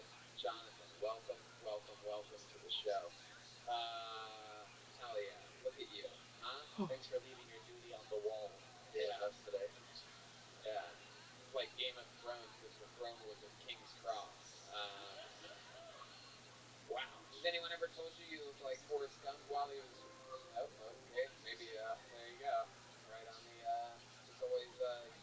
Just hit the music during the punchline, Brian. It's always perfect. Awesome timing. Nailed it. Forrest Gump? Yeah, well, it's ruined now. Can't really go back to that one. I actually went to a dubstep gig on Friday night, and I dressed up as Forrest Gump going for a run. You dressed up as Forrest Gump at a dubstep concert? It was Halloween, but that is literally retarded. Wow, my goodness. So, why did you dress up as Forrest Gump? It's easy. I got a beard and long hair. Yeah. So what did you wear? Yellow shirt, red shorts, and some really daddy white Kmart shoes. There you go. Absolutely Lulu. That's your first time doing stand-up comedy? Absolutely. Definitely. How old are you? 31. 31. What do you do for work? I'm actually working at a factory. I do sanding and priming of kitchen panels and stuff. Oh, okay. That's interesting. You have a face for that job. Cover it up. Yeah. Feminist Stacy. Is it true if you die, you'll come back to life 3 days later? I might sleep in though. Yeah. I have seen some of the dirtiest, ugliest ponytails when I've been here on men. I don't understand what is happening back there. It is quite incredible. It is absolutely disgusting what you look like. I did have an idea. I was thinking just this week after having a smoke, and I was just like, if you guys had a pair of scissors, I'd be willing to let you guys chop it off if you want. Really? All right. Well. It's about 5 years old. Kylie, can we get a pair of scissors up here? It's very impressive. This is very exciting. We're going to cut off a guy's disgusting ponytail for the first time in the history of the show. This is one of our high points and our low points at the same time. So we have a pair of scissors coming up. I believe we see some movement up here. Why does it have to be called a man bun? We started it! Oh, just a false alarm. Just a wacky Australian that just likes jogging to and fro. Does anybody have a pair of scissors? Maybe we could fucking boomerang it off, huh? Just fucking hold it out there. Jesus, look at that thing. If you guys are wondering what Jeremiah's pubes look like, that's the answer. Somebody working on scissors for us? Well, as we all know, you can't run with scissors, so it's going to be very slow person coming behind us. You know what? I have a different idea. Let's do something different, because that just seems a little bit too easy. We cut your hair, and then that's it, and then it's over.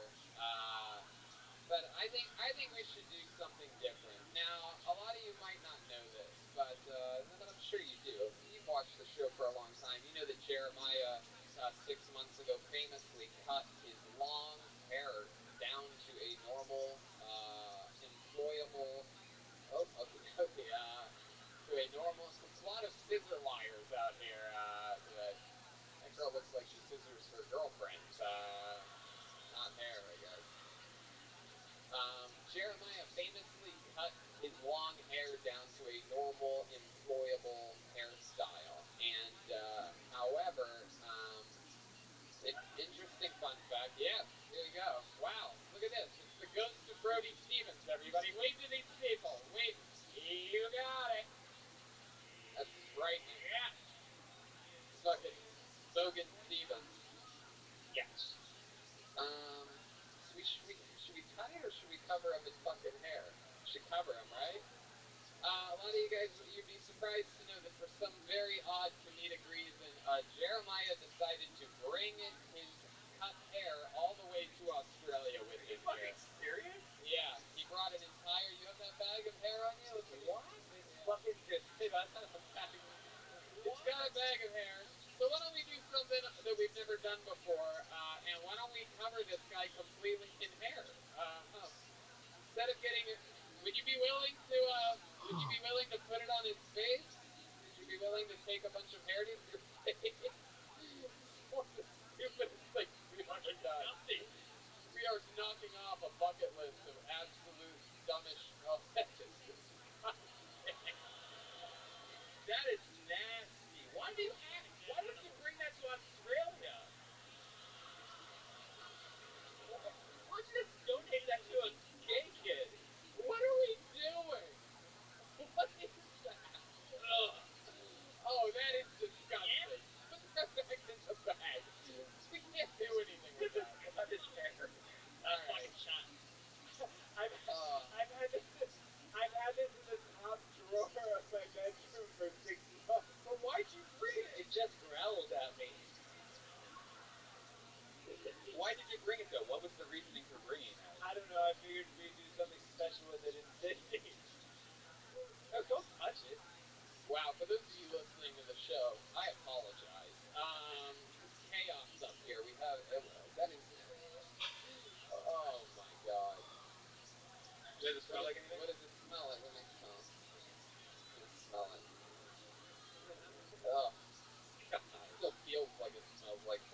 cut it?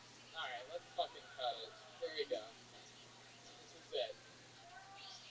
Alright. So, put your head over the trash can.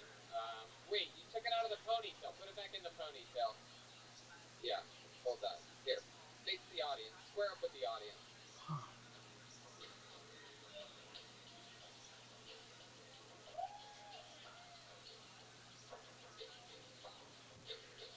Alright, lean over the trash can here.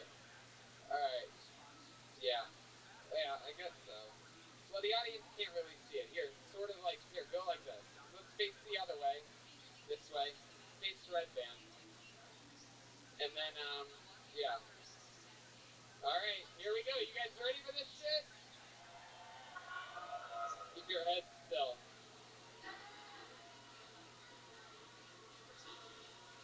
Oh my god. It's much harder than I thought it would be. Oh, this is wow. This is one of the lowest points of the show's history, everybody. We're getting close. Here we go. Oh my god. This is the worst thing I've ever done in my life.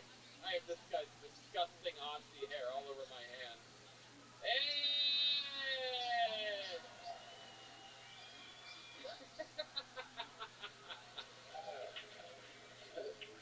Wow. Oh, disgusting. Yeah. All right, get out of here. There he goes. Jonathan Burns, everybody. He looks a lot better, actually. Yeah, you do. You look immediately better. Yeah. Why is Jeremiah putting his hair back in a bag? Oh. Why? Here, throw that hair in the trash can. You don't need that, unless you want to keep it for longer. How about one more time for Jonathan, everybody? What is that? This is one of the wackiest. Oh! Little something with the audience. Oh, somebody caught it. It's licking it. He's licking the hair. Oh my goodness. Okay, we got a one-word name. Put your hands together for Dino, everybody. Come on, make some noise for Dino tonight. Here he comes, everybody. Make some noise for Dino, everyone.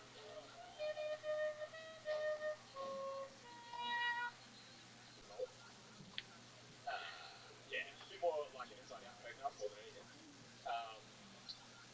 Just before I got married to my wife, I was over at my father-in-law's place, and he was talking to one of his workmates, and they were talking.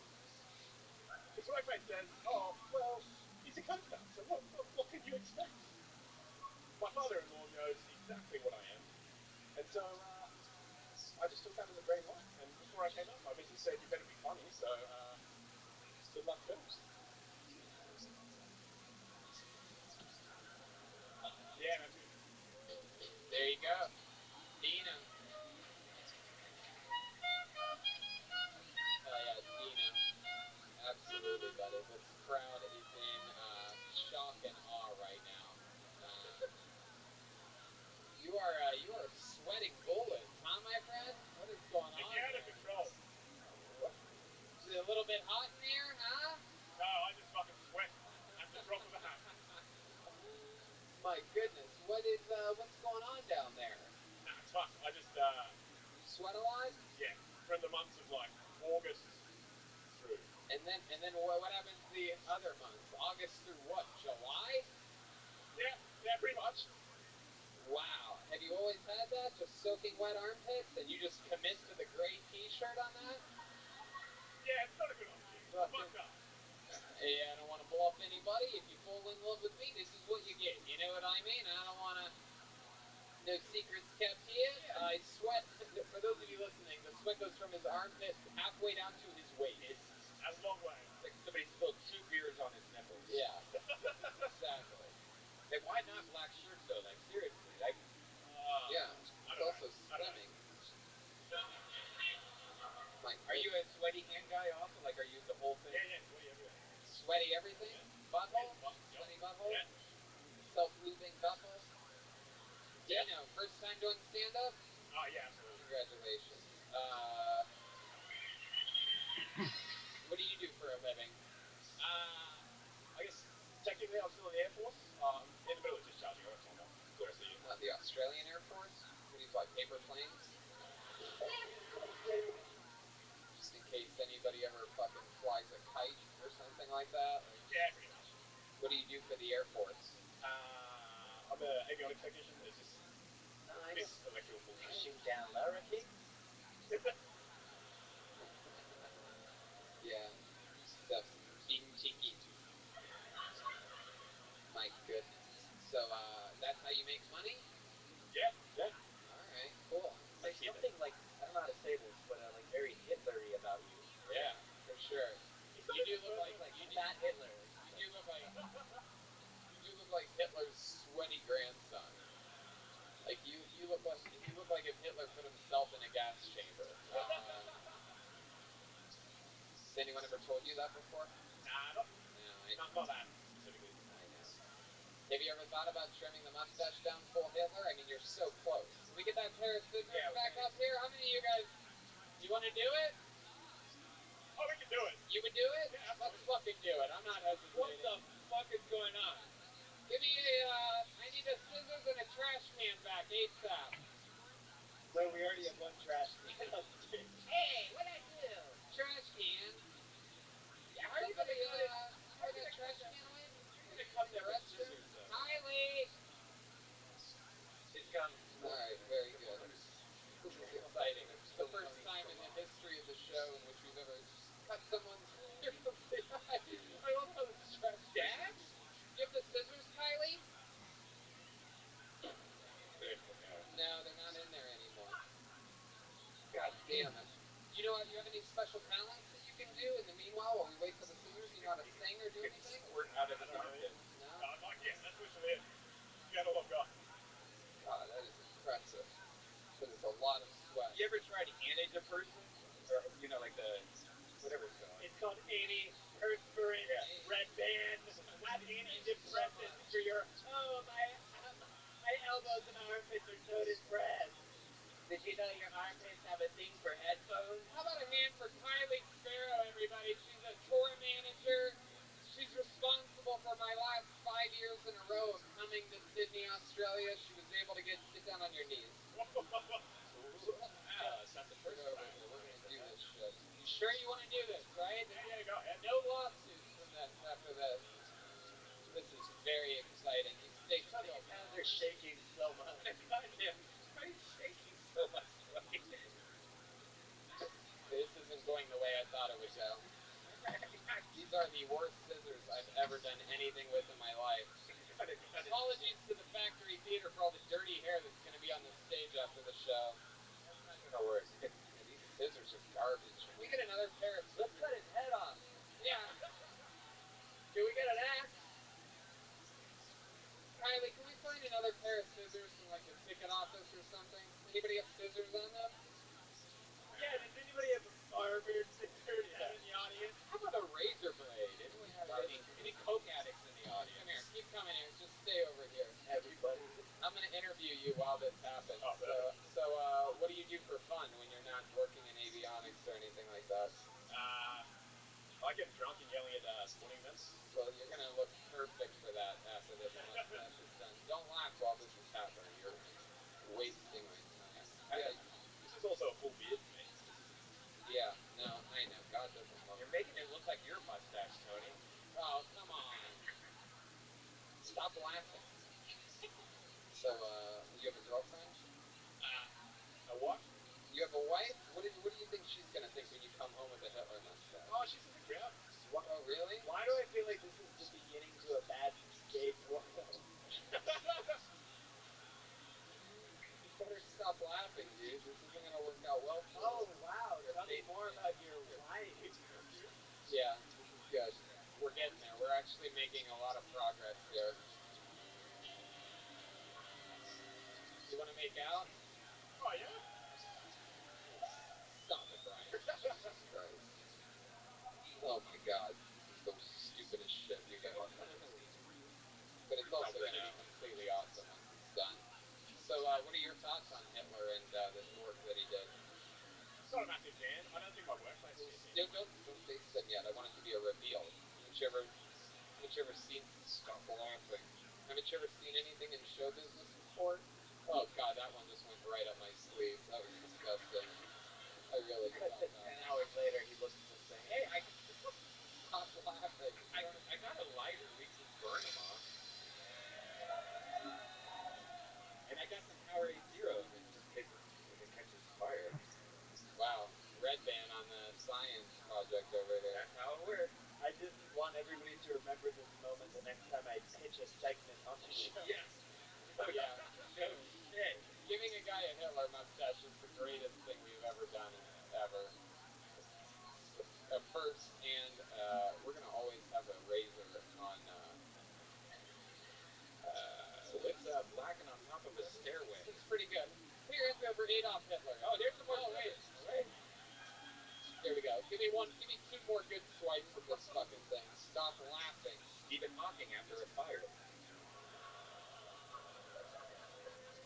Oh yeah, there we go. We're cleaning it up good. Just draw it on with a Sharpie. You gotta finish this job when you get home, and then tag us in it. Tag Kill Tony on your Instagram. Yeah, we'd love to retweet Hitler stuff. Hashtag dildo Barbie. That's good enough.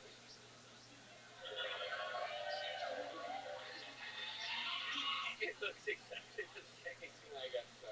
Who cares? That's it. That's a new segment. If you bomb on the show, you get a Hitler mustache. You bomb with a mustache, you fucking get the Hitler. You guys having fun out there? Now. A lot of hair shed on this show.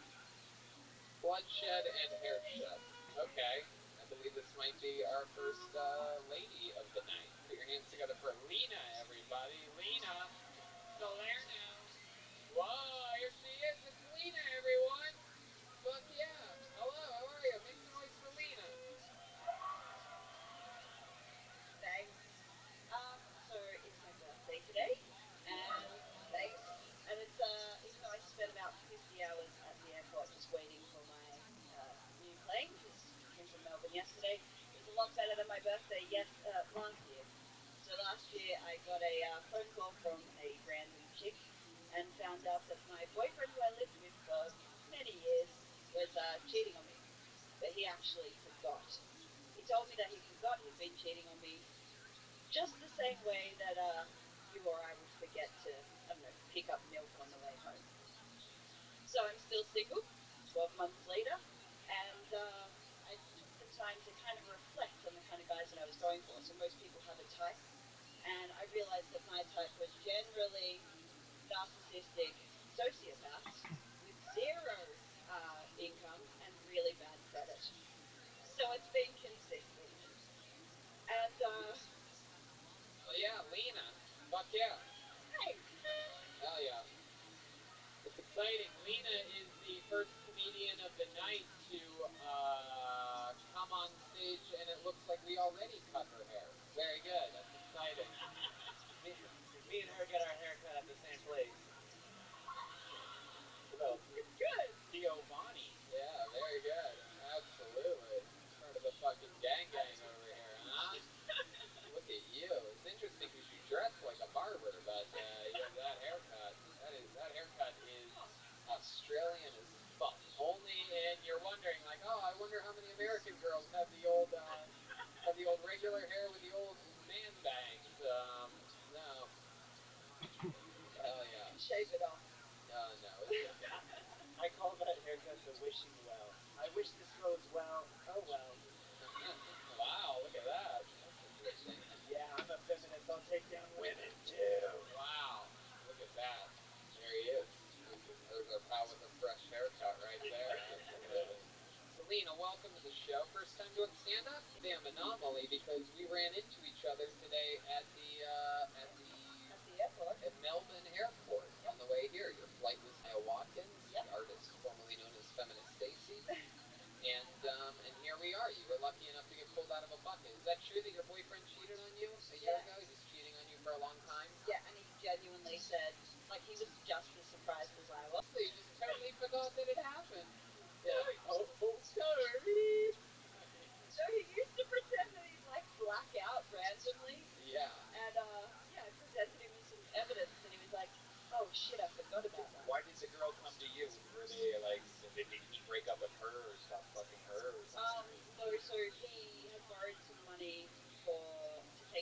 my birthday from her. Oh. And he told her that he was going to his brother's baptism, and we went out for the day.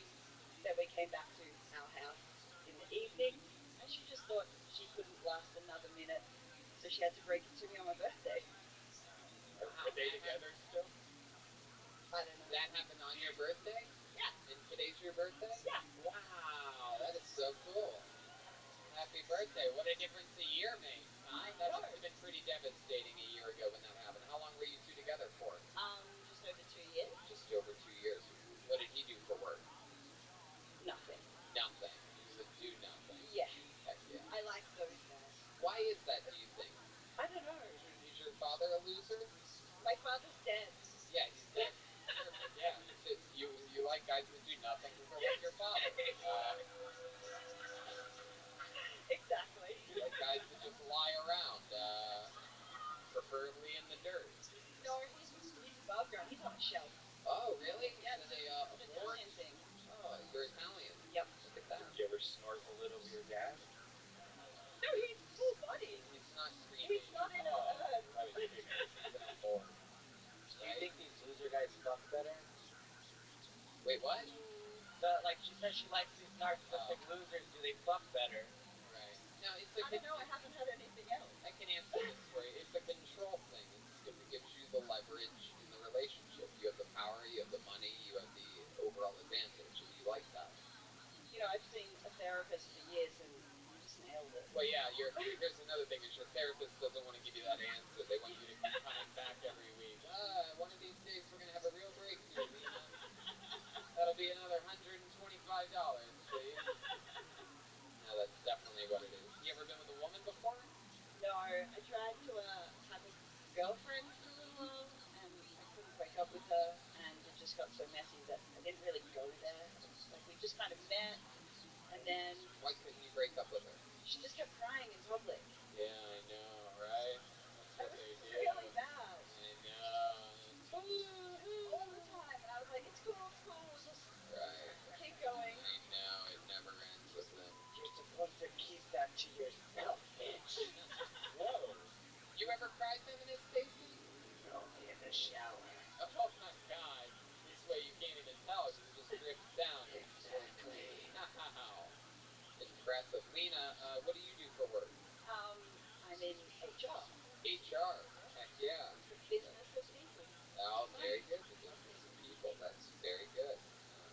Absolutely. And how about for fun? Any fun hobbies or anything like that? Special skills or talents or anything? I have a special pet. Oh yeah? What kind of pet is it? He's a bearded dragon, so he's like a baby dinosaur. Oh wow. And I really love him. Aww.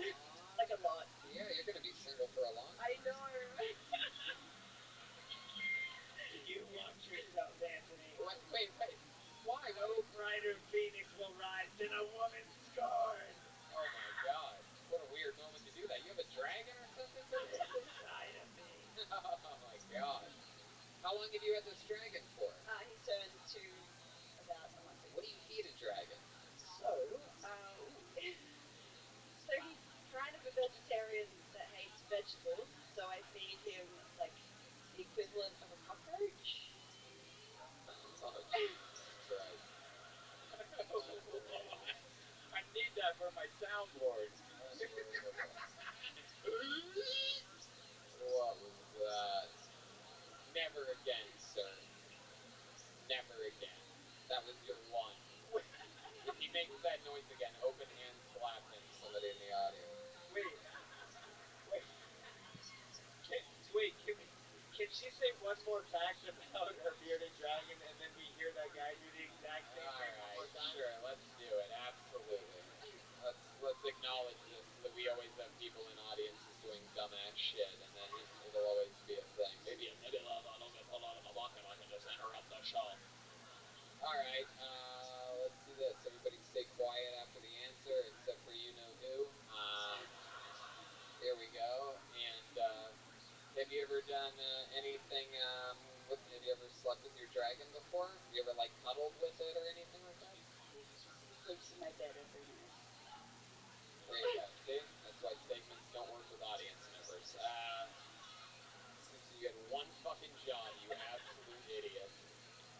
He really sleeps in bed with you every night? I trusted you! Stacy, let's just keep it moving This along. is why I never trust men!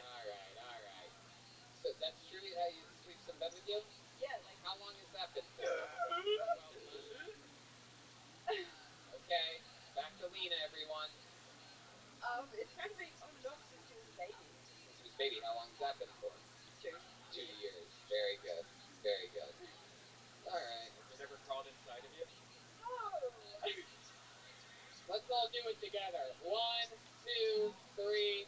Trash can. What I mean? Alright.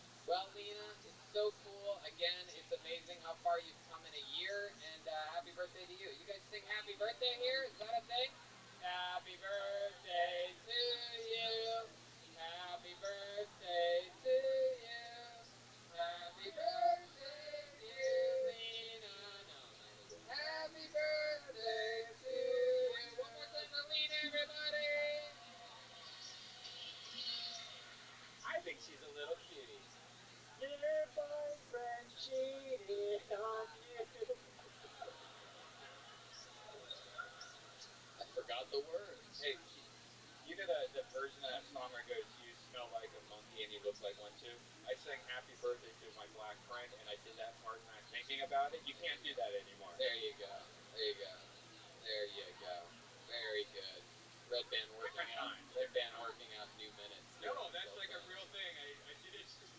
Pull the name out. Let me hear the voice for Michael Montoro, everyone. Michael Montoro. Woo!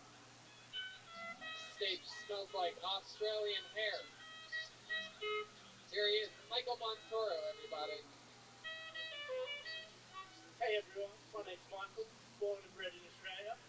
They say Australians are a racist nation. They're racist, bloody racist. Part of me thinks when people say those sorts of things, they're being fucking racist. My girlfriend the other day, she was talking about the glass ceiling. I was like, babe, it's not a big deal. She's like, ew, it's horrible. It's like, just wear pants. She's like, what do you mean? They won't see off your skirt.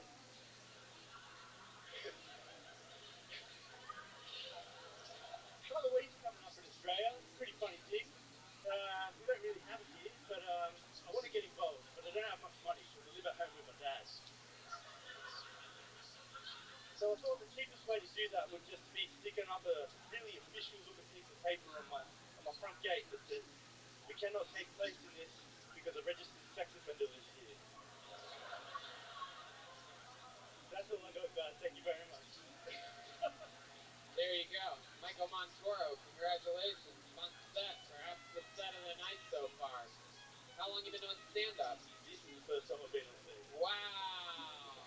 Very impressive. Look at that. Absolutely. Thanks, guys. My goodness. You've come a long way from being Mario's evil brother Wario. That is incredible. There you go. Absolutely. Very good. What have you been doing with your life up until this point? I've just gone back to uni and I'm about to finish studying for web design. Very cool. How old are you? 30. What do you do for work, though? I mean, how do you go to school at 30? It's a good question. Yeah. I got an internship, so I was very lucky. I'm working in the field that I'm studying. So you've never had a real job? Not really. You have rich parents? Yeah, they're pretty good. Yeah, what does your dad do for work? What does your dad do for work? Dad's a chiropractor and osteopath. Wow, so at least someone's cracking someone up. My goodness. So what do you do for fun? Any hobbies or anything like that? You're 30 years old. This is your first time on stage? Yep. I like drawing. I like doing art. That's about it. Yeah. Video games. I'm very much into my video games. Yeah, nothing too ridiculous. Sorry. Yeah, absolutely. What's your love life like? Good. I've been with my partner for 9 years. Yeah, what's his name?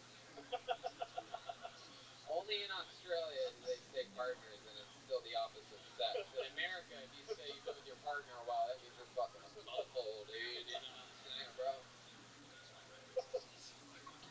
She's my girlfriend, but it felt like 9 years and shouldn't be calling her my girlfriend. 9 years you two have been together. You guys, you think you're ever gonna tie the knot?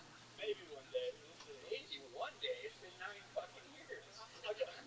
I got no money, man. Weddings are expensive. Right. He's gonna be in another castle soon. Yeah.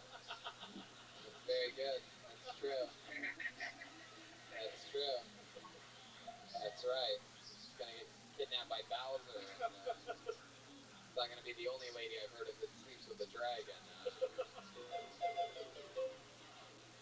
Wow. That's interesting. What does she do, Michael? She's also in HR, actually. She's also in HR. Yeah. Oh my goodness! Wow. You ever forget that you cheated on her? Never happened. No, that would never happen. Exactly. Wow. My goodness. And they used to call it the fire starter. No, you didn't jerk off like did. that. Is that true? And then you would finish? I had no idea, man. That's all you knew? You tried that to start? And it stuck. Jesus, out of all the stories that we found out here, that is the weirdest shit I've ever heard in my life about jerking off. Kids, silly kids. Everyone. On to the next one. Keep getting through these names. Heck yeah. Okay, how about Bobbin D? Bobbin D. Bobbin period. Bobbin D. Here's Bobbin, everybody.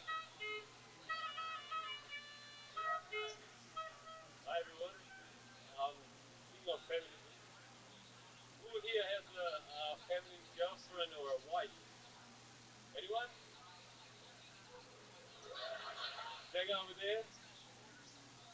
No more doggy style, am I right? Yeah, it's all about eye contact, yeah? Missionary all day long. Anyway, true story. I jerked off today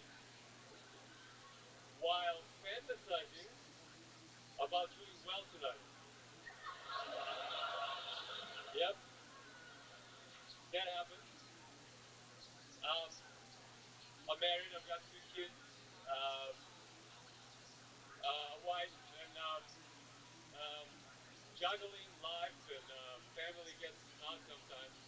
So I get cranky and angry, and my wife and I have a deal that if I'm really nice to her and the kids during the day, she lets me fuck her in the ass at night. It doesn't happen. It doesn't happen. She's very religious. So Bobbin D. Welcome. My goodness, your eyes are so close to one another. It's incredible. Has anyone ever told you that before? That your eyes, your nose, and your mouth. It's like you look like you have like an Instagram filter, like one of those like silly things. I won't be able to unsee that anymore. It's like Johnny Carson eyes. You ever see Johnny Carson's eyes? Yeah, why don't you show everybody a picture, Brian, for the joke to work? So, Bobbin, your first time doing stand-up, right? Yes. And your last time doing stand-up, right? If you say so, yes. No, it's okay. That was fine. You're now divorced with 2 kids? No, not divorced. No. Not yet, yes. Not yet. Okay. So, here we go, Bobbin. Let's talk about it. There's Johnny Carson eyes, for those of you in the live audience. That's very close. No, even Johnny had a much more marketable face than Bobbin D. Very weird reference to use a television icon to compare Bobbin to. Can I see your face? Oh, I see it. Yeah, it's interesting. There's something like you're almost a Cyclops. There's just a bridge of that nose, very tiny bridge, just keeping it all together. Like a bowling ball. Heck yeah. A lot of people don't know this while we're talking about faces. A little fun fact, the Sydney Opera House's design was off of Jeremiah's profile. His nose, actually, if you look directly any one direction, that's the Opera House. A lot of tourists while we've been in Australia have walked right up to Jeremiah like, can I get tickets to come in? And they're like, what? And they're like, that's the Opera House, right? And then we're like, no, that's Jeremiah Watson's nose. He's got a podcast, Jeremiah Wonders. He's on social media, Jeremiah Stand Up, and he's one of the stars of Deltoni. Anyway, Bobbin, is anything that you said during that set true at all? Like, did your wife fuck you in the ass? Anything? Any part of it that we could actually talk about? Anything of any substance? No, she's actually very religious. She's very religious? You're very religious? No, I actually come from a communist country. We don't do religion. I have no idea about religion.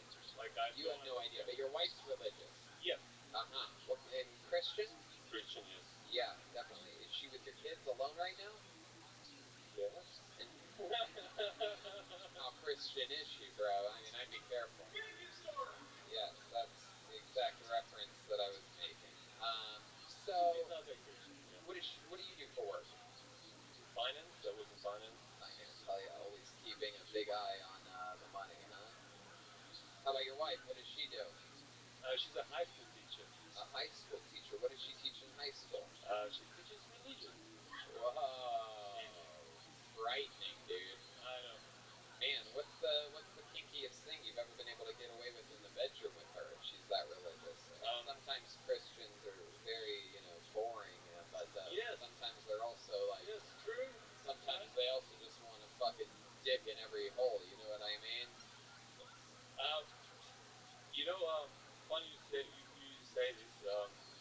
She sometimes likes it in the dark. The lights are off. You mean the butthole? When you come, do you say, "Let there be light"? You come again 3 days later? I love it. Feels resurrection. We might try one of those. Do you ever nail her to your wood? Yeah. Yeah. So turn the lights off. Turn the lights off. She gives me this white dressing gown for some reason. I put it on. Like a priest. And she likes to call me father for some reason. I don't know what that's all about. That's a joke, right? That's another one of your big lying jokes. Yeah. Very good. That seems to be your specialty. I couldn't get it out this time. Yeah. Right. Exactly.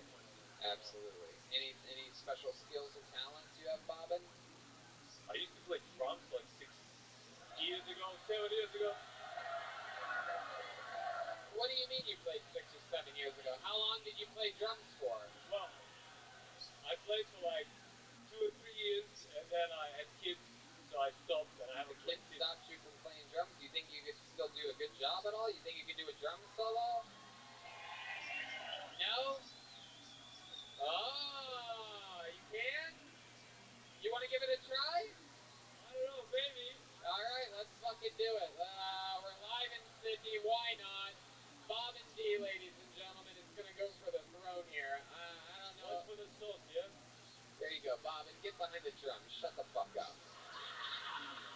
Now, Bobbin played for a few years, and now he is here. Now, just a reminder, if anybody doesn't know, he has an opportunity to become the new drummer of Kiltony. He would be the new drummer. He would also be the least funny cast member we've ever had on this show. Just a giant liar that gets light chuckles every few seconds. He has eyes that are very close to one another.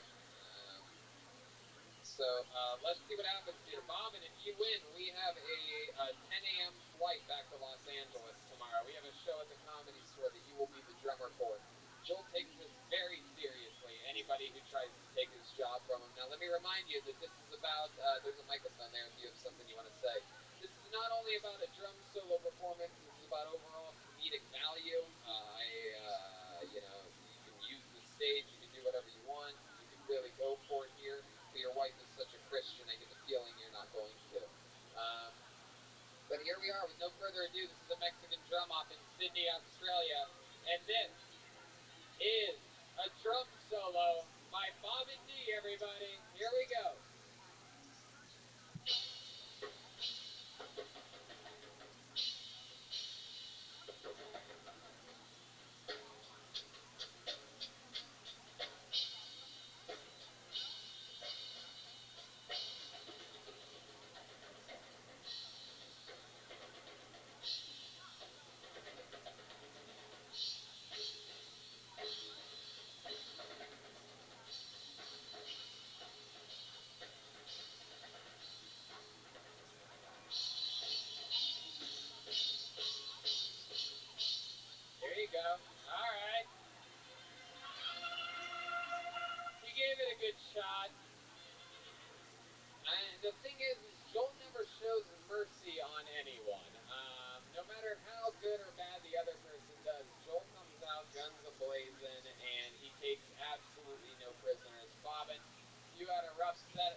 I would say.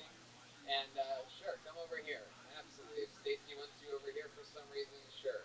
And you're about to get your ass beat. Present to you here to keep his job as the drummer of Kill Tony, undefeated all time in Mexican drum offs. It's the one and only Joelbert Joel Jimenez. Oh! This is incredible. He's got the he's sucking the purple dildo. Oh my goodness, he just put it in his mouth. Joel, are you ready to do this, pal? Live in Sydney, our last show in Australia. This is Joel's first time in Sydney, by the way. Here to keep his job is the one and only Joelbert Joel Jimenez.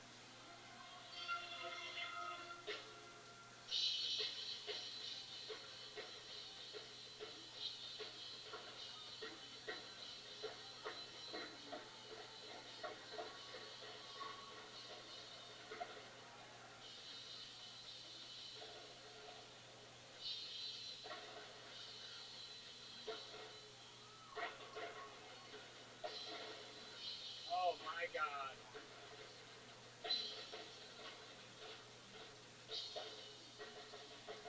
Oh, the 360.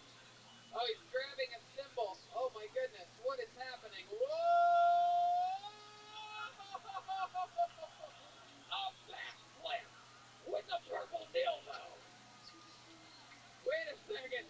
He said, wait a second. He's grabbing something, it appears, from the back. Wait a second. What is this? Oh my God, he's got a shoe and a beer. You gotta be fucking kidding me. Is this his first shoey? Oh my God. He did a shoey live in Sydney with a purple dildo. He's taking it off. What's he gonna do with it? Oh my God. Wait a second. What is he doing? Oh no. Oh! His second backflip. Joelbert Joel Jimenez.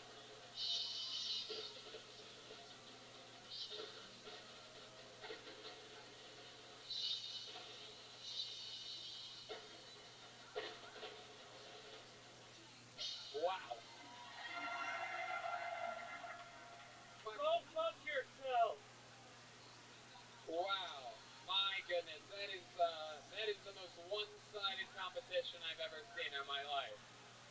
This is like watching an Australian versus an American in basketball.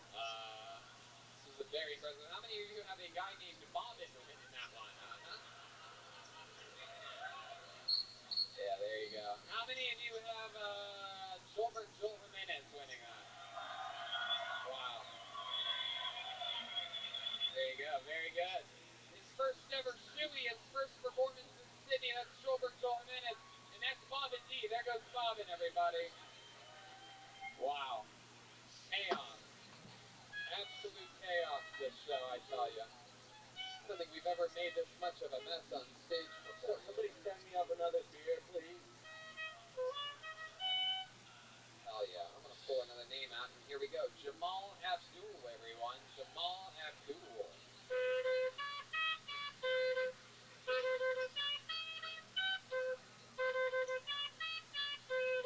Here comes Jamal, everybody. Here we go. Jamal Abdul. Oh.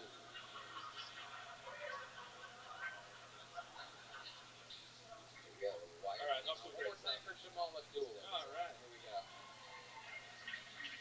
Oh my goodness. All right, I'll tell you guys a little bit about myself. I'm actually mixed race, you guys. I'm half Arabic, half Italian. That does get confusing at times. I'll give you an example. This is a greeting that a charming young Italian man can use, but an Arab can't.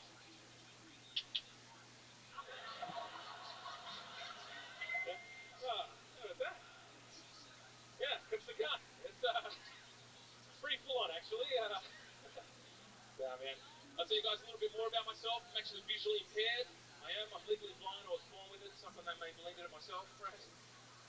But it makes my life interesting. Like, I was one of the first kids in primary school to have a laptop in class. I did. I had an awesome laptop.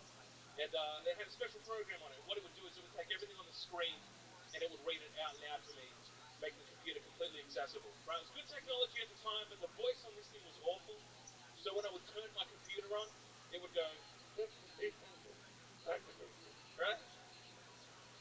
Have that real robotic voice. Yeah, exactly. Yeah. That is, hell yeah, Jamal Abdul. Absolutely. A blind Arabic man. Fuck yeah. Why couldn't you have tried to fly a plane into the World Trade Center? Jesus Christ. My goodness. In a stunning turn of events, a plane has flown directly into the Hudson River. Wow. Very impressive, Jamal. Welcome to the show. Half Arabic, half Italian. So does that make you Sudanese? What are we talking about here? What are you talking about? You drive here from Blacktown here today?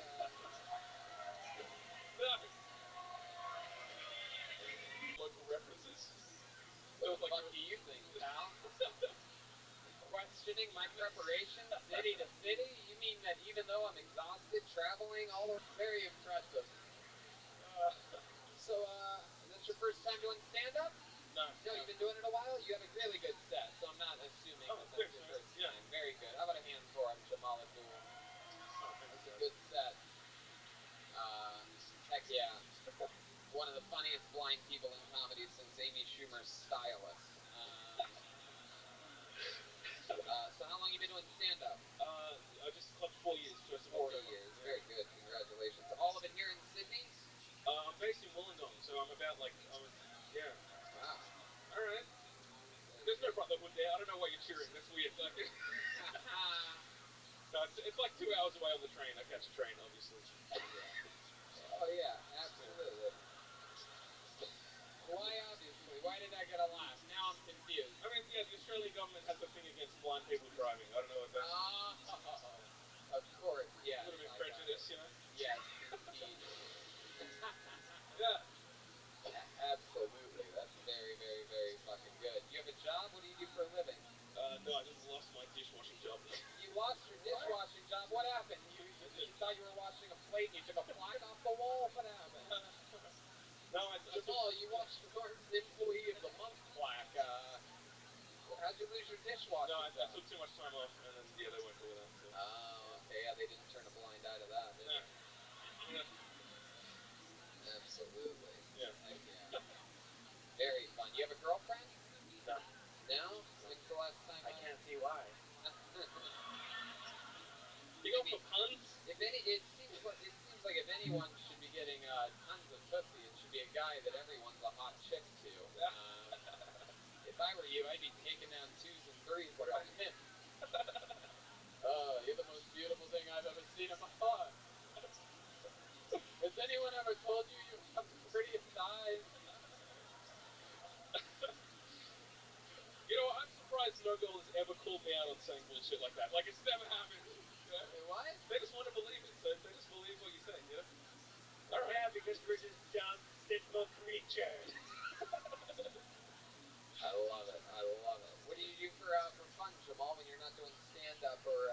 Let me slap box this guy. Let me go. No, don't do it. You can't get revenge on the blind guy, Stacy. No way. It's not fair at all. No, I don't know, mostly stand-up, really. But, I mean, you know, I play a little bit of music, but I can't play drums now. It'll be hack. Yeah, You know? Wait, you play drums? Not anymore. That's what I mean. It's hack. This has all happened before. What do you mean? If you can play drums... No, I can't play. I can't play now. I don't understand. See, I'll fucking decide what goes on here, Jamal. I'm asking you a fucking question. How long have you played drums for? I don't know, I probably played for about 10 years and stopped about 3 years ago. 10 years? Yeah, dude, hold on, I stopped 3 years ago. Okay, the skills, you know, it's like stop going to the gym. I'm not going to put you in that type of position. Yeah, okay. We've had enough drum solos. Yeah, that's enough, right? Right, Joel? Whatever, I'll kill a blind man. Oh, come on. We can't do this to him. How about other than music? Any other fun hobbies or anything like that? No. Not really, man. We're talking about basic bitch lives. Like, I just do stand-up. That's kind of, you know. Say that again? I like talking about having a basic bitch life. I basically, you know, live a pretty boring life. And no, I think you're one of the more interesting people that have been pulled out of the bucket so far. Yes, feminist Stacy. Yeah, I like that voice that you did at the end of your set that you seemed to run out of time. Was there more to that joke, or do you talk more in that voice? I talk more in that voice. I like it. Yeah. Yeah, that's good. I rap in that voice. You know how to rap in that voice? Let's hear some. I mean, I do someone else's lyrics. It's not my rap. His name is Jamal, duh. Guys, listen, I'm from Wollongong. No one wants to hear a guy from Wollongong rapping, okay? Yes, we do. No. How many of you want to hear this guy rap in that voice? You want Joel to lay down a little beat? You're only allowed to rap in Wollongong if you have a high-vis shirt on. That's the Too bad you have so many excuses. Just fucking rap already. Jamal, is there a beat that you would like Joel to do? I can't rap. Okay, fuck you, Jamal. I'm not good at improv. I'm a very no-end comedian. Yeah. All right. I do learn no ends. It's okay. All right. All right, Jamal. Well, we're gonna keep flying through this bucket. Be careful on your way down. The staircase is right down the middle. I've been thinking about it half this conversation. Like, I have to go down that. I know. And there's a bunch of bees spilled on the floor. Heck yeah. So make sure your cameraman follows me down the stairs to catch this fucking epic moment. No, you're gonna be good. We have a bunch of people waiting to catch you right there. Thank you guys. I appreciate it too. There he goes, Jamal Abdul. Feminist Stacy's gonna walk with you. There you go. Come on, guys. One of the sets of the night. Make some noise for Jamal Abdul.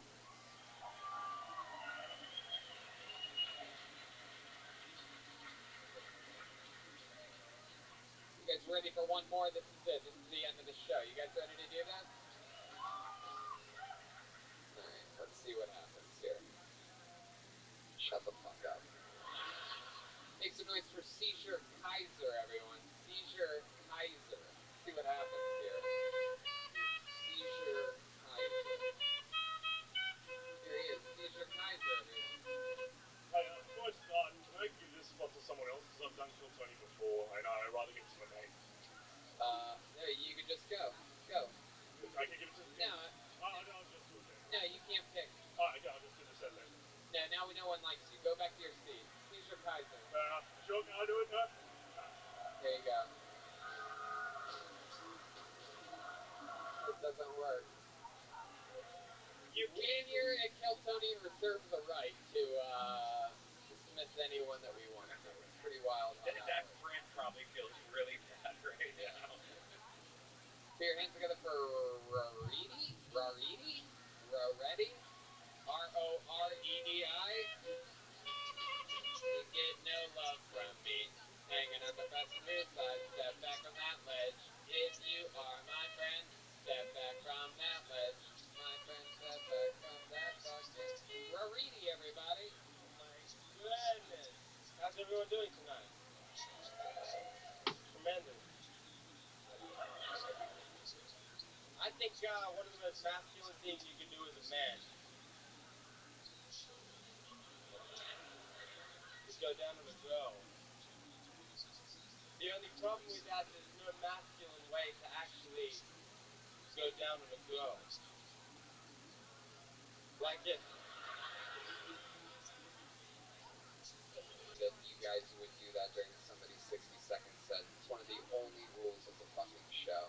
So, how about you give this guy his time? This is the hat of destiny gave it to him. So now we're gonna start it over because you guys thought you'd be funny in the fucking audience. Now make some noise for we're ready, everybody. We're ready.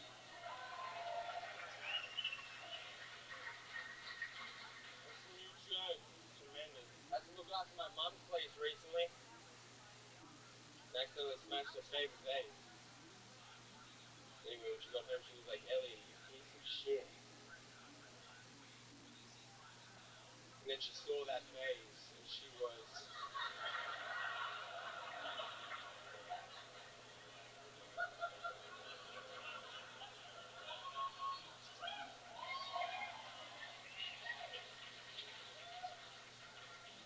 She was pretty pissed. I never got along with Granddad anyway, though, you know, so it was like one of those...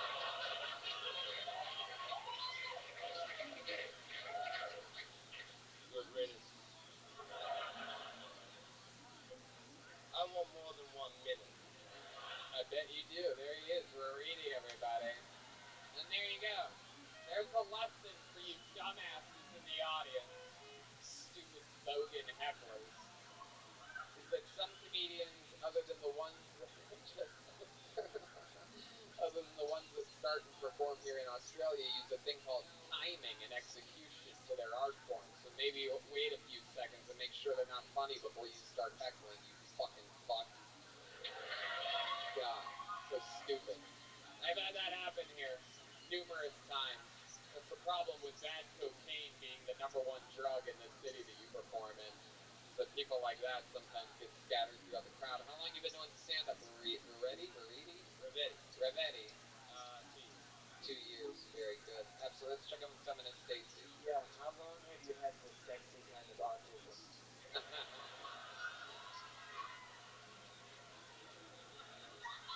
2 years. What do you do for work? I'm a cleaner. You're a cleaner. What are you cleaning? Houses, apartments? Yeah, that and actually clean a school, like early in the AM. Oh, okay. When they all arrive, I bounce them. All right, very good. And what do you do for fun? Any fun hobbies or things we should know about you? Anything like that? I do stand up like full time, but I love boxing. I love boxing. Really? You box? How long you been boxing? You were a little kid. Wow. I think you mean a Joey. My goodness. Feminist Stacy, what do you think about this? I've already had a Vietnamese man make me bleed. Let's do it round 2. Wow, round 2. This is very exciting. Here we go. This is a new segment on the show called Slapboxing with Jeremiah Watkins. You guys ready to see another slapboxing match? This one's going to be quick. This is just going to be a 20-second round, so try not to back up too much, guys. Try to stay sort of close to one another, and let's fight. Oh my God, I don't like the looks of this. You better start slapping, Stacy. Whoa! He let one get through. Stacy landed a big one. Uh-oh. Oh! Stacy lands 2. This is the craziest cat fight I've ever seen. Whoa! All right. I'm going to stop this. This is very good. 2 of the most beautiful women in Australia having a fight. All right, Rabbi, get back to your seat. We're going to get through one more here. We're going to get through it.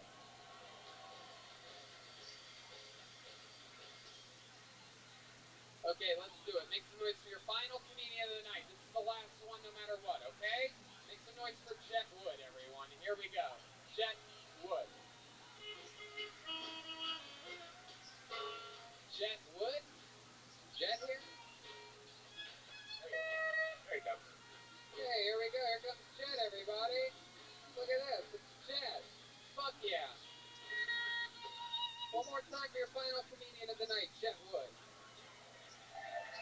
Hello. I hope that when I die, my only regret is the time I jerked off while doing a headstand. Mom was a heavy smoker. Well, that's what they said when they cremated her. I remember the last conversation I had with Mom. I told her I wanted to do stand-up comedy in Australia. She said, "Comedy in Australia? Do you think it'll translate?" I said, "Yeah, Mom, I think it'll translate, seeing as we all speak fucking English, you dumb bitch." Then I laid some flowers on her grave and said, "Love you, Mom. See you next week." Wow. I love it. Wow. Very fucking awesome, man. Thank you. That is so cool. You're American? Yes, I am, Tony. I've lived here in Sydney for 9 years, almost 10 years. 9 years. That is so fucking cool. What brought you here to Sydney? I was a ski bum in South Lake Tahoe. I met an Australian girl doing a snow season there, and I moved here. Heck yeah. For her. It's always snow season here in Australia. It's fucking cokeheads out here. The coke's not that good. I love it. I love it. How long you been doing stand-up? I really haven't. No, I tried This once. is your first time? I mean, second time? What are you saying? Technically, it's my 3rd time. Jesus. I mean, very impressive. You have a really interesting style of, like, abrupt misdirects that I definitely didn't see coming. I love the heavy smoker joke. I love the fucking other joke about your mom. Very, very interesting stuff. That is so cool. You been a fan of the show? show a while? Since like episode 30. Wow, I think yeah, I started listening. That's a good place to start. 1 through 29 are rough. Yeah, right. Rough. I don't even know why they're still out there. We could really delete those at any point. Alright, I'll do it right now. Alright, perfect. So fun. So, Jet Wood, you still work in the ski industry? I do work in the ski industry. It's Jet Tobin. Sorry, Jet Wood. That was just my Instagram handle. Oh, okay. Very good. Jet Tobin. Sometimes these get cut differently. It's okay. You managed to get a wider name as the show progresses. I love it. What's my actual name is James Todemeyer, but wow, even wider. Good God. Todemeyer is a little too German. Well, to be honest with you, my full name is Jimmy Crackhorn, and I don't care. Wow, that's so fun. You have a girlfriend, Jet? Yes, I have a different girlfriend than the Australian that I moved here with. That ended, and thankfully, I have a girlfriend of 4 years now. Wow, 4 years. What does she do? She's like a security. She handles security for a clothing company. She's a security chick? Wow, that's like security compliance for a large corporation. Wow, that sounds interesting. Yeah, so I know how to steal all the shit from their stores. Wow, look at that. Fuck yeah. I like your style. You stole her heart. Heck yeah. I've never seen her. You're really cleaning up at the Old Navy she's working at. Well, yeah. I won't tell you where she works, but I've never seen a woman in the security business. Is she with you here tonight? Yes, she's here. What's her name? San. San? S-A-N? That's it. Australians have the wackiest names. She's British. Is she? Ooh. How many of you want to see this British security check? San, why don't you come up here? Can we get her up here? You think she'd be willing to do that? San, come on up, babe. San, come on. Get up here. How many of you want to see San? She's coming. There she is. Yeah. Security girl. Heck yeah. Yeah, look at this. Hey. Here she comes, the real-life security girl. Oh, shit, Brian just came in his pants. Wow, look at this. Absolutely, look at this. I feel like she works security now. She knows martial arts, clearly. Heck yeah. Definitely. I'm pretty sure this is the current UFC strawweight champion of the world. San, welcome to the show. How are you? Good, thank you. Aw, you're so cute. You been having fun tonight? Yes, thank you. Wow. You like Jet? You a big fan of Jet's work? How did you like his set tonight? It's better than expected. So, yeah. It's better than you thought it'd be? What'd you say? It's better than what I've heard previously. Ah, I like that. Heck yeah. That is so fucking cool. Wow. What's your favorite thing about Jet? He's kind. Aw, he's kind. 4 years. Does he please you in the bedroom as well? Is he good at that? Does he love you long time?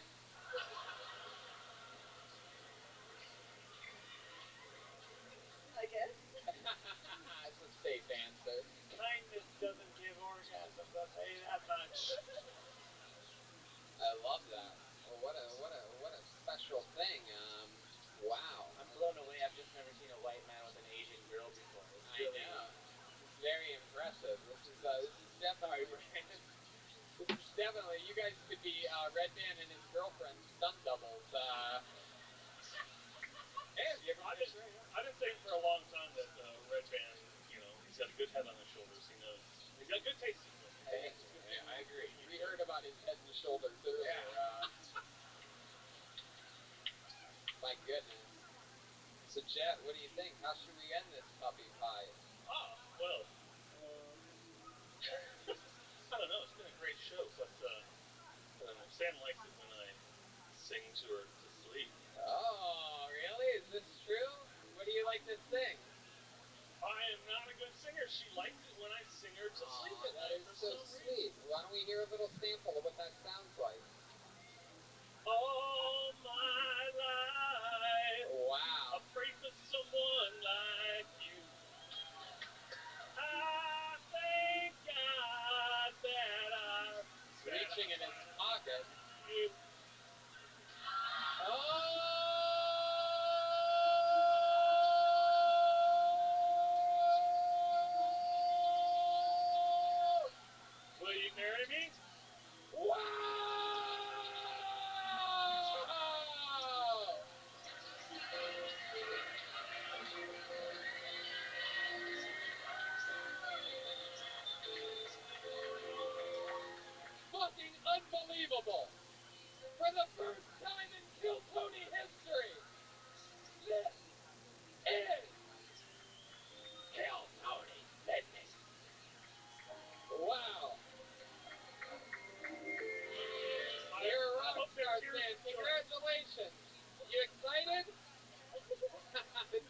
fucking awesome.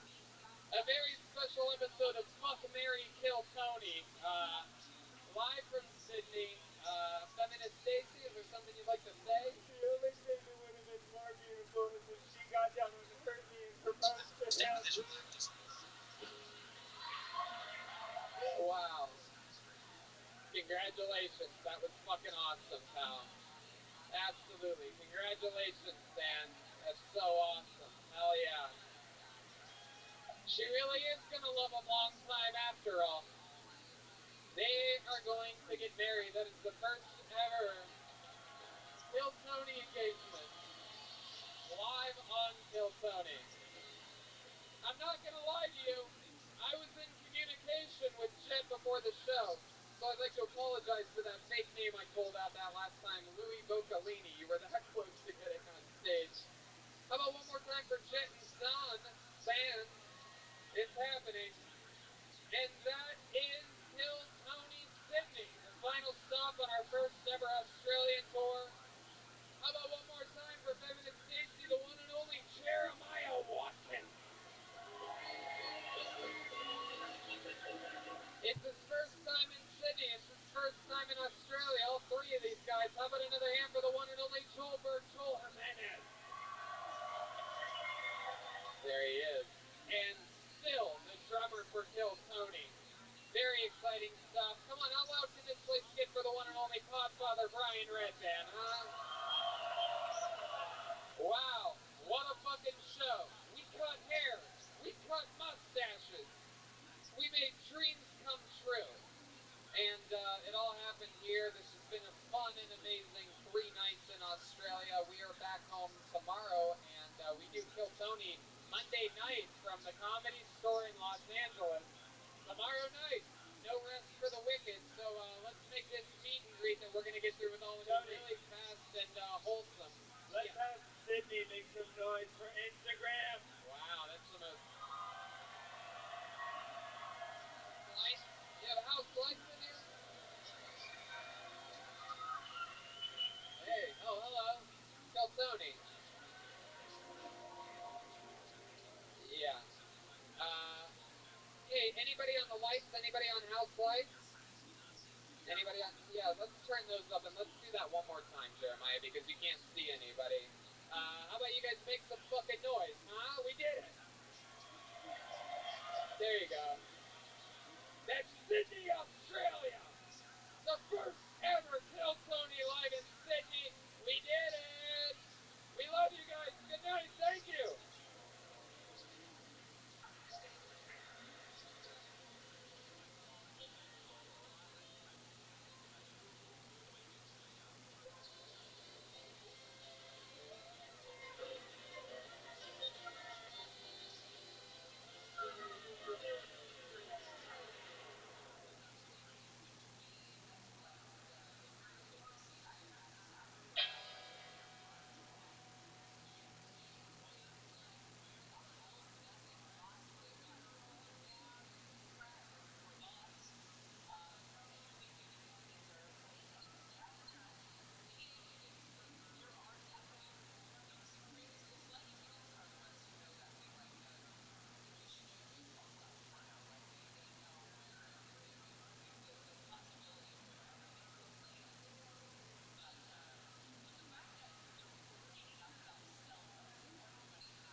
still just half-ass. All right, not quite that Australian thunder that we're used to, eh? It's Brian Redband, everybody! How exciting. We are back. The great Ryan J. Ebelt is here, everyone. Look at that. Drawing tonight's episode, the author of Kill Tony the book. Just came out, the newest version. Book number 2 and book number 3 just came out. The link is live on Amazon. As of right now, it features every single one of the episodes that he's ever drawn and all of the tour posters as well. So that's all at RyanJEbelt.com, or you can get it straight off Amazon. So how exciting is this? How about a hand for Ryan J. Ebelt? Big famous book is out now. We just got back from Australia today. We performed Sunday night in Sydney, Australia, a sold-out, crazy-ass show that featured our first time ever having a marriage proposal in the episode. Wow. She said yes, thank God. I was going to play the Hulk theme if she didn't. There you go. And the fun just keeps moving along. I am going to New York on a secret mission this weekend, watching Nate Diaz fight and doing some other fun things. If you're around New York City this weekend, you might see me secretly pop in somewhere to do stand-up comedy. But then the fun continues the next week as we all go to Washington, D.C. for the first time. 2 packed Kill Tony shows there, and then an entire weekend of stand-up comedy. 4 stand-up comedy shows that I'm headlining that also features guest spots from all of the cast of your favorite Kill Tony members.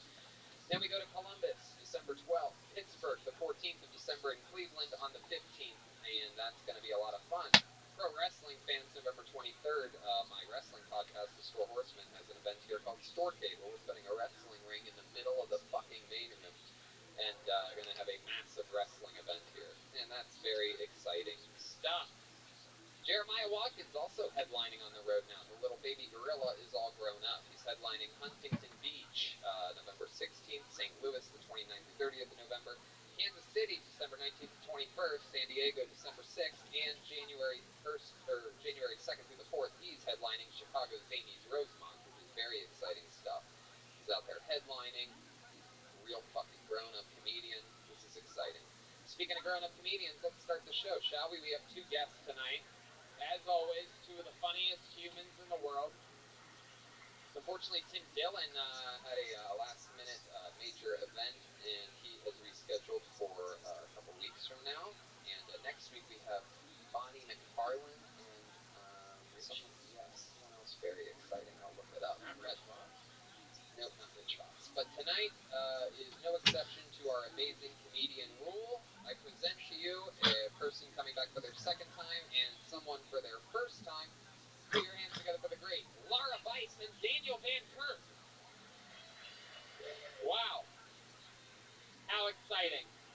Laura, sit over here. Sit next to me. I always like the first-time guests to sit next to me just in case I have to elbow you to tell you to shut the fuck up at some point during the show. Thank you. Welcome to the show.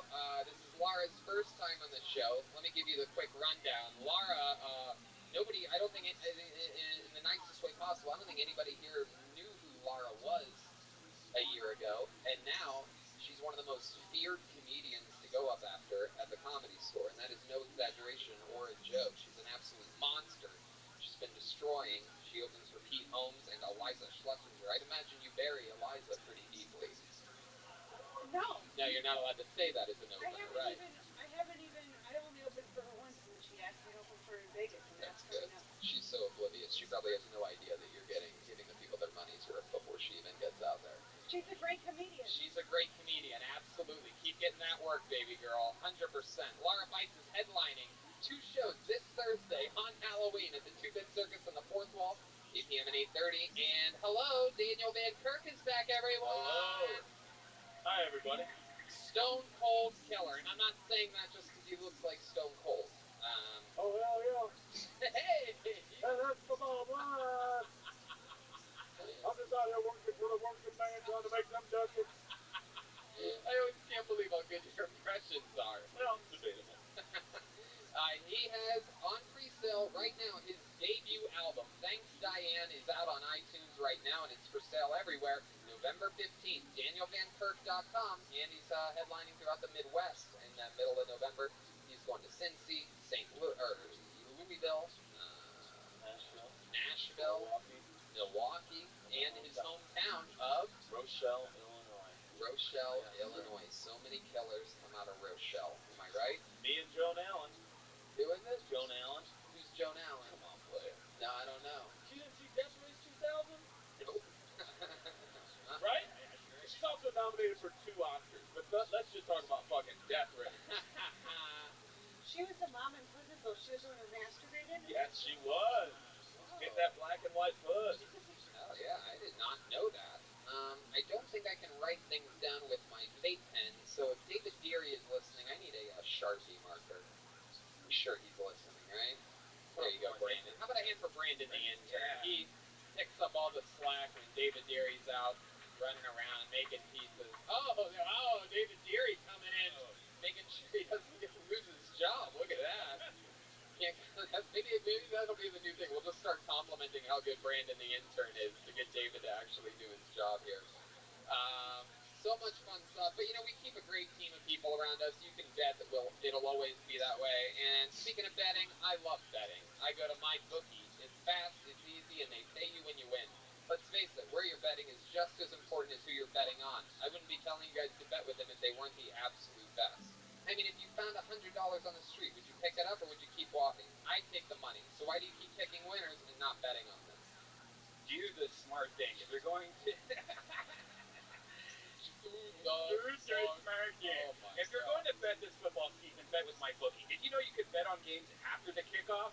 If by the second half it looks like your bet is going to lose, you can always switch to the other team. That's crazy. I've never even heard of that before. Why wouldn't he let you do that? If you're the kind of guy that likes to bet a little and win a lot, try a parlay. If all your picks come through, you'll multiply your winnings, and no matter how you bet, this NFL season is the best time of the year. And that's why I only guess on podcasts that run ads for MyBookie.com. That's MyBookie.com. That's right. And if you join now, MyBookie will double your first deposit. Use promo code TONY to activate the offer. That's promo code TONY. Visit MyBookie.ag today. You play, you win, you get paid.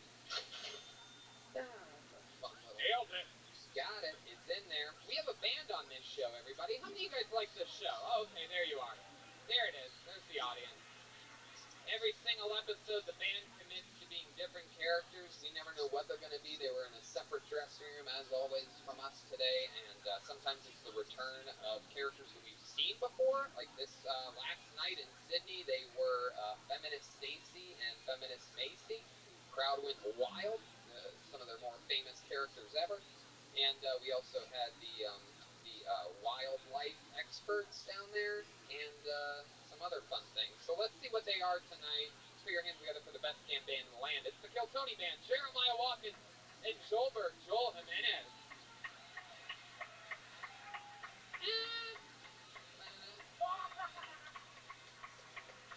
Oh, God. Remember these? Oh, my God. Here we go. How exciting. How exciting is this? Literally the worst characters in the history of the show. Famously, my least favorite characters that have ever been on. They've only been on one other time. It was a debacle because everybody feels bad for them because anyone with common sense would.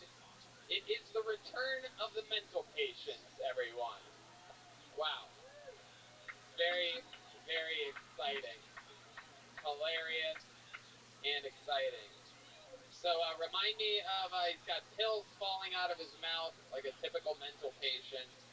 Just a reminder that if you have a mental disorder of any kind, seek help, seek treatment, take care of yourself, and it is no laughing matter. But, okay, Brody, get out of here.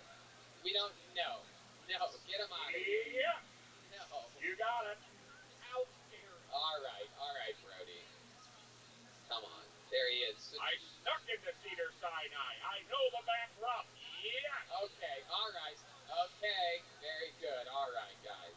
There you go. I went to Children's Hospital because I like small beds. You got it. Yeah. All right, guys. Okay, everybody settle down here. Look what you already started. Remind me of your name, mental patient. Hi, Oh. I'm Sid. Hi, Sid. Heck yeah, you still bringing that same energy as last time, huh? Or is it Cindy? I don't know. Oh, we've added another element to the character. Very good. Heck yeah, this is exciting. exciting. And back here we have what appears to be one of the Mexicans in cages, locked down in... Heck yeah, what's going on, pal? Oh, you know, just jet lagged as ever. Feeling kind of crazy. The rare jet lag mental patient. We fly everywhere in our minds. Wow. What's your name, cowboy? Giuseppe. Oh, Giuseppe. Yes, that makes sense. So many authentic Italian people with mental health issues. Very good, Giuseppe. Well, we got Giuseppe and Sid. Sid looking better than ever. I mean, new haircut on you and everything. Looking good. You guys ready to start the show? We have mental patients. We have Lara Bites. We have Daniel Van Kurt. Red Band Soundboard.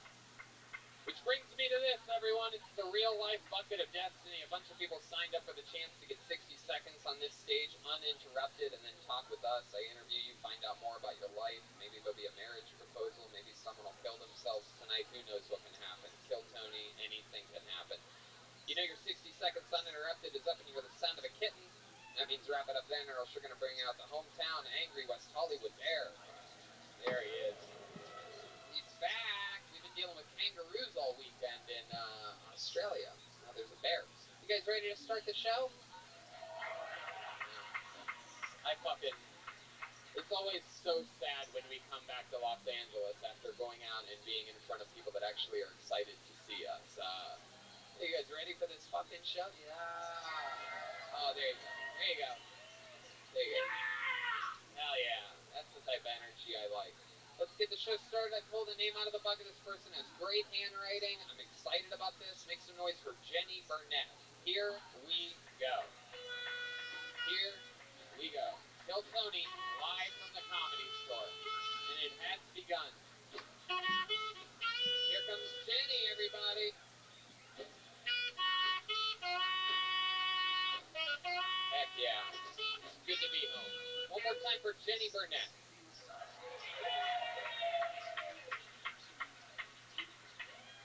Thank you. My therapist told me that I remind her of her ex-husband. Yeah. Yeah. I don't get it. I don't know. I don't know how I remind her of a 60-year-old Jewish man, but I thought about it, and I think it's because I talk and she doesn't listen. She's always like, so Jenny, how's the improv going? And I'm like, oh, it's stand-up, but good, you know. And like literally the last time I saw her, she was like, so is it theater? Are you acting? I'm like, no, stand-up, but yeah, it's going good. I think I'd be a good therapist. Yeah. I would just be like, so there's a lot to unpack there. Like, Hell yeah, absolutely. Jenny Burnett in a very mental health friendly episode of Kill Tony. Getting started here. A lot of talk about the therapist. How's it going, Jenny? This is your first time on the show, right? Yeah, it is. Welcome. How long have you been doing stand-up? 6 months now. 6 months. Heck yeah. And where are you from? Long Beach. Yeah, some people from Long Beach come here. Yeah. You drive that drive? What is that, about an hour? Yeah, or just under, yeah. Heck yeah. Is this your first time at the Comedy Store? I've been here a few times. Yeah. Here, take a step back. Stand between Jeremiah and Daniel here so the audience can see you. Thank you. So yeah, welcome, Jenny. Is that all true? Did your therapist tell you that you remind her of her ex-husband? It is true. And how did she rationalize it? What did she say when you're like, what do you mean? Did you just lay around on her couch every time she sees you? Yeah. I didn't really like question. It was like one of those weird things that, because she was kind of like a character, so I was already like, I don't know if I'm gonna stick with her or not, but this might be helping. I don't know. How long have you? That was the first time you saw her? Yeah. No, not the first time. That was like, I don't know, like the 4th time. How long have you been seeing a therapist? Oh, like a year. A year. Is there a certain reason? Is it there something? Is it worth talking about for you? Is that something that's just to to better myself. In what way? What do you mean? I don't know. I have used to tap dancing. Okay. Yeah. Does your therapist's husband have the same hair as Weird Al Yankovic? Oh boy, here we go. Quite possibly. Oh, Arthur. That is fun. Yeah. Can I point out that in your answer to one of the questions is actually a great joke that you just said when you asked like how do you feel about her and you said, well, I don't really know if I should stay with her or not. I'm just trying to see if she's gonna help.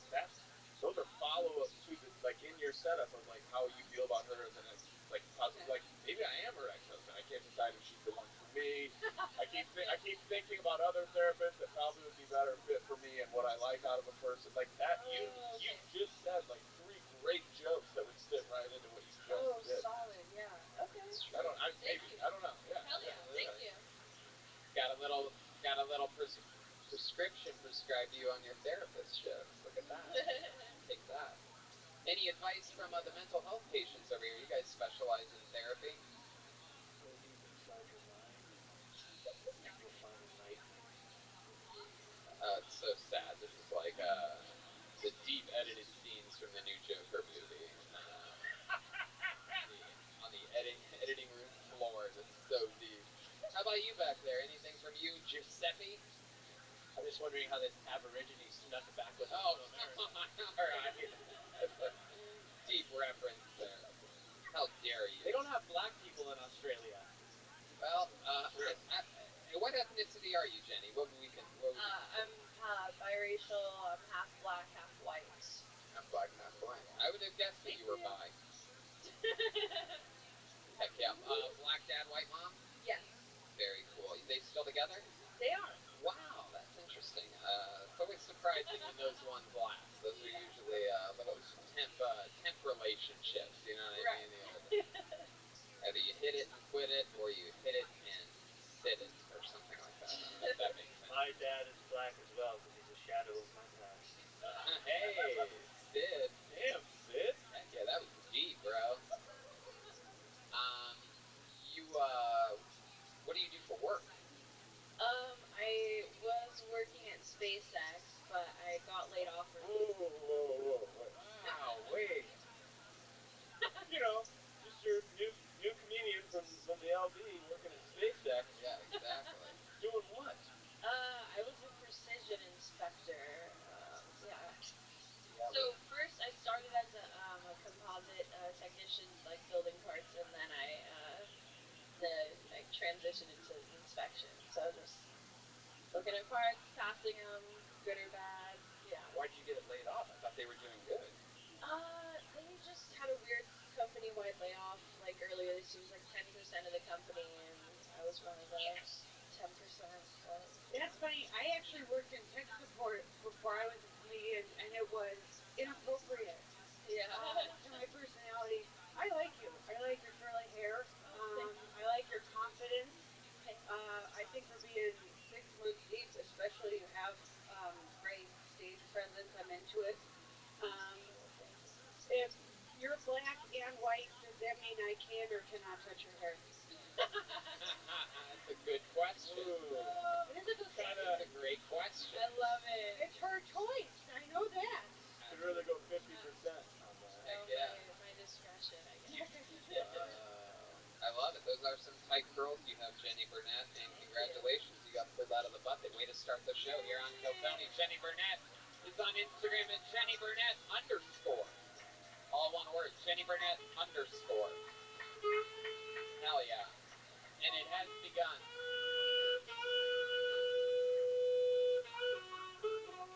Absolutely.